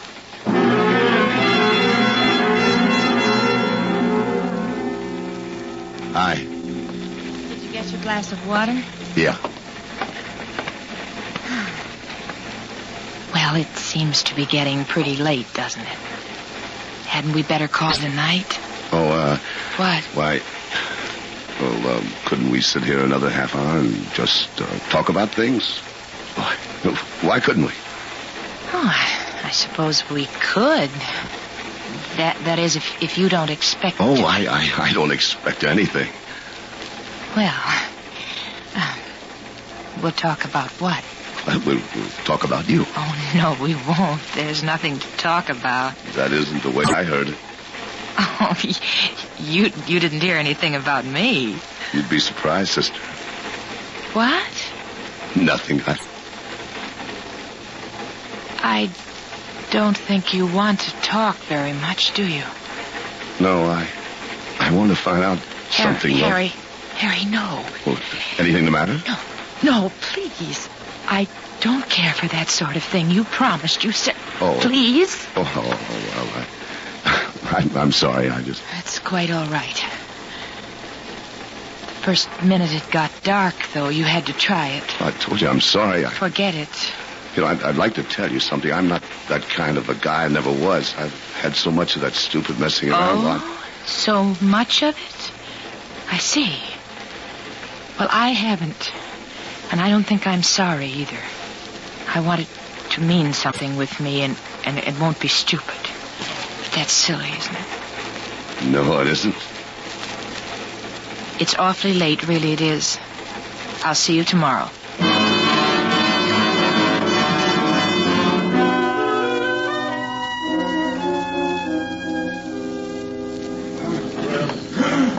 Kansas City Star! Get your Kansas City Star here. Star here. Kansas City Star. It's about time. Why didn't you come back last night? I didn't feel like it. Did you get anything else done? I went through her suitcase when she was asleep. Yeah? Dresses and things, shoes, bathrobes, some stuff for underneath, that's all. The dress cost maybe $15 at the outside. It was the most expensive item there. And that suit that she's wearing went for $40 at a sale, you know that. All right, so she's smart enough not only to act it, but to have the right props. This isn't Fritzy's girlfriend. He wouldn't know one like this, and she wouldn't have one like him. That's the second time you've said that. How do you know? I just know. I found out. You're getting older and you're getting dumber, Bright Eyes. You getting fed up? She'd never have anything to do with somebody like Fritzy. I told you that once before, too. Hey. What? Fritzy. What? Just walked by outside the window carrying a suitcase. Get your star here. Get your star here. Yeah, that's him, all right. Yeah. Getting on this car. You see the little guy in the overcoat and the cigarette? You're right. It's Fritzy Hollister. Yeah, sure I'm right. He just sat down beside Genevieve Josephine Johnson from Pennsylvania. Well, you know, look, it could be just a coincidence. So she's a nice kid, huh? Couldn't have anything to do with a bum like Fritzy, huh? Come on. Now stay where you are. We'll make our play when the time comes.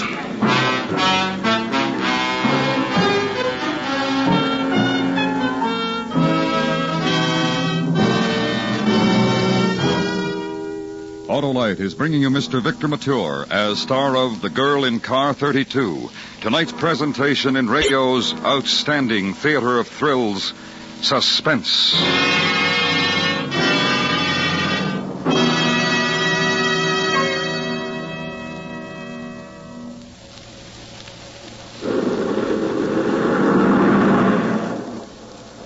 Boy, that's the car for me, Harlow. You mean that new Packard that just passed, Jim? Yes, sir. That's the popular price Packard Clipper, with the power and luxury that only Packard can put into a car.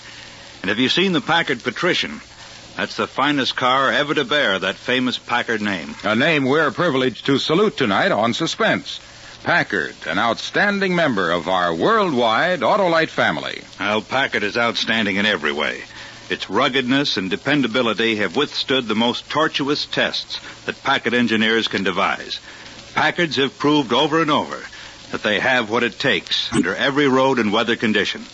Yes, sir, Harlow, when you get an Autolite-equipped Packard, you get real value.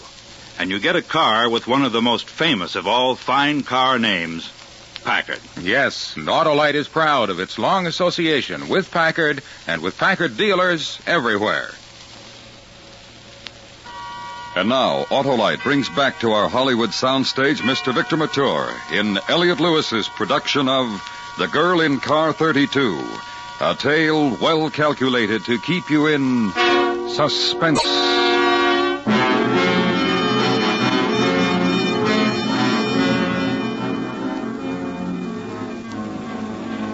Now use your head, Bright Eyes. It's no mistake. No crazy coincidence. Even if she sat there all day and hasn't talked to him once. The little bird in the blue overcoat is Fretzy Hollister. And you were trying to steal his girl. Use your head.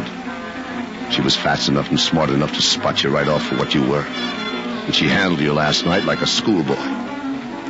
She couldn't warn him from the train. But she's given him a poke in the ribs or an elbow or something so he'll play it straight here. Sure. She's Fritzy's one chance. She'll work on you again, Bright Eyes. And watch that. Because you don't want to let either one of them slip off the hook. Asleep? No. Cup of water? No. I'll drink it myself.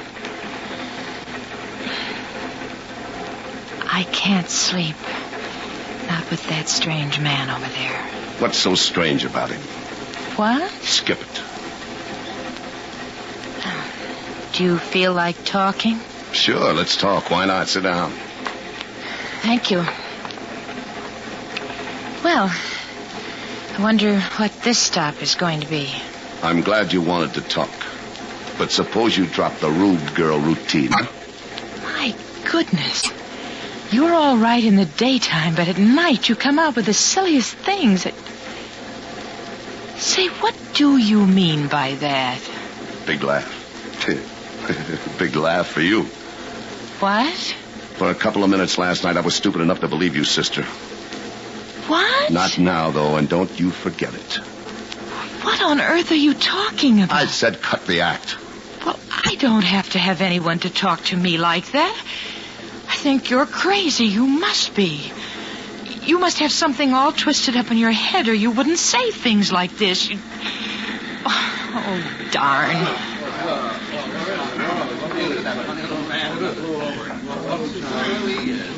I've been so thirsty all day. I think I'll get some water. Stay where you are. I'll get the water. Now, see I'll here, get the water.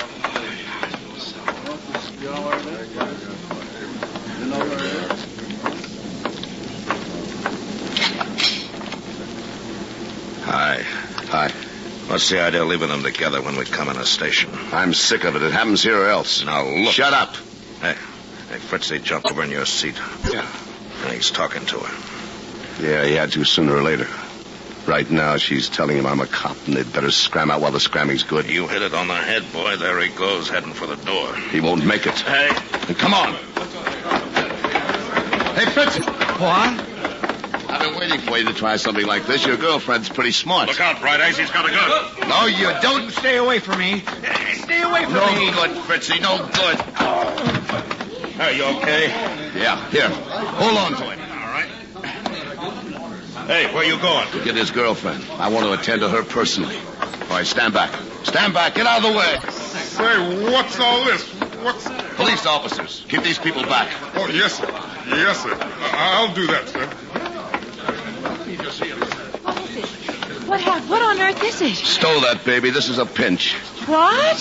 Come on. Up on your feet. We've got Fritzy in a huddle. Ow, you're hurting me. And you're killing me with those big brown eyes. Why, you just... Pretty smart you were, only you forgot one little thing. You forgot the first rule of Broadway. Never hustle a hustler. Just who do you think you had anyway? Some clown on a train or Bright Eyes Mahoney? Cut up the tears. Come on.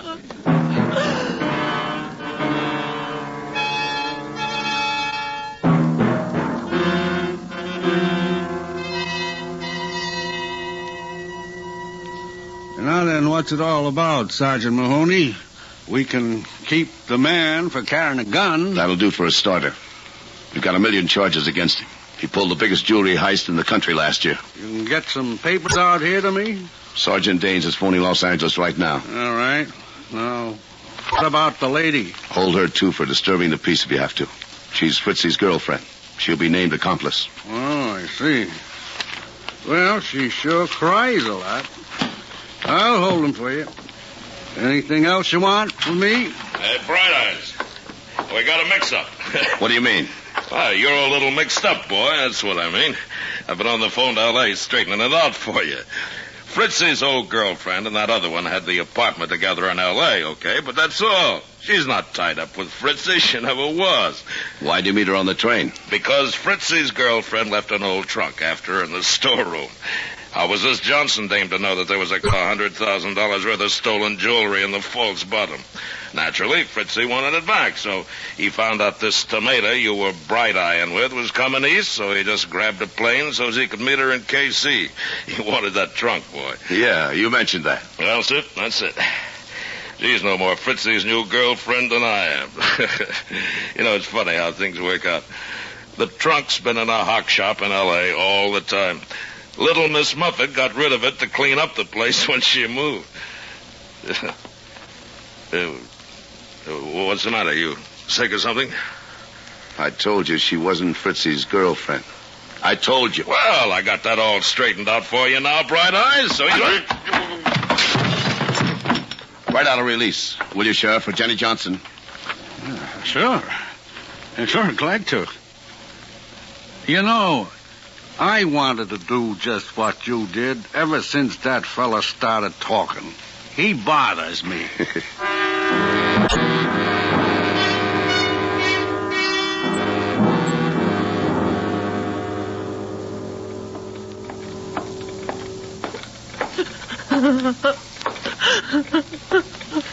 The next one will be through tomorrow morning, Jenny. Thank you. It's a real nice train, streamliner and all. They have a compartment for you. Jenny, can I say anything? Can I do anything? You know, when I remember what I was beginning to feel in my heart and what I've done to you, I just... In what? In your heart? Oh, you proved it, didn't you? Oh, Jenny, well, look, I'm that's sorry. all right, Bright Eyes. I heard them call you that. You're very clever with all women, and I'm very stupid, I suppose. I didn't even know the first rule of Broadway, but I know what I want anyway. I want you to leave me alone. I don't ever want to see you again. Jenny, I know what I want. I found out sitting in that seat beside you. You just get away from me, the things you said to me and the way you act. Because what? Because you cared for me, I suppose. Because I cared for you, Jenny. You know something? I'm going to be on that train with you tomorrow morning. Yes, sir, Jenny. I'm going to be on that train with you.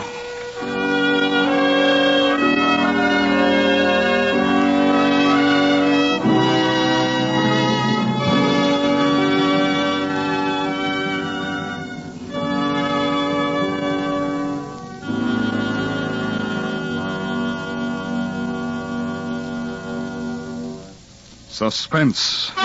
Presented by Autolite. Tonight's star, Mr. Victor Mature. This is Harlow Wilcox again. Remember, you now have a good chance to do your favorite local or national recognized charity the favor of a lifetime. If you're one of the 25 persons selected in the huge Autolite family charity drawing, you can name any recognized charity you wish to receive a big share of $100,000 in cash. Those charities can be schools, hospitals, churches, the American Red Cross, or any other recognized charity. So if you're 18 years or over, visit any of the following Autolite family car showrooms: DeSoto, Hudson, Plymouth, Studebaker, Dodge, Willis, Nash, Packard, Kaiser, or Chrysler. Print your name and address on the drawing registration form and have the car dealer sign it. That's all. Nothing to buy, try, or solve. So give your favorite recognized charity a chance to share in this huge $100,000 Autolite family opportunity. Visit any Autolite family car showroom and sign up tomorrow.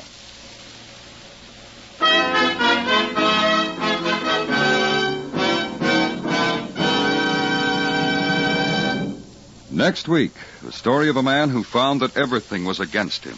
His wife distrusted him. His best friend had to give him an alibi, all because of a girl. A dead girl.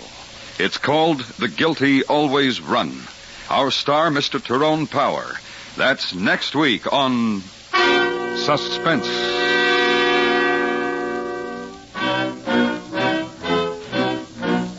Suspense is transcribed and directed by Elliot Lewis, with music composed by Lucien Morawick and conducted by Lud Gluskin. The Girl in Car 32 was written for Suspense by E. Jack Newman from the story by Thomas Walsh. In tonight's story, Kathy Lewis was heard as Jenny and William Conrad as Dane. Featured in the cast were Herb Butterfield, Joseph Kearns, Roy Glenn, and John Daner. Victor Mature appeared by arrangement with 20th Century Fox, producers of Prince Valiant in Technicolor and Cinescope, starring James Mason, Janet Leigh, and Robert Wagner. And remember next week, Mr. Tyrone Power in The Guilty Always Run. This is the CBS Radio Network.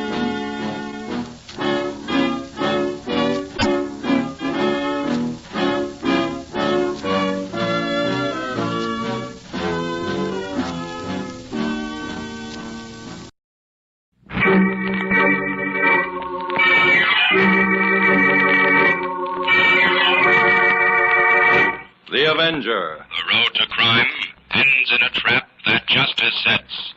Crime does not pay.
The Avenger, sworn enemy of evil, is actually Jim Brandon, a famous biochemist. Through his numerous scientific experiments, Brandon has perfected two inventions to aid him in his crusade against crime as the Avenger: the telepathic indicator by which he is able to pick up thought flashes, and the secret diffusion capsule, which cloaks him in the black light of invisibility. Brandon's assistant, the beautiful Fern Collier, is the only one who shares his secrets and knows that he is the man the underworld fears as the Avenger. And now, the Avenger and the Department of Death.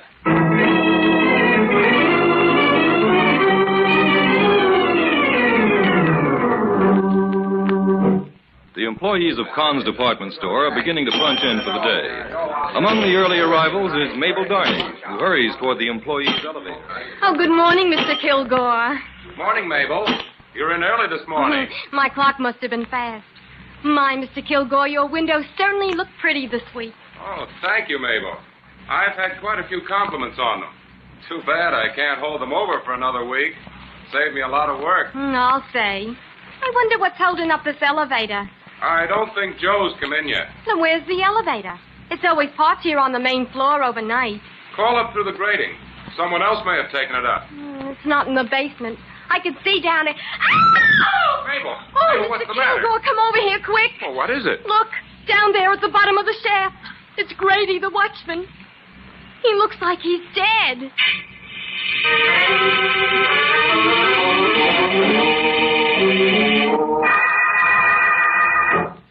You're right, Inspector. Looks like Grady died from a fall.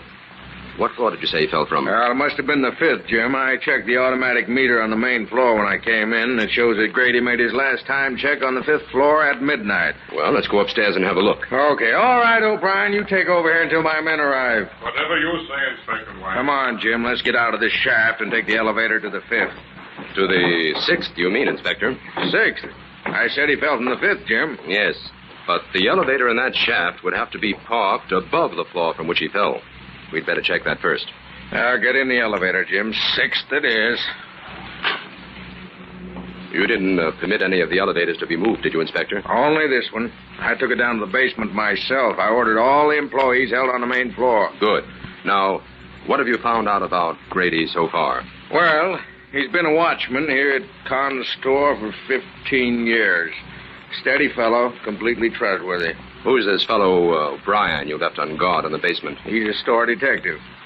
Here we are. There's the elevator, just as you said, Jim. Uh-huh.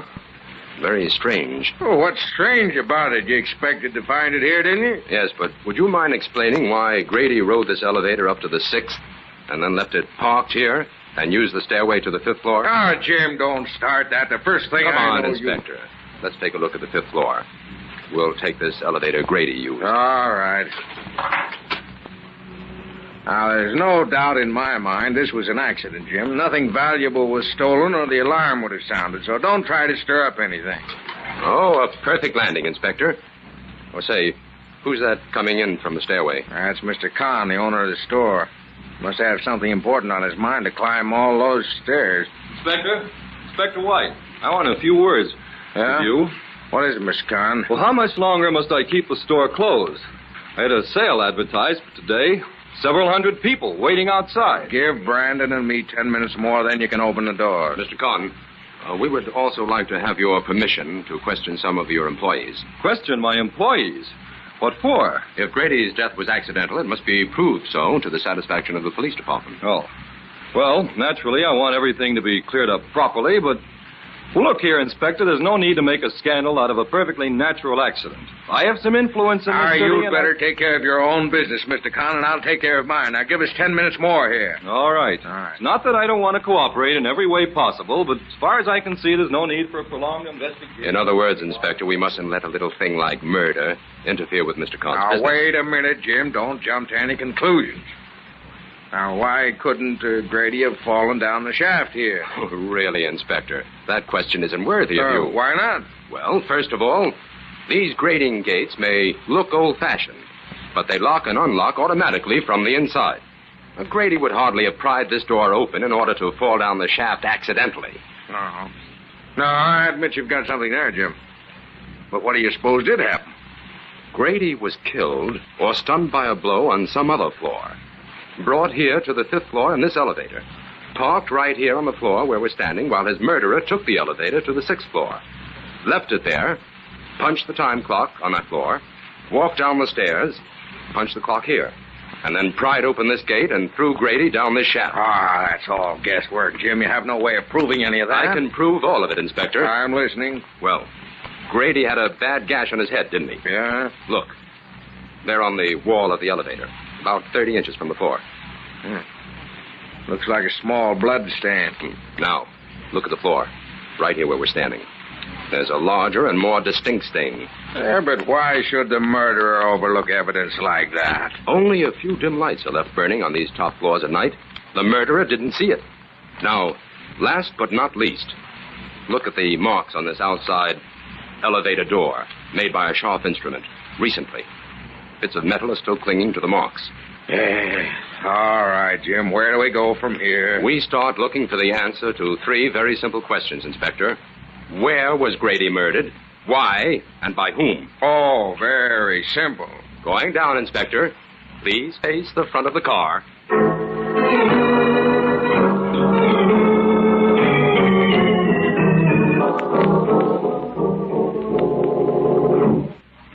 Well, Jim, this is the first time I ever spent a whole day in a department store without buying anything. I've discovered that shopping for clues in a busy department store is practically impossible, Fern. It's almost closing time. Shall we call it a day? No, let's finish our examination here on the main floor. All right. Jim, what's in that little room next to the book department? Oh, that's where the vault is kept. Oh. Say, this room on the right looks interesting, Jim. It's marked no admittance. Oh, that's for us. Come on, Fern. Seems to be some sort of storeroom. Who's that? Customers aren't allowed in here. Oh, it's you, Mr. Brandon. Yes, you're Kilgore, the window decorator, aren't you? That's right. I'm getting things ready to change the windows tonight. Heavens, are you going to use all these dummies in the windows, Mr. Kilgore? Yes, miss. I planned a party motif to display these various costumes. That should work out very well. Well, this first group of dummies is for the cocktail party window. Those for the dinner party. That group over there for the theater party. These in afternoon clothes are for the bridge party. And these last 5 will attend a supper club party. Oh, the clothes are lovely. That blue dinner dress is stunning. When do you begin dressing the windows, Mr. Kilgore? Right away. I was just about to strike the set of that first window when you came in. Oh, well, don't let us keep you. I'm just doing a little routine checking on the main floor layout. Do you mind if I watch you for a while, Mr. Kilgore? No, not at all. I'll explain the procedure if you like. Oh, thank you. Well, first I take off my shoes and put on these woolen socks. That's so I won't leave any marks on the rug. I see. One of the side windows opens right off this room, so I dress that one first. See, that way I can get started before the store closes. Oh, seems strange looking at a store window from the inside. I dare say. This little dummy I'm bringing out now did a very good job this week. The dress buyer told me she sold every dress she had in stock of this model. Where do you put the dummies you take out? Oh, in the rear of the storeroom. We have a sufficient number to alternate. Pardon me, I'll be back in just a moment. Surely. Oh, Jim, come here and have a look at the world as a dummy sees it. Well, since I'm beginning to feel like a dummy on this case, I might as well become acquainted with the outlook. Very befitting. The view is extremely limited. You sound awfully low, Jim. Of course, I don't blame you much. We haven't accomplished... Fern, look at that rug. What's the matter with it? There's a deep print of a man's shoe there near that table. That's strange. Kilgore couldn't have made it. No dummy is heavy enough to make a print as deep as that. Anyway, the one dummy he took out of this window was over on the other side. Jim, do you think this means anything? It means that a woman's curiosity is a wonderful thing, Fern. Thanks to you, at last we're actually on the inside of this case, looking out.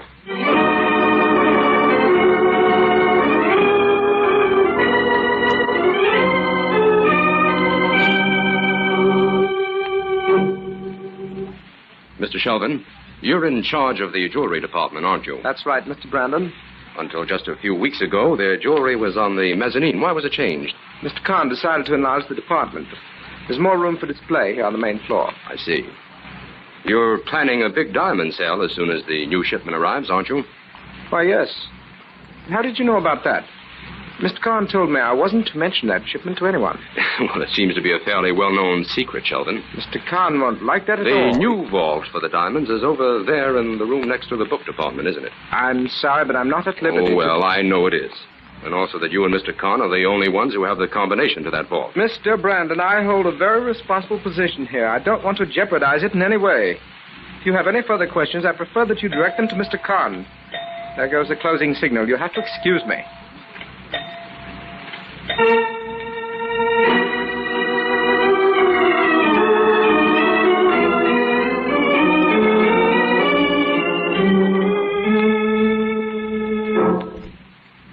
finish up this report, Fern, and then we'll go out for dinner. Oh, I thought you'd forgotten all about dinner, Jim. It's almost 9 o'clock. Well, the inspector will want this tonight, but we'll hurry it up. Where was I? You just finished stating that you were convinced it was an inside job. Oh, yes. Take this down, Fern. Ready? I intend to check thoroughly on all the store employees who didn't check out at the regular closing time the night Grady was killed. This will include all who checked out early, those who were absent, and the few who may have had reasons for remaining late. I'm also working on the angle that there may be a direct connection between the murder of Grady and a plan to steal the diamonds when they arrived. But so far, I've found nothing to substantiate this theory. That's all, Fern. Oh, good. I'm starved. Add this P.S. to the inspector. Go ahead, Jim. Meet me in front of the department store tomorrow afternoon at 4:30 to conduct a very important experiment.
Back to the Avenger and the Department of Death.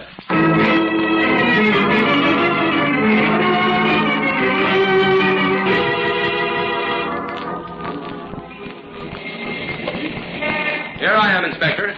Jim, what are you up to? Why did you want me to meet you in front of the store? Inspector, we're going to pretend that we're two employees of Con's department store.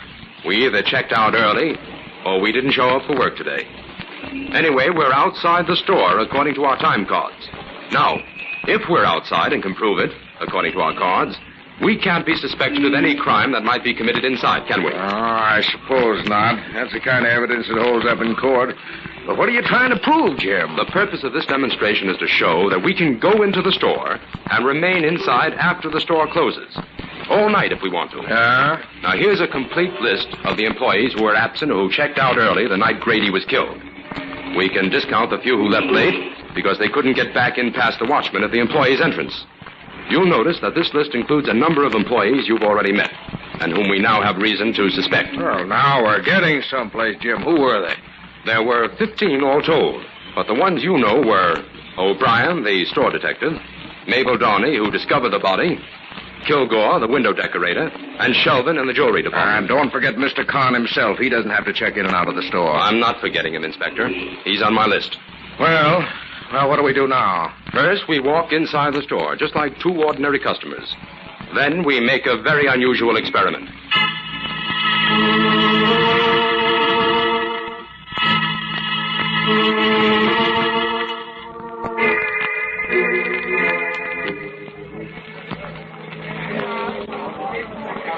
Inspector, the door to one of the side windows is right behind us.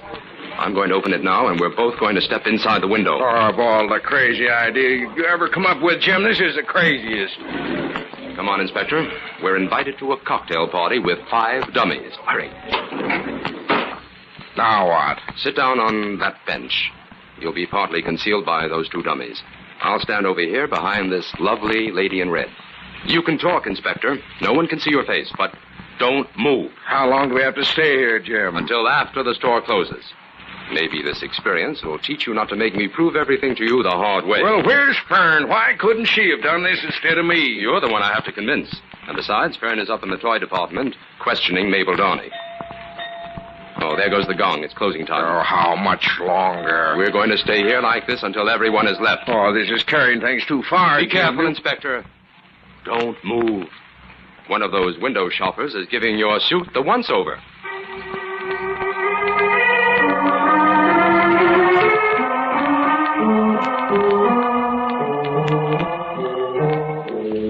So after I'd finished questioning Mabel last night, it was time for the store to close.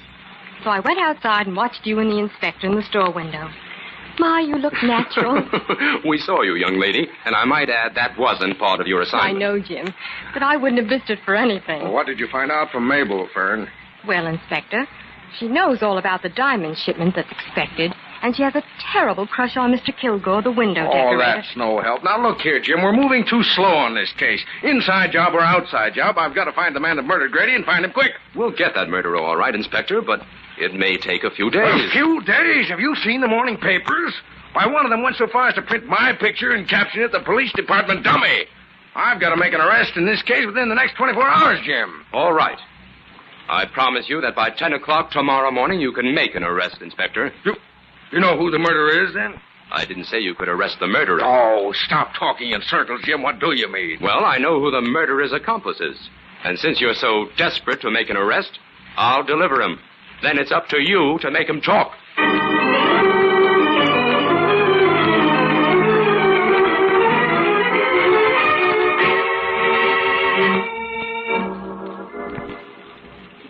Here comes Mr. Kahn now, Inspector. I hope you know what you're doing, Jim.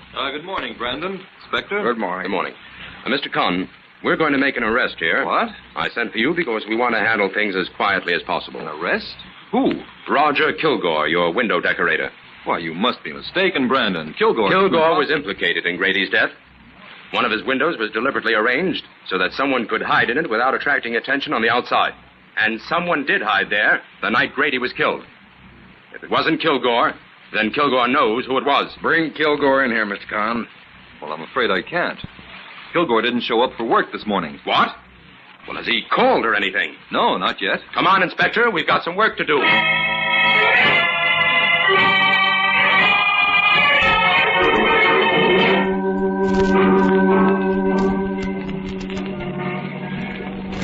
Now that we're out of the store, Jim, would you mind telling me where we're going? We're going to drive out to Kilgore's home, Inspector. I don't like the look of this. My cars are on the side here. Wait a minute. Take a look in that second window, Inspector. What? Why, it's Kilgore. He's sitting on that bench where I was the other night. He has some nerve sitting there in the daytime. Come back inside, quick!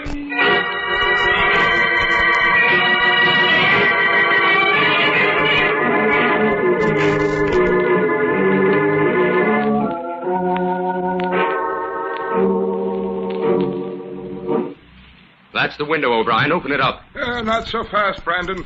I have to have a good reason to open these windows. And I'll give you one. Kilgore's inside there. Kilgore? Well, what's he doing in there? That's what we want to know. Open the window and tell him to come out. Okay.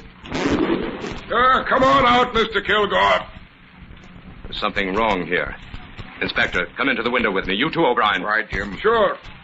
Say, Brandon, I don't like the way he looks. No. Kilgore has been propped up on this bench for hours. He's dead.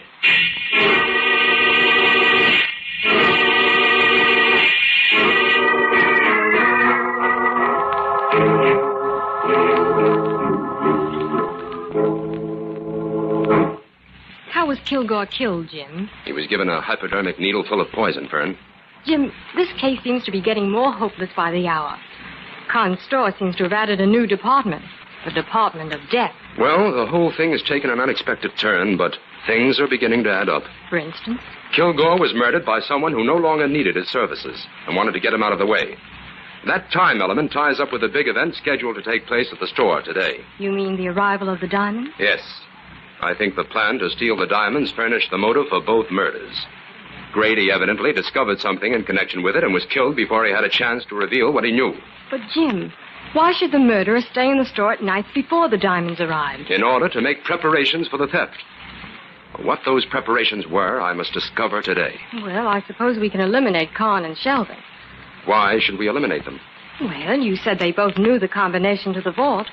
They could steal the diamonds any time they wanted to without any preparation. Yes, and be accused of the theft immediately. Also, in that case, there's the burglar alarm to consider. No, our criminal is much too clever to employ such obvious tactics, Fern. But why should Kahn want to steal his own diamonds? They're heavily insured. Oh.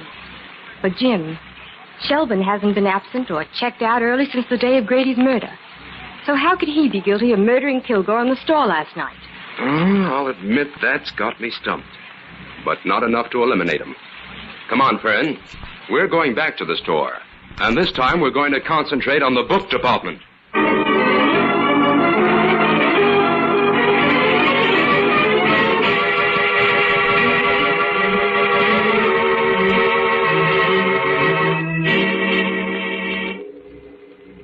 While we're here, Fern, I want to pick up a copy of Dr. Ledlow's book on crime documents. Oh, I saw it here in this large bookcase the other day, Jim. I can find it in a minute. Oh, all right.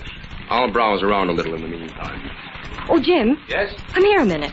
Well, what is it? Look at these books. They're completely disarranged, and some of them are upside down. This whole bookcase is a mess.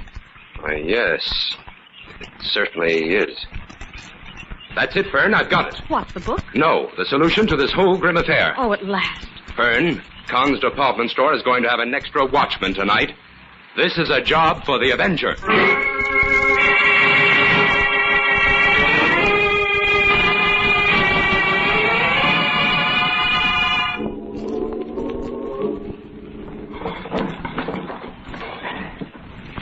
Now, that bookcase is out of the way. About half an hour before the watchman and O'Brien come down here again. I'll have the jewels out and this case moved back by then. What was that noise? Who's there? It's the Avenger, Sheldon. The Avenger? I'm here to close your Department of Death and bring you to justice for the crimes you've committed. How did you get in here? Your crimes invited me. I can't see you, Avenger. But my gun can find you. Kilgore and Grady got in your way, and you killed them. But you won't find it quite so easy to rid yourself of the Avenger. You're there in the corner, Avenger. I'll get you, all right? An invisible target is no target at all, Sheldon. I'll find you. You're missing badly. I'll shut you up. Now you're harmless.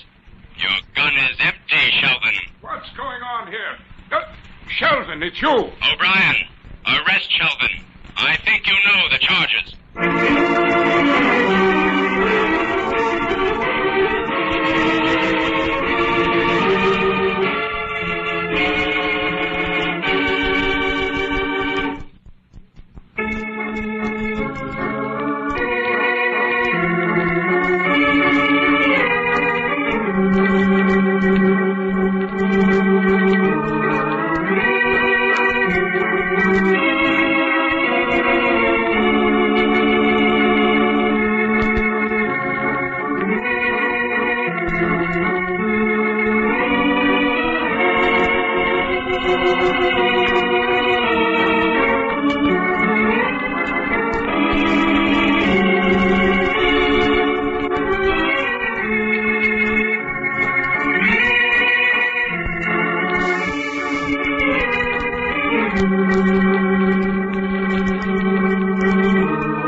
Now that Shelvin is in custody and the newspapers have elevated the inspector to the status of crack detective instead of dummy, would you mind bringing me up to date on a few of the facts?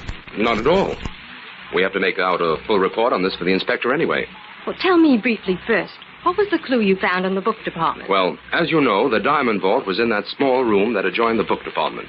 The back of the vault was against that wall. Now, the other side of the wall, in the book department, was completely hidden by that large bookcase. On the nights that Shelvin managed to stay in the store, he moved that bookcase and went to work on the wall.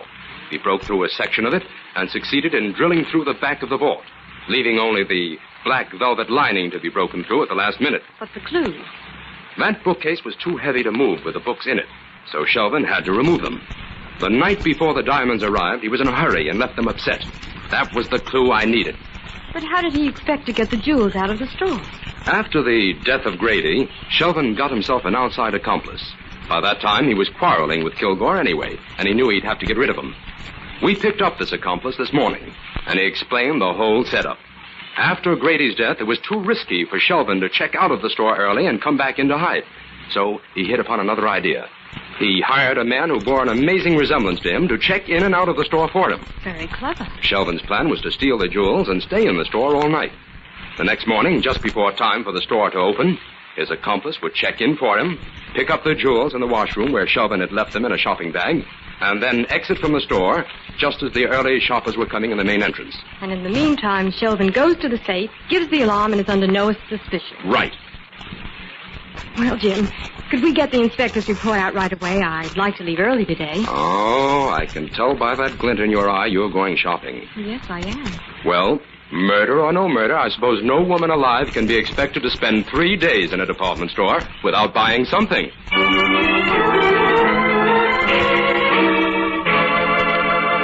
All characters, names, places, and plots used in the Avenger program are fictitious. Any similarity to persons living or dead is purely coincidental.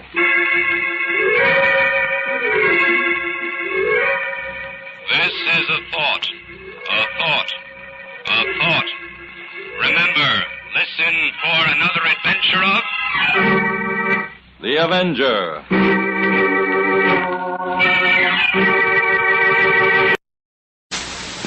The Signal Oil program, The Whistler.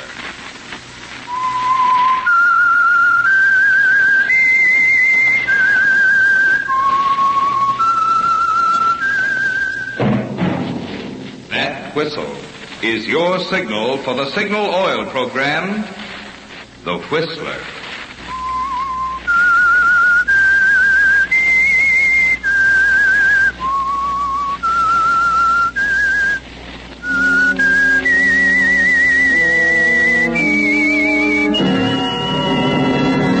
I am the Whistler, and I know many things, for I walk by night. I know many strange tales hidden in the hearts of men and women who have stepped into the shadows. Yes, I know the nameless terrors of which they dare not speak. Yes, friends, it's time for the Whistler. And remember, let every traffic signal remind you. With new Signal gasoline, you do go farther than ever. Look for the familiar big yellow and black circle sign that identifies those popular Signal service stations throughout the West from Canada to Mexico. And now, the Whistler's strange story. Bulletproof.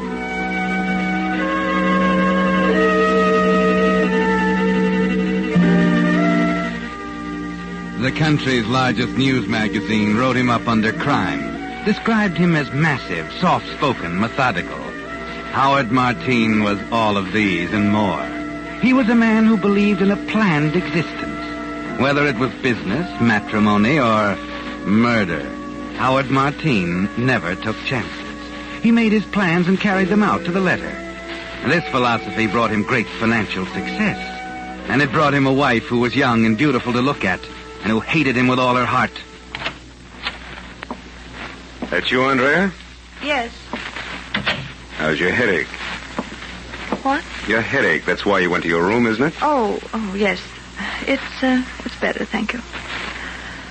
Howard, I've come to a decision about... Us, my dear? Yes. I'm going away. Oh, now, really, Andrea, we've been all over that before. I'm getting a divorce, Howard. There's nothing you can do about it. You make it very difficult for me, Andrea. After I explained I can't afford to lose you just now. No, it wouldn't be good for business, would it? Exactly. Oh, that sounds very callous, I suppose. Well, I was in love when I married you, Andrea. In my own peculiar way, I tried hard. I imagine we both tried. But quite apart from that, my marriage to you was the best merger I ever closed. When we met, I was a fly-by-night bond salesman. Now you own a corporation. No, we own a corporation. Don't worry, you can have my share. Now, that's very generous of you, my dear. Typically feminine. But I'm afraid without you, there wouldn't be any share. What do you mean? One of your most endearing charms, Andrea, is the fact that you have a great many rich friends. Naturally, when you married me, they felt called upon to make some sort of gesture, to show that I was being accepted as one of them. So they entrusted their investments to the firm of Howard Martin Incorporated. And very wisely, too. Now, what do you suppose would happen the moment the news got around that you were divorcing me? Well, I don't think it has anything to do with it. Well, don't be naive, Andrea. You think I'm going to lose everything I acquired by marrying you? I'm afraid you didn't protect yourself very well, Howard. It would seem so, wouldn't it? I'm sorry. I'm leaving in the morning. If you sue for divorce, Andrea, you'll make a fool of yourself. You're bluffing, Howard. You've no grounds for contesting. You can't prove a thing. I can prove enough to stop you cold. Hey, if you don't believe me, come here.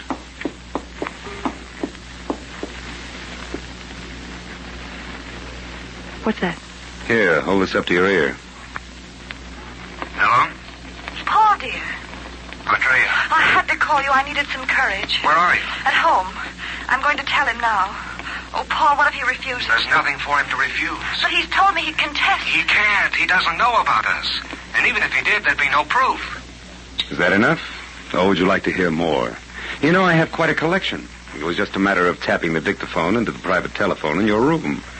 Every time you got one of your headaches and went upstairs, I threw a little switch down here. Now I have a record of all your headaches. So, that's your proof. It is. Any one of these dictaphone records is enough to throw your divorce suit out of court. Very clever of you, Howard. I had no idea you suspected. Well, what are you going to do? Well, we'll go on exactly as before, Andrea. Your life is your own, my dear. I make only one demand. That you'll remain in this house as my wife and continue to entertain our friends or clients, whichever you prefer. For the greater glory of Howard Martin Incorporated. And what if I refuse? I'm afraid you have no alternative. Is there some joke, my dear? Oh, yes, Howard. And it's on you. I'll show you what alternative I have. When I get through with you, you'll beg for a divorce. That's a rather embarrassing prospect. I'll go to them, Howard. I'll go to every one of my rich friends, as you call them, tell the entire story. The truth, Howard. How you married me for their money. How you recorded my phone conversations. Yes, I'll even tell them about Paul. Don't be a fool, Andrea. Would I? Remember, they're my friends, loyal to me. They gave you their business for my sake. You said that yourself. And when I tell them to take their business elsewhere, they'll do it, whether I'm married to you or not. That would mean exposing yourself. You wouldn't. Oh, wouldn't I? Let me see. Who's your biggest account? Martin Whitford, isn't it? Well, Marty and I grew up together. He'll do anything for me. What do you think will happen to your precious corporation when the others discover Whitford's pulled out? I could even phone him now. Wait, get away from that phone. Well? Let me think it over. I'll, take those dictaphone records first, if you don't mind. They're in that box. Thank you. Well? Oh, you can have your divorce. Only give me a week to work things out. Look, you can afford to be generous now, Andrea. You're going to marry your Paul. You've won. Well, all right. But you've got to stay here as if nothing happened. Otherwise, the story will come out before I can do anything to prepare the ground. Very well. I'll stay. But no longer than a week. Thank you, Andrea. That'll be time enough.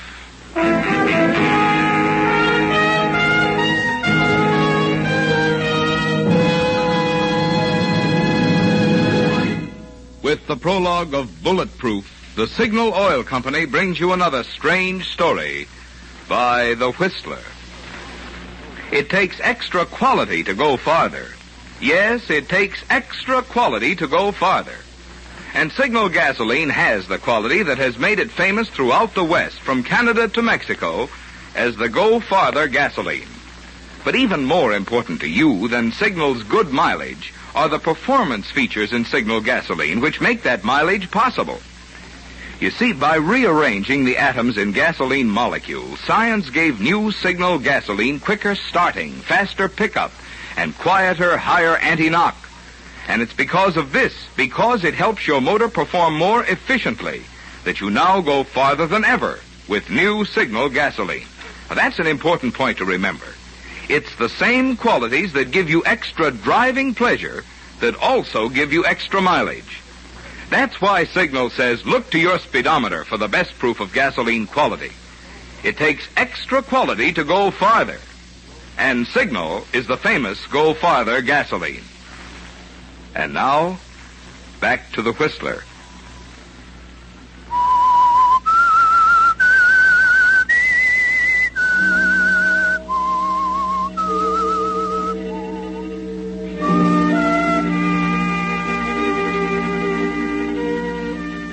It was like a game of chess, wasn't it, Howard?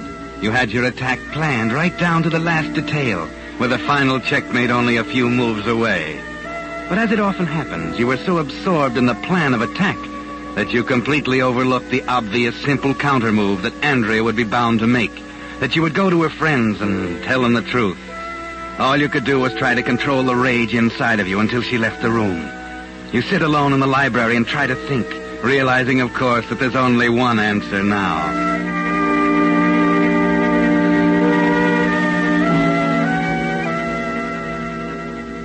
It's midnight when you decide you'll have to stop thinking about it for the time being. You have a week left and your brain will be clearer in the morning. There's an evening paper on the table next to the chair and you pick it up. Glance at the headlines on page 1. An article in the right-hand column catches your eye.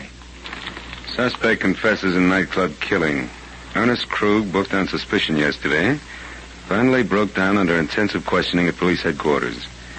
The case marked another triumph for Inspector William Conrad of the Homicide Department, who followed his usual routine in shooting cases by first concentrating the department's entire effort on the bullet found in the victim's body. Yeah, that's it. Good old Inspector Conrad, the ballistics boy.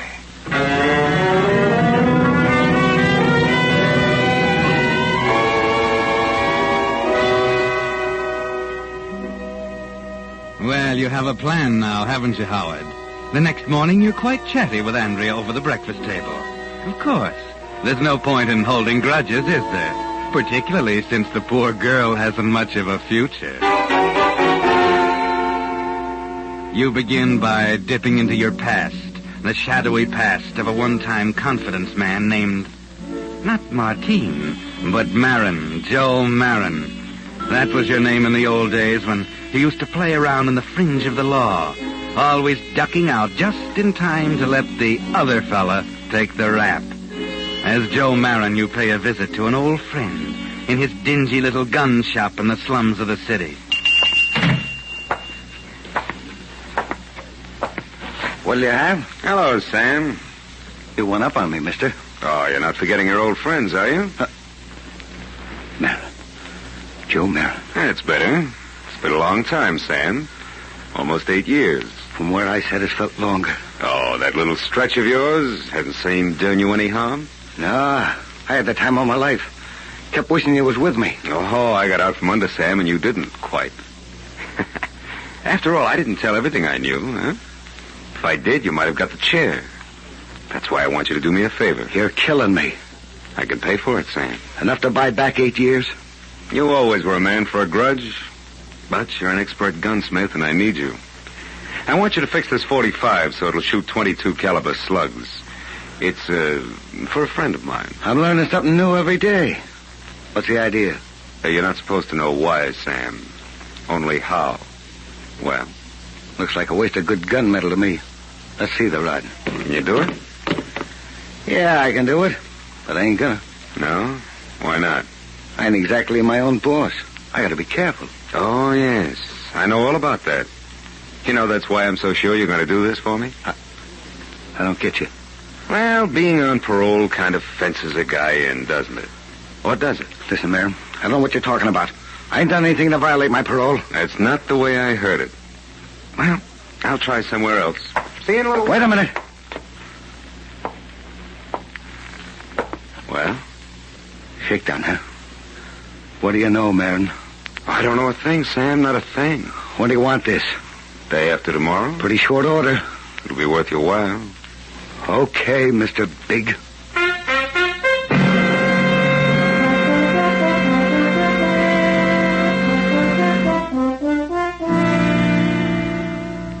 Patience is your strong suit, Howard. 2 days of waiting. 2 days in which your seeming nervousness is interpreted by Andrea merely as concern about your precious corporation. Finally, you return to Sam's place and pick up your package. Andrea arrives late that evening and goes straight up to her room without a word to you. You wait alone in the library until you're sure the servants are asleep in their separate quarters. Then you walk quietly up to Andrea's room.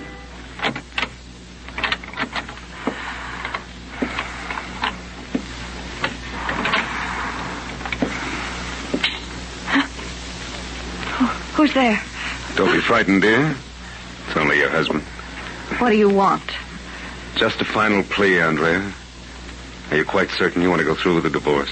Did you wake me up in the middle of the night to ask me that? No, it's only half The past. answer is yes, Howard. Now, please leave me alone. You won't reconsider? Good night, Howard. Well, I tried. I did everything in my power Howard, what to... are you doing? Howard! No!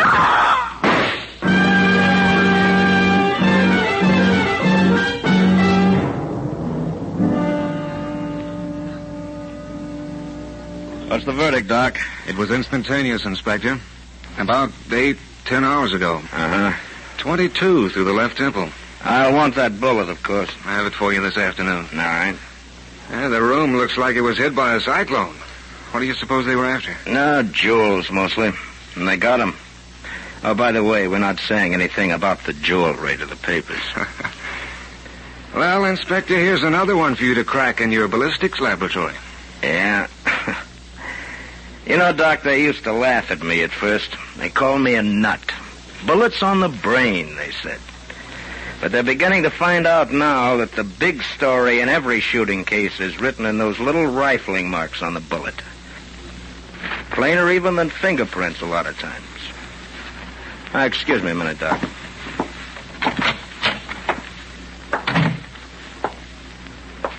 I just got the doctor's report, Mr. Martin. Oh, yes, Inspector? Your room is just down the hall from your wife's. It's funny you didn't hear anything during the night. Well, I don't know. I might have heard a shot, but I can't think very clearly now. Certainly, I understand. I seem to remember some sort of nightmare. I thought it was a dream. You see, I didn't know anything had happened until the butler woke me this morning after... I see. You know, it's funny, that .22... It's a woman's weapon. Never heard of a second-story man packing anything less than a .38. Oh, Mr. Martin. Yes? This Army 45 of yours here in the trophy case, is this the only gun in the house? Oh, of course, Inspector. If you have any doubt, you may search the house, perhaps the servants. That's 45, all right. You want to take it with you, Inspector? I can remove it from the case. No, it's not necessary. This job was done by a .22, and I think you can forget the servants. This looks like an outside job, start to finish.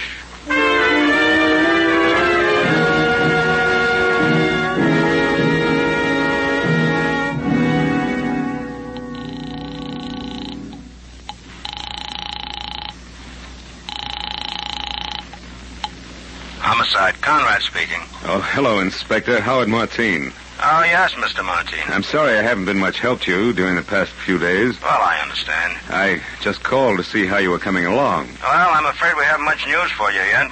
We'll really get a move on, though, once the killer dumps those jewels. And he'll have to do it sooner or later. I see. Well, thanks very much, Inspector. Call me if there's anything I can do, huh? I certainly will. Good night. Good night. So far, so good. Pardon me, sir.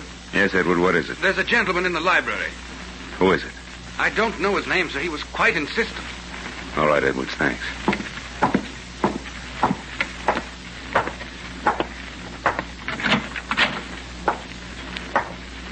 Joe? What do you want? Relax, Joe. Pour yourself a drink. Hope you don't mind. It just helped myself. Pretty good bourbon. You're just going to stand there? Sit down. Go on. All right, Sam, what is it? I want to offer my condolences, first of all. Tough, ain't it? What happened to your wife, I mean? Yeah, quite a shock. You know, I said to myself, there's something to think about. All I got is a newspaper to go by, understand? Page 1. Society dame knocked off during robbery. Don't say what kind of a robbery. Only that the dame is knocked off with a .22.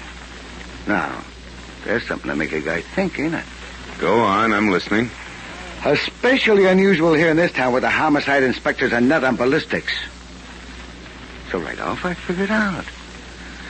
Somebody saw the inspector a curve. That's when I think of old Joe Marin. Threatening to frame me on a parole violation if I don't play nice and fix it Army 45, so she'll shoot like a .22. Marin. Martine. Same guy. I put 2 and 2 together, the bell rings, and out comes $100,000. That's what it's gonna cost you, Joe. $100,000. I haven't got $100,000. I'm a reasonable character. What have you got? I can't do it, Sam. I can't. You better start thinking, Joe. Wait a minute. I have got $100,000 in jewelry. How hot is it? Oh, not hot at all. It belonged to my wife. Now, look, you can turn it into cash in 10 minutes if you want to. Let's have a look, huh? Right.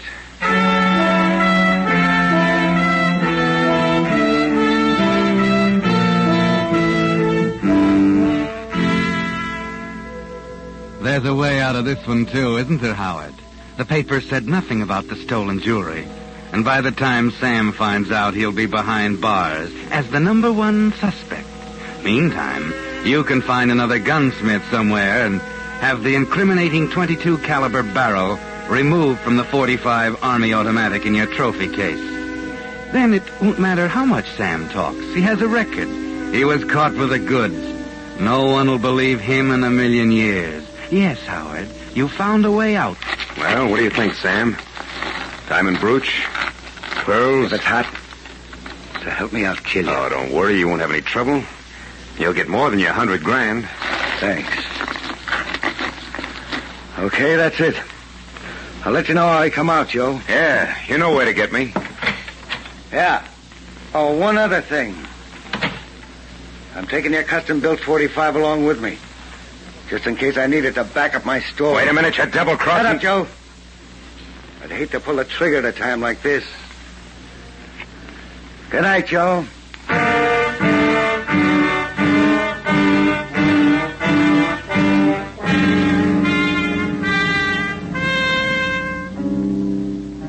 He's gone, and there's nothing you can do now, Howard. Once again, you became so wrapped up in your own plans, you forgot the obvious countermove.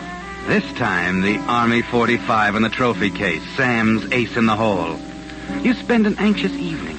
It's late now, and you sit alone in the library trying to think. The house is quiet, with an occasional sound from the pantry where Edward the butler is polishing silver. And then... Who is it? Who's there? Take it easy, Joe. This thing might go off in my hand. Sam, what are you doing? Get up. Open the window. It's cold out here on the balcony. Yeah, okay.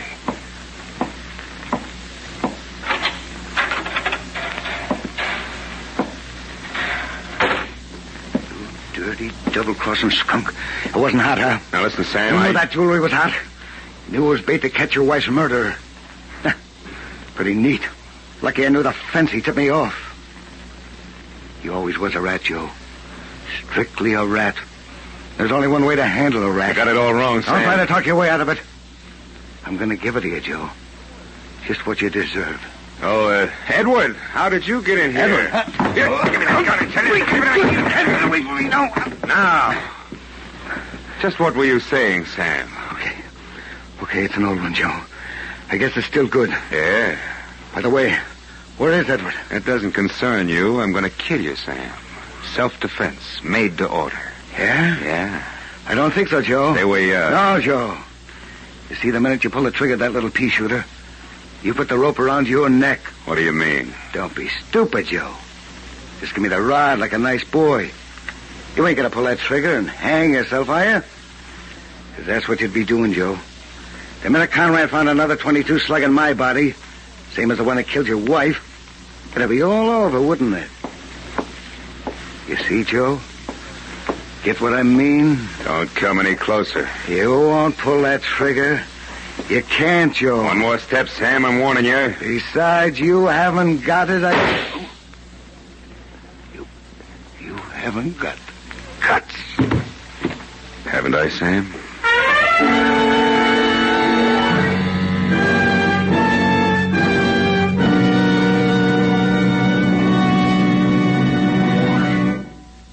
The Whistler will return in just a moment with the strange ending of tonight's story. But right now, since most folks never see how or where the gasoline they use in their car is made, it occurred to me that you might be interested to look in on the organization that brings you the Whistler and those fine Signal oil products. It all started not long after World War I, when a small group of young Westerners got together to form their own independent oil company, Signal Oil and Gas Company. In the face of what seemed overwhelming competition, these determined young men succeeded in bringing to Western motorists the first anti-knock gasoline at regular prices. Being independent themselves, they naturally sold Signal gasoline only through independent service stations, just a handful of them at that time. But motorists liked Signal products, liked them so well that the Signal organization grew and grew, until today independent Signal dealers serve 7 western states from Canada to Mexico. Now, obviously, there must be good reasons why so many motorists have switched to Signal. You can discover these reasons for yourself by just stopping at your own neighborhood Signal dealers. There you'll find the tops in gasoline and automotive lubricants, backed by Signal's 15-year tradition of quality. And you'll enjoy more thorough, more conscientious service, because Signal dealers, being in business for themselves, have an incentive to serve you better. And now, back to the Whistler.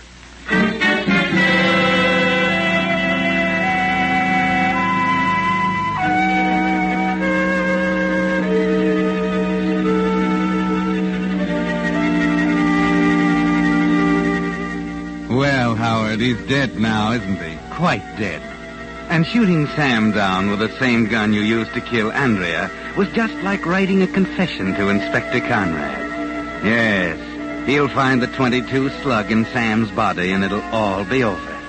Unless you can get rid of the body first. Yes, it's your only chance. And then a short time later, when Edwards, your butler, comes into the room. Well, Edwards, quite a mess, huh? It was self-defense, sir. He threatened you with a gun. I saw it all from the hall. Yeah, self-defense. Well, what are you going to do, Mr. Martin? Give me a hand. I've got to get him out of here. But, sir, you can't. The police. Give me a hand, will you? Mr. Martin, you shouldn't... Shut up and grab his feet. Sir, if you'll only let me... Shut up. Now, go on, grab his feet. Martin, all right. Out that way. Go on. Yes. Kick the door back. Now, this way. Down the hall. We can take him down the back. Mr. Martin, I don't understand... Will you shut up? I'll hold him up so I can... Conrad. Well, what's going on, gentlemen? What are you doing here? Maybe your butler can answer that one, Martin. I've been trying to tell you, sir. After I heard the crash of broken glass and saw this man come into the room with a gun, I called the police. What's this all about, Martin? Okay, Conrad, I guess you might just as well know the whole story. You'll know it anyway when you dig the slug out of his body. It'll be a 22. A 22? Your wife was killed with a 22. Yeah. Here, here's the gun. Hey, wait a minute, this is a 45. I had it rigged to shoot a 22. Sam, he's the guy on the...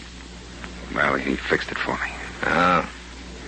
So that's the way you worked it, huh?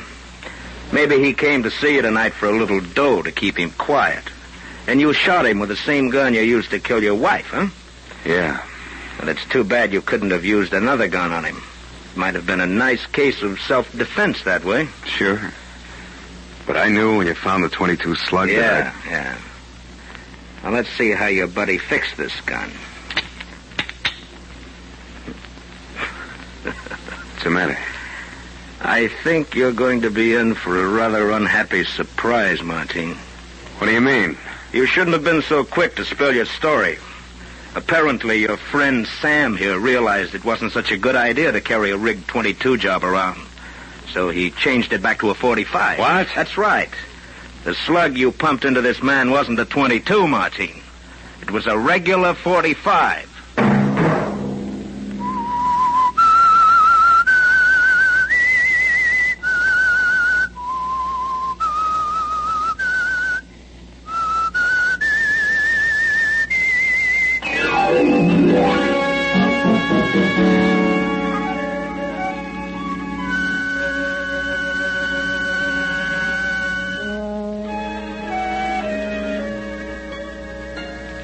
Next Monday at 9 o'clock, the Whistler will bring you another strange tale.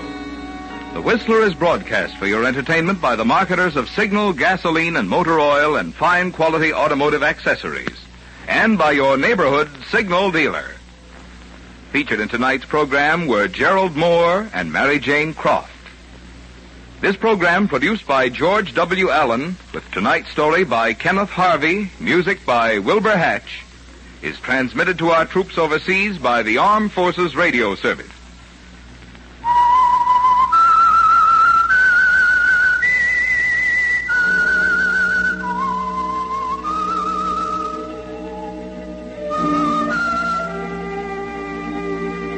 That whistle is your signal for the Signal Oil program, The Whistler.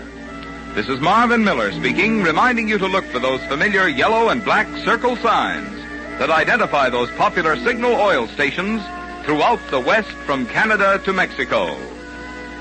This is CBS, the Columbia Broadcasting System.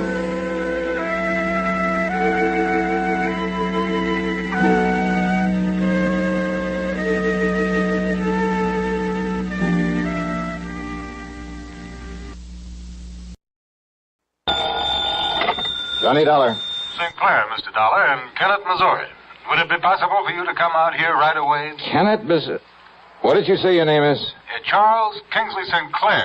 I'm... Oh, yeah, with Providential Assurance Company. Yes, that's right. Yeah, now wait a minute. I thought you were leaving the company. If you're such a gentleman, you just couldn't stand doing business with the poor, wretched clients you inherited. Mr. Dollar, I am a changed man. Well, good for you. It is true that some of the people that I've been sent down here to deal with, well, I consider them nothing more than poor white trash, ignorant, illiterate. Well, I'll say this for them. They sure know how to make some pretty powerful moonshine. Very true. Yeah, if one of those characters hadn't poured some of that white mule down my gullet, I doubt if I'd have been crazy enough to go out after that killer. But thanks to you, Dade Wupperman was indicted, tried, found guilty, and has been incarcerated. Yeah, that was the one, Dade Wupperman. Unfortunately, Mr. Dollar, Dade has a brother. His name is Daniel. I beg your pardon. Daniel.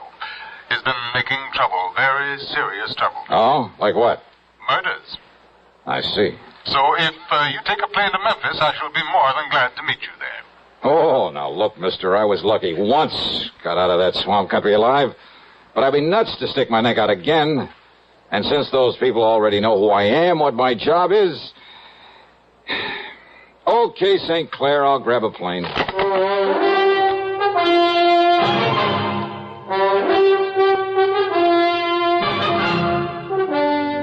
CBS Radio brings you Bob Bailey in the exciting adventures of the man with the action-packed expense account. America's fabulous freelance insurance investigator. Yours truly, Johnny Dollar.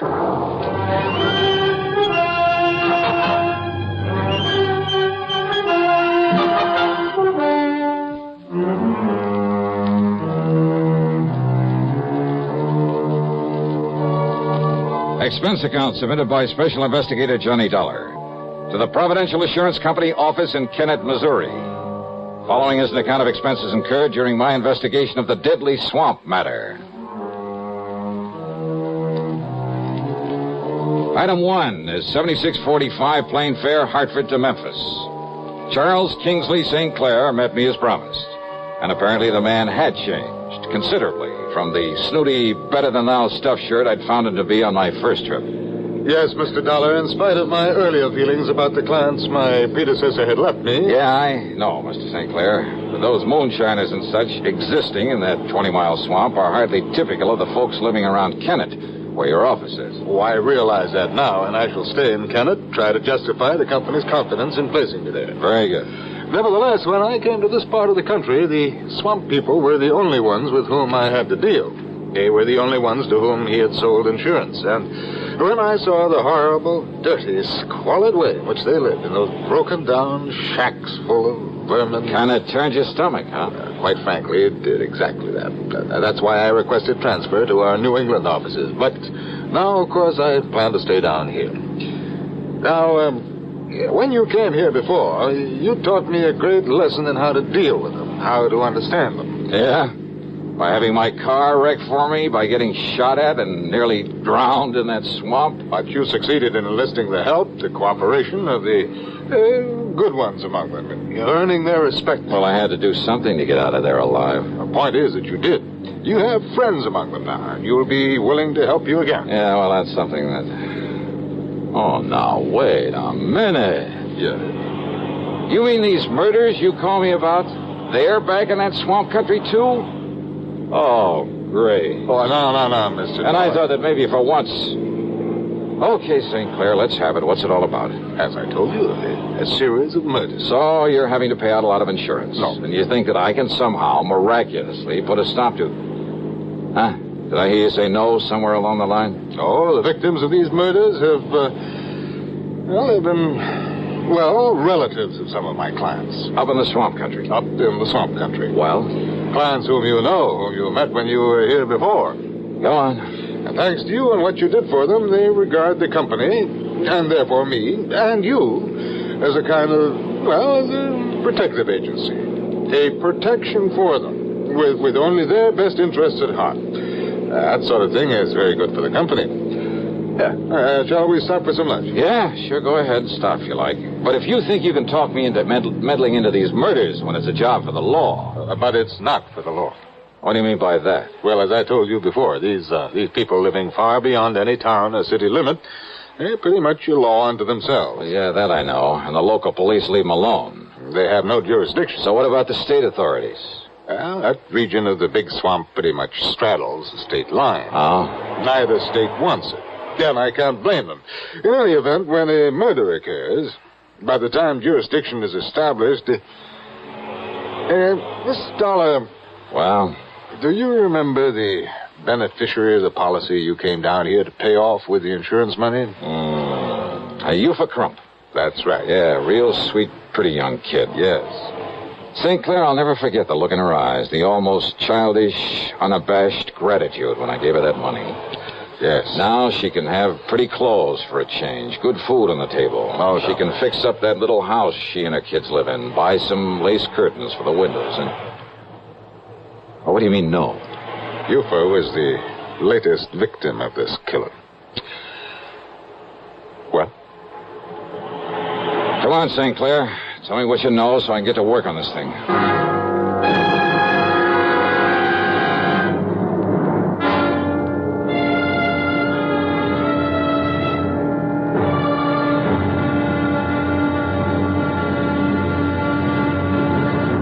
Next time you refresh, enjoy a frosty, ice-cold Pepsi-Cola. Sociability, Charlie. All right, Kay, how's this?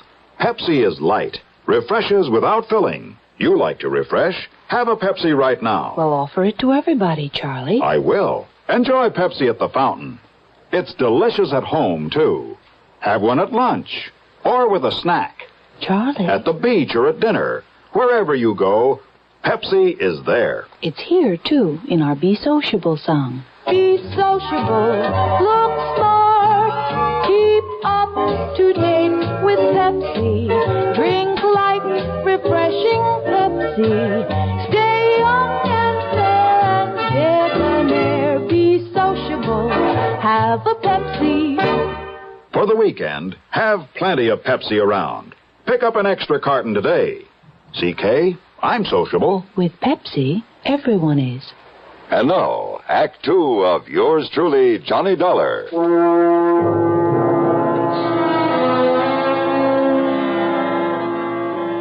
Eupha Crump. Yeah, what a name. But that cute, intelligent little girl, really out of place in the swamp country. Well, regardless of how you or I or the law might feel about it, her inheriting that moonshine still when her husband was killed a while back had meant something to provide for both her and her children. And the insurance she received on top of it. And she planned to marry Cass Dingle, the character who'd befriended me, who'd helped me run down her husband's killer. Cass, who was going to leave this desolate country, get out in the world and make an honest living for her. Yeah, but it was Cass who'd sacrificed his life out there in the swamp in order to save mine. No, Mr. Dollar. What? Cass Dingle is still alive. But I myself saw Dade Wupperman shoot him in the back. Yufa somehow nursed him back to health. They were married according to whatever rites the swamp people observe, and they were very happy. And then she was murdered. Yes, that was Cass who asked me to call on you again. And since you know him, you know these people. Okay, stop wasting time, St. Clair. Get me on up to Kennett where I can rent a car and get on this thing. Now, if you'll drop me at my office, I'll be more than glad to let you have this one. But about some lunch. Lunch? Forget it. Let's get going. Item 2, 470 for a tank full of gas there in Kennett. And I headed west a few miles, then due north into the swamp country. Well, as I said before, the 20-mile swamp is one of the most dismal, uninviting places I've ever seen. The road, after a while, wasn't even a road, just a set of muddy wagon tracks. More than once, driving slowly and carefully along, I held my breath, hoping St. Clair's car wouldn't bog down in some mud hole. I passed a couple of shacks, falling apart and apparently vacant. But the distinctive smell of moonshine and whiskey in the air told me otherwise, that a still was in full operation. If Cass Dingle had married Yufa, he'd gone to her place to live, so I headed that way. But a mile or so before I got there, edging the car around a thicket of wild blackberries, I had learned the last time I was here that when somebody starts shooting, the only thing to do is stop whatever you're in, whatever you're doing. So I did, fast. I ducked down under the wheel on the floorboards, and I pulled out my gun. And I waited.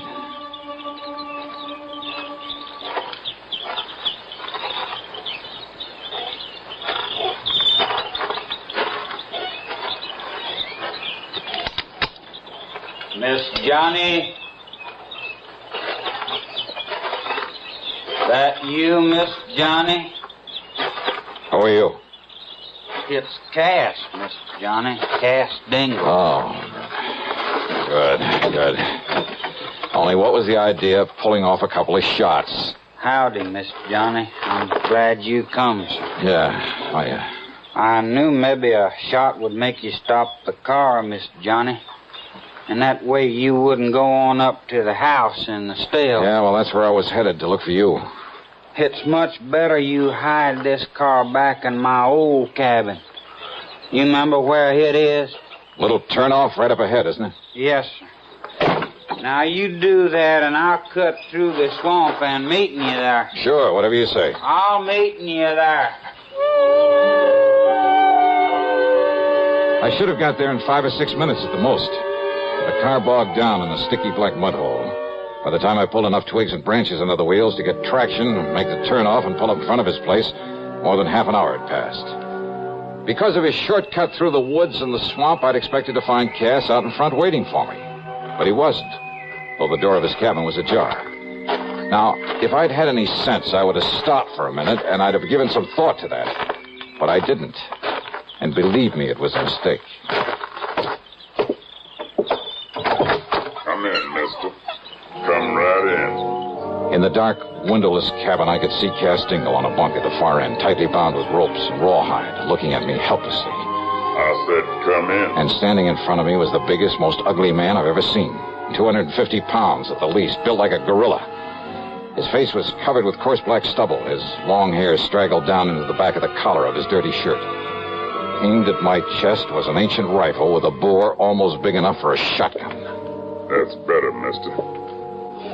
Now, Peter, Luke, John. 3 specters came forward out of the shadows. Smaller men, also dirty, unshaven, looking no less menacing than the man in front of me. Each of them had a rifle. I could feel one of them against my backbone.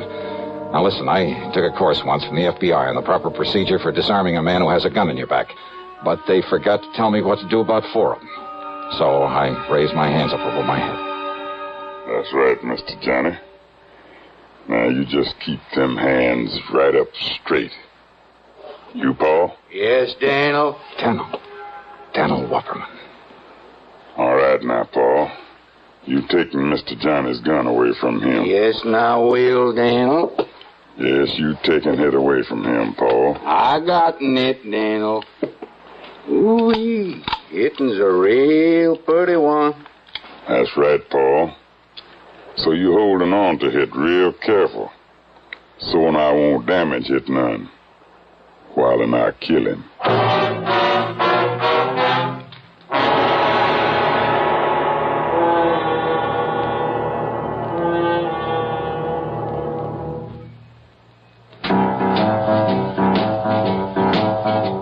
Talk about best-selling records. Here's a familiar tune about America's best-selling filter cigarette, Winston.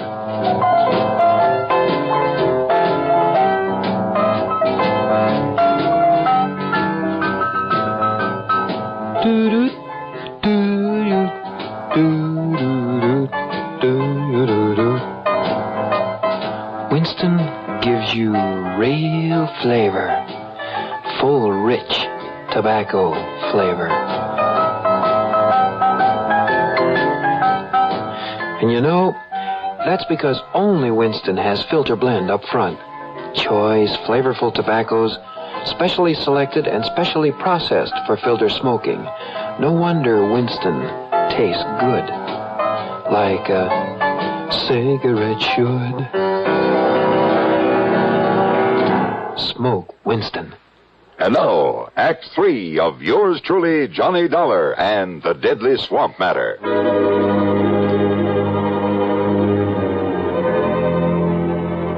I've been in some pretty tough spots in this crazy job of mine, but nothing ever quite like this. 4 men, like 4 vicious animals, who crawled up out of the muck of the 20-mile swamp. Armed with ancient rifles, I was sure they knew how to use and use well. For a man living and moonshining in this godforsaken country depended on his gun for survival. Survival. It was obvious by the way the guns were aimed that survival was the one thing they didn't plan for me. Like 4 vicious animals, I said. Stupid, maybe? Enough to be tricked somehow? Yeah, but how? And there wasn't anyone within miles to give me a hand. Except for Cass Dingle, tied down on the bunk at the far end of the cabin, helpless. If only he were bright enough to... Then the ugly giant in front of me talked again. That's right. Daniel Wupperman, and I'm going to kill you, Mr. Johnny.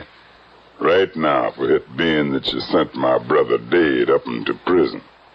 He was a killer, Daniel. The same as you are. That's right. So one more killer, namely you, it ain't going to make me no worse than I am. Why, Daniel? Because you had no business to come here to begin. We don't like that here in the swamp. No, I mean, why these other killings? Why murder Yufa, Cass's wife? Why you do that, Daniel? Because it was her insurance money, Mr. Johnny, brought you here the first time. Then you put my brother in jail. So you murdered her, a harmless young mother, just to get me back here. That's right. Now I'm going to kill you. You stand away from him backing him. This charge gonna go right on through him. Yes, Daniel. But now you should... No, Daniel, no. It's all wrong you killed Mr. Johnny. You shut up, Cass. Maybe Cass, he thinking what I thinking, Daniel. Mr. Johnny, he from the outside. You kill an outside man. Maybe the police, they moving in on us. They coming here in the swamp because he from the outside. You stop thinking, Paul. Move away now so I can kill him. No, Daniel. Shut up, Cass. Now, Mr. Johnny. No, Daniel, you kill me instead. Now you kill my wife, I don't care. You kill me instead, Daniel. I'll kill you, Cass. Soon I kill Miss Johnny.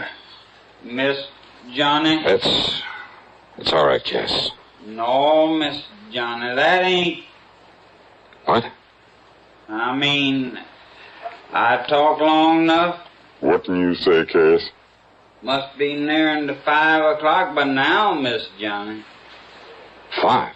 Shut up, Cass, and what do you mean by that? Miss Johnny, no. Oh, yeah, you're right. What do you mean about 5 o'clock? Yeah, Cass, they ought to... I mean, it's about time. What do you mean, Mr. Johnny? What, nothing, not a thing, Daniel. I just whistled. That's all. I mean, what do you mean about 5 o'clock? You tell me. Tell me. Tell me. Because it's nothing you can do anything about.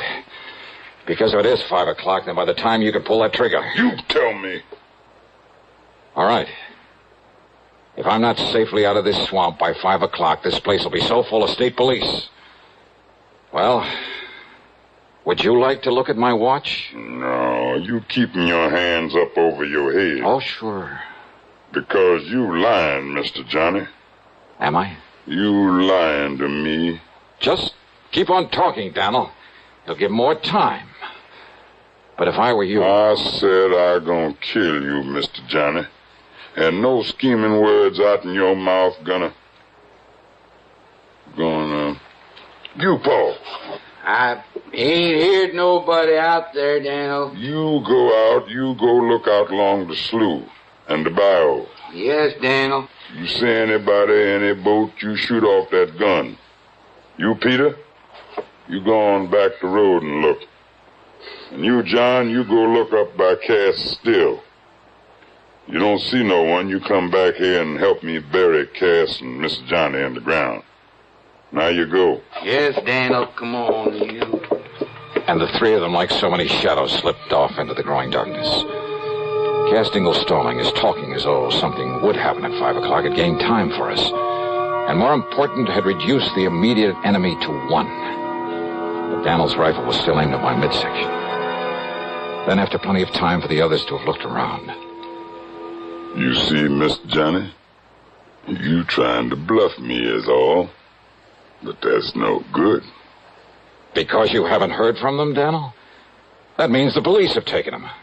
Without them getting off a shot? No, Mr. Johnny. And I tell you that by 5 o'clock, and it must be 5 o'clock by now. It's getting dark, Mr. Johnny. Yeah. Let me look at my watch. You keep your hands right up straight. It's long after 5 o'clock. Me, I prove it. I look at your little watch. Oh, yeah? You think I can't tell the time? Oh, I'm sure you can, Daniel. But don't you move, Mr. Johnny. 'Cause I'm keeping this right in the middle of your belly. And you try and grab and I pull the trigger. Okay. Easy. Easy. Slowly. And see? Cautiously. The barrel of the gun still in my belly. He looked upward toward the watch on my wrist. And I turned my wrist ever so slightly away from him so that he had to twist his head a bit. Just a little. Long about 10:15, maybe. Then I brought up my knee with everything I had.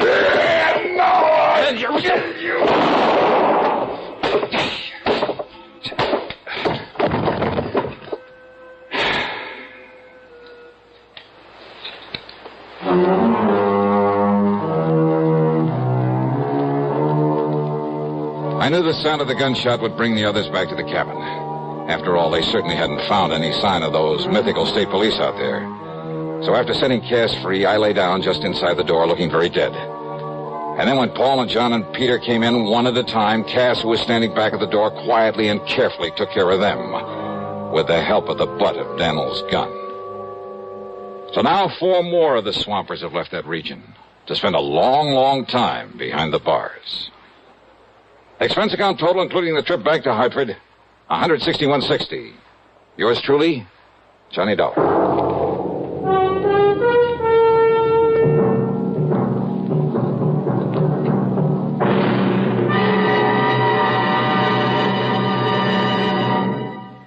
Our star will return in just a moment. Constipation is something people don't talk about much, but it can be a problem for anyone, even doctors. And when constipation occurs, it's interesting to see just what doctors consider important about a laxative they might use or recommend. Well, a majority of the doctors we heard from had this to say. A laxative should be effective, gentle, close to natural acting. A medicine that can be used with complete confidence.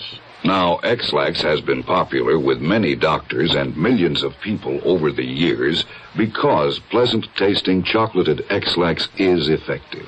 Overnight, it helps you toward your normal regularity. X-Lax is so gentle, so close to natural acting, there's no upset. That's why many doctors and millions of people use X-Lax with complete confidence. X-Lax, the laxative that helps you toward your normal regularity gently, overnight. Now, here is our star to tell you about next week's program. Next week, a thrilling, hair-raising chase out on the open sea. Join us, won't you? Yours truly, Johnny Dollar.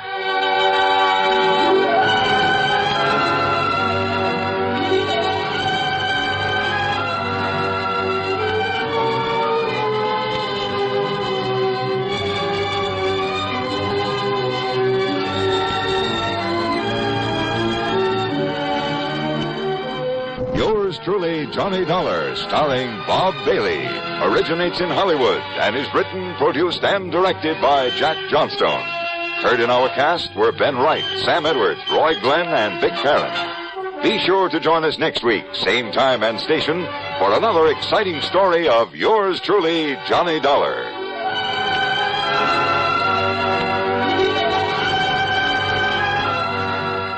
This is Hugh Douglas speaking. Another gripping drama of suspense, next on the CBS Radio Network. Who was the first to conquer space? It's incontrovertible that the first to conquer living space is a Castro convertible who conquers space with fine design, who saves you money all the time, who tops in the convertible line. Castro convertibles. If you'd like furniture that combines beauty, comfort, and utility at an amazingly low price, then the place for you to go is Castro. At Castro, Route 9, a half mile south of the Latham Circle, you'll see the world's largest and most beautiful display of convertible furniture. There are hundreds of exquisite sofas, love seats, and sectionals, ranging from early American and French provincial to ultra-modern. Each converts to the most comfortable bed, and each is priced amazingly low because Castro is America's largest manufacturer of convertible furniture, selling direct to you. Petri Wine brings you Basil Rathbone and Nigel Bruce in the new adventures of Sherlock Holmes.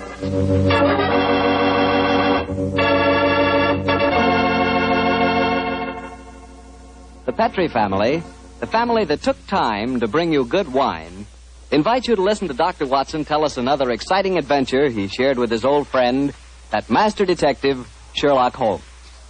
And right now, I'd like to just briefly mention an idea you ought to try tomorrow night, just before you sit down to dinner. Just pour yourself a glass of that good Petri California sherry. Petri sherry is the perfect before-dinner wine. Its cheerful, glowing amber color looks festive and, well, it sort of lends an air of importance to the occasion. And as for the wine itself, just taste it. That Petri sherry is not just ordinary wine, no, sir. One sip and you know that wonderful sun-ripened grapes went into its making. Yes, and you know that Petri sherry was carefully watched over every step of the way. Incidentally, Petri makes two kinds of sherry. Regular sherry and Petri Pale Dry. If you're not sure just which kind you and your friends will like best, try them both. Don't buy one, buy two. But when it comes to sherry, or any other wine for that matter, be sure you always buy Petri.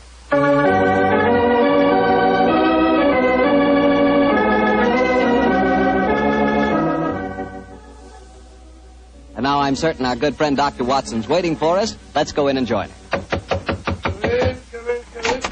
Ah, there you are, Mr. Bartell. Punctual to the minute, as always. Well, this is one doctor's appointment I'm eager to keep. It's nice of you to say so, my boy. Draw up your usual chair and make yourself comfortable. Thanks. Well, Doctor, today's April the 1st. Did anyone try and play any jokes on you? Yes, you did, Mr. Bartell, but I'm happy to say that nobody caught me. Not as in the story that I'm going to tell you tonight, but an April Fool's Day prank certainly scored a bullseye.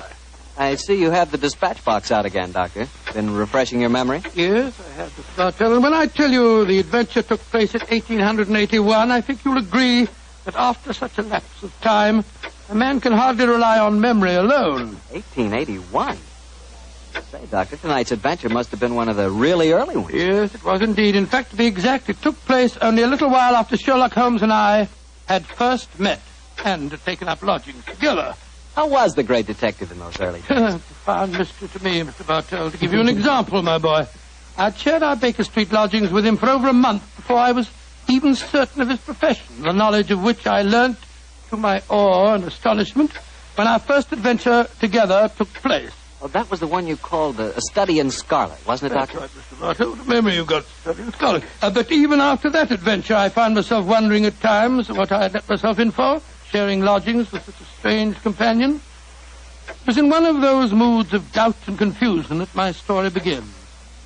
Late one March evening, I found myself in the neighborhood of Piccadilly Circus. It was cold, and a steady drizzle of rain had dampened my spirits. I felt that a glass of wine and the sound of music would put me in a better mood, and so, Mr. Bartell, I entered the Criterion restaurant. As I sat with a glass of rare vintage port at my elbow, the orchestra playing a dreamy Strauss waltz in the background, I couldn't help thinking of the last time that I'd been there. It was the night I met a young medical student by the name of Stamford. He was the man who first introduced me to Sherlock Holmes. Suddenly, I felt a tap on my shoulder. I turned, and to my amazement, once again, young Stamford was standing before me. Watson. Or should I say Dr. Watson. How are you, my dear chap? Hello, Stamford. Come and sit down. Thanks. I'm glad to see that you're not holding any grudge against me. Why on earth should I do that? For introducing you to Sherlock Holmes. I've reproached myself ever since. I think he's as mad as a hatter. Not at all. He may be eccentric. In fact, I'll admit that he is eccentric, but he's an extraordinarily interesting fellow. He'll make a great name for himself as a private detective one of these days. You'll see if I'm not right, Stamford. I saw something about him in the paper the other day. Yes, I expect that was the Lauriston Gardens affair, wasn't it? Yes, it was. He's a brilliant man, Stamford. Quite brilliant. Though I must admit he's difficult at times. He works like a fiend as a rule, but occasionally a reaction sets in, and for days at a time he'll lie on our sofa, hardly uttering a word or moving a muscle from morning to night. It's depressing, I must say. I think he takes himself too seriously. Yes, perhaps you're right. How would you like to join in a little plot? Plot against Holmes? Yes, just a rag, you know. We thought it'd be rather fun. We? Murphy and I, we were just talking about it. I'll call him over. Murphy? Oh, Murphy, I've seen him before somewhere, haven't I? I'm sure you must have done. He's been around at the hospital, and any time you go into the British Museum, you'll find him there. Nice fella, but dull. Definitely dull. Yes, Stamford. Oh, this is a friend of mine, John Watson. This is James Murphy. How do you do? I think I've seen you at the hospital. And I know I've seen you, Dr. Watson. Oh, sit down and come and join us, won't you? Oh, thank you very much. I was just telling Watson about our little plot. Oh, you mean about Sherlock Holmes? Now, look here. I'd like you fellows to realize that Holmes is a very good friend of mine. Oh, don't worry, Watson. This is all in good fun. Don't you realize what the date is tomorrow? 1st of April, isn't it? Yes, April Fool's Day. Oh, now I see. You're going to play an April Fool's Day joke on Holmes. Yes, that's our plan. Well, it's hardly our plan, Stamford. It's really Lady Anne Partington's idea. You see, Holmes was very rude to her when she visited the hospital recently, and she wants to, take him down a peg or two. Sounds innocent enough, but I must say he's inclined to be rather arrogant at times. Well, what's the plan? Well, we'll need your help, Watson. You must be careful not to give the joke away. I'll bet you a $5 that Holmes falls for the whole story, hook, line, and sinker. Now, here's exactly what we're planning to do. Lady Anne is going to call on Holmes at Baker Street in the morning. Lady Anne, I'm very flattered that you called to see me in my professional capacity. Surely, my dear man, you didn't think this was a social call. You were much too rude to me at the hospital the other day for that. That was the point I was trying to make. Please sit down, won't you? Here, take this chair, won't you, Lady Anne? It's by far the most comfortable chair in the room. Oh, thank you, Dr. Watson. And now, what can I do to help you? You've heard of the Elphinstone Emerald? Oh, yes, indeed. A magnificent stone of very considerable value. An heirloom in your family, I believe. Yes, Mr. Holmes. I keep it in a wall safe in my bedroom. This morning, when I had occasion to go to the safe, I discovered that the emerald had been stolen. Stolen? Good Scott. Shocking business. Of course, you want Mr. Holmes to recover it for you. A remarkable deduction, my dear doctor. Lady Anne, when you opened the safe, did you observe any signs of it having been tampered with? Oh, I think it's rather stupid to sit and answer questions here in Baker Street. Why don't you come over to my house in Cavendish Square and examine the safe for yourself? You are a detective, aren't you? Lady Anne, just now you accused me of rudeness. I assure you that mine, at least, was unintentional. Oh, come, Holmes. Don't be so touchy. I can promise you a substantial fee, Mr. Holmes. I'm a struggling practitioner and a new profession, eh? My poverty, but not my will, consents. I pay thy poverty, and not thy will. You see, I can quote my Shakespeare, too, Mr. Holmes. My carriage is waiting, gentlemen. Let's drive over to Cavendish Square at once, shall we?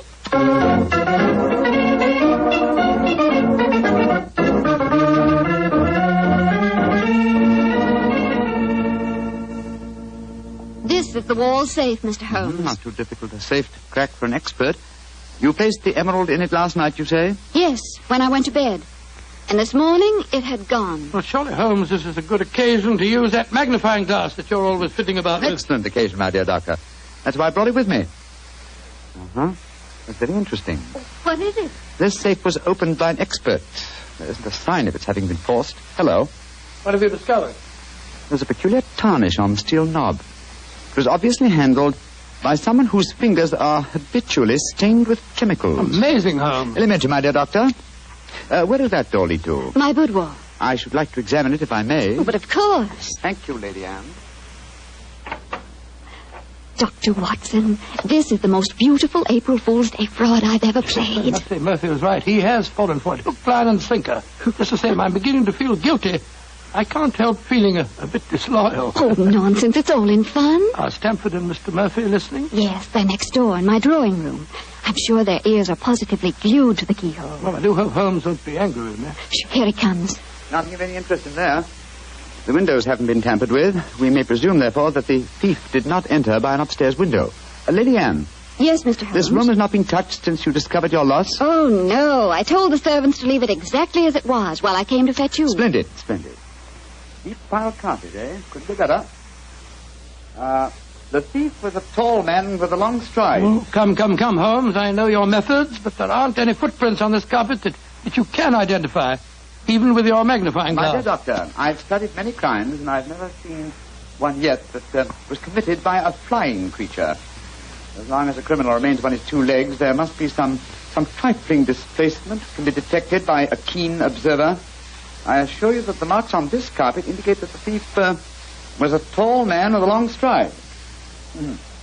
Traces of tobacco ash, pipe tobacco, shag tobacco that sells at 4p an ounce. Oh, now, really, Mr. Holmes, how can you possibly identify an individual tobacco? Oh, it's a hobby of mine. In fact, I've even written a monograph on the subject. Now, one more look at the safe itself. Hello. What's this powdered dust here? What? It's rosin. Distinct trace of rosin. Lady Anne, I suggest that you get in touch with Scotland Yard at once. You mean that you've solved it, Holmes? I mean, my dear doctor, that I can give you a reasonably complete picture of the thief, and that picture is so individual that I'd be surprised if it would fit more than one man in London. What? This is pure magic, Mr. Holmes. Please describe him to me. Well, he's a tall man. The width of his stride indicates that, and he's thin. Well, what enables you to tell that, Holmes? His footprints have made a remarkably light indentation on the nap of the carpet. Our thief dabbles extensively in chemicals, as indicated by the tarnishing of the knob on the safe, and the traces of rosin would suggest that he plays the violin also. He smokes shag tobacco, has a great practical knowledge of the ways of combination locks, and he's obviously in close contact with the criminal classes. How do you know that, Mr. Holmes? Well, he wouldn't steal a famous stone unless he knew how to dispose of it through some trustworthy fence. Yes, it's a very comprehensive picture, Holmes. I almost feel as if I knew the chap. Thank you, Doctor. I'm sure there's only one man in London, and it shouldn't be hard to trace him. I agree entirely, Mr. Holmes. Dr. Watson, I think the joke has gone far enough. Joke? What do you mean? You're quite right, Holmes, in saying there's only one such man in London. You've just given a perfect description of yourself. April Fool. Dr. Stamford, Mr. Murphy, you can come in now. April Fool, Holmes. April Fool. April Fool.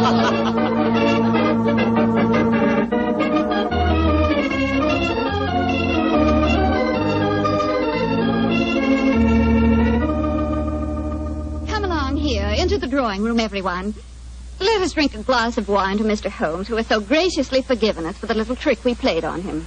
And also to Dr. Stamford, who thought of the whole idea. No hard feelings, Holmes. Oh, no, Doctor. Though it was a rather embarrassing experience. Yes, when Murphy told me about the plan, I just couldn't resist joining him. Ah, here you are, Holmes. Here's a drink. Thank you, Stamford. You know Murphy, don't you? No, I don't think we've met. How do you do, sir? How do you do, Holmes? How did you like the little game we played on you? It was rather a salutary experience. I suppose you gave them all the details to build up the picture of me, eh, yes, Doctor? As a matter of fact, I did, Holmes, and knowing some of your methods, we tried to plant every clue that you'd pick up. Very neat job, too, and incidentally, a perfect example of the dangers of deductions based on purely circumstantial evidence. I shall profit from this little lesson. I must say it was worth a fortune in emeralds to see your face, Holmes, when you realized what you'd done. Well, the joke's over now. By the way, Where is Lady Anne? I believe she said she was going to fetch the Elphinstone emerald. She thought you might be interested in seeing it. She probably feels the sight of it will salve my wounded vanity. Oh, here she comes now. Mr. Holmes! Mr. Holmes! It's got... What's wrong? What's happened, Lady Anne? The emerald, it's not where I hid it. This time it's really stolen.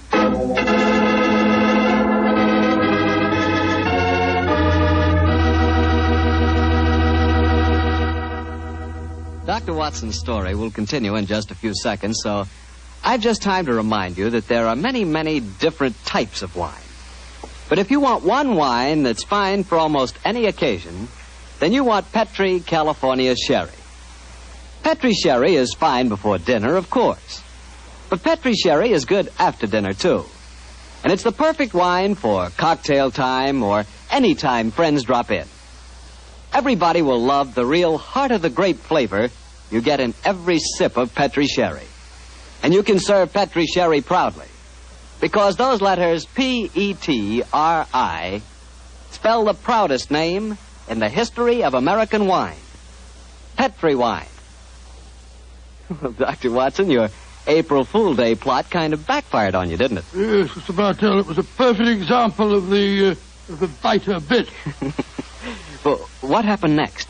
I suppose Sherlock Holmes went into action once again. That's fair, Mr. Bartell, and it gladdened my heart to see the change in the Fuller. I confess I'd felt rather ashamed of my part in the prank, for I could see that Holmes's pride had been hurt. But now, with a definite crime before him, the difference was amazing. He suddenly became a dynamo, galvanized into action as he stood there, firing questions at the other members. Lady Anne, who besides yourself knew of this fresh hiding place? Both Murphy and I did. Yes. After we'd left our deliberate clues on the safe, we went with Lady Anne and saw her secrete the emerald in the top drawer of her dressing table. We thought it would be all right there. After all, as soon as the joke was over, I was going to put it back in the safe. Now, I think our wisest plan before we question the servants would be for each one of you who were in this April Fool's Day prank to submit to being searched. Holmes, surely you don't suggest that any one of us took the emerald? No, Stanford, I don't. But if any one of you four are not guilty, this will be a splendid way of proving your innocence. I say, steady, Holmes. You're not suggesting that Lady Anne stole her own emeralds, are you? Are you, Mr. Holmes? I'm suggesting nothing, but I may point out that the recent vogue for the insurance companies has provided another interesting motive for these so-called thefts. I resent your insinuation. It's outrageous. Lady Anne, if I'm to recover your emerald, I must at least consider every possibility. A search is the most immediate practical action. Perhaps you'll retire into the next room while I persuade these gentlemen to submit to being searched. Very well, but I think you're in danger of making a fool of yourself once again. Wait, don't go, Lady Anne. A search won't be necessary. What do you mean, Murphy? I must throw myself on your mercy, Lady Anne. I confess that I stole the emerald. Murphy! After you put it in the drawer, Lady Anne, I slipped back into the room and took it out. Murphy, that's a criminal action. I know it, but I'm poor. I need money desperately for my mathematical research. I knew the emerald was priceless, and I couldn't resist the temptation to take advantage of a joke. Here, Lady Anne, here's the stone, and please don't prosecute me. Please don't. It'd be my ruin. May I examine the emerald, Lady Anne? Thank you. Well, Mr. Murphy, I won't pretend that I'm not deeply shocked. I must ask you to leave my house. But you won't prosecute me, will you? It was a moment's temptation. No, I won't prosecute you. Holmes, what are you doing with the emerald? Well, knowing something of the deceptive ways of thieves, I came on this case fully prepared to test the emerald when I found it. Now, a drop of this acid from this vial, so... Mr. Holmes, what are you doing? You'll injure the stone. No, not if it's a true emerald. Look at that. Good Lord, the acid's eating to the stone as if it was sugar. But then that means... It means, Lady Anne, that Mr. Murphy has just imperiled his honor and his freedom to steal a singularly beautiful fake.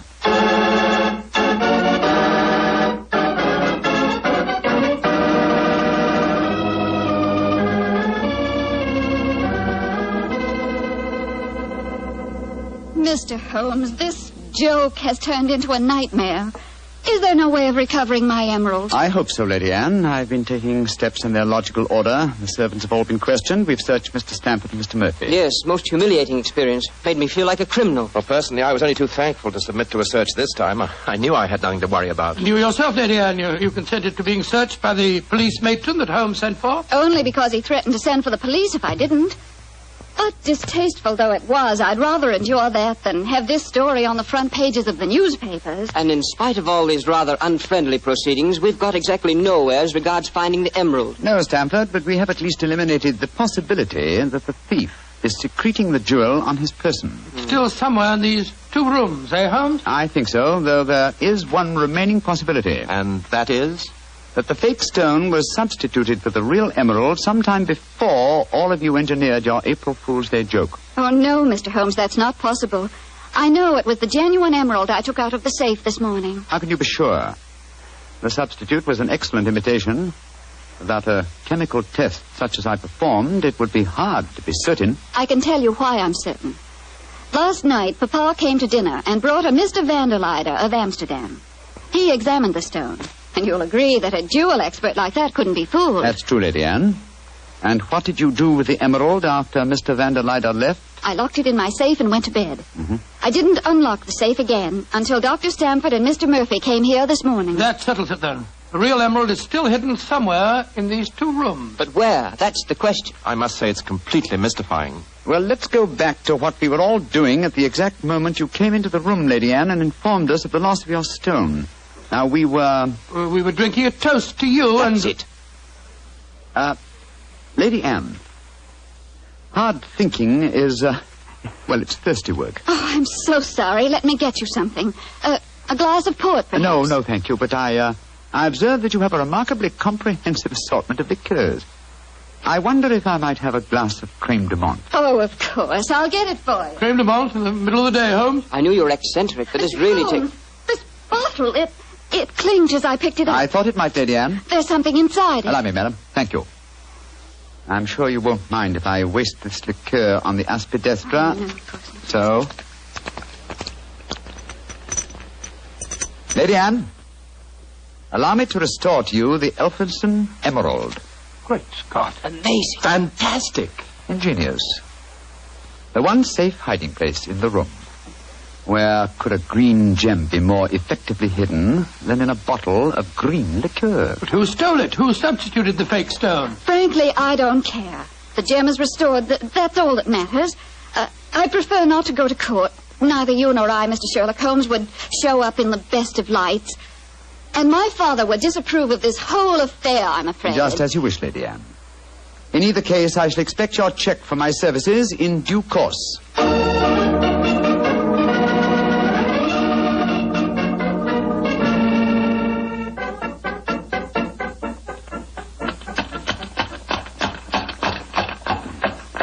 Well, here we are at the Criterion again, Stamford. Won't you come in and join us for lunch? Thanks, Watson, but I'll keep the cab and go on. I actually have a patient this afternoon. A rare and delightful experience for a young doctor, as you probably know.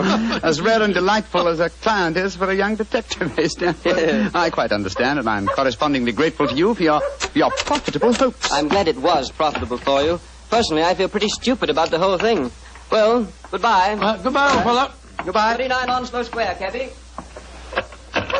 You're remarkably quiet, Murphy. Well, I'm afraid my conscience won't let me do much talking, Doctor. I'm heartily ashamed of myself. Well, thanks for the lift. I'll leave you chaps. Oh, nonsense. You'll join us for lunch, Murphy. But, no buts about it, I insist. Come on. Well, it's awfully nice of you. Oh, come, Murphy. Any one of us can make a foolish mistake. It's just lucky that you didn't have to pay for yours.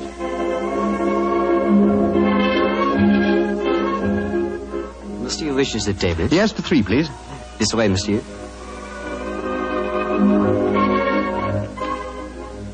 Does this table please you? Excellent, thank you. George, I'm as hungry as a hunter. How about you, Murphy? No, I'm afraid I have very little appetite. This whole case has upset me dreadfully. You mustn't take it so much to heart, Murphy. By the way, Doctor, I'd like to have your opinion on the case. Who do you think staged the theft of the emerald today? Perfectly obvious to me. Lady Anne Parlington did it herself to collect insurance money. If she hadn't, she'd have insisted on your finding the thief. But you needn't worry, old chap. You'll get your fee all right, I'm sure of that. I'm not worrying about the fee. But I assure you, Lady Anne did not engineer that fraud today. You mean that it was Stanford? Tell him who was responsible, my dear Murphy. But how should I know? Oh, come now, Murphy. Let's not fence any longer. You did an excellent job, a superlative job. I was almost sorry to spoil it for you. I don't think I understand you, Holmes. Oh, yes, you do, Murphy. You're a splendid actor, too. I was so deeply touched when you had apparently stolen a fake jewel and all the time you knew that the real one was safely hidden in the bottle of creme de menthe, to be abstracted at your leisure. You scoundrel. Holmes, do you mind telling me what's going on here? I'm completely and absolutely in the dark. Surely it's obvious, my dear doctor. The imitation emerald was a brilliant copy. What makes you so sure of that, my dear Because Holmes? this April Fool's Day hoax was only conceived yesterday, or that is what you wished the others to believe. Such a superb paste gem could not have been made at such short notice. Therefore, it must have been prepared by someone who knew about the hoax before it was arranged. Now, my dear doctor, when Stamford told you about the plan last night, whose idea did he say it was? He told me that it was Lady Anne Partington's plan. Precisely. And yet Lady Anne referred to it today as Stamford's idea. Obviously, you, my dear Murphy, presented the plan to each as the notion of the other, and so only you could have arranged the real theft behind the hoax. I repeat, a splendid job. Thank you, Mr. Holmes. May I also compliment you on your cleverness in frustrating my plot? Look here, what is all this? One of you is a criminal, the other is a detective. Yet you're throwing each other compliments as if you were in the same profession. The dividing line between the criminal and the criminal investigator is thinner than you might imagine, my dear doctor. How very true, my dear Holmes. Would you consider coming over to my side of the line? Together we'd make an unbeatable team. Oh, you flatter me. Nevertheless, I must decline your offer, Mr. Murphy. Oh, a pity. On your side of the line, you'll never be a rich man. By the way, for your edification, my name is not Murphy, though Stamford insists on thinking it is. Then what is your name, you scoundrel? Your friend says the word scoundrel so much better than you, Doctor. My name is Murtry. Oh, indeed. Spelled M-U-R-T-R-Y? No. Dear me, I have so much trouble with my name. People will either misspell it or mispronounce it. I'm afraid I'll have to begin calling it the way it looks. M-O-R-I-A-R-T-Y. Moriarty. Moriarty. I shall remember that name. I have a feeling we shall meet again. I trust that we shall. You've won the first round, Sherlock Holmes, I admit that. But I believe that a return match is indicated. I shall look forward to it, Moriarty. And now, Doctor, I can't stand your baleful glare any longer. Let's order lunch, shall we?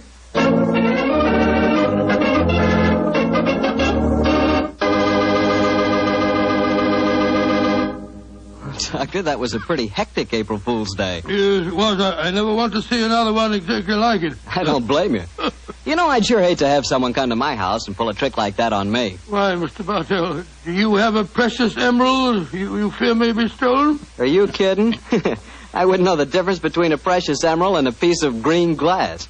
But when it comes to rubies, now that's something else. Oh, you would know a ruby when you saw it? Sure, because a ruby has exactly the same color as a glass of Petri California port held up to the light. Mr. Bartell, you can find more excuses for talking about Petri wine than any man in the entire world. Believe me. Excuses, Doctor? I don't need an excuse to talk about Petri wine. Why, there's a wine that actually speaks for itself. If I may borrow a phrase from Shakespeare or somebody. There's no other wine quite like Petri wine because only Petri wine is made by the Petri family. And the Petri family has been making wine for generations. They've been handing down from father to son,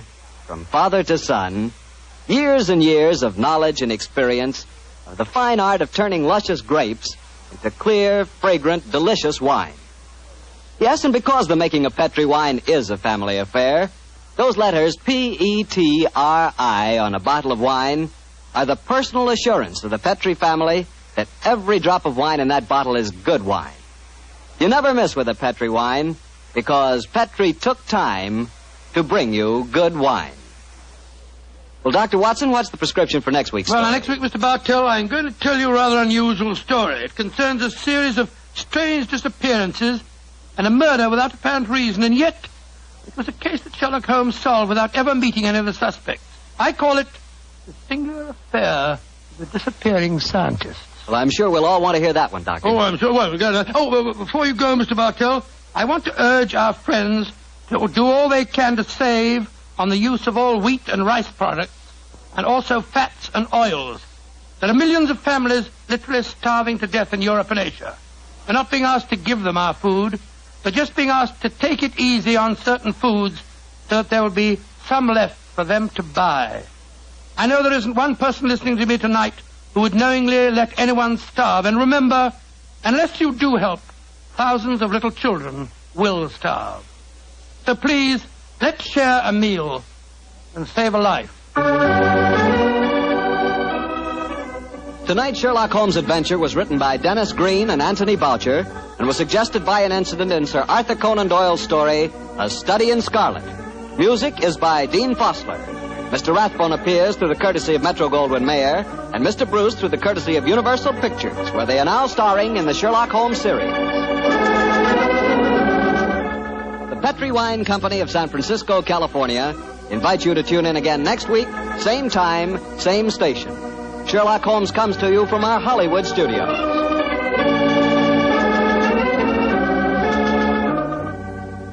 This is Harry Bartell saying goodnight for the Petri family.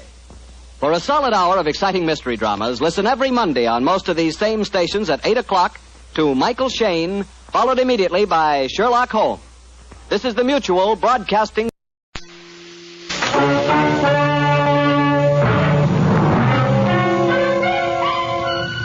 Box 13 with Alan Ladd as Dan Holliday.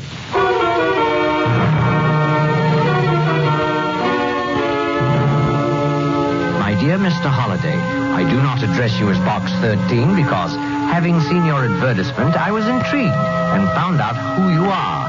You write mystery stories. I am a professor of criminology at the university. I think I have something of enormous interest to both of us. The perfect crime. I am going to commit it. Won't you be my audience? If it pleases you, come to my room.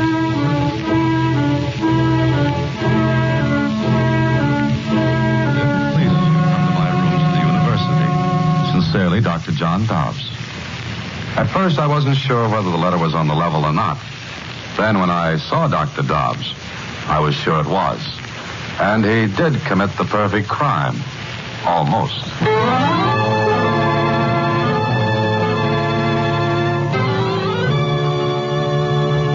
Dr. John Dobbs. I never heard of him, Mr. Holliday. Well, here, read this. Who's who in American education? Our Dr. Dobbs is quite a personage. Dobbs, John H., professor of criminology and abnormal psychology, author of over 15 volumes on crime and the criminal. That's enough, Susie. And now Dr. Dobbs says he's going to commit the perfect crime. Is there such a thing? Susie, any unsolved crime is perfect. Oh, maybe he's just kidding. He's a professor. He wouldn't do anything like that. That's exactly what I'm going to find out. At least I'll have an interesting evening. Dr. Dobbs was waiting for me when I got to his rooms. He was a harmless, pleasant-looking man of about, 65. He smiled shyly as he greeted me. Hi. I'm so glad you came, Mr. Holliday. How long can you stay? All evening. My time is yours. Wonderful. You think I'm a little crazy, don't you? Well, aren't we all? Oh, I suppose so. But let's discuss the perfect crime. Now, what is a perfect crime? One that isn't solved. Yes, of course. But 9 times out of 10, the crime isn't planned. I'm speaking about a planned murder, perfectly executed and perfectly hidden. Dr. Dobbs, you're a great man in your field. Therefore, you should know that no one ever gets away with it. Oh, why not? Because there's always some clue, some minute trace that leads directly to the murder. Oh, true. But suppose there were no clues, none at all. But you're leaving out an important factor. And that is? The body. It's hard to get rid of a body. Dr. Crippen was trapped. Trapped because police found the body of his wife in the basement. Yes. But suppose a body could be destroyed altogether. Well, it's never been done. With today's scientific police laboratories, even the tiniest clue can be built up enough to convince a jury. Yes, that's very true. But suppose the body of the murdered person were never found. It always has been. Granted. But suppose it were not. There'd be absolutely no proof of murder. My point exactly. Now, just a minute. First, you have to find a victim. One who isn't even remotely connected with you. Then you have to kill him. Yes, go on. Then, having found your victim and killed him, you have to get rid of his body altogether. Those are the conditions, yes. So, after those conditions were fulfilled, you'd have to escape detection and final punishment. And your argument is that with those conditions, the perfect murder would have been committed? Yes.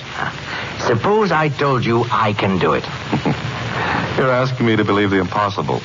First, you're a famous man. It's hardly likely you'd risk everything you've worked for just to satisfy an insane whim. Go on. Secondly,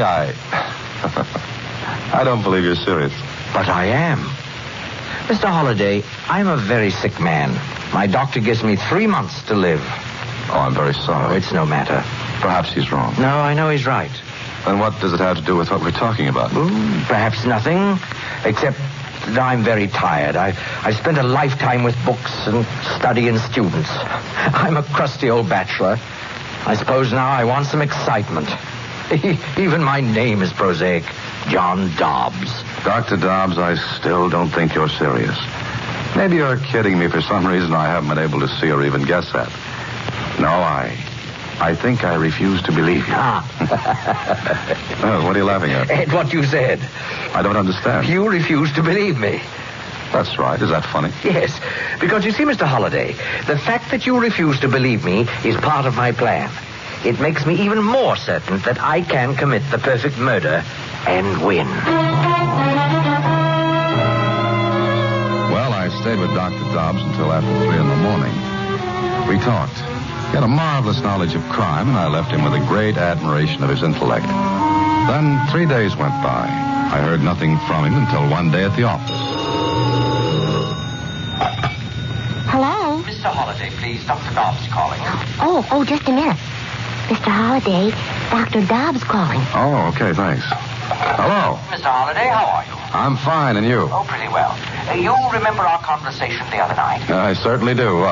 Would you care to be in on the start of my plan? Now, look, I refuse to take you seriously. That's wonderful.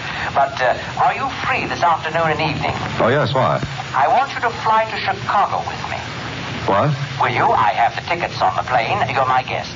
But why to Chicago? I'll tell you why when we're on the plane. Will you go with me? Yes. Yes, I think I will.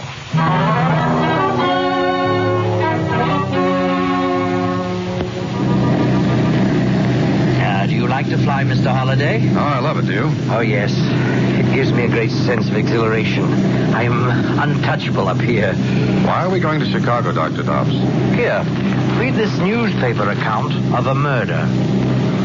Police are at loss for clues in the Caroline Standish murder case. All leads have come to dead ends, and why do you want me to read this, Doctor? Because I'm going to Chicago to confess to the crime. You're what?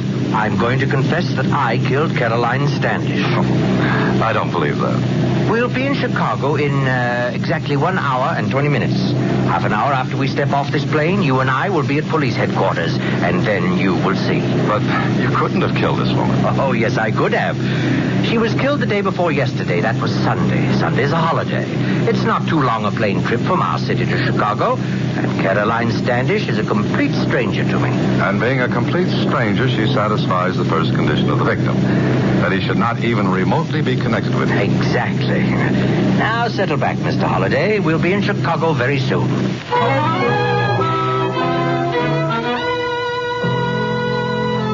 right, now, let me get this straight, Dr. Dobbs. You say you killed Caroline Standish? Yes, I killed her, Lieutenant. And you say your name is Holliday? That's right. Mm-hmm. Well, Dr. Dobbs, we've checked on you since you first came in here an hour ago. We've got quite a bit on you. Your books, for one thing. I've enjoyed those.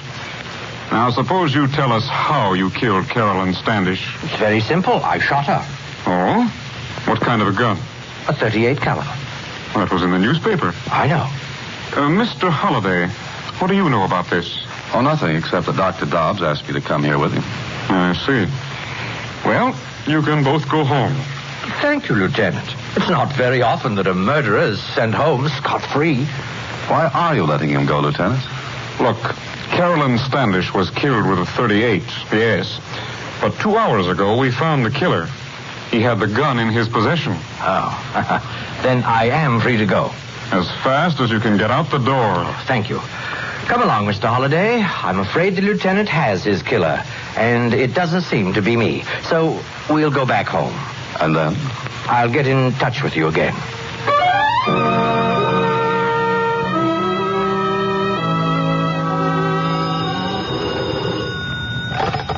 Hello? Mr. Holliday, this is Dr. Dobbs. Oh, you. Oh, you don't sound pleased to hear from me. Where are we going this time? So you guessed, huh? Yes. Guessed what? That I'm going to Philadelphia to confess to a murder there. You're going to do what? The same thing I did in Chicago. Will you come along? Oh, no, thank you. Very well, very well. But I suggest you keep reading the newspaper. You may see some very startling developments. Goodbye.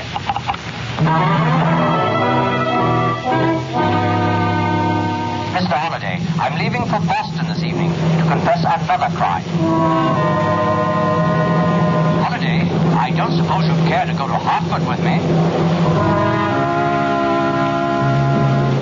It's San Francisco this time, Mr. Holliday. I would like your company. Well, it went that way for 2 solid months. Dr. Dobbs confessed to every murder that hit the newspapers, and every confession was laughed at. His name gradually became as well known to the police departments of the country as those of the public enemies number 1 through 20. Then he came to see me at my apartment. Well, Mr. Holliday, what do you think now? Look, Mr. Dobbs, I don't know what you're doing, but please, why don't you cut it out? Oh, are you feeling sorry for me? Look, every one of these newspapers has your name in it. You made a laughing stock of yourself. Oh, does that concern you? Yes, it does. I admire you. I've read your books and I've talked with you. Why are you so intent on breaking up a brilliant career? Because I intend to go through with what we discussed that first night in my rooms. I don't know whether you're trying to make a fool of me or not, Dr. Dobbs. But I'd rather you didn't count me in on your little escapades. It's no fun committing a perfect crime without an audience. What? I need you, Dan. You're very intelligent. You could appreciate what I'm going to do. Look, Doctor, forget all this and go back to the university. Say you did it as an experiment. Oh, well, I've already been given a vacation from the university. What do you mean? The publicity was bad for the school. The president suggested that perhaps I'd been working too hard and needed a rest. Well, you brought it on yourself. Oh, yes, I know. Now, I want you to do me a favor. What do you want? There's a small city about 300 miles from here. Go there with me. So you can put in another phony confession? No. So I can point out my real victim to you. Say that again. I want to show you my victim, the man I am going to kill, the man whose body will never be found, and the crime to which I am going to confess, this time legitimately. I don't believe you. Please, now go to the town with me. I'm now supposed to be a little cracked. Humor me. And if I do? Well, we'll have a little mental chess game, you and I. I'll give you the opening gambit, murder. From then on, it will be your job to checkmate me. Agreed? All right, Dr. Dobbs. I'll go with you. But this will be the last time. Understand? Yes, I understand. This will be the last time.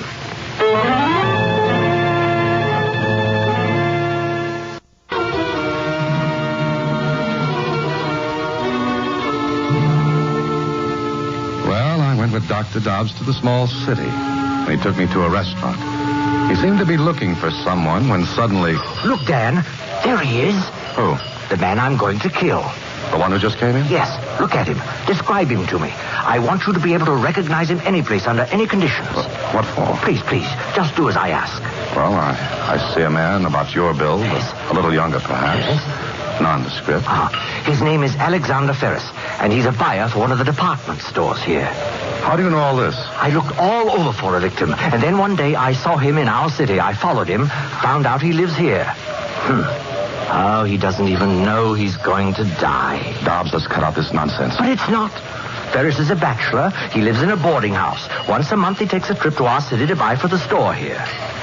Go on, you're not finished. No, I'm not. I was going to add that Mr. Ferris is going to make one more trip to our city, and that one will be his last. Tell me one more thing.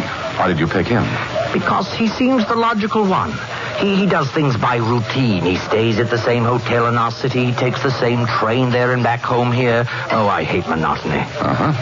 Now, suppose I should walk over to Mr. Ferris and tell him that a madman is going to kill him. Go on, try it. You know what he'd do. Yes, I think I do. He'd look at me as though I were the madman. Then he'd call for the police, and I'd be stuck in a nice cell until the police decided I was harmless. Exactly. All right, Dan. We're finished here. You've seen the victim. Now we'll go back home, and I'll let you know when the game begins.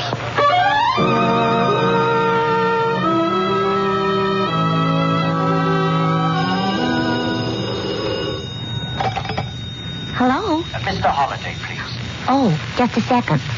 Mr. Holliday, it's that man again. Dobbs? Uh-huh. Okay, give me the phone. Here. Hello. Look, Doctor, let's call off this race. I'm getting tired of it. Mr. Holliday, Alexander Ferris leaves his town this afternoon. He will arrive here at 7:30 this evening on the Lakeshore Limited. He will go to the Barrett Hotel. He will never leave there alive. Goodbye. Hello. Hello, Dobbs. Hello. What do you say this time? Same thing, still hopping on the perfect crime. Do you think he means it? He's got me over a barrel. I don't want to believe him. Sometimes I don't, but But what? there's something earnest about him when he talks about it. Well, I can't take a chance. I'm going to keep my eyes on Alexander Ferris. I decided to warn Ferris, so that evening I met the Lakeshore Limited. I tried to get to him, but before I could, he hurried into a taxi. I grabbed the first empty cab I could find and went to the Barrett Hotel. Ferris had already registered and was disappearing into an elevator. I ran across the lobby, but the elevator door closed and Ferris was gone. I got his room number, 708. Took an elevator. We were just passing the 5th floor when... Those were shots. And they came from the 7th floor. I missed my guess. I didn't miss it because on the 7th floor... All right, back to your rooms. Go on, everybody. Go on. You too. You're the house detective? Yeah, who are you? My name's Dan Holliday. Did those shots come from this room? Yes, they did. Dobbs. Hello, Dan. What's happened? Look, I'll take care of this. Of course, but the shots came from that room. I know, because my room is next door. You're next door? Yes. Since I left the university, I've been living here. The house detective will verify that. Sure. But that's got nothing to do with this. Hadn't you better get inside the room and see what's happened? This is my job. But since you stuck your nose in, stay right with me. Have you got a pass key? Yep. You can still smell the powder from the shots. Yeah. And where's the guy that came in here? Look in the bath. Close that door. Now, you two stay right there. I'm going to give this place a look-see. Something fishy here. So your curiosity got the better of you, eh, Dan? You're next door, huh? Yes, convenient, isn't it? Where's Ferris? He's dead. You shot him, I suppose. I killed him, yes. I saw him get on the elevator and come up here. All right, you saw that. What then? Where is he? I don't get this. There ain't a sign of the guy anyplace. But there's his hat, top coat, and valise on the bed. Which proves he came in here. The bellboy will verify it if he came in here. All right, let's ask the bellboy. I'm running this until the police get here. Oh, by all means, call the police. Dr. Dobbs, would you mind if your room was searched? I was going to suggest it myself. There ain't no fire escape. Nobody fell out the window. And nobody's here. Oh, please, let's look in my room. Then you can question the other guests on this floor. Okay. Come on, you two. Out of this room. Well, Dan, what do you think now? I don't know. Maybe I've stopped thinking. Well, the case was a sensational one. 2 shots fired, no body, and no Alexander Ferris. 2 days later, Dr. Dobbs visited me in my apartment. Well, Dan, have you made any headway? I'm not trying. Oh, yes, you are. It intrigues you, doesn't it? It's a hoax. The whole thing is a hoax. Not the whole thing, Dan. I give you my word of honor that I killed Ferris. Will you tell the police that? I already have. I confessed. You what? But they laughed at me. You see, I'm known now as a crank. I confess to all murders. Where is Ferris's body, Holliday? How did I get it out of the room? You didn't. You couldn't have. The other guests rushed to the doors after the shots. The only stairways are at the ends of the corridor. You couldn't have carried his body without being seen. Correct. And the bellboy verifies the fact that Ferris entered his room next to mine. And yours was empty. So, what have you got? Dobbs, I don't believe you killed Ferris. All right, then where is he? I don't know. So, I fulfilled 2 of the conditions we talked about our first night. Remember what they were? Yes, the victim had to be a stranger to you, and the body had to disappear. And the 3rd condition, I escaped detection and punishment. Dan, why don't you tell the police about me, what you know, what I've told you? They wouldn't believe me. No, they wouldn't. But, Dan, I swear to you that I killed Ferris.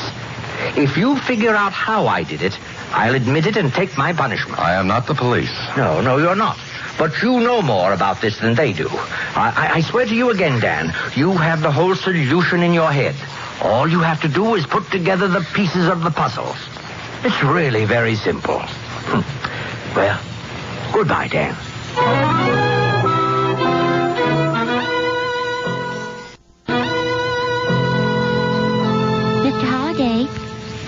Mr. Holliday. Oh, I'm sorry, Susie. I was daydreaming. About Dr. Dobbs? As usual about Dr. Dobbs. Gee, I think it's some kind of a joke. There just isn't anybody. They've been looking for almost a week now. That's what bothers me. Ferris is missing. He left his hometown, took the train, came here. I saw him, Susie. I saw him then. No Ferris. And the police won't believe Dr. Dobbs. Or me. Kling thinks I'm in the same class as Dobbs. I know. Oh, well, thanks. There's got to be an answer, though. No one, not even an admitted genius such as Dobbs, could kill a man and do away with his body. But there isn't a trace. Look, Dobbs had about 15 seconds to kill Ferris and then hide the body. Yes? What were you going to say? I'm not sure. Dobbs said I had the whole solution in my head. Susie, ever see a magic act? Magic act? Oh, you mean a magician? Sleight of hand? That's right. Sleight of hand, illusions. Now you see it, now you don't. Watch the little lady disappear from under your very eyes. Keep your eye on the magician and miss how the trick is done. I don't know what you're talking about. I'm not sure I do, but I've got an idea. Susie, we're going to send a telegram. Where to? To Alexander Ferris's hometown, to the chief of police. But that's been done. You know that. Sure I do. But the other telegrams were about and concerning Ferris. Well, what's yours going to be? About a perfect stranger.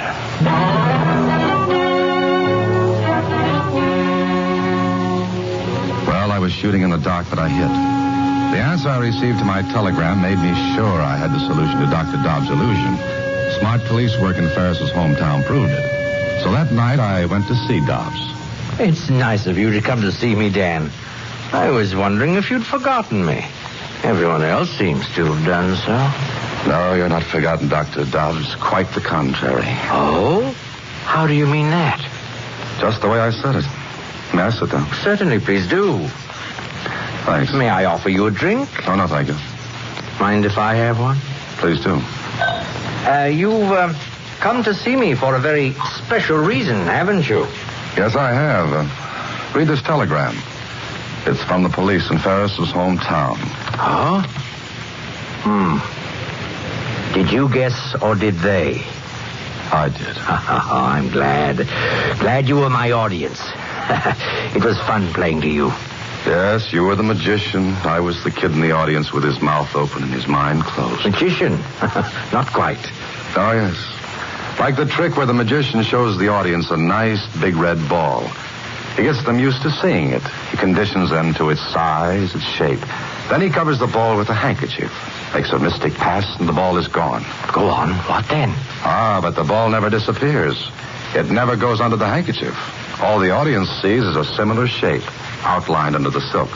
Yes, I'm very happy I chose you as my audience. I'm not.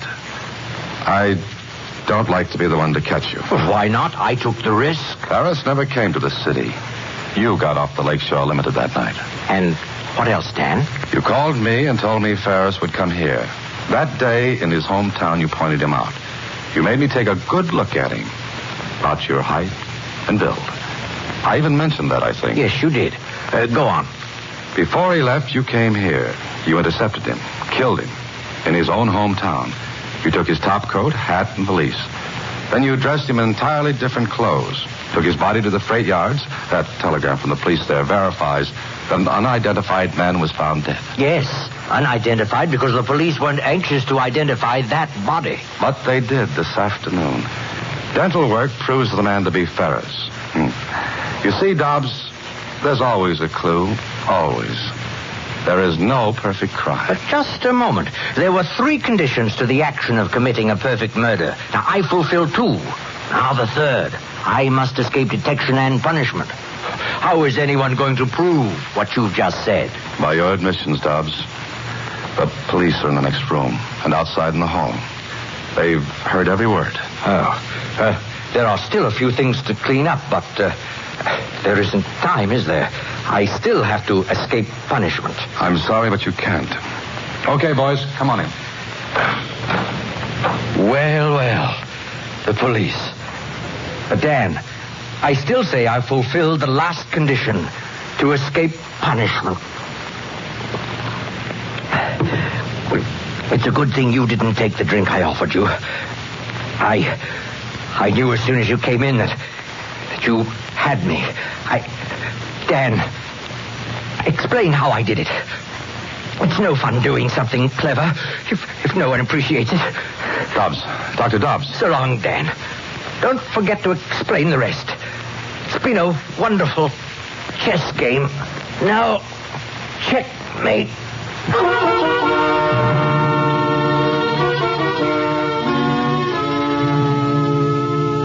But how did he kill Mr. Ferris in the hotel? I told you. He didn't, Susie. He killed Ferris in the man's own hometown. You see, I thought I'd followed Ferris to the hotel from the station, but I had followed Dobbs.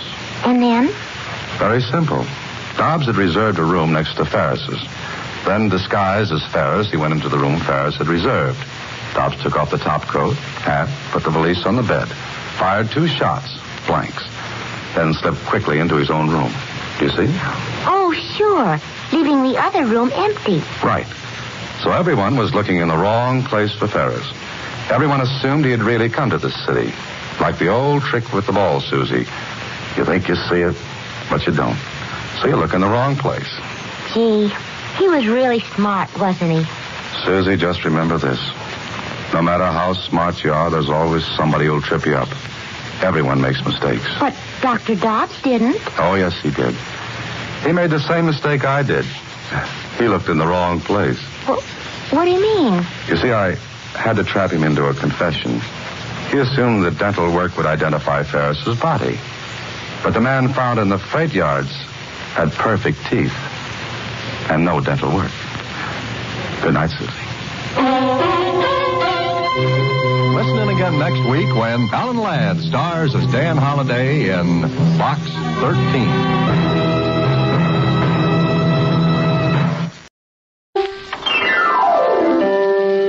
Way that gives that natural look is T-O-N-I. Tony. Tony Home Permanent, the wave that gives that natural look, brings you Crime Photographer.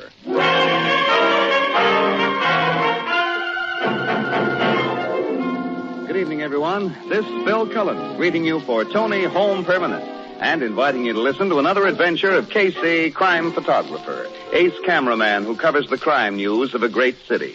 Written by Alonzo Dean Cole, our adventure for tonight, Action Photograph.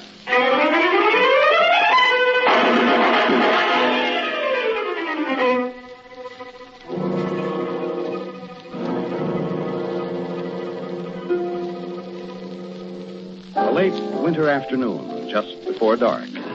The telephone rings in the Blue Note Cafe. Blue Note Cafe, Ethelbert speaking. Yeah, Mr. Burt? Yeah, just a second, I'll call him. Casey, Miss Williams, your city desk is called... Oh.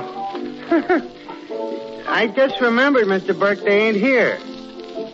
Yes, sir, if they come in before they get over to your office. Yeah, all right, I'll tell them. What's that? John Habana's been murdered. Well, wait a minute. Here they come now. Casey, Miss Williams, your city editor is on the wire, and John Habana, the gangster, has just been given the works.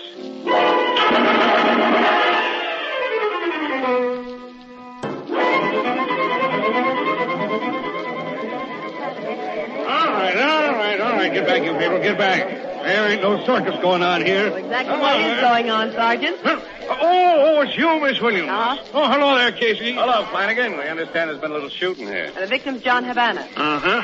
The slimiest crook in this town finally got what's been coming to him for a long, long time. There lies Habana, neatly spread all over the sidewalk. I've always wanted to see John Habana hold a pose like this. Who just used that flash bulb? Oh, hi, Logan. Casey, I'm tired of reminding you. No news pictures without permission of the officer in charge. Oh, I'm so sorry, pal. That's a ruling I never can remember. Do you know who killed Habana, Captain Logan? Yeah, I think so, Miss Williams, but I won't be able to prove it, I think. Meaning Silk Farrell was behind the trigger? Sure. It's been pretty common knowledge that Havana pulled a fast one on Farrell several weeks ago, and when a guy does that, his number's up. How did Silk or whoever it was get him? Well, all I learned so far is that Havana stepped out of the barber shop there at about 5:30. A few seconds later, a black sedan raced down the street. There were shots. Havana folded up, and the sedan kept on going. Well, there must have been people on the street who saw There was probably 100 at least who saw the whole thing, Miss Williams. Now, this is Silk Farrell's territory. People here are very careful not to say anything he might not like. Yeah, not only because they're afraid of the guy, Annie. Silk's one of the few racketeers I know who really got some friends. You know, I've always kind of liked the guy myself. And you're nuts. He's a rat like every other crook. Oh, sure, but he's a rat I'm used to, Logan. We practically grew up together. You figure Silk did the shooting himself, Logan? I'd give odds that he did. He had a personal grudge to settle with Havana. Well, I'll have him picked up tonight, of course, but he'll have a swell alibi already, and I'd give a year's pay to get that guy with the goods. Well, this is all the story you're going to get, Annie. I'll shoot a few more pictures, and then we'll go back to the office. Okay. Say, Casey. Yeah? You grew up with Silk Farrell in this neighborhood. Yeah, sure. His folks and mine lived only a couple of blocks from here. And you got friends who still live down here. Oh, a few. The old gent who runs the shoe repair shop a few doors from here, for instance, Tony Angelo. He and my old man were pals. Is that so? Sure, yeah. Your Uncle Tony must have seen the guys in that Verdi car. He forgot how to speak English when I asked him about it just before you got here, Casey, but he might talk to you. So what? Well, a murder's been committed. It isn't the kind of murder that'll make me become a stool pigeon and run good guys like Tony Angelo into danger. If I persuaded him to become a police witness in this thing, he'd stand a big chance of stopping a gangster slug himself. Logan. I don't okay Silk Farrell for killing even an all-around stinker like John Havana if he did the job. And I don't okay the red-hot who gets Silk Farrell in the end, as some red-hot surely will. But as long as these gun boys stick to their class, I'm just a newspaper guy. I don't play cop.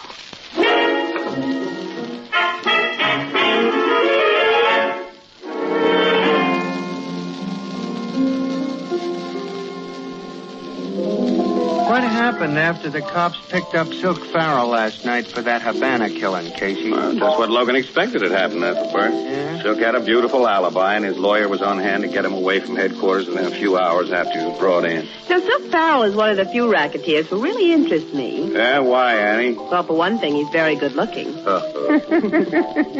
Yeah, Silk Farrell interests a lot of gals, Casey. And the one he's been bringing in here lately is really somebody. I haven't seen him in here with any dames. Oh, you ain't around here all the time like I am. Who is this gal you say is really somebody? I'm informed on reliable information that she's no other than Constance Maxwell. Connie Maxwell? You mean the society babe with all the dough? That's who. Well, why is she messing around with a crook like Silk? No, I don't know why. I just know she's been coming in here with him a couple times a week. She likes Herman's piano playing. Looks as though Silk is stepping way out of his class. Oh, Connie Maxwell's no prize package, Casey. She's just the sort of dumb door who'd fall for a handsome racketeer. She's thinking just too romantic. I wonder what the guy she's engaged to thinks about it, if he knows about it. Oh, she is engaged, isn't she, to Alvin Bancroft? Yeah. He's a very swell egg, too. He's got more dough and more family backup than she has, even. Alvin Bancroft did a nice favor for me once. Yeah. He's able to handle his own affairs, I guess. Couldn't the cops get anything on Silk for last night's shooting, Casey? No, not a thing, pal. They found an abandoned car that's been identified as the one that carried the gunman, but no fingerprints. It's unfortunate a smart guy like him took to a life of crime.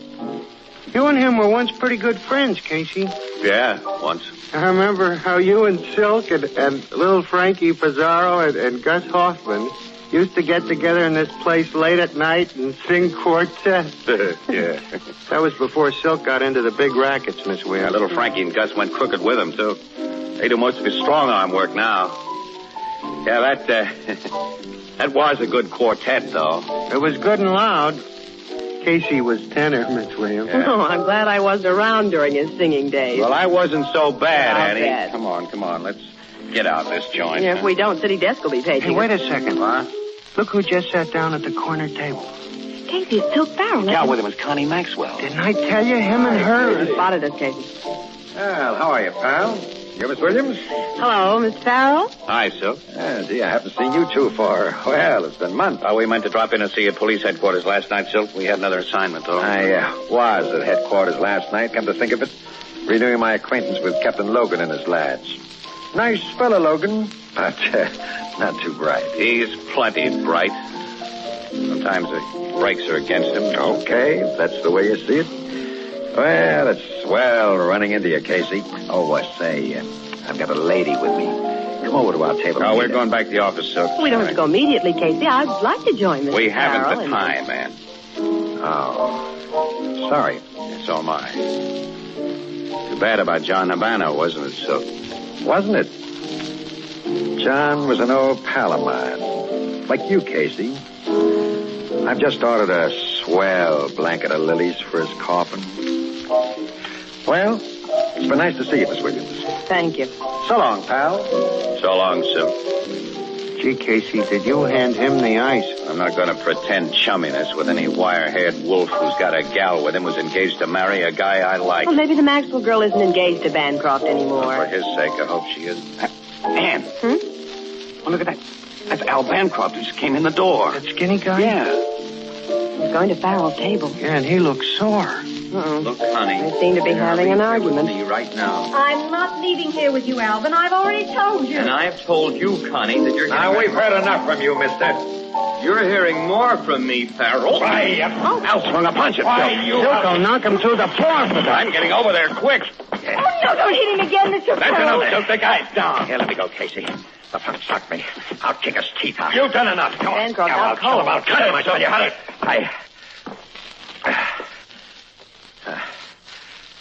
Okay, Casey, I apologize to everyone. I lost my temper. Sorry.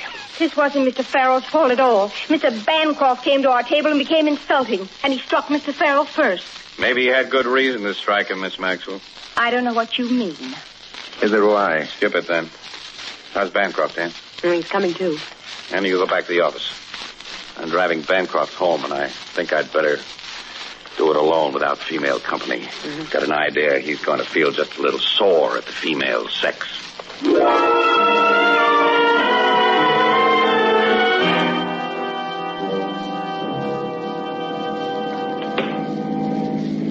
Your home's on the Parkway, as I remember, Bancroft. Yes?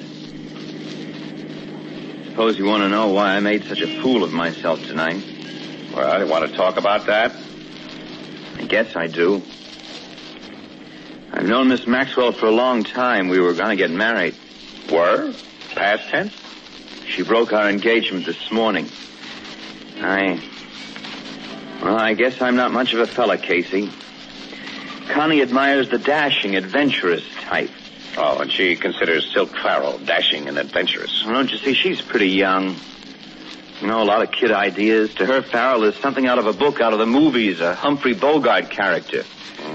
I'm sure it's simply a phase, a temporary infatuation. But if it isn't stopped, she'll marry him. It's got to be stopped. I got a crazy idea of how to stop it. I thought if I could show her I was a better man than Farrell, why, she'd come to her senses. Well, I followed her and Farrell to the Blue Note and deliberately picked a fight with him. You saw what happened to my big idea. He knocked me out instead. Well, the whole notion was just insane. I'm not so sure of that, Al. What do you mean? I don't know right now. But it's something I'm going to think about.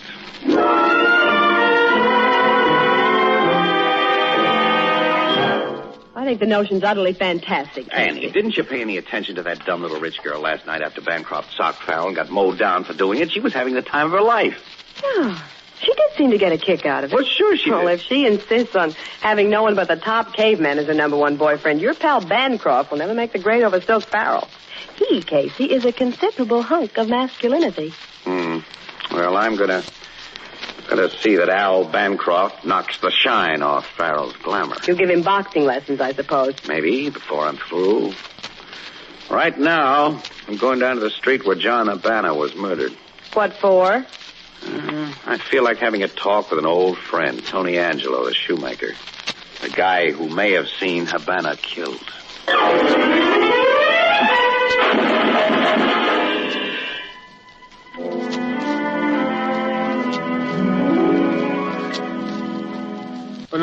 No, Casey. Like I'm going to tell the cops when they ask me about Look, him. I'm not a cop, Tony. I'm an old friend, and I'm working on my own. You going to tell the cops what I've been telling you? No, there'd be no use since I won't produce you as a witness. Okay, Casey. I'm to see John Havana. Yeah? I'm to see everything. The black sedan found by the cops was the one used by the killers, huh? Yes, and she come in front of my store. I'm at the window. Yeah, Silk Farrell was in the car? I'm not sure. No. Don't stall with me, Tony. You know I won't involve you in this. I swear for you, Casey, I'm not sure. My eyes, she's not so good like when I'm young. Okay, now. But could one of the guys in that car have been Farrell? See.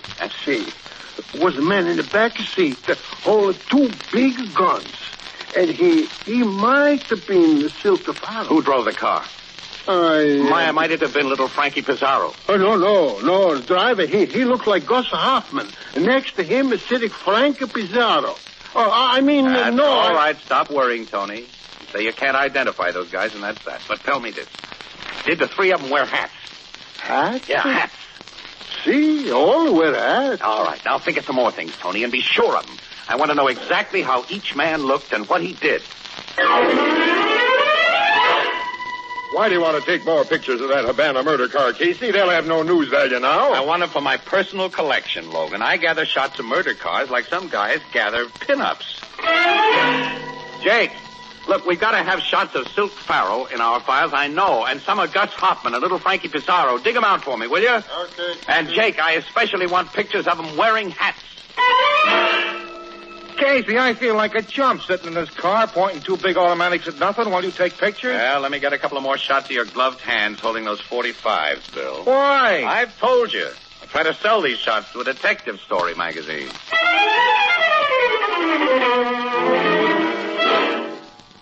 Casey, where do you get this picture? Is that a picture of what you saw when John Havana was shot, Tony? It's just as I see it, except the face. I do not see Pizarro and Silk Farrell playing like that. Until now, I'm not sure they're in the car. Casey, who take this picture? I can't tell you that, Tony. Tony, you just forget you ever saw this thing.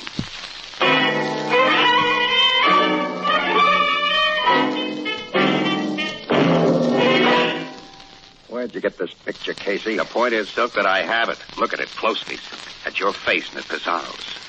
Gus Hoffman's ugly mug doesn't show up so plain, but you can tell it's him.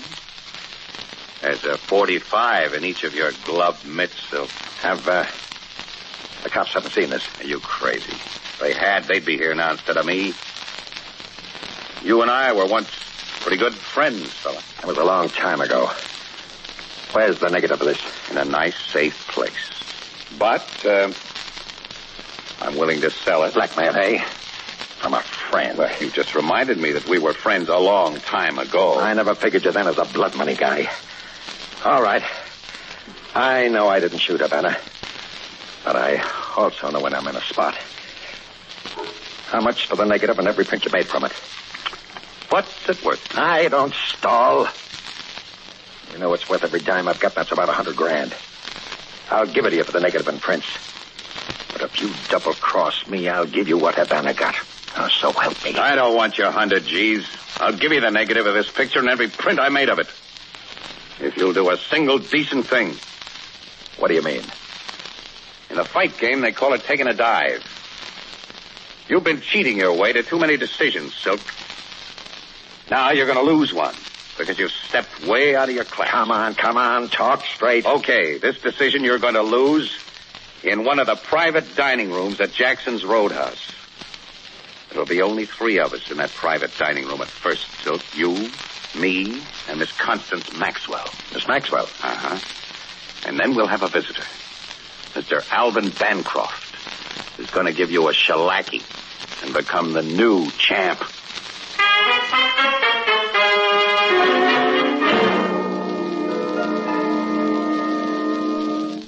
Why are you so quiet this evening, Silk?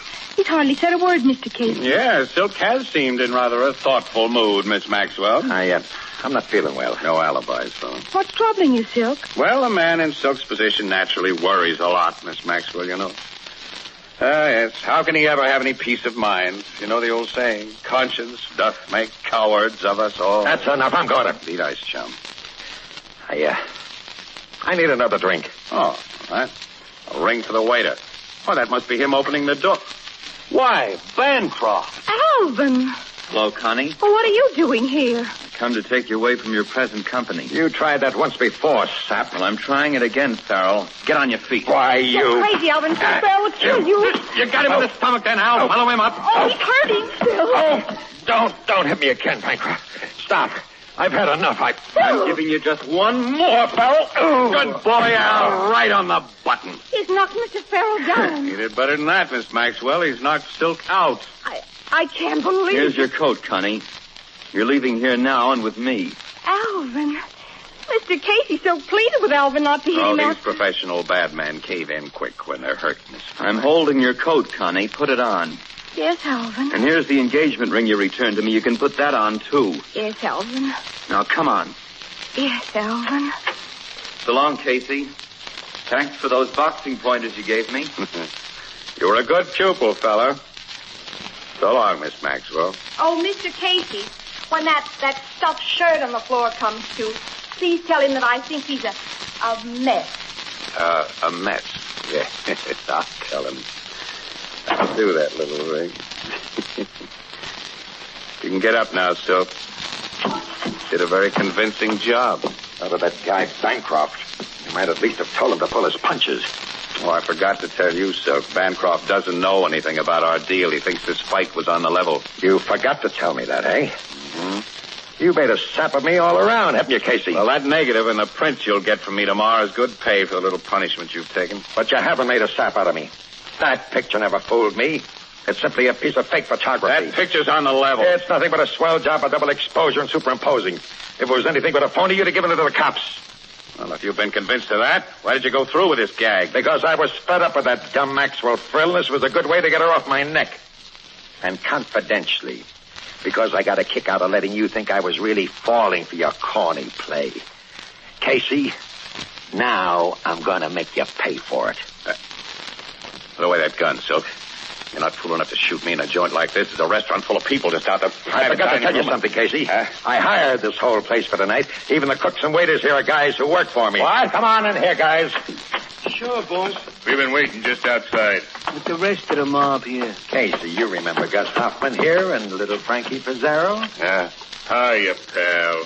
Nice to see you, Jim. I'd like to shake hands, only that's kind of difficult when I got a Tommy gun in my midst like now. And pardon my sawed-off shotgun, pal. Now, look here, Silk. You have the car ready to take Casey away from here, Frankie? After it's all over? Sure, boss. And I got the sack to put him in. Sack? With some heavy iron weights. We're dropping you out in the river, pal. No, you're not. Hold him. We've got him, boy. He ain't going nowhere. Hey, you've gotten out of some tight spots in your time, Casey, but this is one you don't get out of. I guess you're right. Any last words? No. Haven't got anything to say. Hey, I really hate to do this. You and Frankie and Gus and I once had such a nice quartet. Yes, Silk. Seems we're always losing tenors. Yeah. They all seems to get lead poisoning. You're going to perform the last rites with your revolver, Silk, or will I use the old shotgun? I'll do the job, Frankie. And since you're a pal, Casey, I'll make it quick. One shot through the heart. Here it is. Why don't you fall, sap? I don't think you hit me. No? I forgot to tell you, Casey. This gun is loaded with blanks. With blanks? Now, who's the sucker, pal? Hey, this was just a gag, huh? Oh, I had to pay you off for what you did, fella. I might have paid you off with lead bullets if I was a yellow murderer. As I know you never figured me. grand if tenors weren't so scarce. Hey, Casey, me and Silk and Gus was thinking you might like to rejoin the old quartet. Bring out the food, boys. Yeah, come on, let's sing. Me. Roll out the barrel. We'll have a barrel of fun. Roll out the barrel. We got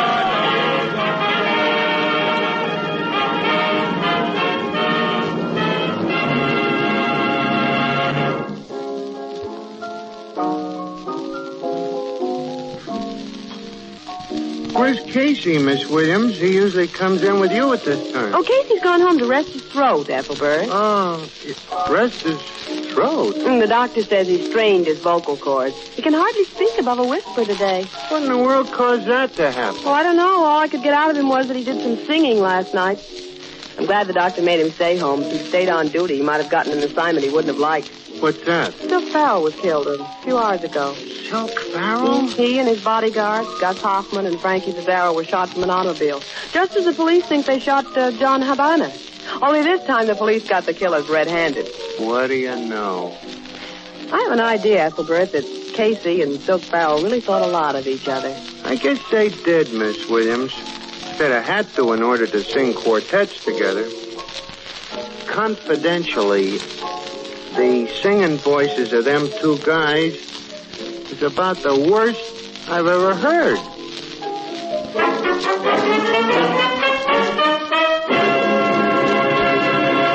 Here's a special message. Automobile smash-ups have reached the amazing total of more than one a minute. Every day of the year. Cut down on your speed. Don't mix alcohol with gasoline.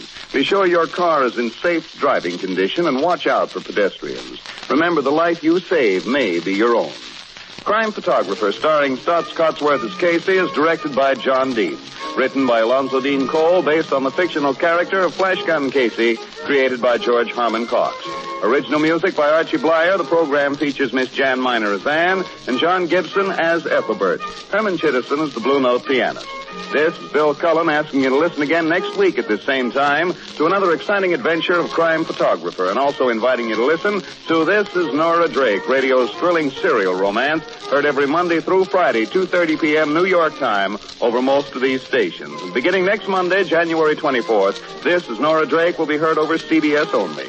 Both of these programs brought to you each week by Tony Home Permanent, the wave that gives that natural look, and the new Tony Cream Shampoo for soft water shampooing, even in the hardest water. This is CBS, the Columbia Broadcasting.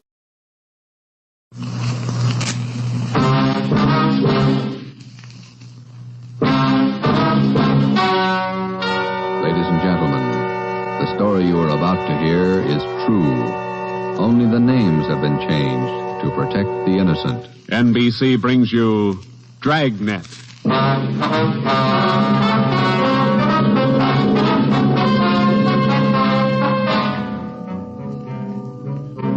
You're a detective sergeant. You're assigned to robbery detail. A ruthless fiend roams the streets of your city masquerading as a police officer. For months, helpless citizens have been robbed, beaten senseless, and kidnapped. The criminal is a twisted genius, vicious, cunning. Your job is to get him.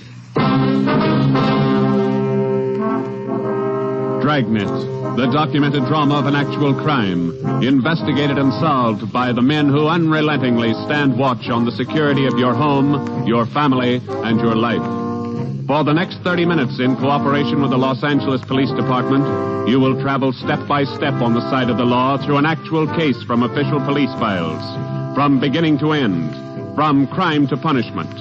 Dragnet is the story of your police force in action. It was Wednesday, June 4th. It was warm in Los Angeles. We were working the night watch out of robbery detail. My partner's Ben Romero. The boss is Ed Backstrand, chief of detectives. My name's Friday. I was on my way back from communications, and it was 11:13 p.m. when I got to room 27A. Robbery detail. Oh, hi, Joe. Hi, Ben. Did you get that message to call home? Yeah, bad news. What's the matter? That doggone kid of mine, chicken pox. Oh, again? Last year it was the mumps. Year before that, the measles. Every time I get set for a vacation, he decides to catch something. Well, forget it, Ben. Think what a comfort he's going to be in your old age. Go ahead, laugh. You'll find out. Yeah. How are you, Friday? Romero? Fine. What can we do for you? You don't look like you remember me. Oh, no, wait a minute. The name's Savage, isn't it? George? It's Johnny, Sergeant. Johnny Savage. Remember that? Oh, sure. Those liquor store robberies out in the Wilshire district. About 6-7 years ago, wasn't it? 10 years, Romero. You ought to remember that. You were at the trial. We testify in court every week. 10 years is a long time. It's longer in the state pen. It's a lot longer. Yeah, you cried a little at that trial, didn't you, Savage? You said we beat that confession out of you. Yeah, that's why I figured I'd drop in for a little visit. Kind of apologize to you fellas. You gave me a square deal. I guess I kind of lost my head. I figured I'd apologize. Oh, that's all right, Savage. When'd you get out? A couple of weeks ago. I did it the hard way. Served 10 flat. I don't know my day. You find a job yet? Yeah, Friday. I'm working nights. What kind of a job? Laborer in a warehouse, south end of town. Good. You decided to level? 10 years in prison's a long time. You learn a lot of things. Nights are long, you think a lot. You get things straightened out. I hope you mean that. Sure I mean it, Friday. I've got everything straightened out. I know who my friends are, and I know who to watch out for. You sound like maybe you're on the right track. I got it figured, Romero. Not like you two fellas. You caught me red-handed, and you sent me up for 10 years. Well, you did all right, Savage. 5 armed robberies. You got off pretty easy. You got a break, Savage. Make the best of it. Sure, I'm not kicking. 10 years, a real break. That's right. Well, just dropped in for a little visit. Maybe I'll see you fellas sometime. All right, Savage? Keep your nose clean? Sure. No hard feelings. No? You just took 10 years of my life, that's all. There's no such thing as a man going through prison without changing. And Ben and I have seen him switch in both directions. Some men learn their lesson after they land behind bars, and when they're released, they turn into good citizens. Johnny Savage was sour. We made a mental note to check him out later on, and then we went down to the record bureau and pulled his coming out mug. That's about all that we had time for, because about an hour later, we started to get busy. Hot shot, Joe. Grab it. On the corner of Selma and Naples, the drugstore, 211 and probable attack. On the corner of Selma and Naples, 211 and... What you got, Joe? Selma and Naples, 211 and attack. Come on.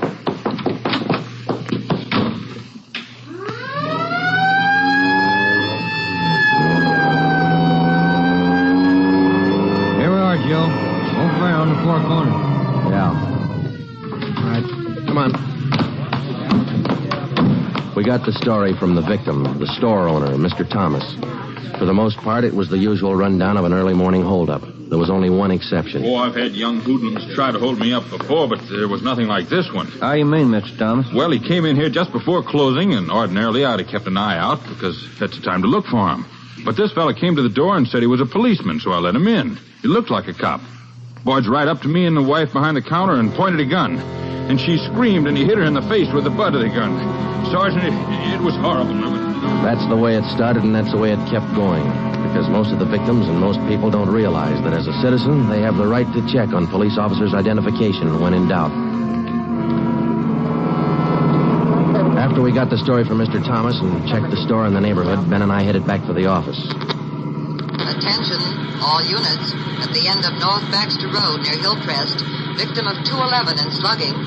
Car 7172, take the call. Code 3.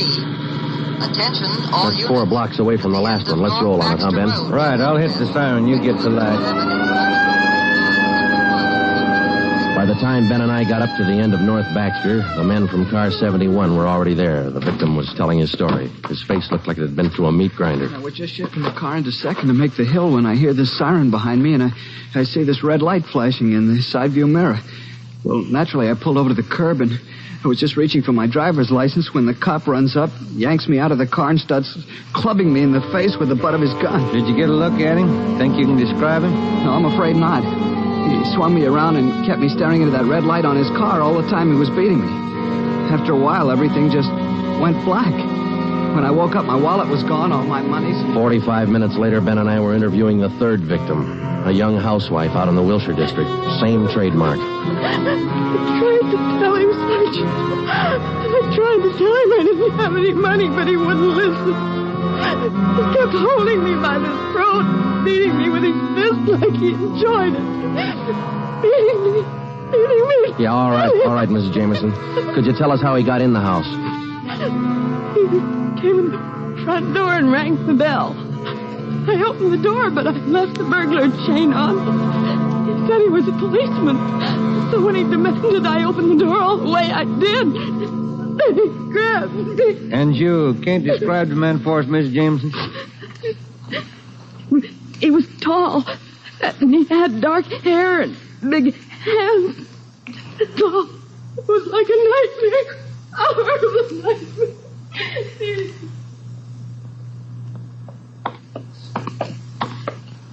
Tall, dark hair, big hands. Your guess the same as mine, Joe?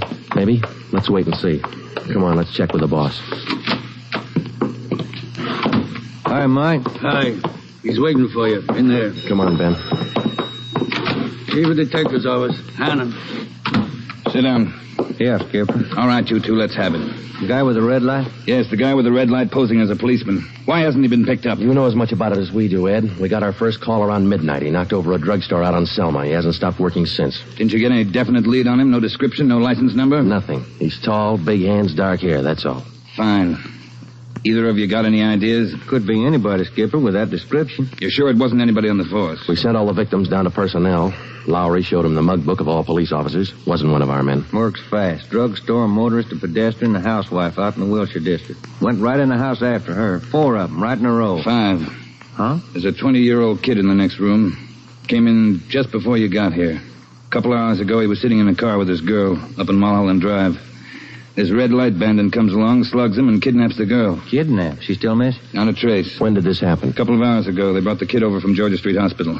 We can talk to him now. He's had a bad time. Right in here. Okay. Pete, we're going to have to ask you a few more questions. Oh, yeah. Okay. It feels a little better now. This is Sergeant Friday and Sergeant Romero. Hi, Pete. Hi. Can you tell us what time the trouble started? Oh, about 10:15, 10:30. Sally and I were sitting in the car talking about where we were going on our honeymoon. We're going to be married next month. And then this car pulls up behind us and starts flashing a red spotlight on us, and a guy runs over and pulls open the door. He said he was a cop. Did you get a good look at his car, Pete? I think it was a black sedan. Did you get a look at the man, Pete? No, I didn't. It was pretty dark, and he kept me staring into that red spotlight. It all happened so fast. Then he started slugging me, and I went down. What happened then? Well, the next thing I knew, Sally was screaming. He had one hand on her throat, and he had her backed up against the side of the car. He was beating her with the other hand. Some kind of a short billy club. Well, I got up and I started for him, and he slugged me again. When I came to, Sally was gone. Anybody check the area up there, Ed? Yeah, Davis and Griffin. Didn't find a thing. Oh, Sergeant, you gotta find it. You got to. I wouldn't know what to tell her folks. I wouldn't know what to say. That's all right, Pete. We'll find her. You take it easy. Got a hotshot, Ed, up in Summit Road near Westmore. A woman, unconscious. Ambulance follow-up. Possible dead body. All right, Hannon. Look after Pete here. Friday, Romero, let's go. Up ahead, Romero, to the right. Okay, Skipper. Yeah, there's the ambulance and the cruiser car. Sort of a lonely-looking spot. All right, come on. Hiya, Doc. What'd you find? Hiya, fellas. Right over here. Just gonna take her in. Where'd you find her? Over there, by the side of the road. Somebody driving by saw her. They called us. Any identification? This bracelet on her wrist. To my dearest Sally and Pete. December 25th, 1947. That's a girl, all right. What are the chances, Doc? I wouldn't bet on them. Pretty bad shape. Well, have you seen enough? Yeah. Friday, Romero, call the crime lab and check the area for footprints and tire tracks. I'll ride back in the ambulance with the girl. If she regains consciousness, I want to talk to her. All right? Okay, Ed. I'll meet you in the office by 8:30. We're working straight through till we get this guy. See you at the office, Skipper.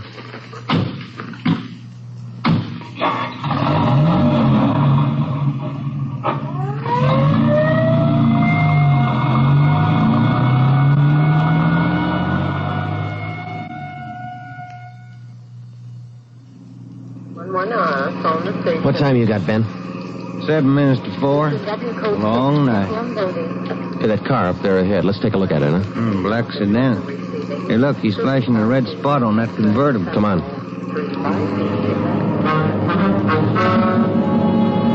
He sees us, Joe. He's pulling away. Get that gas pedal down to the floor. Already there. He's turning off right. Hit the siren. I'll get the light. We're gaining a little, Ben. Next corner to the left. Joe, where'd he go? The fancy driver. Try the alley up ahead to the left here. Must have turned up that cross street. Get through the alley and double back on him. Right. There he is, Ben. Look out. Watch it, Joe. Watch it. He's going to ram us.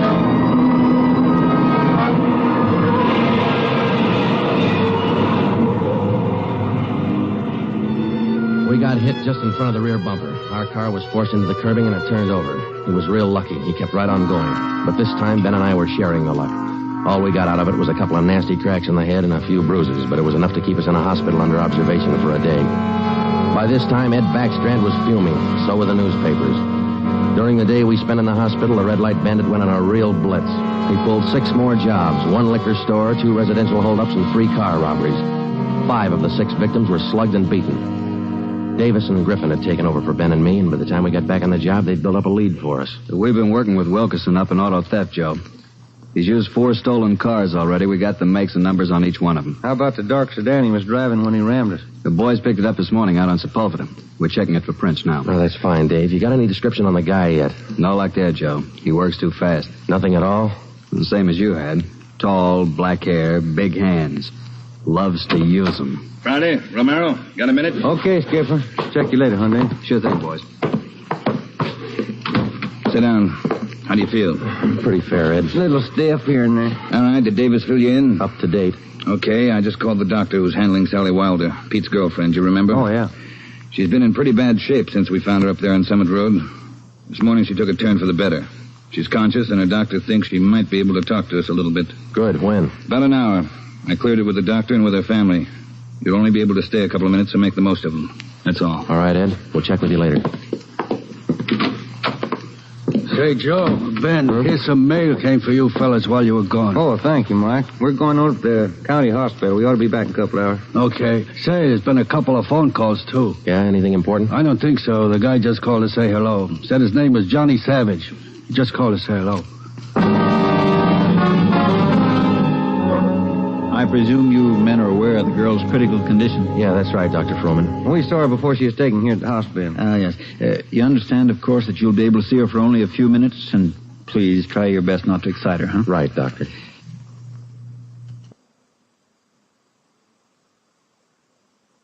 Sally isn't able to talk. Bad mouth and face injuries, so your questions will have to be answered simply yes or no and nod of the head. Okay, we got you. We only have a few questions, and we want to know if she can identify the man who beat her from these pictures we've got here. All right, Sergeant. This way, please. Thank you.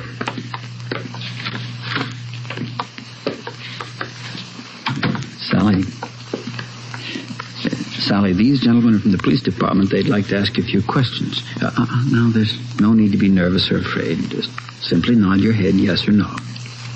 Oh, that's fine. All right, Sergeant. Sally, did you see the man who attacked you? Yes. She says yes. Did you get a good look at his face? You did.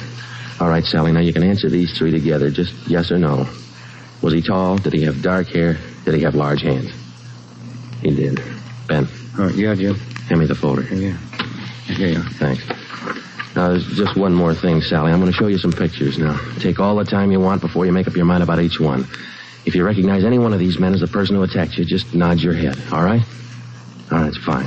Good. Here's the first one. No? All right, here's the next one. No. How about this one? No? All right, here's another. Do you recognize him? This was the man? Are you sure, Sally? Thank you. That's all. Let's go. Did you find what you wanted, Sergeant? Yes, Doctor, we did. Here, it's this one. Nice-looking chap. Who is he, Sergeant? His name's Savage, Dr. Froman. Johnny Savage. When we got back to the office, we checked in with Ed Backstrand. In 5 minutes, an all-points bulletin and a full description of the suspect was broadcast to every radio car, every motorcycle officer, to every sheriff and law enforcement agency in Los Angeles and Southern California. By nightfall, the manhunt was on. More than a dozen extra patrol units were called in for duty that night, and when they pulled out of the police garage, the name, the picture, and the full description of Johnny Savage was in the possession of every officer. The same for the patrolmen, whether they walked a beat downtown or out in the residential areas. The picture of Johnny Savage went with them. Everything was done that could be done. On the second night of the manhunt, far out on the edge of town, Johnny Savage, the red light bandit, got his 12th victim, a 63-year-old storekeeper. Attention, all units. 939 Markham Street, near Clark. 211 and slugging, code 3. Ambulance dispatched. All units. 939 Markham Street, near Clark.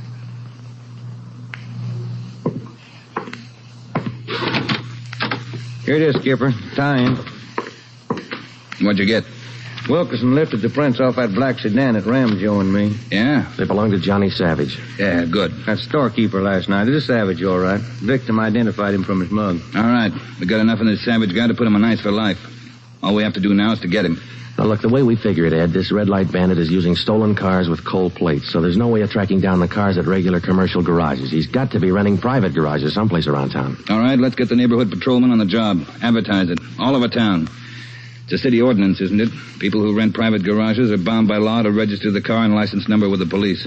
Start a campaign if you want, but find those cars. Right. Wait a minute. Hello, Backstrand. Yeah? When? I see. Yeah, thanks. What is it, Ed? It was the hospital. About the girl, Sally. Sally Wilder? What about her? She died 5 minutes ago. That night, everybody went back on the job as usual. The cruiser cars, the patrolmen, the motorcycle officers, and about a dozen decoy cars. Armed policewomen riding alone in cars or parked in lonely spots with a police officer escort. Our car, 80K, was still in the garage for repairs, so they assigned us another one. And we started to make the rounds. Everything was usual. Except one thing. We weren't tracking down just a thief anymore or a sadist who liked to beat people's faces in. We were out to get a murderer. It was a perfect night for the suspect. Dark, no moon. I gave Ben 2-to-1 odds, and I put up $5 that we'd get Savage that night. I lost the $5. We cruised until 7 the next morning, but there wasn't even a nibble. We had breakfast at the Federal Cafe, a little restaurant down the street from the city hall, and it was about 8:15 when we got back to the office. We were pretty tired. Robber detail, Romero.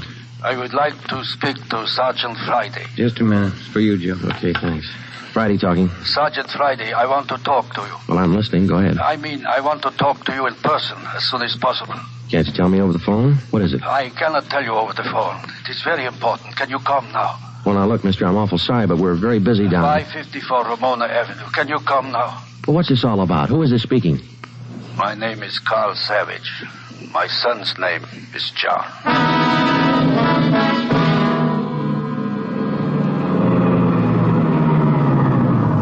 Here it is, Joe. Neat-looking little place. Yeah.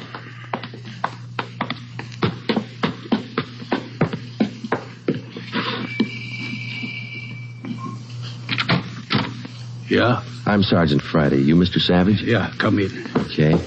This is my partner, Sergeant Romero. How do you do? I will be brief, gentlemen. I am the father of John Savage. I wish for you to catch him. I will help you. I noticed the name on the mailbox outside, Mr. Savage. Changed your name lately? I changed my name 10 years ago when John first got into trouble. My own name I had to change. The shame. Always from him, my son. Shame. Mr. Savage, has your son been home since he got out of prison? Yeah, many times, to ask for money. I would not give him any, so he struck me. Last night I read in the newspaper the little girl he beat up. She is dead. Then I make up my mind. Well, do you know where your son is now, Mr. Savage? Not now, no. But our garage has a car in there. It is not his, I know. Also in the garage, I find many license plates. I find spotlights with red glass lens. But you don't have any idea where we could find him. No, but he will come back. He always comes back for money. We're going to station an officer here in the house, Mr. Savage. Anything you want, if it will catch him. He's bad, Sergeant. Like something poison. All through, he's bad. See a sewing basket over him, Mr. Savage. The wife live here with you? 10 days ago, before this starts, I buried Gertrude, my wife. his mother. Sergeant, for 10 years she is sick, but for 10 years she stays alive to see him from prison. 10 days ago, she died. He did not even come to the funeral. Does your son have any idea that you might call us? No, I don't think so. But when you catch him, give me a gun. With my own 2 hands, I will kill him. Johnny Savage. Before we left, we called Ed Backstrand and we brought him up to date. He sent 3 detectives out to relieve us, Davis, Griffin, and Marsh. We told them to keep an eye on the house and the stolen car in the garage. That night after dinner, Ed Backstrand, Ben, and I went out and relieved them. We parked the cruiser car in the garage next door, and then we took up our posts. Carl Savage had a light supper, and then he went to bed about 9. The 3 of us sat at the front windows in the darkened house, and we waited. Ben kept his eye on the garage. Outside, across the city, the manhunt continued as usual. 3 hours went by. The waiting got monotonous. Brandy, Romero, look alive, will you? Oh, yes, Skipper. I'm sorry. That clock's enough to put anybody to sleep. What time you got?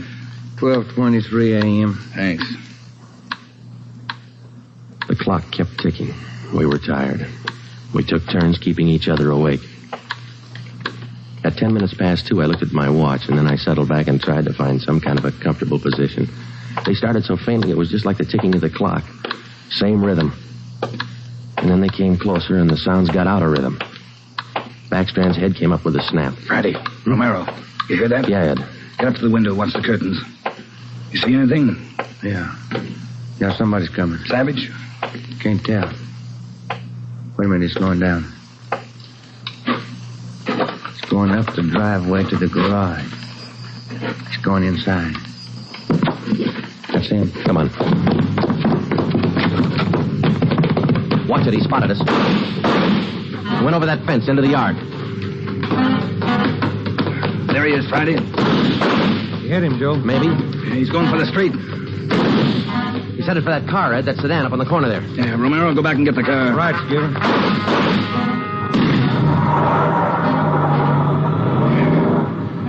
Must have parked up the block before he came around. Where's Romero? I don't know. Oh, here he comes now. All right, let's go. Get that radio on, Joe. It's already on, Ed. All right, give him a call. Any sign yet? No, nothing so far. Next corner to the right, Ben. Unit 80K to Control 4. 80K to Control 4. Control 4 to Unit 80K. Go ahead. Clear and keep frequency 4 open. This is an emergency. 80K, roger. Frequency 4, open and clear. Attention, all units on frequency 4. Stand by. 80K, go ahead. There he is, Friday, up ahead. Dark blue sedan. Control 4. We are in pursuit of the possible red light bandit. Suspect is driving a dark blue 1949 sedan. License number in the 7 column. 61 Robert 784. Use caution. Suspect is armed. Code 3. Attention, all units. Attention, all units. Unit 80K now pursuing possible red light bandit. Suspect is driving a dark blue 1949 sedan. License number in the 7 column. 61 Robert 784. Use caution. Suspect is armed. Code 3. Your location, 80K. Control 4. We are headed east on Wilshire Boulevard, crossing La Brea. Attention, all units. Suspect is headed east on Wilshire Boulevard, crossing La Brea. Watch it, Romero. Don't lose him. I see him, Skipper. Control 4. Still pursuing red light bandit. Headed east on Wilshire, now crossing Rossmore. Attention, all units. Suspect is still headed east on Wilshire, now crossing Rossmore. Suspect is armed. Use caution. Code 3. That truck pulling out up ahead. Hit the siren, will you, Skipper? Yeah. Hold on, it's a tight squeeze. Leaning on him, Romero. A lot of traffic up ahead. He's got to slow down. Control 4. Suspect headed east on Wilshire, crossing Western Avenue, closing in. There he goes. He'll go right down Sherman Alley. It's a dead end. Yeah. Control 4.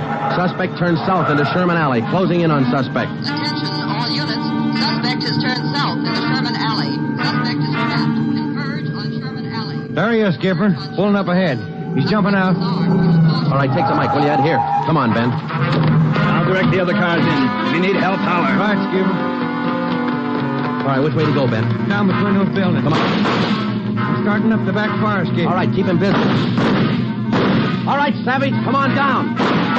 He wants to go the rough way. One more chance, Savage. Come on down. no use, Joe. He's heading up for the roof. Come on. He climbs like a monkey. Come on, let's get him. Here, I'll give you a hand. Here's the roof. Where'd he go? I don't know. Let's spread out. All right, Savage, you're through. Throw your gun out and come out with your hands up. Watch it, Joe. He's running for the edge. He's gonna jump. I'll get him. All right, up. Guy back here. You lousy copper, you dirty, lousy cop. I'll kill you out. You're through, Savage. You're through.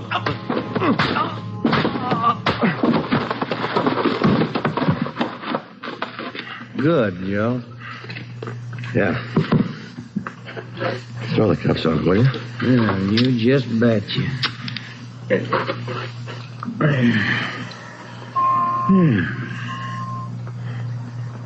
You want a smoke? Yeah, I can sure use a one. Thanks. Quiet up here. Yeah. I was just thinking. Well?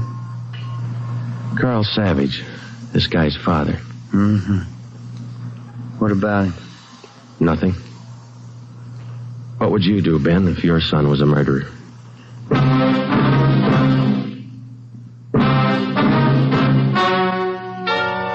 The story you have just heard is true. Only the names were changed to protect the innocent. John Savage was tried and convicted of murder in the first degree. He was executed in the lethal gas chamber at the state penitentiary.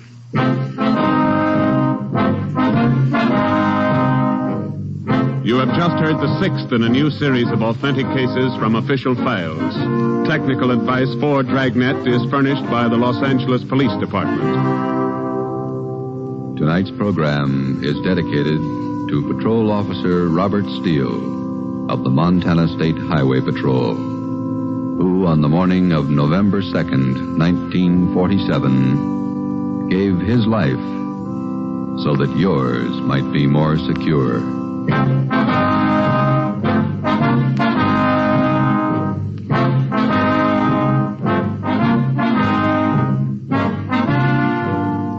Dragnet came to you from Los Angeles.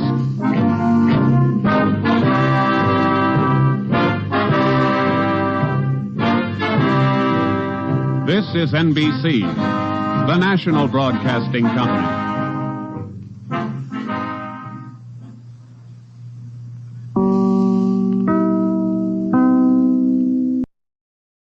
My name's Jeff Regan.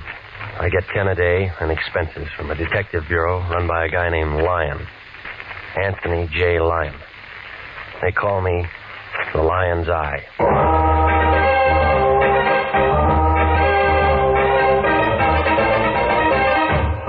With Jack Webb as Jeff Regan investigator, stand by for hard-boiled action, mystery, and thrilling adventure in tonight's story of The Man in the Door.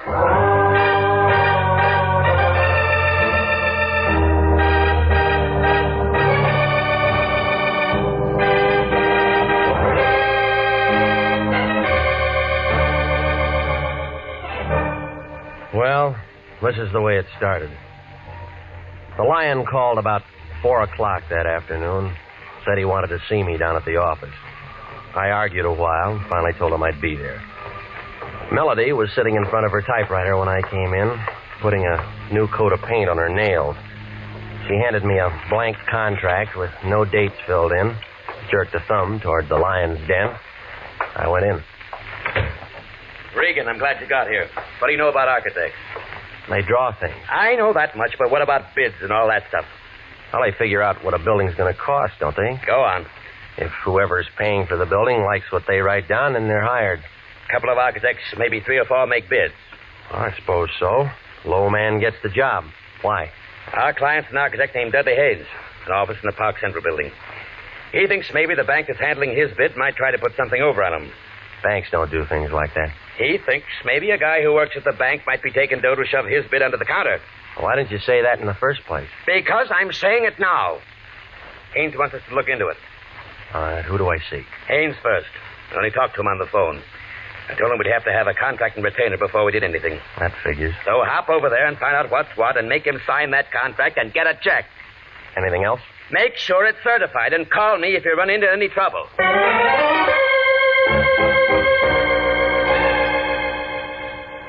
Dudley Haynes, architect, Park Central Building. Had an office on the 9th floor. When I went in, a girl with hair that figured to be blonde right down to the roots pulled off her glasses and put out her cigarette. And she kind of eased out of her chair behind that desk, moved toward me, like a panther looking for a meal. My, you're tall, aren't you? Well, there's nothing I can do about that. Mr. Lyon said he was sending us one of his best men. He always says that. I think he meant it this time. He's an awful liar, lady. Dorothy. Dorothy Nolan. Fits? The name or the dress? Both. What's yours? Jeff Regan.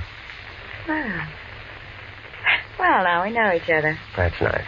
I came to see Haynes. He wants me to look into something for him. I know. He's expecting me. I know. Well? I hope you have to look into a lot of things. For Haynes? No. This is his office, isn't it? Mm-hmm. But he spends most of his time in 902 into the hall. Makes his blueprints up there. I'll take you. You are tall.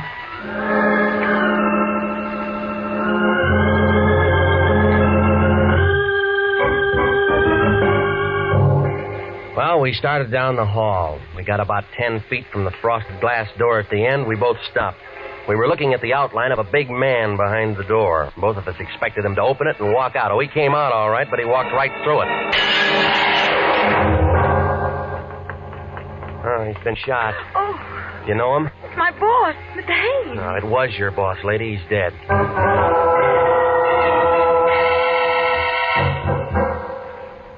Lieutenant Salvatore Wendetti, Central Homicide Detail, showed up about 8 minutes after I called. He had his whole goon squad with him and a couple of guys in double-breasted suits from the district attorney's office. They roped off the entrance to the building, got hold of the elevator operators and the man who runs the cigar stand, and asked them questions. Then Wendetti looked at what was left of Haynes and started yelling into a phone. You can send a basket over, but don't move until my fingerprint boys get through. Yeah. Okay, sis, where the guy live? At the Biltmore Hotel. Where's his wife? We didn't have one. What do we tell? We didn't have any family. So no one's going to cry. Well, that makes it easier. Regan, was he your client? No, nobody's a client until they sign a contract, Sally. Well, you would bring him a contract to sign, and then you would do something for him. What? Well, I didn't talk to him. Sis? Mr. Haynes had made an estimate on a little office building in Beverly Hills. He thought that a man named Adler at the bank might be taking money from someone to hold his bid out. So he wants an investigator to look into it. Why do you think that? Well, I don't know. You work for him. Well, I don't know everything. Neither do I. Hot, isn't it? Who's Adler? Oh, just a name to me. Who else? Who else? Architects. Who else was making a bid? Well, I don't know that. Now, where are we? Kelly! Yeah? Guy named Adler at the Grand National Bank. Pick him up and have him down to my office in half an hour. Yeah? What do you want to do about reporters, Sally? Tell him to go jump in the lake. Yeah? They always spell my name wrong. How long you two known each other? An hour? Nice. What do you mean by that? Just nice. Didn't hear any shots? No, we didn't. Tell me more about the bid. Well, what's there to tell? The setup. Well, the bank handles the money. Who says yes, who says no? Well, the bank, but... But what? The contractor usually tells them who to take. Huh? Who's that in this case? Contractor in Long Beach. His name is George Cantrell. I'll say this for you, Regan. When you get mixed up in anything, you certainly get mixed up with the good-looking people. I'm not mixed up in anything. What do you say, sis? I'll keep my mouth shut. She's a smart girl, Regan. Hello, honey. Won't be home for dinner. Some guy got himself killed and I'm in on it. Not long, how? Regan? I'll tell him. Wife says hello. Says come out to dinner sometime. Whoop. Sis, how much that contract worth? Oh, in the building in Beverly Hills, about $40,000. Profit? No, overall. Break it down. Well, Mr. Haynes would have cleared about $12,000 if he'd gotten it. I know some guys have killed for a dime. Sam, Wendetti. I'm still at the Park Central Building. Get out to Long Beach and talk to a contractor named George Cantrell. And find out what architects were making bids on some stuff he was going to put up in Beverly Hills. Yeah, get the name. Okay, that about does it. Let's go. Miss Nolan? What? I have to take you down. Jeff, can you do that? Well, you're a material witness. Well, what are you? He's a bystander with a built-in lawyer. Well, I do, Jeff. Go with him. Why do you want to spend the night in jail? I just worked for Mr. Haynes. No phone calls. This is a murder case. Well, get me a lawyer or something, Jeff. You know a lawyer? No. Wait, yes, I do. His name's Dave Henderson. He lives at 1648 Claremont Place. Will you get for me? Tell him I'm in trouble. Yeah. Check, Sally? She didn't make a phone call. I like her, too. Well, look, he may not be able to do anything for you tonight. It's almost 6. But you'll see him as soon as possible. Yeah? Tell him I'm scared, Jeff. Scared stiff.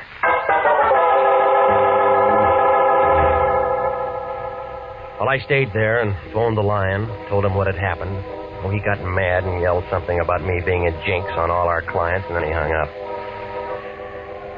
So I went through the classified telephone directory under attorneys and Henderson. There was a Ben, a George, a Joe, a William, but no Dave Henderson. So I drove out to the address that she'd given me. It was a blue apartment house 4 blocks west of Vermont over by the Coliseum. Somebody was cooking hamburgers somewhere, and somebody was all worked up over a ball game on the radio. I picked the baseball fan. Well, what'll happen now is anybody's guess, but let me tell you that this ball game is a long way from being a... Hey, what'd I tell you? It's outside the ballpark, and they're coming in like homing pigeons. Bases are loaded, and they're all coming in. Oh, it's going to be 8-5. Come on, the ball game's not that good. What's so important, Pilgrim? I'm with the ball game. I'm looking for a man named Dave Henderson, a lawyer. So what? Well, somebody told me he lives in this apartment house. Who told you that? A lady. Ha! Does he live here? You try looking at the mailbox? No names. You cop? Private type. Ha! Does he live here? Sure he lives here. Well, where? End of the hall, 106. Thanks. So he's a lawyer, is he? With his kind of friends? Ha! What does that mean? You're young, ain't you, Curly? I got a driver's license. Let me tell you something. Don't go knocking on no doors when you hear a ball game. Remember that. Yeah, I'll remember And that. you can tell him Tessie Bogart to start to that one. And the score is 8-5 coming into the first half of the ninth, and this has been some ball game, let me tell you. 106. Here we are. Come on in, it's unlocked. Your name Dave Henderson? Yeah, who wants to know? My name's Regan. I'm a private investigator with the International Detective Bureau. Wrong steer gumshoe, I don't need one. Look, I'm not looking for work. I'm looking for you. What'd you say it was? Regan? That's right. R-E-G-A-N. Regan. Regan. Learned that just an hour ago. Cute, huh? I met a friend of yours today. Dave Henderson never had a friend. She said she was a friend of yours. But I didn't say I was a friend of hers. Hey, who are we talking about anyway? Dorothy Nolan. How is Dorothy? Not so good. Thought you were a detective. I am. You sound like a doctor. Look, you sound like a guy with a chip on his shoulder. Sound like a lot of things. You're trying to be tough, baby. No wonder you aren't in the telephone directory. I'll just skip that. She said you were a lawyer. They say I drink too much. Haven't seen me drinking, have you? She wants you to get in touch with her. The man she was working for was murdered today. She kill him? Well, they're holding her. Material witness or suspect? Material witness right now. She doesn't want to spend the night in jail. Who does? That's why she isn't feeling so good, huh? He wants me to get her out. Something like that. Who's handling the case downtown? Detective named Wendetti. Yeah, and where do you come in? Well, they didn't give her that one phone call. Yeah. You're sensitive. What if I said no? Well, that's your business. You know why she asked you to see me? Because I'm a guy she knows. And every guy who knows little Dorothy does a little something for her. Ever met him like that, Regan? Sometimes. I'm just checking. Checking what? She's pretty good with the works. Eyes just right for the job. Hair just right. Everything just right. She can make you do a lot of things you don't want to do. Wait till you see her in a bathing suit. Ooh, that's something, brother. Well, they aren't wearing them in the county jail. Okay, I'll phone Wendetti and find out what her bond is. Look, this is a murder case. There's no bond on this. You know that. Well, depends how you handle it. I'll think of something. Yeah, I'll bet you will. We don't like each other much, do we? Nope. That's the way it goes. Listen, she said to tell you she was scared. Well, some of us are scared part of the time. And somebody gets shot. And everybody gets scared. You scared? Nope. Iron Man Regan. Have a good time.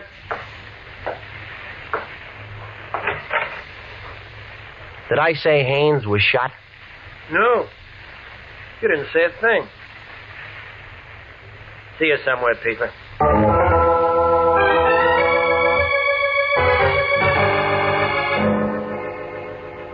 I stopped by Musso Frank's and had the special, and then I went on home. I tried to make a couple of calls, but when Daddy was out and the desk sergeant thought I was a reporter and he wouldn't tell me a thing about Dorothy Nolan. While I was sitting there, the phone began jumping around on the hook. Regan? Yeah. This is me. Where you been? I called your place 20 times, but I've called it once. Well, I've been busy seeing a lawyer. What do you need a lawyer for? You aren't married. Somebody else needs one. Who? Dorothy Nolan, that blonde who worked up in Haynes' office when Daddy's holding her. Good. I want you to go down and see her. What for? We can still make something on this thing if we play it smart.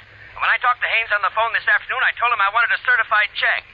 So what? So that means there's a check for $100 lying around his office somewhere, and it's made out to International.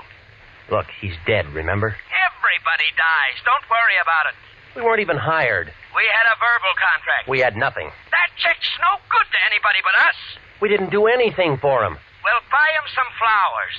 Now hop down to the pokey and see that dame and find out where that check is. We can't do that. I talked to Harry Presidio, and he'll give us a lien to get in. Hello? Hello? Regan, you're still there? I was still there, but I wasn't listening to the lion. I was looking at a skinny little man with one leg. Hey, Regan, you're still there? Now, don't ask me how he made it inside my door. He was just there, propped up on a pair of crutches, swaying back and forth, watching me with a couple of sick gray eyes that were so full of water you'd think they were going to float right out of his head. All at once, he went down like a busted sugar sack. He'd been shot twice through the neck with a small caliber gun, a 25, 32, I don't know. I found a dozen razor blades in one pocket and 2 dozen sets of shoelaces to go with them. There wasn't anything that told me his name, but there was a picture inside his shirt pocket. One of those things that you have taken in a penny arcade, you know, in front of phony pasteboard props. Well, the man with one leg was looking out from between a pair of painted angel's wings. And the guy standing next to him, who was smiling up at the halo, was the same man that I'd seen that afternoon. An architect named Haynes. A man who needed a private detective. A man who walked out a glass door and then dropped dead. And the one printed word above that picture stuck out like a wart on an egg that said, Happy Land. You are listening to the story of the man in the door. Tonight's adventure with Jeff Regan, Investigator.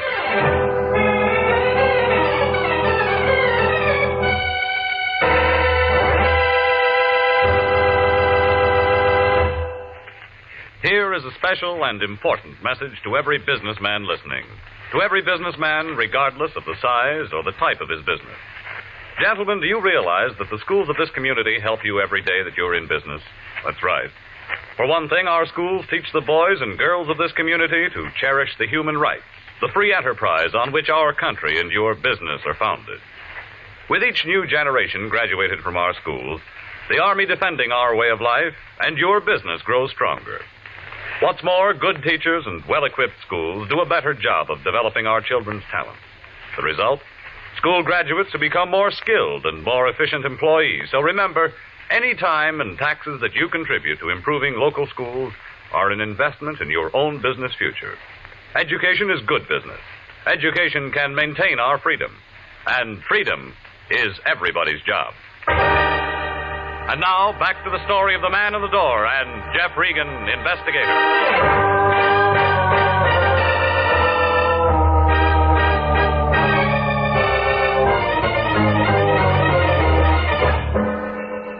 Well, I left the little man with the one leg lying there. Wasn't much I could do for him. I wanted to wait before I called homicide. I took the picture I found in his pocket and I drove to Happy Land. It turned out to be an open-air penny arcade on 5th and Main. Smelled like all the hot dogs in the world had been made right there. There were machines all over the place telling you how strong you were, how rich you'd be, and who you'd marry. All for a penny. I guess it wasn't much of a bargain. The only customer was a sailor trying his luck at the shooting gallery. Back in the corner, a tired-looking girl in light blue slacks and a dirty gray sweater was sitting on a stool by the hot dog counter staring at nothing. Want some pennies? Not right now, no. Oh, just looking? Go ahead. When you figure out where you're going to spend your money, come back and I'll give you some change. You got a picture gallery here? Oh. You'll tell me you're a real big spender and want to have your picture taken. Maybe. You got one? Yeah, we got one. Where is it? In there. If you really want to get your picture taken, I'll climb off this stool and take you back. I want to tell you now, if you're just trying to be sociable, you can go and fly a kite. You run the picture concession? I run the picture place and the hot dog place, and I sweep out in the mornings. Oh, I wish I had better brains than to marry that slob and get myself stuck in a cheap dump like this.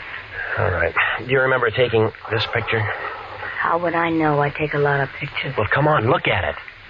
All right. Yeah, I took it. That what sold you? When? What do you think I am? Can't remember what night it is every time a pair of drunks comes in and wants a picture taken together. Well, try to remember, will you? You're a real wise guy, mister. You don't want no picture. You just want some talk. You look hot. Friend. I met the little guy in the picture once. Dusty? How was that? I thought you said you met him once. Well, we weren't introduced. I just met him. Who is he? Dusty Rhodes. Works the circuit. What circuit? Fifth and Main, STEM. Business section. What kind of business? Dusty handled the razor blade and shoelace traffic. He hates pencils. What did he do when he wasn't working? What does anybody do? He went out and got loaded. Go on. And you don't know him very well for a friend. How am I going to know I'm not getting Dusty in trouble talking to you like this? Nobody can get him in trouble anymore, lady. What do you mean? He was shot tonight. Oh, no. Oh, poor little guy. Do you know where he lived? Seashore Hotel. The Seashore Hotel. Oh, gee, Miss, I'm sick. Oh, I'm real sick.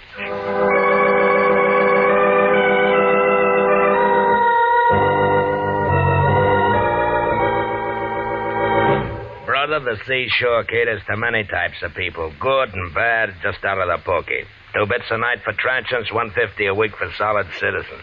And sign and register, it's a law. I'm not looking for a room. Then you're wasting my time, brother. My beer's getting warm. Look, I'm a private investigator. My name's Regan. I liked you before you said them 2 words, brother, but you have soured me. Private investigator means private eye, and it all means cop. And you are not welcome. Now blow. I'm trying to find out something about a man named Dusty Rhodes. We do not ask questions, and we do not give answers. Now blow. I was told he lived here. You find me tongueless, brother. Now blow. Did you know him? During the last 5 years, I have acquired 85 pounds and a very bad heart, or I'd have you in the alley right now. Oh, yeah, sure you would. Here. Abraham Lincoln was a very fine man, and he took a very fine picture. I seem to have found my tongue, brother. Will it be? The key to his room for a starter, huh? Disallowable and punishable by fine and imprisonment. Into the hall, turn the Benfest door to the right. Thanks. Well, I don't know what I expected to find there. Outside of more razor blades and more shoelaces was a little room full of dirty white curtains and a wire bed that sagged in the middle. I was standing there watching a neon sign advertise beer a block down the street when I thought I heard somebody behind me. Whoever it was had been drinking bad whiskey, but he was still pretty good. It landed a quarter of an inch above my right ear, and I piled up in a lamp, a chair, and a pitcher full of water. 5 berries gets you a look, brother, but doesn't get you a room. Besides, it's already taken and the bed's over there. Now, come on. You didn't go to sleep, brother. You was knocked to sleep. I apologize. Why the games? Who came in after me? You're the only one. You sure? My name's Sam Preacher. Brother, I'm very sure. Well, maybe he was waiting for me, huh? I don't generally ask him, but the question is this. Why? Oh, I don't know. Unless... What's the matter? Something missing? Just a picture. You can get lots of pictures. You didn't see anybody? That makes the 3rd time, brother, and the answer's still negative. Okay. Then let's blow, buddy, huh?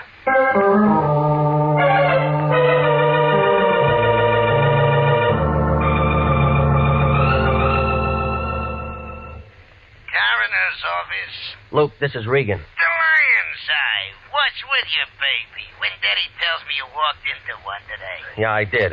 You got him there? Haynes Dudley? Sure. Want to come down and take a look? He's toe-tagged and salted down real pretty. Yeah, I'll bet. Them 32 slugs was just incidental. The guy had 4 weeks at the outside.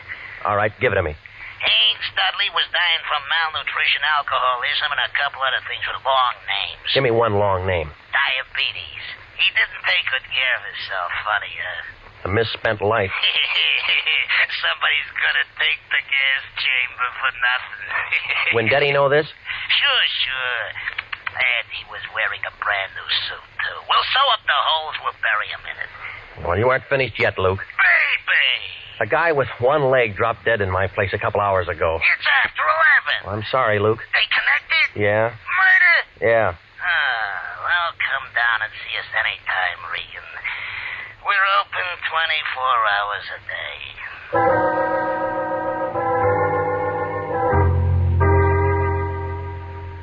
Well, at the homicide office, they told me she'd been released about 10 o'clock.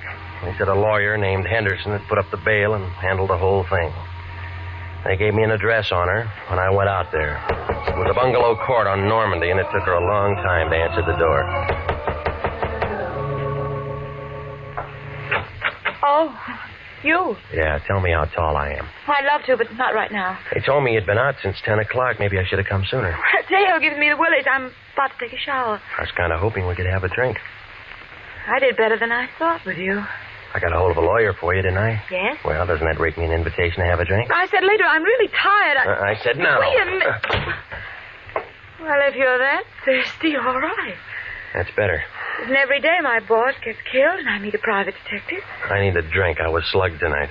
Slugged? Yeah, right here, see? Oh, it looks nasty. Why didn't anyone do that to you? Wanted a picture I had? Whistler's mother? Just a picture of a couple of drunks who are dead now. Maybe whoever did it was a relative. Guess again. I don't like games. But you play them all the time. Don't we all? I know a psychiatrist who says we can't help ourselves. You can. I liked you when you walked into the office this afternoon, but I'm not so sure I like you now. Maybe you better go. Expecting somebody, huh? What are you doing? You let go of me. Let go Oh, of no, me. baby. You got real nice eyes. I want to look at them. Let go. He's crazy. You. Hello, Dave. We didn't hear you knock. Did you bring your piano? What's the idea? He gave me. Why don't you tell him to go away, baby? Anybody can tell we're busy. Let it go, Regan. You want to break us up? Can't you see he's just trying to make you jealous and say things? Come here, honey. No. You don't have to do that. I said let her go. That the same 32 you killed a one-legged man with? Over, Gumshoe. Don't be a fool. Stay right where you are, baby. You're first. Listen to me, Dave. I listen to you too long. He's only guessing. He doesn't have any proof of anything. You can cry if you want to, baby. This is going to hurt. She spun around and fell into a coffee table and then lay very quiet on the rug. Her eyes were open and she didn't say anything. She just lay there looking up at him. I couldn't tell where she'd been hit. He seemed to forget all about me because he walked over to her, knelt down beside her, put the gun right up against her head. This is awful close range, baby, but I can't afford to miss. Neither could I.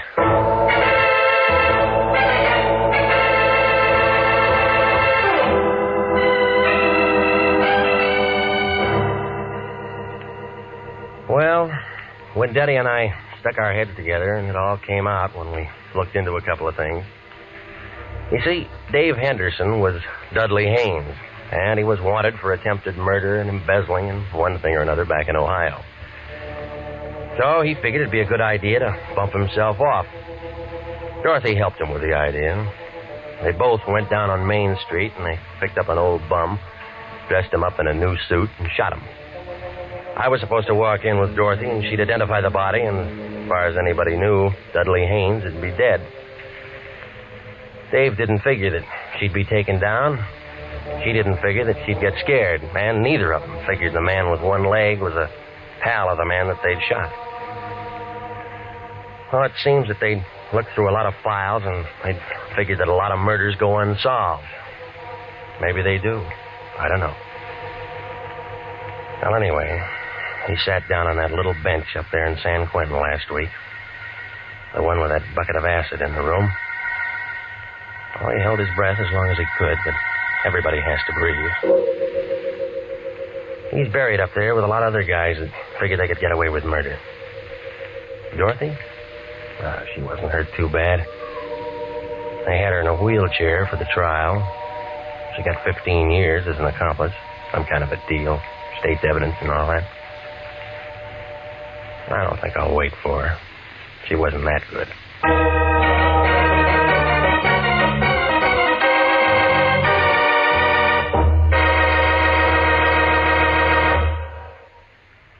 Jack Webb is featured as Jeff Regan with Wilms Herbert as Anthony J. Lyon.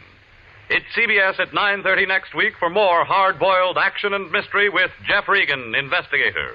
Written by E. Jack Newman and produced by Sterling Tracy. Dorothy Nolan was played by Betty Lou Gerson, and David Ellis was Dave Henderson. Lorene Tuttle, William Conrad, and Lou Krugman supported.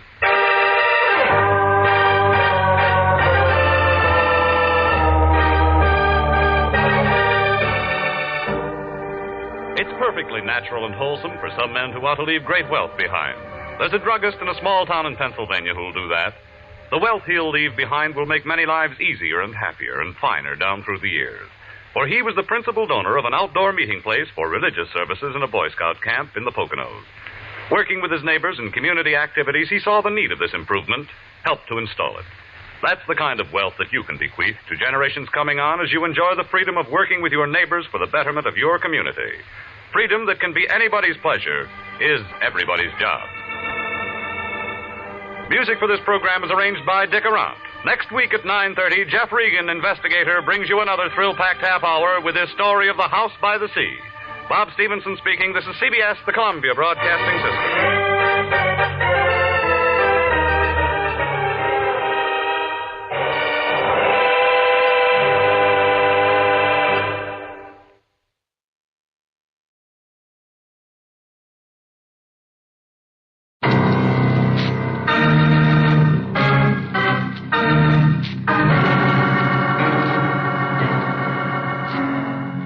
Standard of California, on behalf of independent Chevron gas stations and standard stations throughout the West, invites you to Let George Do It.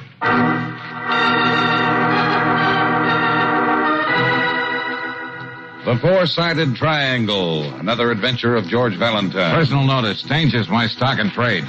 If life's tossed you into a barrel of trouble, you got a job for me, George Valentine. Write full details.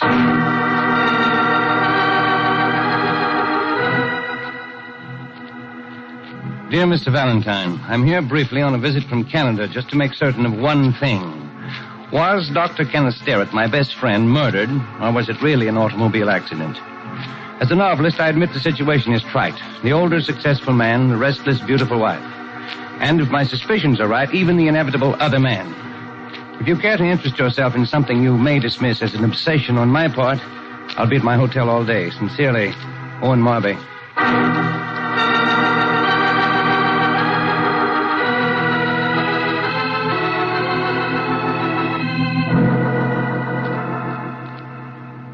I checked every angle, Marby, and there's no reason to suspect that Dr. Sterrett's death wasn't an accident. But, Mr. Valentine, my stubbornness about Ken being murdered isn't exactly groundless. Yeah, well, maybe. But there are a lot of dangerous hairpin turns coming down Eagle Canyon Drive. The Sterrett house is practically on the mountaintop, and there's always a fog rolling in there at night. I knew Ken very well. He was my roommate when he was going to medical school at the University of Toronto. He was the most exasperatingly careful, methodical man I've ever known. He drove a car the way old ladies used to drive electric buggies. But that night he received an emergency call from a hospital. He may have been in a hurry. And there's something else. Yeah? Last year, on my way to a lecture engagement, my plane had to stop over for a few hours. I had a drink with Ken, and he showed me a picture of Juliet, his wife. Go on. He implied, and very definitely, that they weren't happy. He suspected there was another man, though he didn't know who it was. Later, at the airport, by the merest coincidence, I saw Julia and that other man. They were in the cocktail bar. But how can you be sure that was the man, Mr. Mark? Well, they're seen almost constantly together now. His name is Charles Dallison. But this is the important point. They're very careful to give the impression they didn't meet until after the so-called accident. Why? Well, that's an interesting question. Now, tell me, Julia Sterrett doesn't know you, does she? No. Ken may have mentioned me casually, but that's about all. Uh-huh. Then I could be Owen Marby. Well, you sound as though that imagination of yours is going into action. Well, just like you, Marby, I'm flying blind at the moment. But I'll see what I can do to put your mind at rest.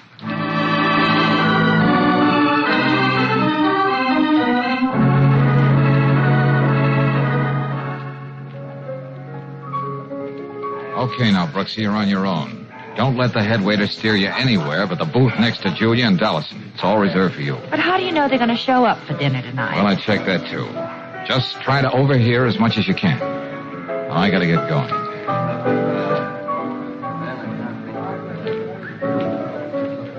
Julia Sterrett, isn't it? I beg your pardon. Well, I recognized you at once from the picture Ken sent me, and the head waiter assured me I was right. I'm Owen Marvey. Oh, yes, I remember. Ken used to speak about you. Charles, this is one of Ken's friends from Canada. Dallison's the name. How do you do? Would you join us, Mr. Marby? Oh, well, thank you, but worse luck, I have to meet a book critic in a few minutes. Oh, that's right. You are a novelist, aren't you? Yes, Mrs. Sterrett. But I still manage to find life infinitely stranger than fiction. For instance, running into you at Henri's like this tonight. But I was going to look you up anyway, Julia. I should hope so. I thought it no more than right to apologize for making it more difficult for you after Ken's death. I'm afraid I don't understand. Well, I must confess that when I first heard what happened, I was convinced there was foul play. You don't write mystery novels by any chance, Mr. Marby? No, I don't. It sounds like it, doesn't it? No, I should have known that if there were any suspicion in that direction, the county autopsy surgeon would have cleared it all up. Autopsy? But why... Well, you see, in a rash moment, I even wrote your district attorney what seems now to have been a melodramatic and slightly hysterical note. I think you can be forgiven, Marby. You know, a tribute to your friendship with Dr. Sterrett rather than your zeal as a busybody. Oh, but I won't consider myself really forgiven, Julia, unless you have dinner with me tomorrow. Of course, the invitation includes you too, Dallison. Sounds delightful. But why so formal? I think you two can find your way to my mountaintop. Suppose both of you just drop in tomorrow evening. Oh, fine, thank you. Now, if you'll excuse me, I must be running along. Nice to have met you, Dallison. Thank you. And I know we'll have a lot to talk about, Julia. Good night. Good night. I don't like it, Charles. I don't like it at all. Oh, now, please, Julia. The man is lying. I'm sure Ken never sent him any picture of me. This was no coincidence tonight. I tell you, he staged it. He's up to something. Shut up, Julia. Do you want the whole place to hear you? He's the only one who never believed it was an accident. I could tell by the tone of his letter of condolence. He still doesn't believe it. Julia, we'll have to do something about your nerves. If you let a little thing like this upset you... Let's get out of here, Charles.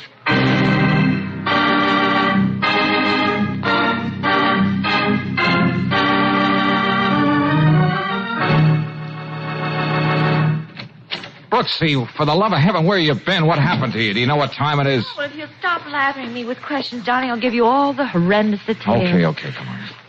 Oh, my feet. Let me sit down. Oh, here, sit down. Well, how did I know those two are going to park halfway up Eagle Canyon Drive and get into a gab fest? What? How the dickens did you get way up there on Eagle Canyon Drive with them? Well, in that booth, I could hardly hear anything they were saying, except that they were going to leave in a few minutes. Yeah? Well, so I beat it out and wrapped myself in the blanket in the back of their car. Oh, great. All they had to do was spot you, and then you'd have been... not a chance. It was too dark, and the back of that custom job is a half a block from the front seat. I had all I could do to hear what they were talking about. Well, for the moment, I won't inquire how Claire Brooks, girl Gumshoe, got away undetected, but just what did you overhear? Well, nothing and everything. See what you could make out of this conversation. I can't help it, Charles. There was something about Marby. I can't explain it.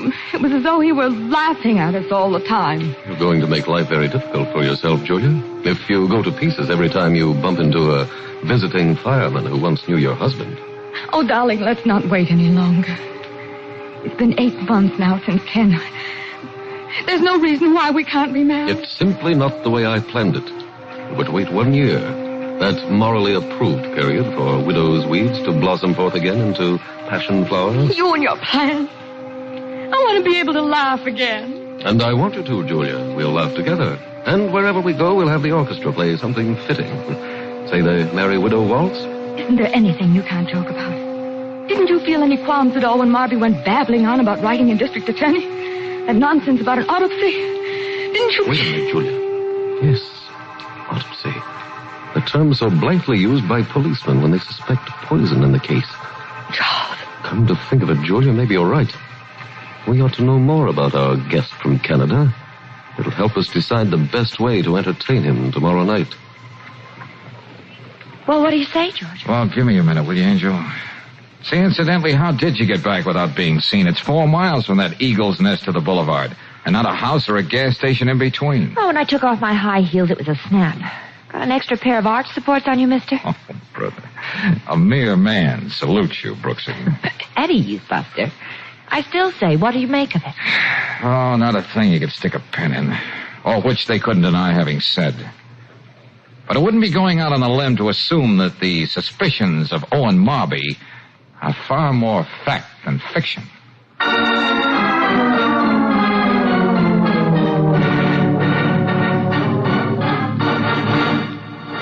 Okay, Lieutenant, don't blow your top. I'm not asking you to exhume Dr. Sterrett's body. Well, thanks, Valentine. That's real white of you. Just the same, I bet the medical examiner would find traces of something to show the doctor was poisoned, and it was no accident that he lost control of the car, Miss and I'll bet Brooks, the ME might even find the lost cord, but I can't go asking for an autopsy order on just a lot of hearsay evidence and vague suspicion. Well, I was only trying to help you It's a find... pretty generally accepted thing that once people are dead, you ought to leave them alone. Oh, really? Unless there's a darn good reason to dig them up. Look, please, both of you, what's all the shooting about?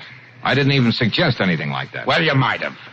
After all this time, even if we found anything, it wouldn't clinch the case against either Mrs. Sterrett or Dallison.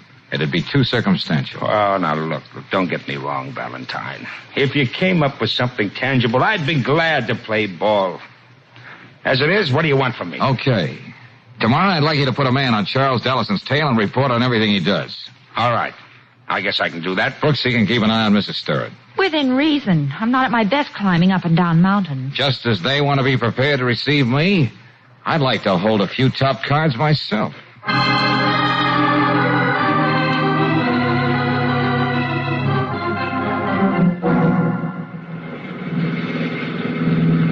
Darling, you're not only going in the wrong direction from the Starrett house, but you're going there a little too fast. I don't recall any 60 miles an hour zones within the city limits. Would you mind going over your day with Mrs. Sterrett again, Angel? There's one part of it that intrigues me. Oh, I don't know why. Beauty parlor at 11. Lunch at Miranda's tea room alone. Visit to a Dr. Rayford on Barton Street. A stop over to Rexall Drugstore, and so to home. Huh? I think I'll have a few words with Dr. Rayford on the way out. Well, why, George?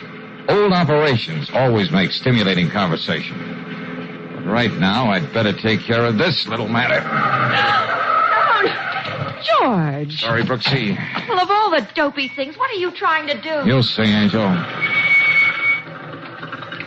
All right, Buster, get out of that car. What's the idea of stopping that way? You want to kill somebody? Come on. Step out, friend, outside. Hey, don't get bug-eyed. You've seen a gun before. What is it, George? Just a minute, Brooksy. All right, now, Bud, you've been on my tail all day. Well, you're nuts. You ought to know better than to try to shadow somebody with that beach umbrella jacket you're wearing. I don't know what you're talking about. Okay, I'll break it down into one-syllable words. Dallison hired you, didn't he? Have you reported to him yet? Okay, I don't have time to play games with you. But you present a very vexing problem, fella. Yeah, I see what you mean. What are you going to do with him, George? Oh, I think we'll drop him off at headquarters and let Lieutenant Riley keep him company. Yeah, but if he doesn't call Dallison, they're bound to wonder why. And it may even cramp their style tonight. I hope. Because it looks like those two will be playing for keeps. Okay, Buster, start moving. I got a very important date.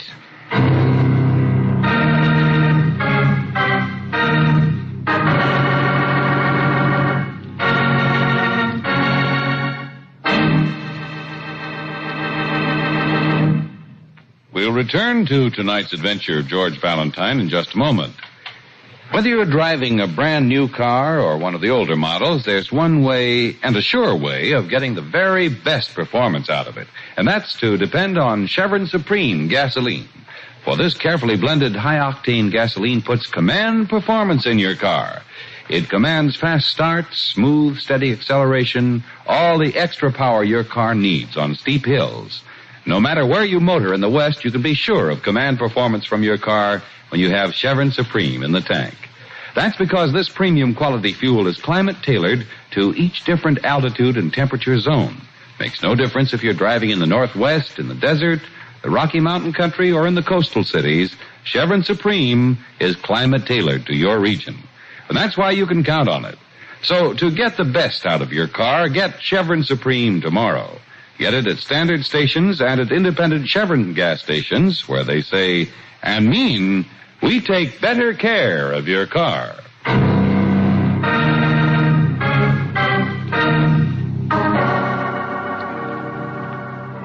And now back to tonight's adventure of George Valentine.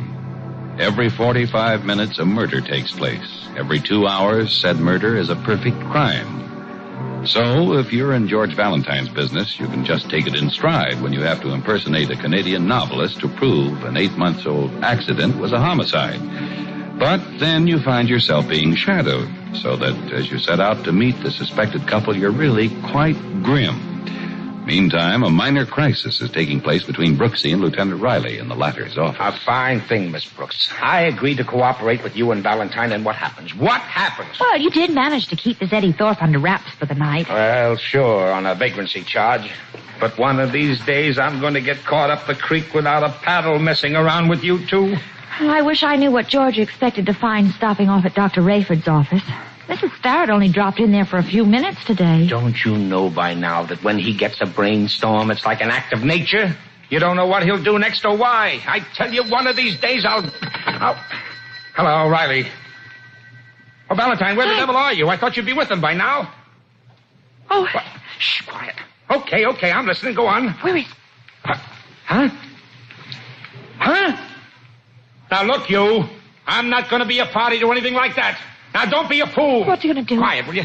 No, not you. You know what it'll mean if it doesn't work? Now, wait a minute. Sure, I can get the ME's office to make up that prescription, but listen to reason. You can't...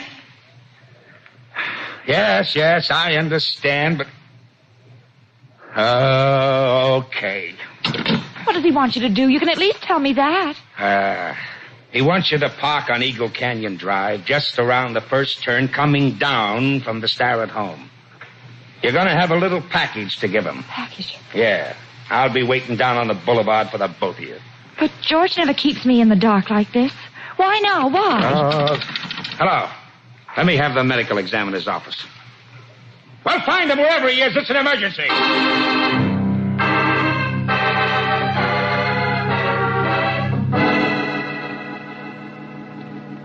How about another drink, Marby? Soda, wasn't it? Yes, thanks. You know, I'll be glad to get back to Canada so I can tackle my new novel again. Four-sided triangle. What an odd title. Yeah, the story's been giving me quite a bit of trouble. Oh, really? What's the plot? Maybe we can help. Well, frankly, nothing very original. The usual triangle. But the lovers are completely successful in doing away with the husband in the case. I'm sorry.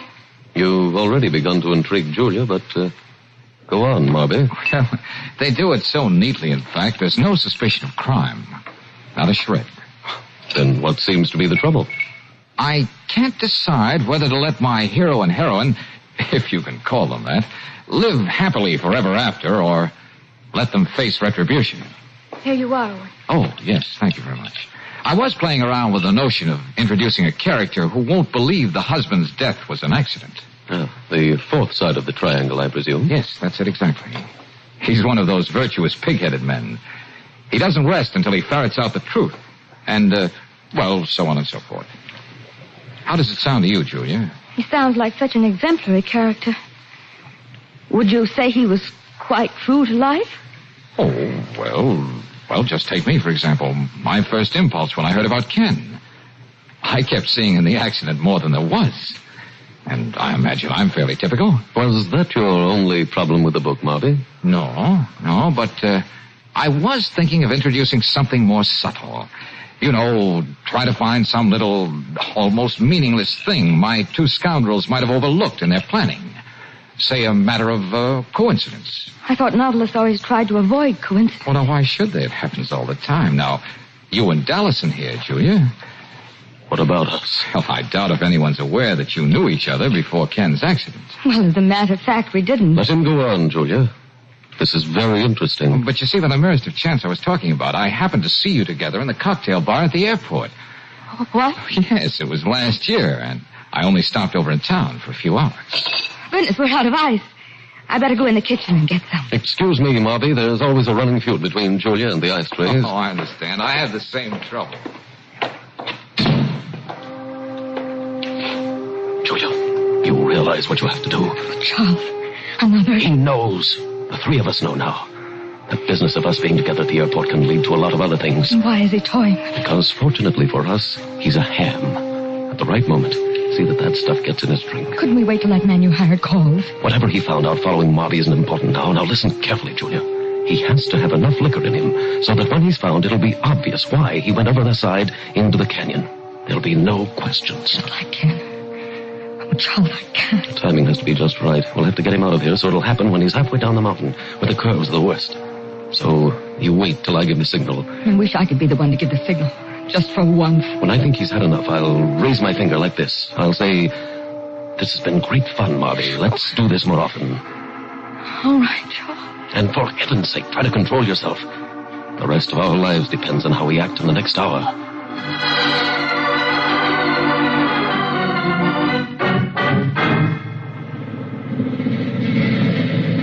Well, it's about time, Ferris. I did everything but fly, Lieutenant. Okay, I'll take that. Here you are, Miss Brooks. I'll ask you again, Lieutenant. What is this? What have I got here? I told you before Valentine made up the rules for this little game. I didn't want any part of it. You heard me on the phone. Now there's no choice but to play it his way. Just give him that package. For 2 cents, I'd call a cab, just so I could tell somebody where to go. Go on, get in that car and get started. And remember, park just this side of the last big turn before you get to the top.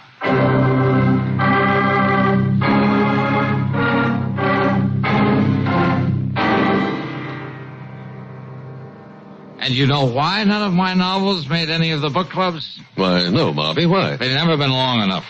They gotta be at least 900 pages before they're even considered. They don't bother reading them.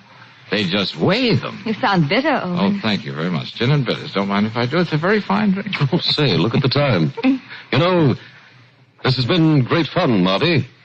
Let's do this more often. That's right. We must do this more often. And let's make it soon. Oh, hey there, Julia. What are you doing all the way over there? Just getting a little nightcap. We can all do with one, I think. Oh, good. Here's yours, Charles. And yours, Owen. All right, thank you. What do we drink, Joe? Why not to your new book? Oh, yes, that's very good. The Four-Sided Triangle. Right? It tastes funny, doesn't it? I'll tell you a secret. I can't even taste it at all. Well, old man, I'll see you at your car, eh? I'll put on the floodlights. It's beginning to fog up in the canyon. All right. Good night, and sweetest dreams be thine through all thy shining way. Poetry. Yes. And watch yourself driving, Marby. We wouldn't want anything to happen to you.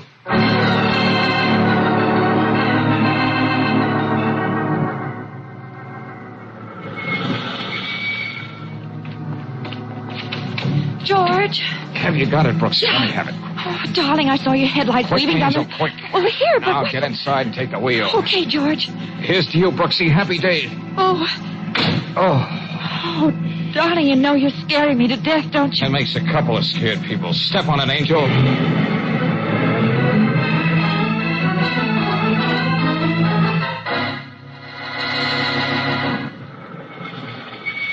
Okay, Miss Brooks, we'll take care of him now. He fainted. I didn't dare stop. Yeah, I know. Come on, boys. Come on. Get him into the ambulance. Got a hold of him, don't we? Yeah. All right, let's go. I'm going with him, You'd Lieutenant. only be in the way, believe me. In the way? Well, you don't expect me to Now, stand... boys, don't wait for the hospital. Start pumping him out now. Pumping him out. You knew this was going to happen and you let it. And now you're going to tell me. There was no stopping him. What did he do? He found out Dr. Rayford gave Mrs. Starrett a prescription for some poison today. Poison? Presumably to make a solution to use on her flower beds. Being a colleague of her late husband, he didn't even think twice about it. And George walked into this and purposely let The himself stuff in be... the bottle you gave him is supposed to be the antidote for the poison. If he got it in time. Oh, that big, crazy, stubborn... Well, loon. that's what your boyfriend calls getting evidence that'll stand up in court. He just naturally likes to do things the hard way.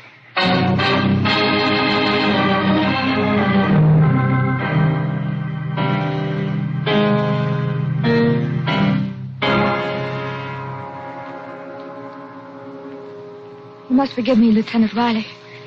This has been a great shock. Mr. Marby was my husband's best friend. Yes. Just when did he leave? What time was it? Oh, hours ago. About 10:30.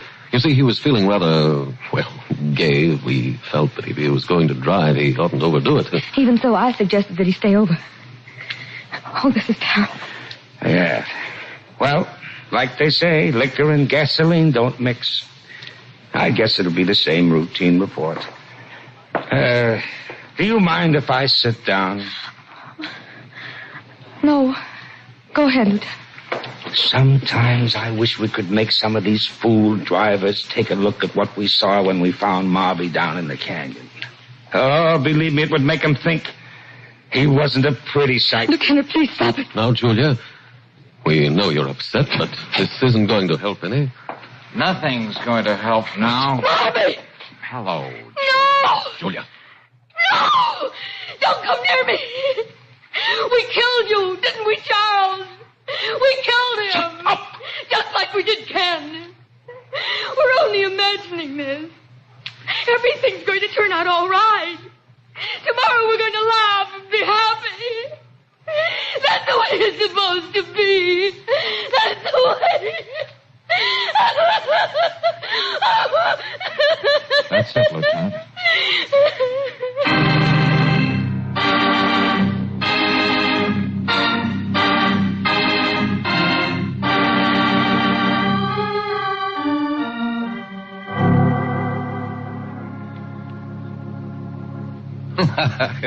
Hey, say, Valentine, were you serious about the way you wanted me to dedicate my next book? I certainly was serious about the way you dedicate your next book. Sure was, Mr. Marby.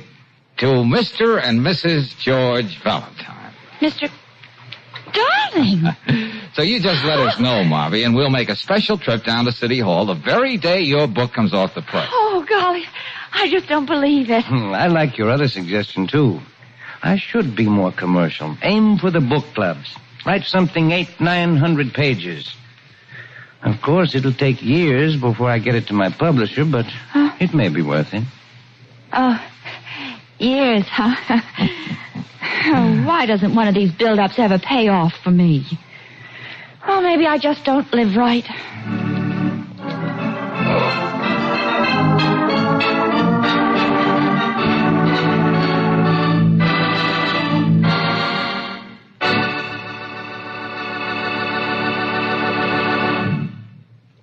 The return of spring means, for most folks, the time for another house cleaning. And speaking of things attended to at regular intervals, how long has it been since your car's oil has been changed? You know, for the life of your car's engine, nothing is more important than a crankcase drain and a refill with RPM motor oil at regular intervals. Like any other piece of equipment used daily, your car's engine is bound to accumulate a certain amount of harmful contaminating material. RPM motor oil was compounded to take care of these troublemakers, to keep them from building upon interior engine parts during the oil service period. When the oil is changed, this harmful material is drained out. That's how compounded RPM keeps your engine clean mile after mile.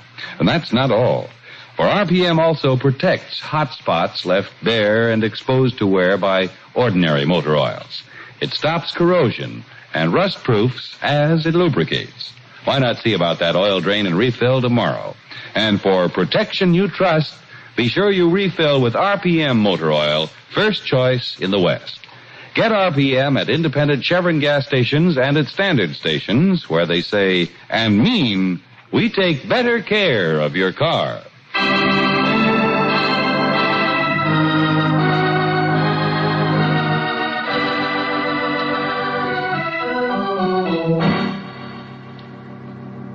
Next week, we'll pick up George Valentine in Mexico, in a house as mysterious and sinister as its name, Casa Diablo. George, if Bixby had somebody in this house to see that none of us left here alive, whoever it is must have turned on him.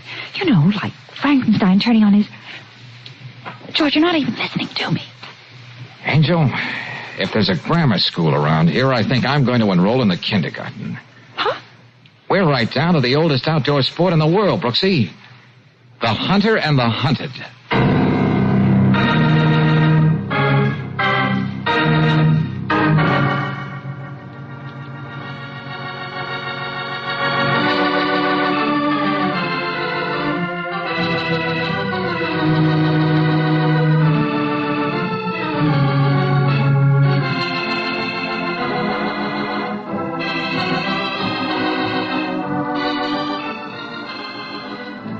Tonight's adventure of George Valentine has been brought to you by Standard of California on behalf of independent Chevron gas stations and Standard stations throughout the West. Let George Do It stars Robert Bailey as George with Francis Robinson as Brooksy. Wally Mayer appears as Lieutenant Riley. Tonight's story was written by David Victor and Herbert Little Jr. and directed by Don Clark. Also heard in the cast were Barton Yarborough as Marby, Doreen Tuttle as Julia, William Woodson as Charles, and Mark Lawrence as Ferris. The music is composed and presented by Eddie Dunstetter. Your announcer, John Heaston. Listen again next week, same time, same station, to Let George Do It.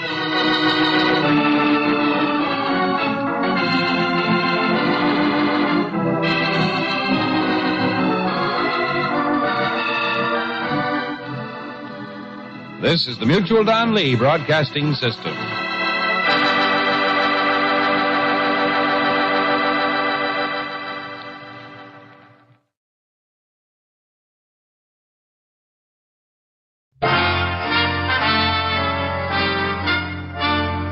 Listen while the makers of Rexall drug products and 10,000 independent Rexall family druggists bring you Dick Powell as Richard Diamond, private detective.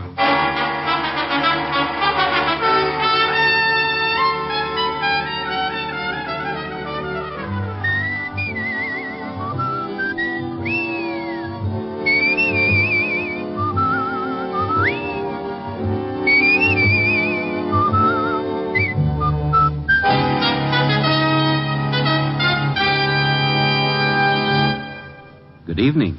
This is your Rexall family druggist speaking to you for the 10,000 independent druggists who have made the word Rexall part of our own store names and who recommend and sell the 2,000 or more drug products made by the Rexall Drug Company. Like Rexall aspirin, for example. There's no faster acting aspirin made than Rexall aspirin. When swallowed with water, Rexall aspirin is ready to go to work for you even before it reaches your stomach. Quality like that is what we family druggists are talking about when we tell you you can depend on any drug product that bears the name Rexall. Good health to all from Rexall. Now, your Rexall family druggist brings you a transcribed half hour with Richard Diamond, private detective, starring Dick Powell.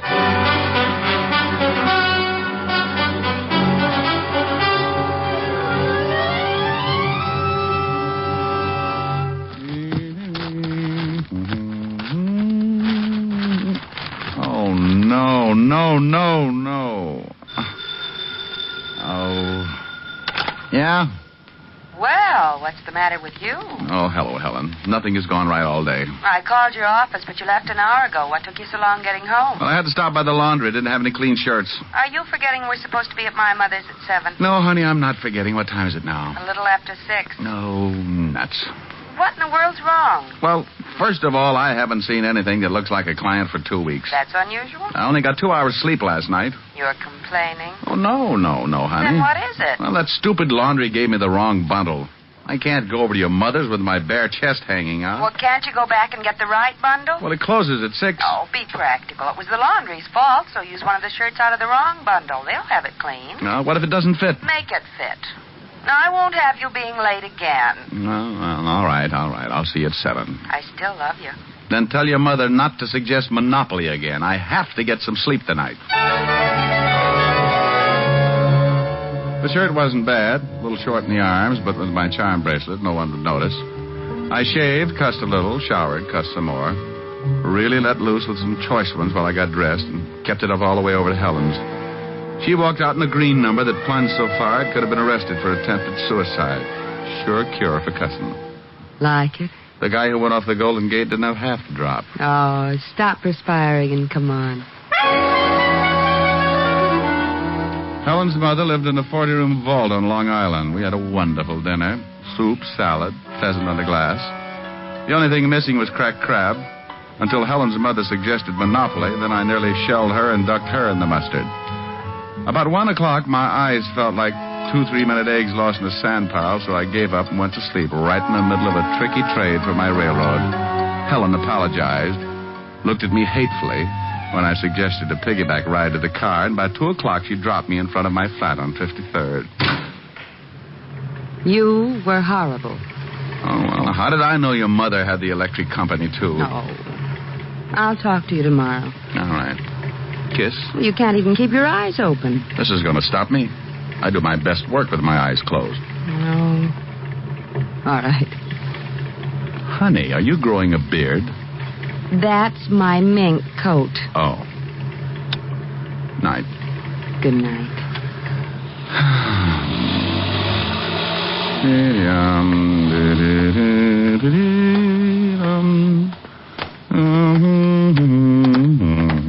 Evening, friend. Your name Diamond? Yeah. What do you want?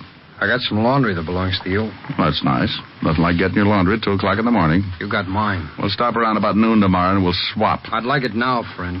I gotta leave town. Oh, look, I'm a little tired, friend. I want the laundry. Yeah, well, you're dealing with a bad customer. I just traded Pennsylvania Avenue for one lousy railroad. What? Come back tomorrow, friend, and I'll give you your laundry and a detailed explanation. I want the laundry now. Now, look. You look. Well, if anything could have opened my little old sleepy blue eyes, it's that lovely gun. You look divine together. Now, let's go up and get the laundry. What's the matter? You got the only long underwear with sequins? Move. And I moved. Up to my little flat with the laundryman sticking close enough so I wouldn't forget the big gun on his hot little hand. We went in and traded bundles. You opened it, huh? Well, what did you want me to do? Put it on the table and offer up prayers? You're a little too wise for your own good, but I got what I wanted. No hard feelings. Yeah, well, I hope your socks fall down. You just stay put until I'm out of the building. Thanks, friend.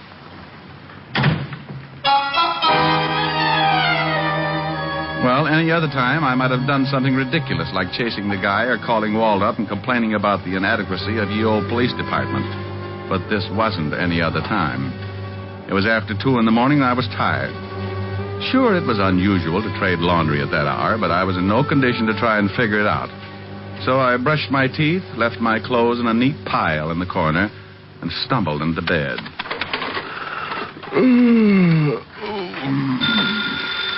Oh, no, I'll never get any sleep.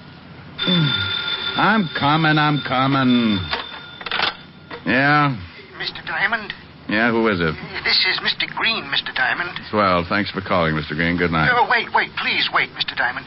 This is Mr. Green, the man who owns the Bluebell Laundry. How's business? Can you come over to my apartment right away? Why? Someone's going to try and kill me. What time is it? 3 o'clock. Look, can't you hide in a closet or something until noon? I tell you, someone's going to kill me. Oh, get in the closet and close the door. If anyone opens it, take a bite out of the nearest coat and head for the closest bright light. This is serious, Mr. Diamond. I haven't got much time. Well, if you don't think you can look like a moth, maybe I'd better drop around. What's your address? Savoy Arms, apartment C. And hurry, I'm desperate. Well, if you're just half as desperate as I am sleepy, you're really in trouble. I'll be right over.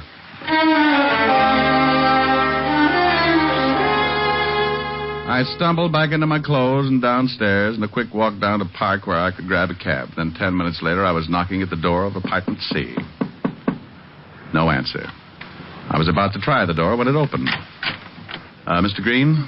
You're too late. Mr. Green. He opened the door all right, but that was as far as he got. He just slid down and stretched out on his stomach, head turned sideways, thick glasses pushed up at an angle, his weak eyes trying hard to see everything there was to see before they closed for good. I kneeled down beside him. Jones. Wrong laundry. Number Jones. Green. Well, everybody dies.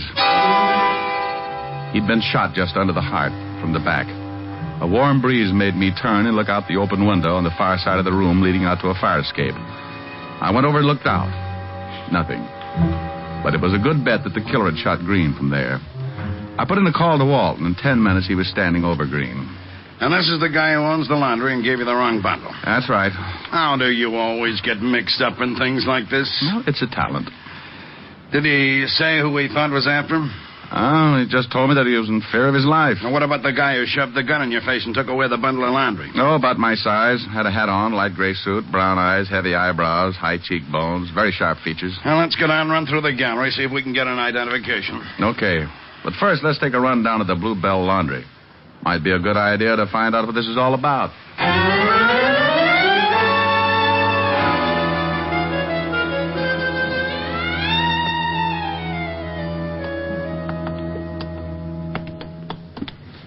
Here it is, Lieutenant. Bluebell Laundry. Oh, he read the sign. If a guy with fangs and a long black cape answers, drive a stake through his heart. Or shoot him with a silver bullet. You keep your suggestions to yourself, Sergeant, or I'll open this door with your head. These keys are in better shape. I tell you, we can't use them. If no one answers, then we got to get a search warrant. Why? Because that's the law. What is? That we got to get a warrant to search the laundry. Well, what do you want to search the laundry for? What do I want to search it for? Because a man's just been killed. Okay, so what? What's that got to do with the laundry? The guy who was killed was the guy who owned the laundry. You told me yourself it had something to do with getting the bundles mixed up and that guy who stuck you up tonight. Okay, but you can't just go busting into a laundry just because of a stupid little old hunch. What do you mean, stupid? You could be wrong, you know. Just because you think you might solve this case, that's no reason for you to go busting into a laundry. Well, why not? The answer to this whole thing might just be in that laundry. Well, you've certainly been right in the past. No, not always. Oh, most of the time, Walt. Well, just lucky. Well, if you think it's best, here are the keys. You understand. Oh, sure, Walt. Lieutenant. Yeah? Oh, nothing. You stay out here, Sergeant. Well, we're in. I hope the commissioner doesn't hear about it. About what? Breaking and entering. Breaking up? What? Why, you... Fiend? Yes. Walt hopped around for a while until he ran out of steam, and then we went to work and took the laundry apart. The way it stacked up, I had gotten the wrong bundle of laundry. The guy who'd stuck me up until 2 a.m. had gotten mine. So the bundle that I'd gotten by mistake figured to be pretty important. There must have been something else in there besides clean shirts. So, Green, the owner, made a mistake. Oh, but that's kind of hard to do, Walt. You got to have a ticket to get your laundry. Ticket with a number on it? Well, sure. And it should correspond with the numbers on those bins. Hey, wait a minute. Before Green died, he said something about a wrong number. And a name. What name? Jones. Now, look, when I brought my laundry in, Green wrote my name and number down in a book. Let's see if we can find that book. Walt took one side of the shop and I took the other. Inside of 10 minutes, we had the book. We turned to the page with deliveries dated for the day before and found my name. Now, here it is. Richard Diamond. Uh-huh. Laundry number 99. That's right. That was the number on the ticket I gave him. Then Green didn't make a mistake. But he'd have to give you the wrong bundle. He couldn't get mixed up with the bins, Mark. Walt, turn that book around. Turn around? Upside down. Now, if that number was on a ticket and I handed it to you upside down... 66. Yeah. Who's listed under 66? See, it's not on this page. Here. Well, I'll be... John Jones. No address. John Jones. Green had said Jones before he died. Jones had the laundry ticket marked 66. Green had evidently looked at my ticket upside down and given me Jones's bundle. Green couldn't have known anything important was in that bundle or he wouldn't have made the mistake. And then why was he killed? Doesn't figure. Well, if he was just a go-between, it does. He didn't put the important something in the bundle, or he would have just held the bundle until Jones arrived and then given it to him. Then the bundle came wrapped with the something in it. Now, look, Walt, you know how these small places work. They send their stuff out to a large laundry and cleaning plant. Yeah, but which one? Hey, I got a shirt on it from that wrong bundle. I bet it's got a laundry mark. Should be on the collar. Let's see. No, let's not strangle me, huh? Maybe unbutton a few buttons. Great Scott. Well, go ahead, Grabby. Let's see. Yeah, there's some writing on the collar. Well, read it out and I'll write it down. 86A45L. What kind of a laundry number is that? Find out, and you might have the guy who slipped something in that bundle and was responsible for Green's death.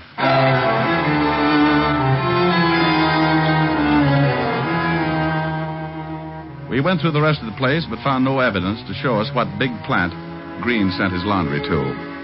I bowed out as gracefully as possible and went home to get some sleep. It was 4 a.m. when I stumbled into my flat with just one thought in mind: sleep. And I got it in a hurry.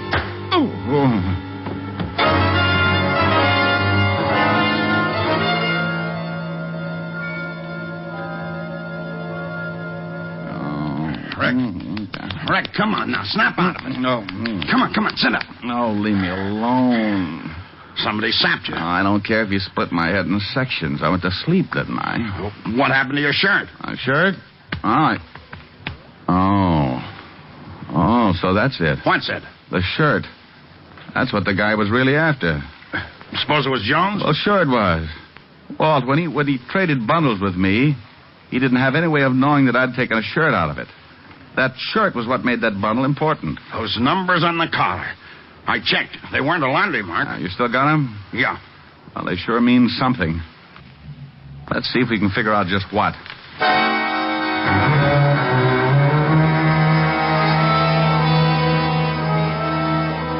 I gave Walt a pencil and paper, and we put our two brilliant minds to work trying to figure out the numbers that had been written on the collar of the shirt. Just numbers with two letters, A and L. Easy problem for two brilliant students of criminology. I got it. You have? Let's take the numbers down to the decoding department. Oh, that's what I like. Perseverance, a sharp mind, and nothing's too tough for us.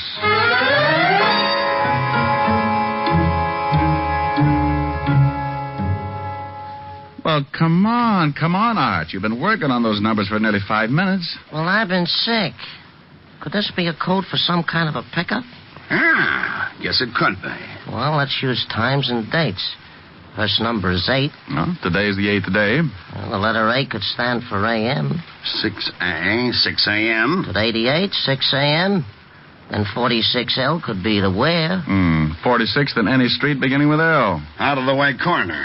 46th in Lexington, and that's not out of the way. Oh, I'm sure glad you broke that code, Walt. Experience and a little common sense. Come on. You and me are going over to 46th and Lexington. You and I, Walt. I could stand for idiot. That's another code, Arch. Fourth letter in Levinson. Oh, come on. We haven't got all morning.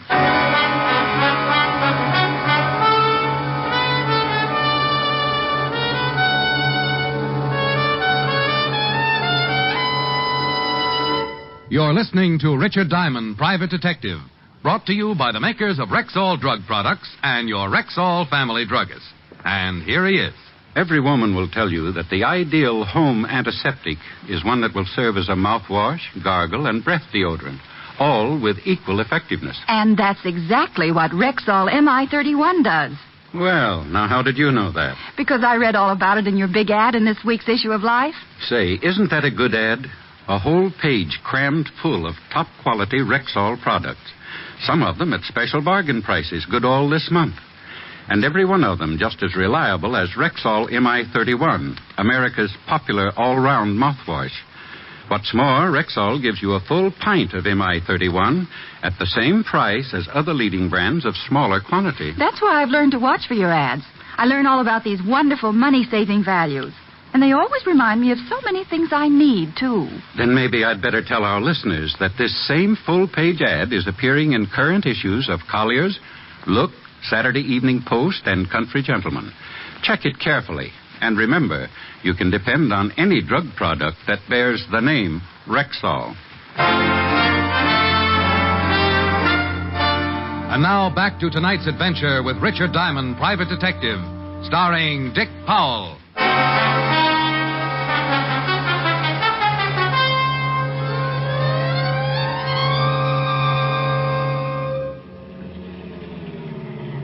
Yeah, this is a good spot. No one on the corner of 46th and Lexington yet. What time is it? 5 minutes to 6. Yeah, well, I hope we figured this out right. Car 86, car 86. Yeah, that's us. Car 86, Levinson, go ahead. Sergeant Otis wants to speak with you, Lieutenant. Go ahead. Lieutenant, I checked and found out where the Bluebell Laundry sends its cleaning. 2 companies, Monarch and the Superior Cleaning and Dyeing Works. Mr. Ralph Collins owns Monarch, and Mr. Arthur Levin owns Superior. Find out the addresses of the plants and the home addresses of the owners, and then put a stake out at the homes of the owners. Don't pick them up, but stop them if they try to leave. Wilco, Roger and out. Oh, I'm surprised he didn't get tired of Roger and use McGillicuddy just to be different. Hey, Walt, there's our boy. Huh, Jones? Yeah, across the street on the corner. Same guy who got the bundle from me. Let's go. No one else yet. He's waiting for something. It's about 2 minutes to 6. Yeah, car pulling up. Jones is going over to it. Get going. Guy in the car gave Jones a package. They spotted us. You get the car, I'll take Jones. Stop! Stop that car! Stop, Jones! Jones! Okay. Car got away, but I put some bullet holes in it. Drop the gun, Jones. Okay. Okay, I'm hurt bad. Don't shoot again. Get me an ambulance, would you? Walt, he's got another bundle with him. I'll get back the car and get the wagon. I think he got me in the stomach. You want to talk? Yeah, okay. What's in the bundle you got from the car? Junk. 100,000 in morphine. How did Green figure? It's just a go-between. He worked for the big boy. Took our money, sent it in with an order for the stuff. Instructions in the collar of one of the shirts. Yeah. You killed Green? Yeah. Who's the big boy? Jones.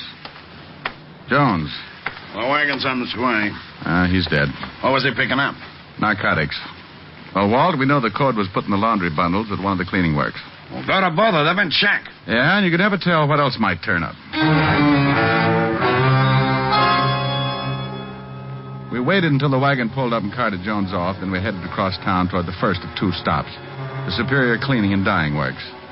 7:30 when we pulled up in front and let ourselves in with one of my pass keys. This is the only one we can check quietly. They open at 8, don't they? Yeah, got a half an hour to make a noose for a pretty big operator.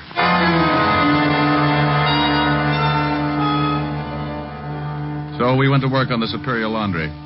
Guys like Jones were caught every day, but the big boys, the ones who dished out the stuff from the top, the big syndicate operators, were tough to catch. And here was a chance to catch one. We got into the office and found the order books. Jones appeared in nearly every one. This was the place where Green had sent Jones's laundry. But it still doesn't prove enough. We've got to prove that the code was slipped in the bundle from this plant. Then we got to find the guy who does it. Well, come on. We got to work fast. This joint opens up in a half an hour. Hey, Walt, hold it. Car pull up outside. Yeah. I can see it out of the window. Rick, it's the same car that passed the junk to Jones. The one I put the bullets in. Hey, he's coming in. He's coming up here. Get in the other room. Yeah, leave the door open.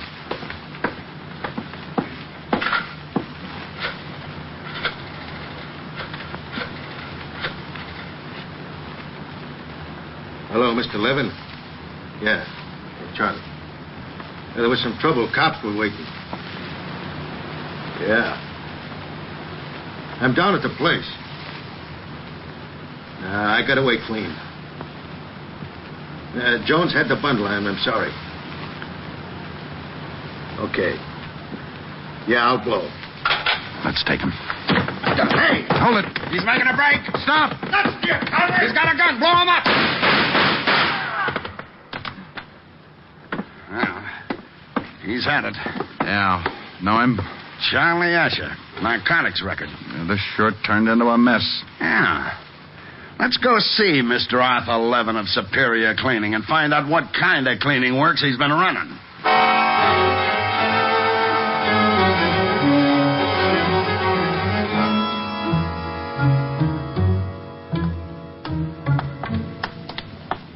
Hi, Lieutenant. We got the whole place surrounded. Levin hasn't tried to leave? He's been out of the house once. Went to the garage. Have anything with him? Well, now, when he came out, went in with a big box. All right, let's take him. You better get out of sight, Otis. You'll see that uniform and get jumpy. Get down there in the end of the porch. All right.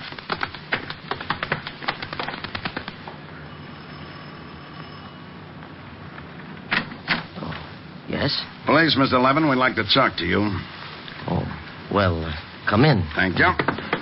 I was just going to my office. Where is your office, Mr. Levin? I own the Superior Cleaning and Dye Works. You do laundry for Mr. Green's Bluebell Laundry? I do work for a lot of laundries. I believe that Mr. Green happens to be one of them. Know a man named Jones? I know more than one Jones. How about a man named Charlie Asher? Charlie... No. No, I don't know him. He called you 20 minutes ago. No, he didn't call me. You're very much mistaken. Now, would you mind telling me what this is all about? How many workers do you have at Superior, Mr. Levin?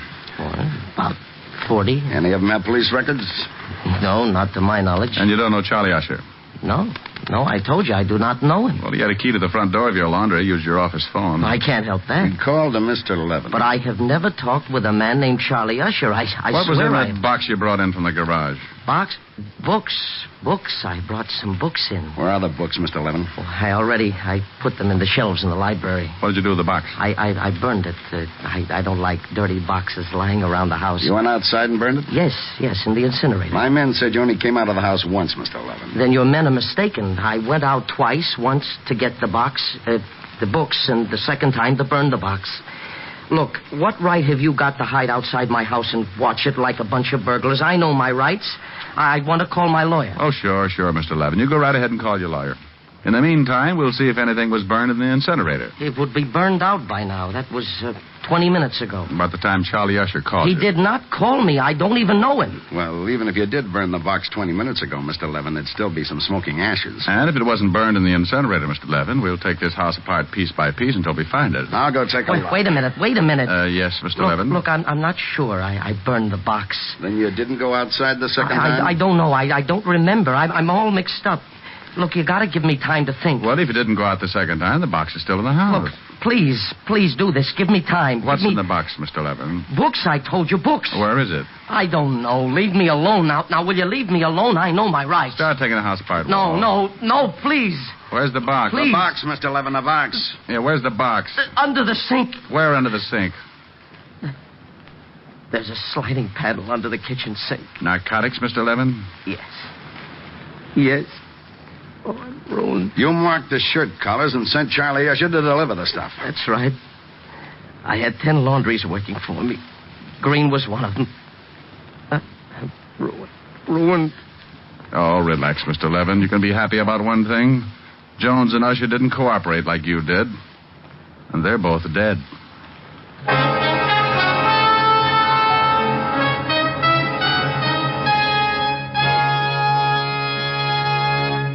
Again, here's your Rexall family druggist. If you're often troubled with acid stomach, or if you're looking for a gentle, non-irritating way to achieve regularity, try Rexall Milk of Magnesia. Pure, mild, creamy smooth, and with no unpleasant earthy taste. Rexall Milk of Magnesia is justly popular. Buy the economy size, quart bottle. It costs only 69 cents at Rexall drugstores everywhere. And remember, you can depend on any drug product that bears the name Rexall. Good health to all from Rexall.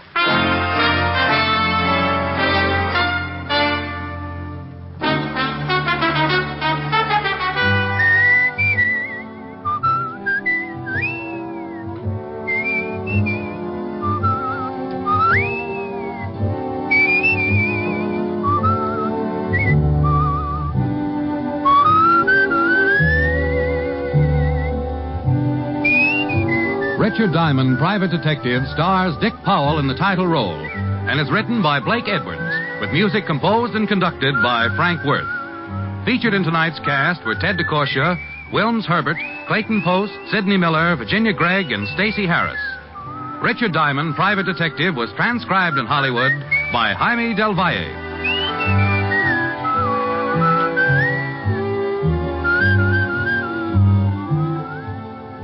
This is Bill Foreman inviting you to be with us next Wednesday at this time when we will again bring you Dick Powell as Richard Diamond, Private Detective.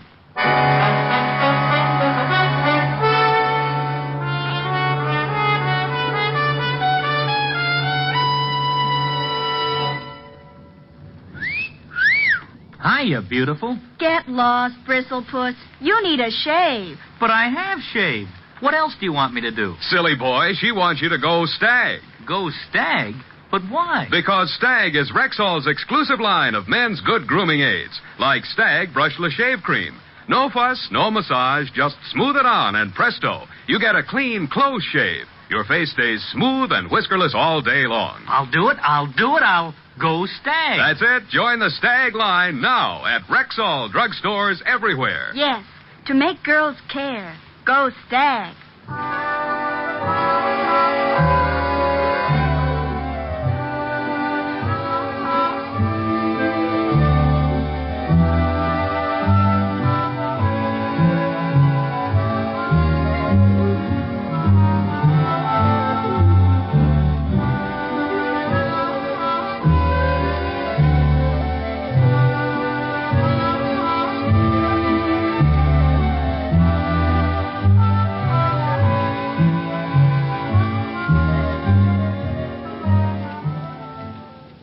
Three chimes mean good times on NBC.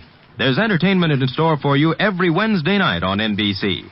In addition to the action-packed adventures of Richard Diamond, beginning next Wednesday, listen to Mr. and Mrs. Ronald Coleman, returning over most of these stations with their delightful series, The Halls of Ivy.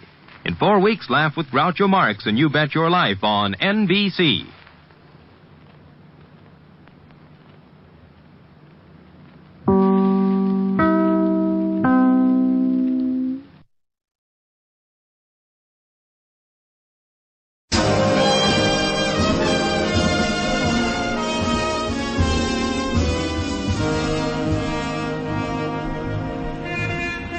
Broadway's My Beat. From Times Square to Columbus Circle, the gaudiest, the most violent, the lonesomest mile in the world.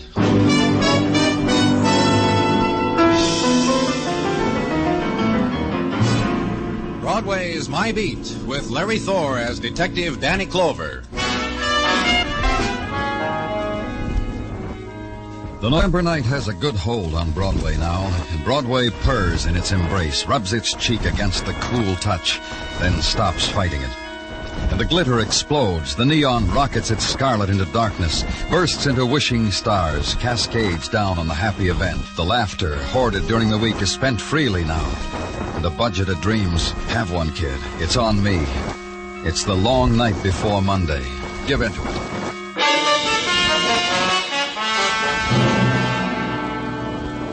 Walk a hotel corridor past a room where gaiety is registered for the night, hung the Please Do Not Disturb sign on its door. And the room next to it, the one you're looking for. Hi, Danny. And it's all there waiting for you. Detective Muggavan and the boy in worn denims, a faded wool shirt, sprawled in final exhaustion across the silk sheet of the hotel bed. The boy, dead of a knife wound. Quite a party next door. You think in a hotel this class, they thicken the walls. All right, Muggavan, but what else have you got? The kid there, stabbed under the heart. Couldn't find the knife, Danny. Couldn't even pry a visitor out of the hotel management. They're discreet, they tell me. Don't notice unannounced visitors, like this kid must have had. That's why... Well, just tell me what... I was going to say, Danny, they're so discreet in this hotel, that's why the party keeps going next door. Nobody knows there's someone dead, except the manager and a couple of bellhops. What made them sit up and take notice? Kid's phone was off the hook. Kept lighting a light on the switchboard. But nobody said they wanted anything. The bellhop came up to find out why. Well, who is he? Registered Joe Blair.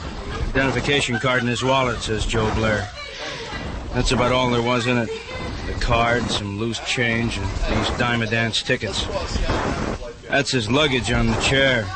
A knapsack with a tin of sardines. This is an expensive hotel. How come... I asked the same question of the discreet management.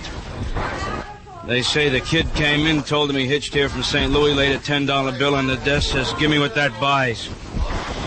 Yeah, just goes to show you what I... Oh. Really fun time next door, huh, Danny?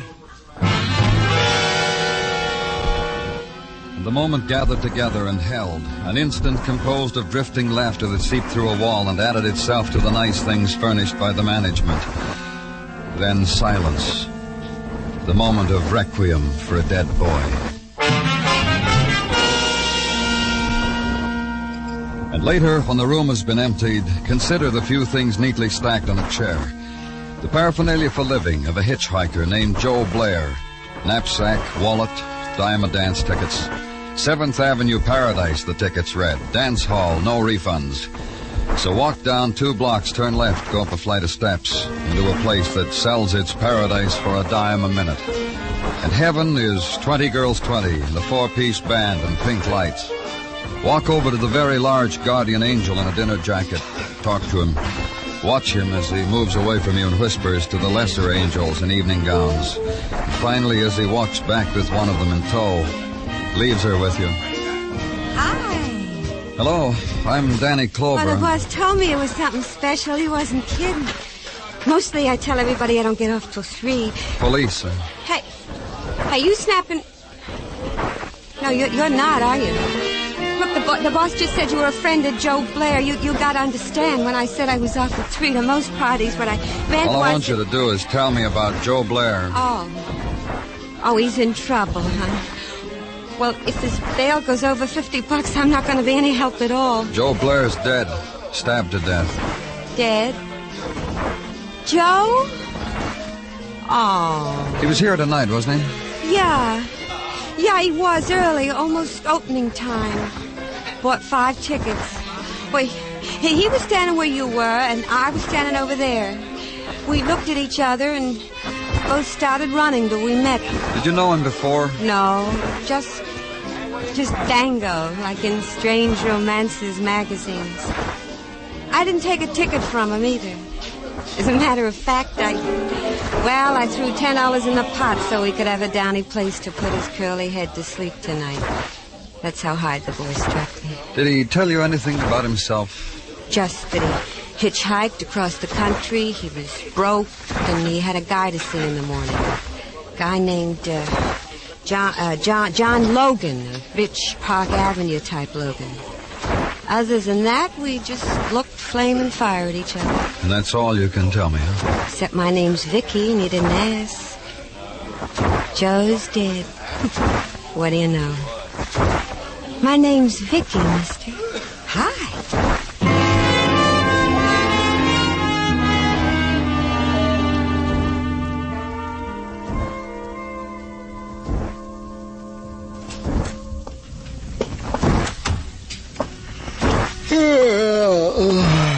Excuse it, Danny. But, I get the message, Gino. It's late. You're tired. Give me what you got, then you can go home. Those words, like a goodnight kiss. What I've got. To wit, having checked the Logans who breathe Park Avenue's air, I have come up with a Logan who fits our bill. A John Logan, to whose household over the phone the name of Joe Blair, deceased of a knife, is not unknown. You talked to him? Oh, how could I, Danny? Said John Logan is now in Europe, where he has been for 6 weeks, where he is partaking... Who did you talk to? To a wife, I think. She said she was a wife. She said, yeah, I know a Joey Blair, but don't bother me no more with it, she said, as I am on my way to a ball. In the morning, bother me, honey, she said. Honey, she said, to a stranger. You did good, Gino. Go home. You honest think I did good, Danny?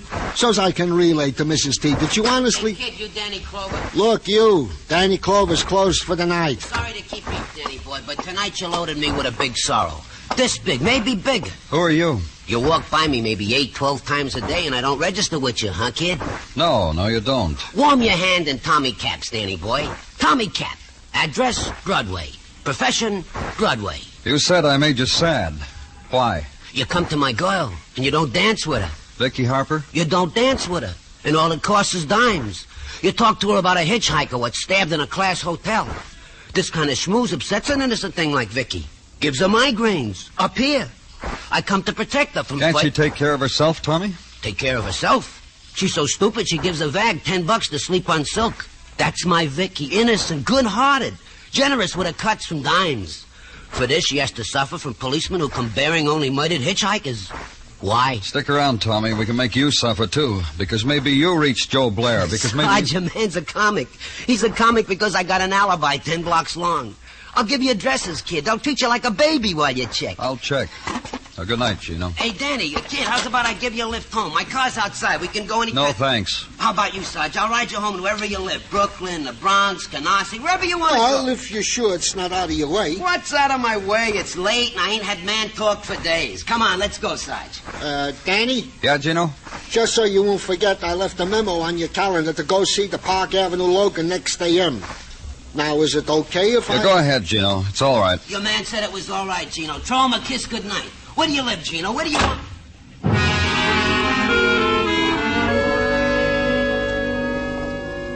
And go home. Back to the room and wonder idly at the fact that there were no unfinished chess problems to solve or stamps to paste in albums, things that a man in the profession was supposed to be good at before going to bed. Just go to bed and try again for the dream you had so long ago you've forgotten what it is and not find it again. Just sleep. Sleep and wake up to morning and dress again and coffee again and to work again. To the Park Avenue address of Mrs. John Logan. Stop at the desk of the apartment hotel and be given a floor number. 3 flights up and down a hall. And stop, because a man and woman are standing in front of the door and start to turn away because they're embracing. Hey, you. And not quite make it. You, come here. You see what you were looking for? I'm looking for Don't Mrs. believe him, Al. I never saw him before in my life. Sure, baby. You. Say something real fine to me, Buster, like why you run up and down this hallway at practically dawn. Else, poor you, big and all, you'll bleed a lot. Oh, yes, you will. Police. Oh? Show me. That's right, Mrs. Logan. The badge says police. Oh, yes, you will. Yes, you will. Cut it out, Ruth. We got company, Albert. You call me Mrs. Logan, the way we said. Because I'm your employer, and I can hire you and fire you and hire you and fire you and hire You mind her? I don't mind it. You know, you're lucky, mister, being a cop at a time like this. I really would have. Right through that wall there, I'd have knocked you, and I could have. Barbell muscles. I lift them. Yeah, it's a fine form of exercise. I approve of it very much. Who are you? Hers? Mrs. Logan's bodyguard. Like she said. Hired to guard the body and the home and the welfare while Mr. Logan's in Europe. And I miss him, too. Don't you forget that, Albert. I don't want anybody to forget that. You or any of you. Or say, yes, ma'am, to me, Albert. Yes, ma'am. A boy named Joe Blair mentioned your husband's name, Mrs. Logan. How is old Joe? How's old Josie today, I ask you? Dead. Murdered. Old Josie's dead and murdered, Albert. You'd better get some sleep, Mrs. Logan. Look, mister, I was bringing her from a party. It's my job. Mrs. Logan, how do you know Joe Blair? Picked the lad up in St. Louis and dumped him in Indianapolis. Hitchhiked with me. Hitchhiked. I told you, Albert. Yes, ma'am. On my way back from sunny California, driving along, there was he. In St. Louis, Mo. Knapsack on shoulder, thumb in the air, wind on his cheek. In Indianapolis, he moved over an inch toward me. I pulled up near a cop, smiled at Joe, and told him goodbye. My life with Joe Blair. You want anything else with her, mister? Yeah, I do. When she's sober, see that she gets that way. That's my job. Do it. I'll get around to you later, both of you.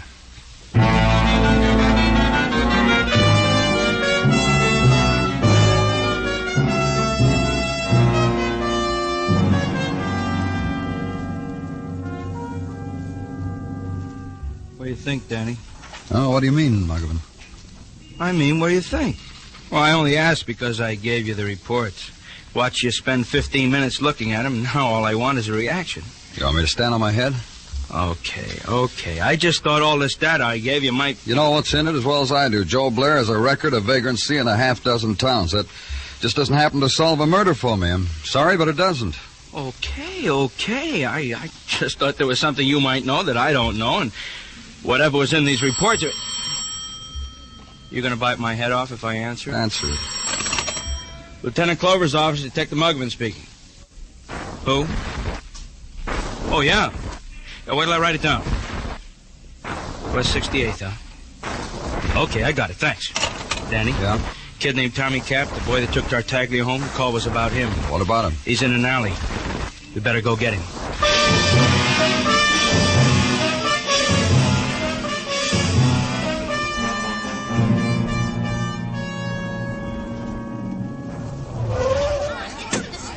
Oh, now, come on. Police officers, now let us through. Break it. Why don't you go home, lady? It's supper time. There he is, Danny. We got him, all right. Yeah, we got him. It wasn't that way at all. We didn't have him. The thing that had Tommy Cap, the thing that had fixed his hands in half-open fist, was something else. The heavy nail driven through a fence a long time ago, its point bared through a rotting 2x4. That was it. Tommy Cap had been pushed against it, and it held him, killed him.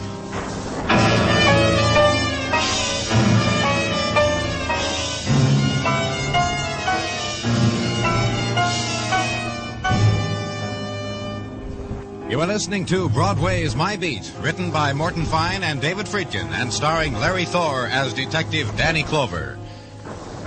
The Sunday afternoon edition of CBS Radio World News Roundup, broadcast on most of these same stations, keeps you up to date at all times. There's hard-hitting news and analysis by noted CBS radio reporters Bill Shadell, Howard K. Smith from London, Charles Collingwood covering the nation's capital, and UN correspondent Larry Lasser. Every Sunday, CBS Radio's great team of correspondents and reporters give you their weekend of observations, as well as the news that will shape history in the days and weeks to come.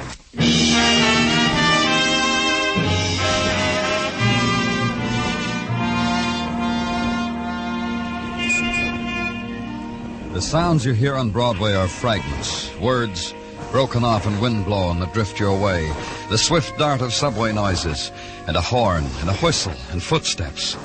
The brief, wild sob of the faraway river. You've got to listen close so you'll know if that sound began with laughter or despair. The difference it makes, not much. Broadway reacts to clowns and death in nearly the same way. The blonde who had a little accident on a street corner, or the dead man you saw propped against a fence in an alley. Something to tell your family about. How the policeman pushed you back so you couldn't see how it all ended. But I saw. I had to stay to the end. Until Tommy Cap was lifted down and shrouded and taken away. Until Tommy Cap was made a matter of official concern. Then I left. Go to a place, back to headquarters, write it down, to be transcribed later by a stenographer, to be dated by a dater, stamped by a stamper, to be put in a file by a clerk.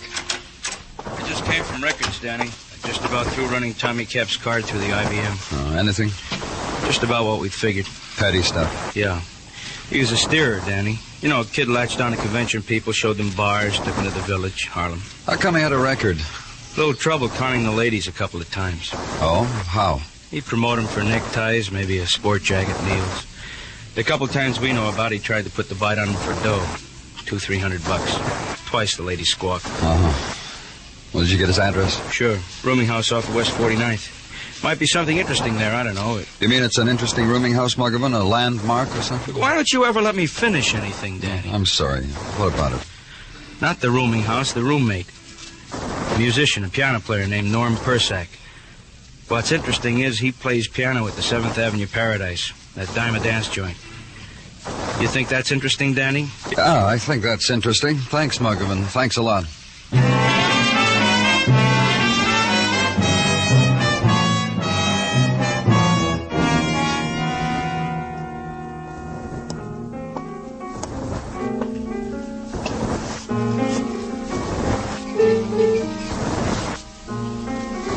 I thought you'd never come. You Norm Persack? The one, the only Norm Persack. Come in, man. Don't stand in that open doorway. That way lies madness. First, you listen to this, man. You close your eyes and listen to this. All right. I just found it. I reached out, and there it was waiting for me. You hear that? You hear the melody? You hear the song? It's different. Yeah. You got a real taste for a policeman, man. How did you know I was... Oh, you kidding, man. You made a stir at the 7th Avenue Paradise last night. Norm Persack never forgets. And why I'm here, you know that, too? Sure, man, because I feel it. You're going to ask me why my roomie is dead, why Tommy Cap died like that on a nail. That's right. I don't know. If I could figure those things, man... You see Tommy last night? Yeah, twice. Once in the night, the next time around dawn. That's the crazy time. Tell me about it. Night, Tommy walks in here, dons a Brooks Brothers suit, you know, with the vents in the back, you know. Yeah. Flips the vents at me, walks out. The other time? Dawn. Tommy walks in on me, gathers up his silk shirts, the ties that glow in the dark, throws a kiss, says, "See you around, kid. This is farewell to nothing." His parting words. He tell you where he'd been, where he was going? He said where he was going. Stands because he hit me for $50 before he left. $50 for wires. Wires? Telegrams. They sell them down the corner hotel. You know. Yeah, I know. You're lucky, man. Here. I'll give you a song to exit on.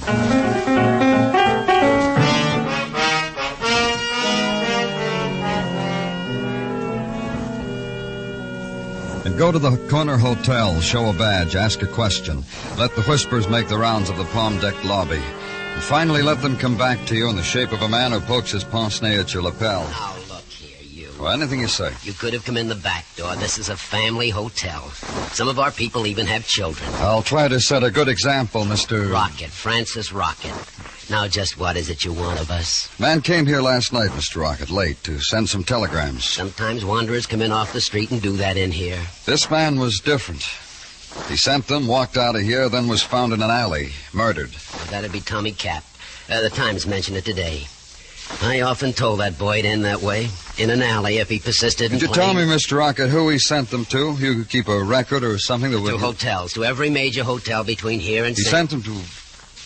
To what? Pay attention, please. To hotels. The exclusive ones between here and St. Louis. The Mayberry in Indianapolis, the Region in Columbus, etc., etc., etc. I called the list for him from our owner's hotel guide. You remember what he said in them? I only counted the words, sir. I didn't stoop to explore their meaning. I could tell you this, however, if Tell me. He requested an answer to his query in each. A care of this hotel, collect. None have come in as yet. However, when they do, I'm afraid... Collect. I'm afraid. Don't be afraid anymore, Mr. Rocket. When they come, just phone them into us. We've got a fund for collect telegrams. Good for you. You're finished with me, I presume? Of course you are.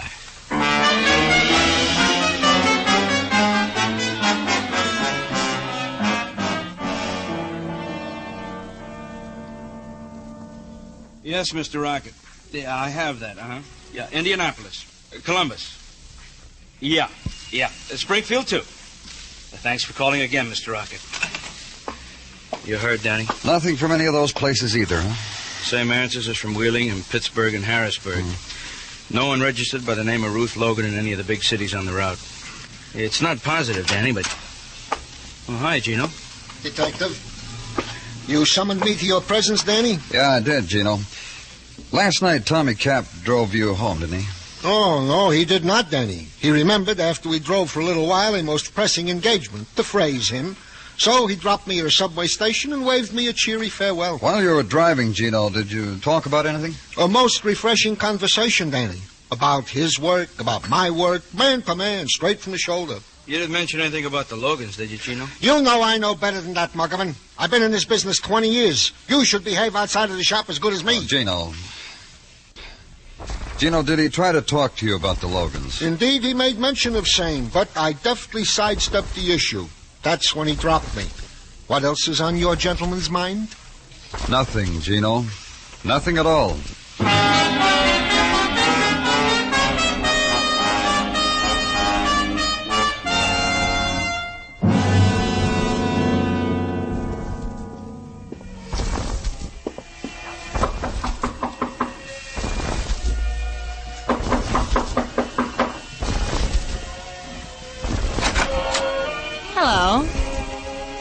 Hello. I'm Danny Clover, Mrs. Logan. I met you in a haze once, didn't I? Right here, Mrs. Logan, this morning. Come in.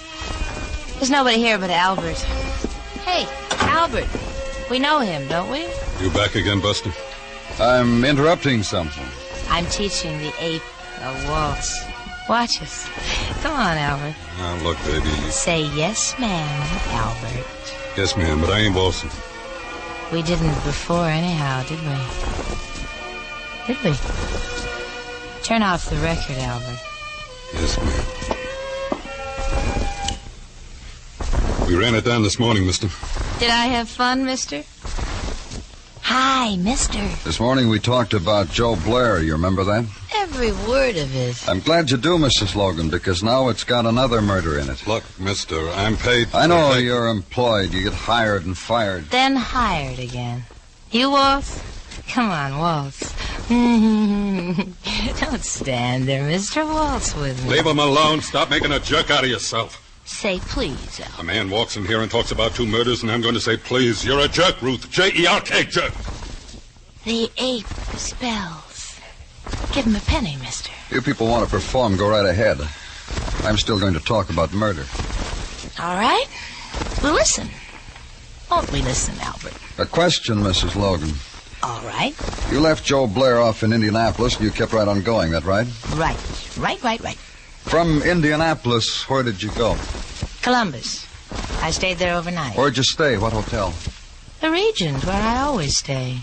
I think it was a Regent. Maybe it wasn't. It wasn't. It wasn't at any other first-rate hotel in Columbus. I always stay at first-rate hotels. I was at the Regent. We've checked every good hotel between St. Louis and New York and most of the motels. You didn't stay at any of them. Isn't he clever, Albert? You should be like him. Buster's getting interesting. Let's listen, huh? You drove right through, didn't you, Mrs. Logan? I'm a frail little girl. That's a long, long ride for a frail little girl. Not if Joe Blair helped you drive. He must have been pretty good company. Curly-headed company. All the way from St. Louis. He must have been interesting. Curly-headed. And you must have interested him. He got to New York and he didn't want to let you go. He gets cleverer all the time, doesn't he, Albert? Yeah. On the trip cross-country, he found out you were wealthy, you were married. He figured he had a good thing. Called you. Made you meet him at his hotel. When this is over, Albert will waltz and waltz. Yeah, yes, ma'am. You met him, Mrs. Logan, decided you were a fool to have ever picked him up in the first place. A knife got mixed up in it, and when you walked out of his room, Joe was dead. If what you say is true, then I'm a murderess. Did you hear that, Albert? Someone else figured all this before the police did. Tommy Cap, he found out about a hitchhiker mixed up with a wealthy married woman, so he checked all the hotels between here and St. Louis for blackmail purposes. You're right, baby. The mister is clever. We're going to waltz, Albert. Don't forget. So Ruth sent you, Albert, to have a little talk with him. In an alley. Where you're going. You killed him. An accident. He backed into a nail. Maybe I'll find one for you. There's a lot about this dancing I haven't taught you, Albert. Our song, ape. Chill you? Second. Okay, if you want it this way, Albert.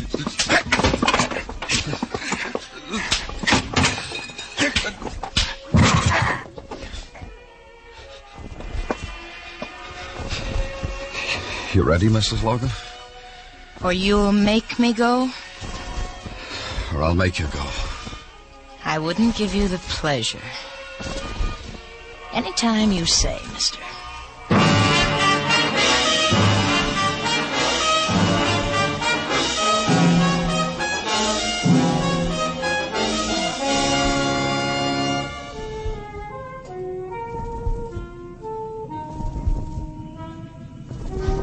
The wheel spins on Broadway, and you bet against the dealers of the night. On the blood red of neon, on the black of the searching wind. Pick a color and make a prayer, and the wheel stops. The red pays off with heartbreak, and the black with dust in your mouth.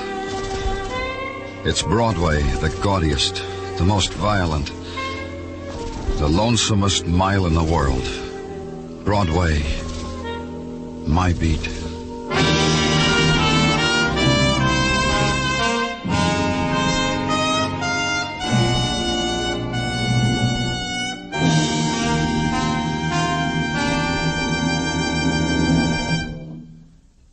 Broadway's My Beat stars Larry Thor as Detective Danny Clover, with Charles Calvert as Tartaglia and Jack Crucian as Muggavan. The program was produced and directed by Elliott Lewis, with musical score composed and conducted by Alexander Courage.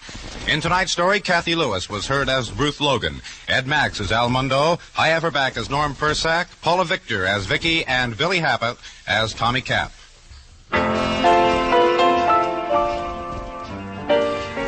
Lovers of fine music are already familiar with the strong, melodious voices of the Choraleers on CBS Radio. This is to remind our many Sunday night Choraleers listeners that this excellent choral group will be heard at a new, earlier time on most of these stations starting tomorrow.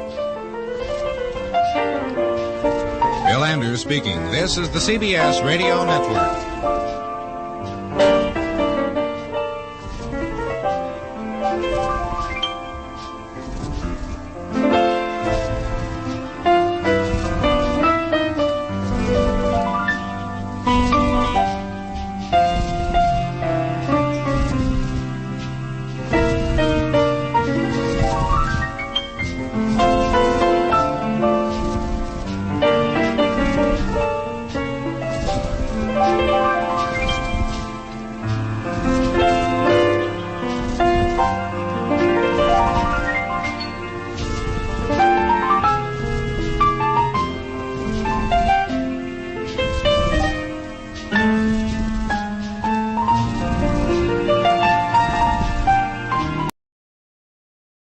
NBC presents transcribed Frank Lovejoy in Night Beat.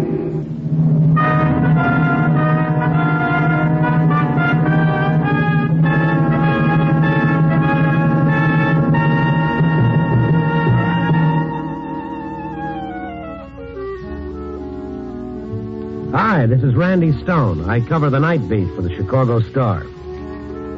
If you've ever come to doubt the power of the people to change something they don't like, if you've ever said to yourself, things aren't going so well, but there's nothing I can do about it, then let me tell you the story of a farming man from Hudson, Illinois, who blew into town one evening, mobilized a force of Chicago citizenry, and fought the king of corruption as no one else has ever done, under the banner of love.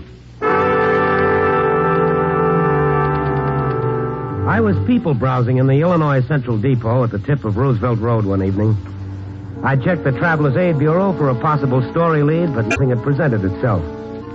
I was about to say goodbye when a loose-jointed, long-faced traveler ambled in, closed the door softly, and gently placed his cardboard suitcase on the floor and looked over the counter at Miss Holstead. She asked him if she could help him. He looked at her a moment, scratched his stubble chin pensively, smacked his lips, and began. Well, I was kind of wondering. Yes? Where's the hotel? There's a number of them, sir. May I give you a list of them? How much is it? No charge. Here you are. See, that's mighty kind. Lots of them. I ain't got too much cash on me. Well, we can't recommend any one hotel in particular. Miss Holstead, maybe I... This is Mr. Stone. He's with the Chicago Star. Perhaps he can help you.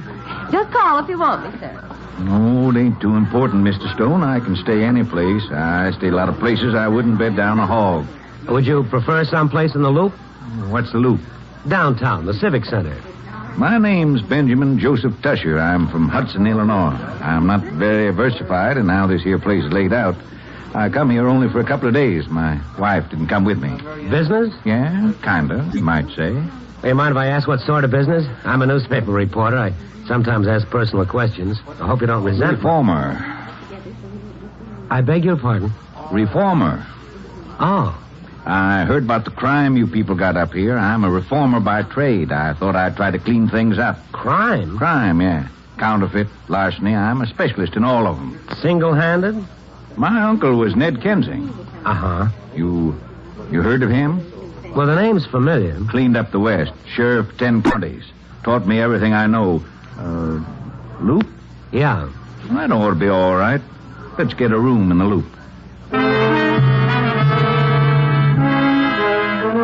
Benjamin Joseph Tusher, reformer by trade from Hudson, Illinois, took a room in a small, inexpensive hotel on Van Buren Street.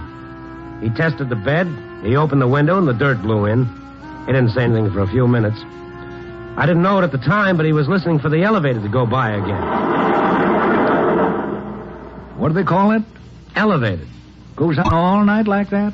I'm afraid so, but for the price you want to pay. Same train? Hmm? Every time that thing goes by, sounds like the same train. Couldn't be the same train. No. Not a dirt in the air. Well, in this section... I better close the window, else I'll have to take another bath. Well, guess I better go right to work. Oh, it's 2 a.m, Ben. Why don't you get some sleep? And then tomorrow morning... Crime goes on most at night. That's true, but... Corruption breeds in darkness. I gotta go right to work. Where's the main tavern and dance hall? Well, There's the pump room of the Ambassador East. Let's go. You can't go in without a tie. Got one right here. String type. My wife made me take it. Ben, look. Chicago needs cleaning up, all right, but it's more than a one-man job. My uncle was Ned Kensing. Nevertheless. He had a formula that never failed. What is that? Love. Love? Love. Love corruption right out of this town. Just the way Uncle Ned did. Ben, where are you going? I'm out to find me the nest of crime, and when I do, I'm going to love it to death.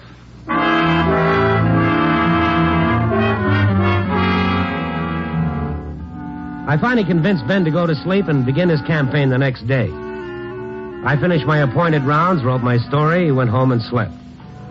Next afternoon, I went over to Ben's hotel. Ben was getting dressed, and on the bed was a pile of pamphlets. Afternoon. Afternoon. What's the pamphlets? Take one. They're free. Love Against Corruption. That's the name of the party.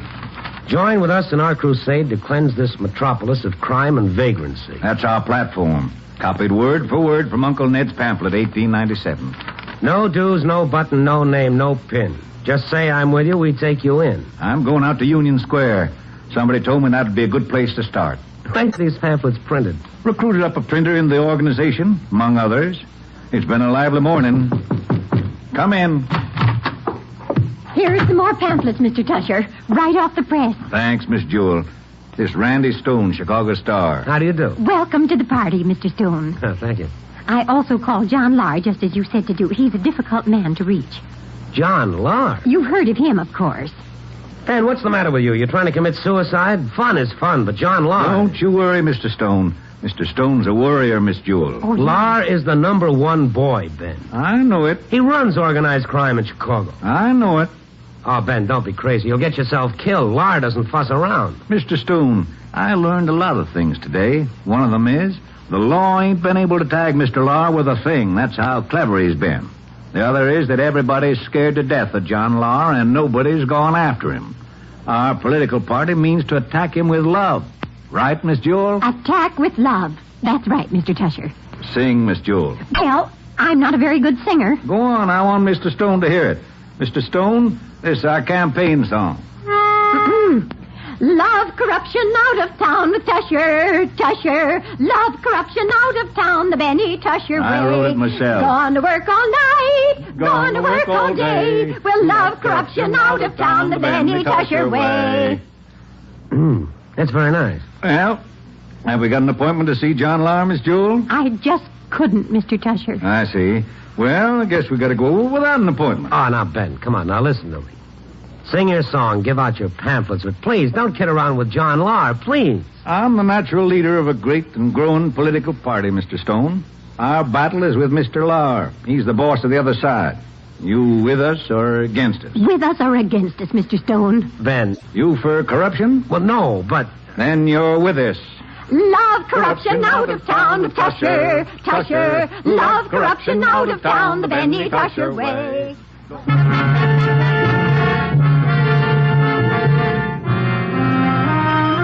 Ben Tusher was a changed man.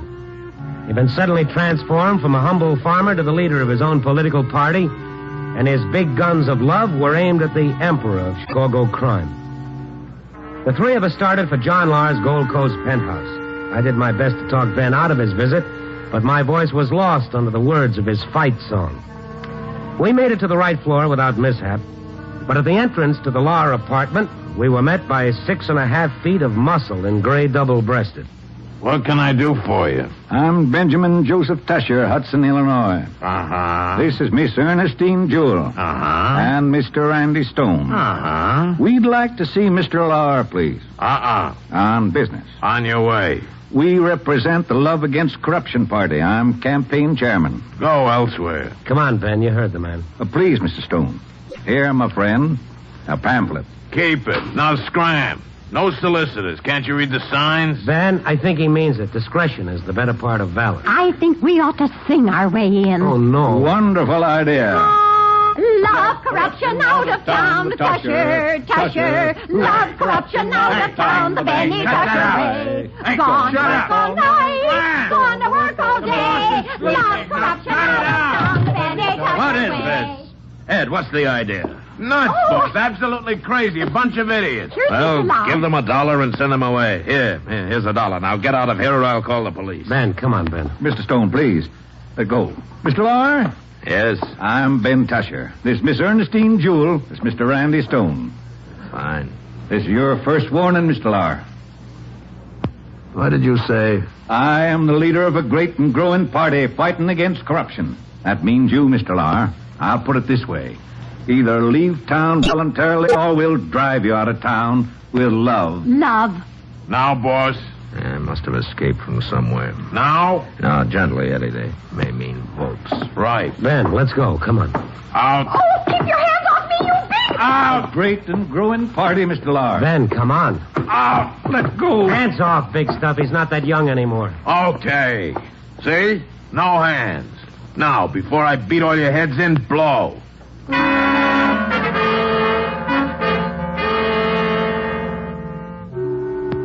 Had Mr. Lahr not been a gentleman gangster, we might have been treated a mite rougher.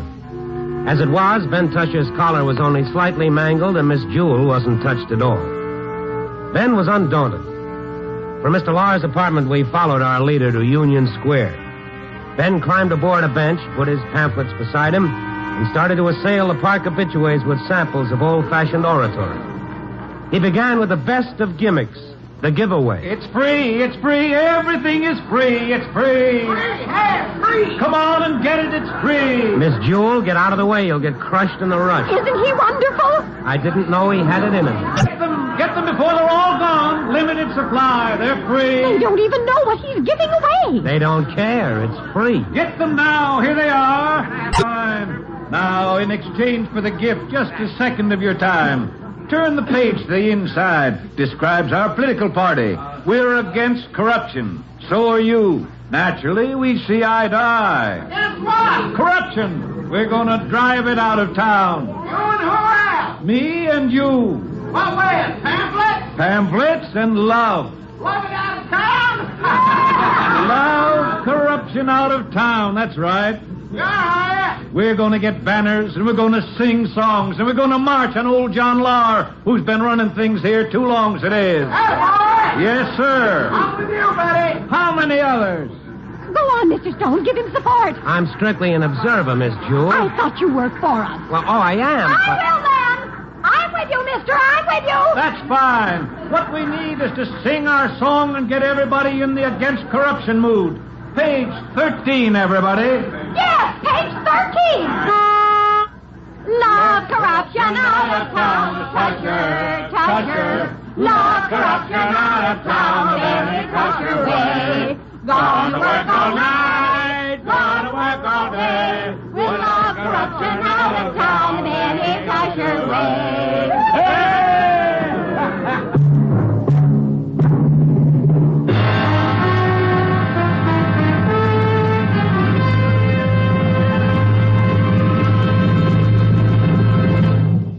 NBC is bringing you Night Beat, starring Frank Lovejoy as Randy Stone. The old song says, "Keep the home fires burning." And unfortunately, the home fires do keep burning. 340,000 homes are destroyed by fire in this country every year, with a loss of 11,000 lives and hundreds of millions of dollars. And yet, a simple, regular check through your home for possible causes of fire will eliminate the possibility of a costly and tragic blaze. Now, there are 5 simple rules for protecting your home against fire. 1, don't smoke in bed or discard lighted cigarettes carelessly. 2, clean out old rags, papers, and other inflammable debris. 3, repair or replace defective electric wiring or equipment promptly. 4, use non-inflammable cleaning fluids. And 5, keep matches in a safe place and out of the reach of small children. These simple rules are almost 100% protection against fire. Follow them in your home. Keep the home fires out. Don't gamble with fire. The odds are against you.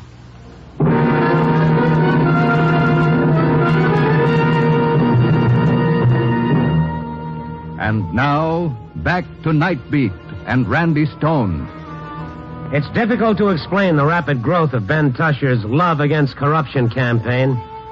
Every time Ben Tusher spoke, he evoked more laughter than friends. And yet, by the end of a month, Ben boasted a political party of 2,300, plus countless donors of a dime or more to the party coffers. Major political organizations made bids at coalition, but Ben would have none of them. Perhaps the party's growth was due to the state of corruption. Perhaps it was the people's constant desire for crusade. But my guess is a large part was due to the dynamic personality of Ben himself. He began to branch out. Love Against Corruption headquarters blossomed in all parts of the city. Ben left the Van Buren Street Hotel and moved to nicer quarters deeper in the Loop. Since Love Against Corruption was news, the Star printed story and pictures, Ben was delighted. Just look here, Mr. Stone. Letters from all over the city just because of that newspaper article you wrote. Mr. Stone, I sure appreciate your help. Well, I've got to be honest, Ben. I didn't write it to help. Your party is big news. Well, be that as it was, it sure got the right results. Hey, the parade's today. Look at here at these banners. The Love Against Corruption Party. Love corruption out, vote the party in. Yeah. Ain't that sign a pretty shade of blue, though? Yeah, it sure is. But I just don't get it, Ben. What's that? Well, the love angle. We love John Lahr. Can't say we hate him. That's slander. No, but still. Can't say he's a criminal. No proof. I guess so. Got to publicize his name so people know him for what he is. So you say you love him? Everybody knows we don't mean it. That's where the love angle comes in. It's logical. Parade's gonna be a dilly. Oh, Lahr isn't gonna like this. Why don't you just mention that you're against corruption? No need to be specific. After all, without proof. Great growing party, Mr. Stone. Grab a sign. No, thanks. I'll watch. Oh, I understand, Mr. Stone. The paper. Yeah, that's right. Now, about Lahr... Don't you worry, Mr. Stone. Oh, Ben, don't antagonize him. There are other ways. The law will get him eventually. Income tax, maybe. Why stick your neck out? Mr. Stone, you don't sound much like a fighter. Well, the odds are 1,000 to 1, Ben. Not if you know how to use love. Oh, Ben. Don't, Mr. Stone. Don't sell that technique down the river. Well, how are you going to do it? Poor Mr. Lahr. I sure do pity him. He's never seen love work before. Hey, it's 2:00. We got to march. Where's my white hat?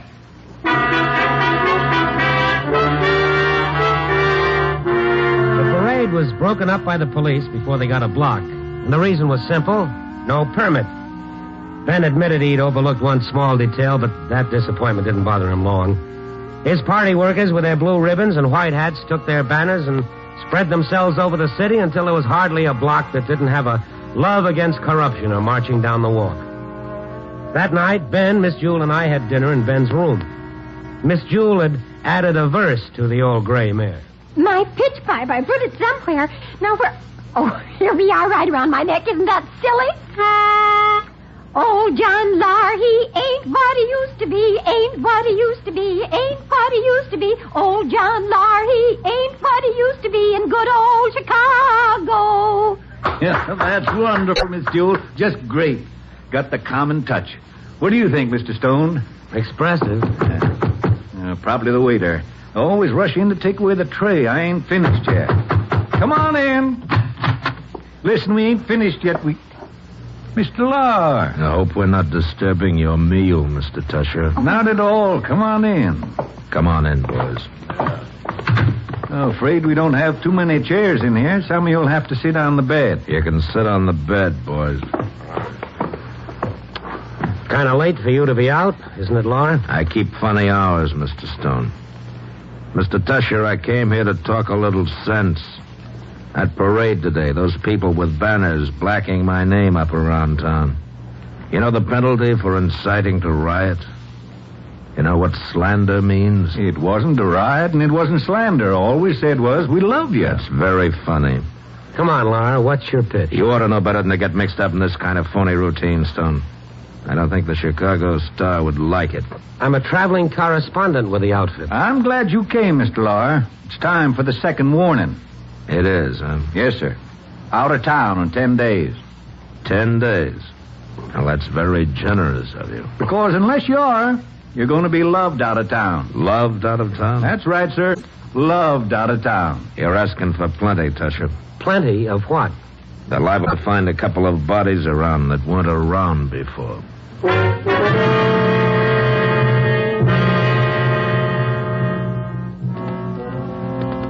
When Laura made a threat, implied or otherwise, it usually could be taken seriously.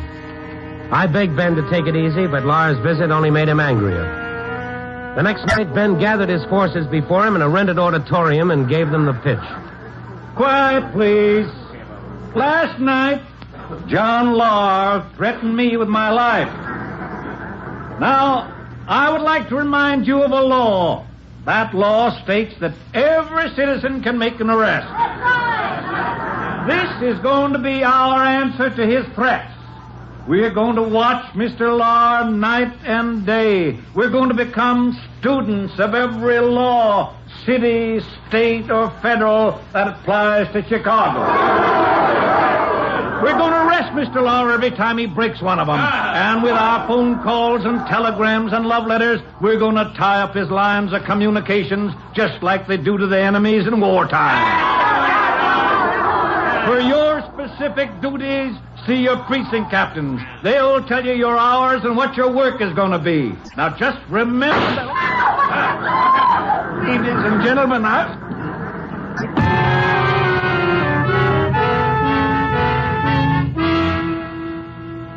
The shot had come from somewhere in the crowd. Ben slumped forward over the podium. I rushed over and put him on the floor. The place became bedlam.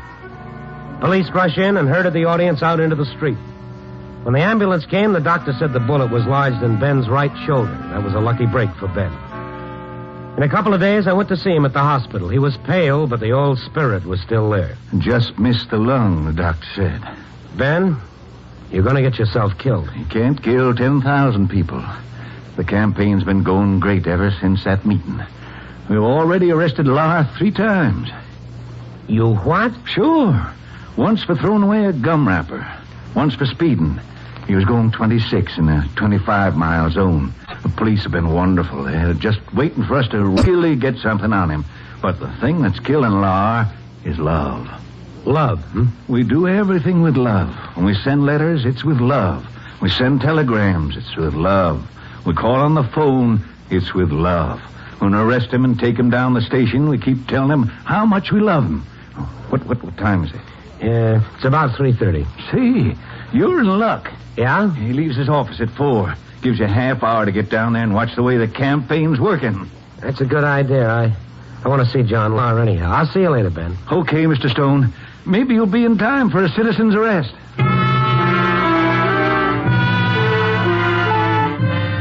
John Lahr's office, respectfully titled the Lahr Securities and Investment Corporation, was located on the 38th floor of one of LaSalle Street's taller buildings. Love against corruptioners were everywhere.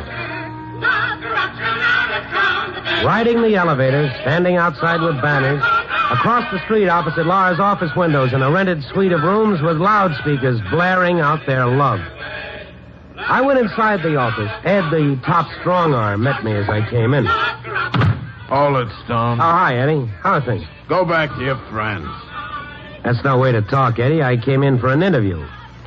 I'm purely a neutral observer. I'd like to get both sides. Sorry, the boss is all tied up.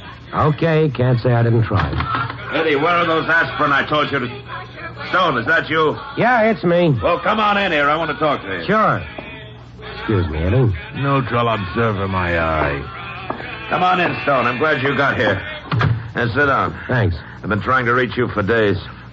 Listen, you seem to have some influence with this maniac. I'm desperate. Because of a few love letters? I'd be ashamed, Laura. Yeah, the doctor says much more of this, and I might not last out the year. It's my heart. That noise is driving me crazy. Well, maybe a change of climate. Yeah, they say. It's only a beginning. There's a law against threatening phone calls. Oh, if they'd only threaten me, but they don't. They just call me to tell me how much they love me. It's driving me crazy. To say nothing of the telegram. Easter telegrams, Christmas telegrams, happy birthday, pleasant 25th wedding anniversary. Oh, my boys are so busy sorting the telegrams in the mail, they haven't done a lick of work for days. And the arrests? I step off the curb. They arrest me for jaywalking. Stone, you've got to get rid of him. Well, I'm afraid there's not much even he can do at this point, Laura. It's gotten out of hand. Yes, you're probably right. I sympathize with you. I've beaten back the biggest gangs in the country. Gun battles, 15 men to 1. The police never touch me. But this, I don't know how to fight it, Stone. Nothing like this has ever happened to me before. Doctor says maybe a vacation. Hey, now there's an idea. Boss, it happened. What? What's the matter? Krautfein spilled the beans. What? Yeah, the whole works. Are you sure? Absolutely. How did it happen? Well, he couldn't help it, boss. It was the 3rd degree. They gave him the 3rd degree. Who, the cops? No, the women. The women? Yeah, he was coming home from the office, just walking along, and then it happened. It was horrible. They got him up against a wall, and then they started at him, closing in on him. Big women, small women, long women, short women. They were singing, shouting, fat women, ugly women. They loved it out of him, everything. They loved every bit of information out of him. I don't blame him, boss. He couldn't help it.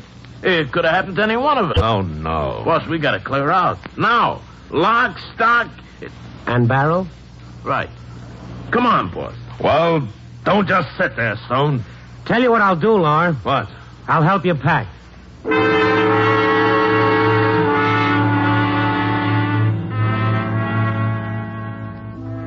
The last time I saw Mr. John Lahr, he was sneaking aboard an eastbound plane. He had a one-way ticket. It's difficult to describe the way Mr. Lahr looked that evening. After a month of letters of love, telegrams of love, serenades of love, Chicago's underworld king was a shadow of his former self. He was pale, his face was drawn, and there were deep black circles about his eyes. His whole body was racked with a small trembling. I returned to the hospital bed and reported the news to Ben Tusher. You let him get away? They'll pick him up, Ben. Where'd he go? I gotta find out. I gotta go there and... That's what you think. Sweetie. Don't you sweetie me, you old fool. Now, Sweetie, I didn't mean... Running away from home like that, leave me without a word, getting tied up with these city dudes. City dudes? This ain't no city dude. This Randy Stone. He's with Stone, eh? You just listen here, Stone. Ben's a good man. Don't you try getting him tied up with the rest of you gangsters up here. Now, Mrs. Tusher. Look at them eyes. I can tell just looking at you what kind of a man you are. Slick. Wouldn't trust you worth a penny. Oh, please, sweetie. Now, you get yourself out of that bed and put some clothes on. You're coming home. No more falderall. Can't let you out of my sight a second. I knew you'd meet up with these kind of people up here in the big city, getting lots of trouble. What you been doing? Reforming again?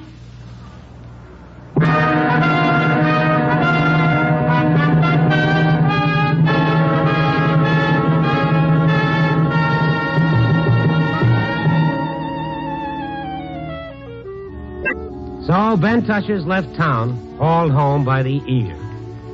As for big tough John Lahr, when he and his boys landed in Albany, a branch of Love Against Corruption sang him right into the arms of the local police.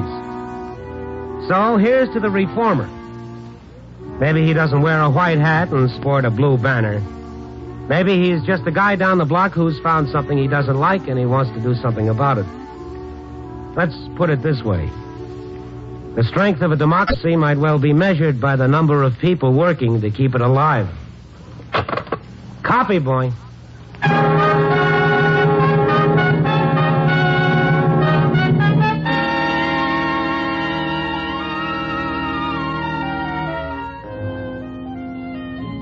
Night Beat, starring Frank Lovejoy, is produced and directed by Warren Lewis. Tonight's transcribed story was written by David Ellis, with music by Robert Armbruster. The part of Ben Tusher was played by Ed Begley. Others featured were Betty Moran, Jeanette Nolan, Paul Freese, and Bill Conrad.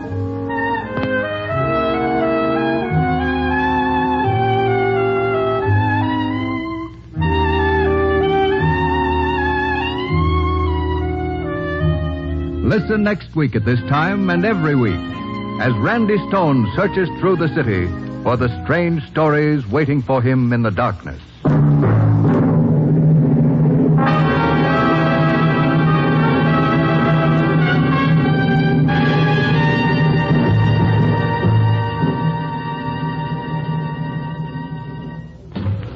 Next week on most NBC stations, you will hear Night Beat at a new time, but on this same day, Thursday.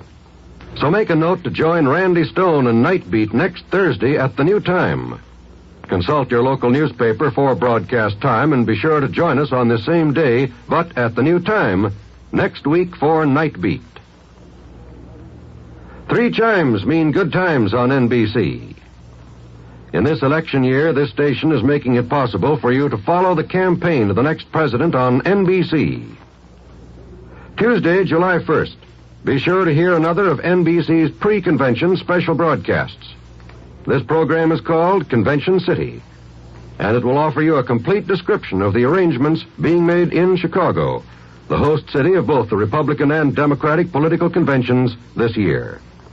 You'll want to hear this special broadcast and learn more about the city of Chicago, the site of these important conventions.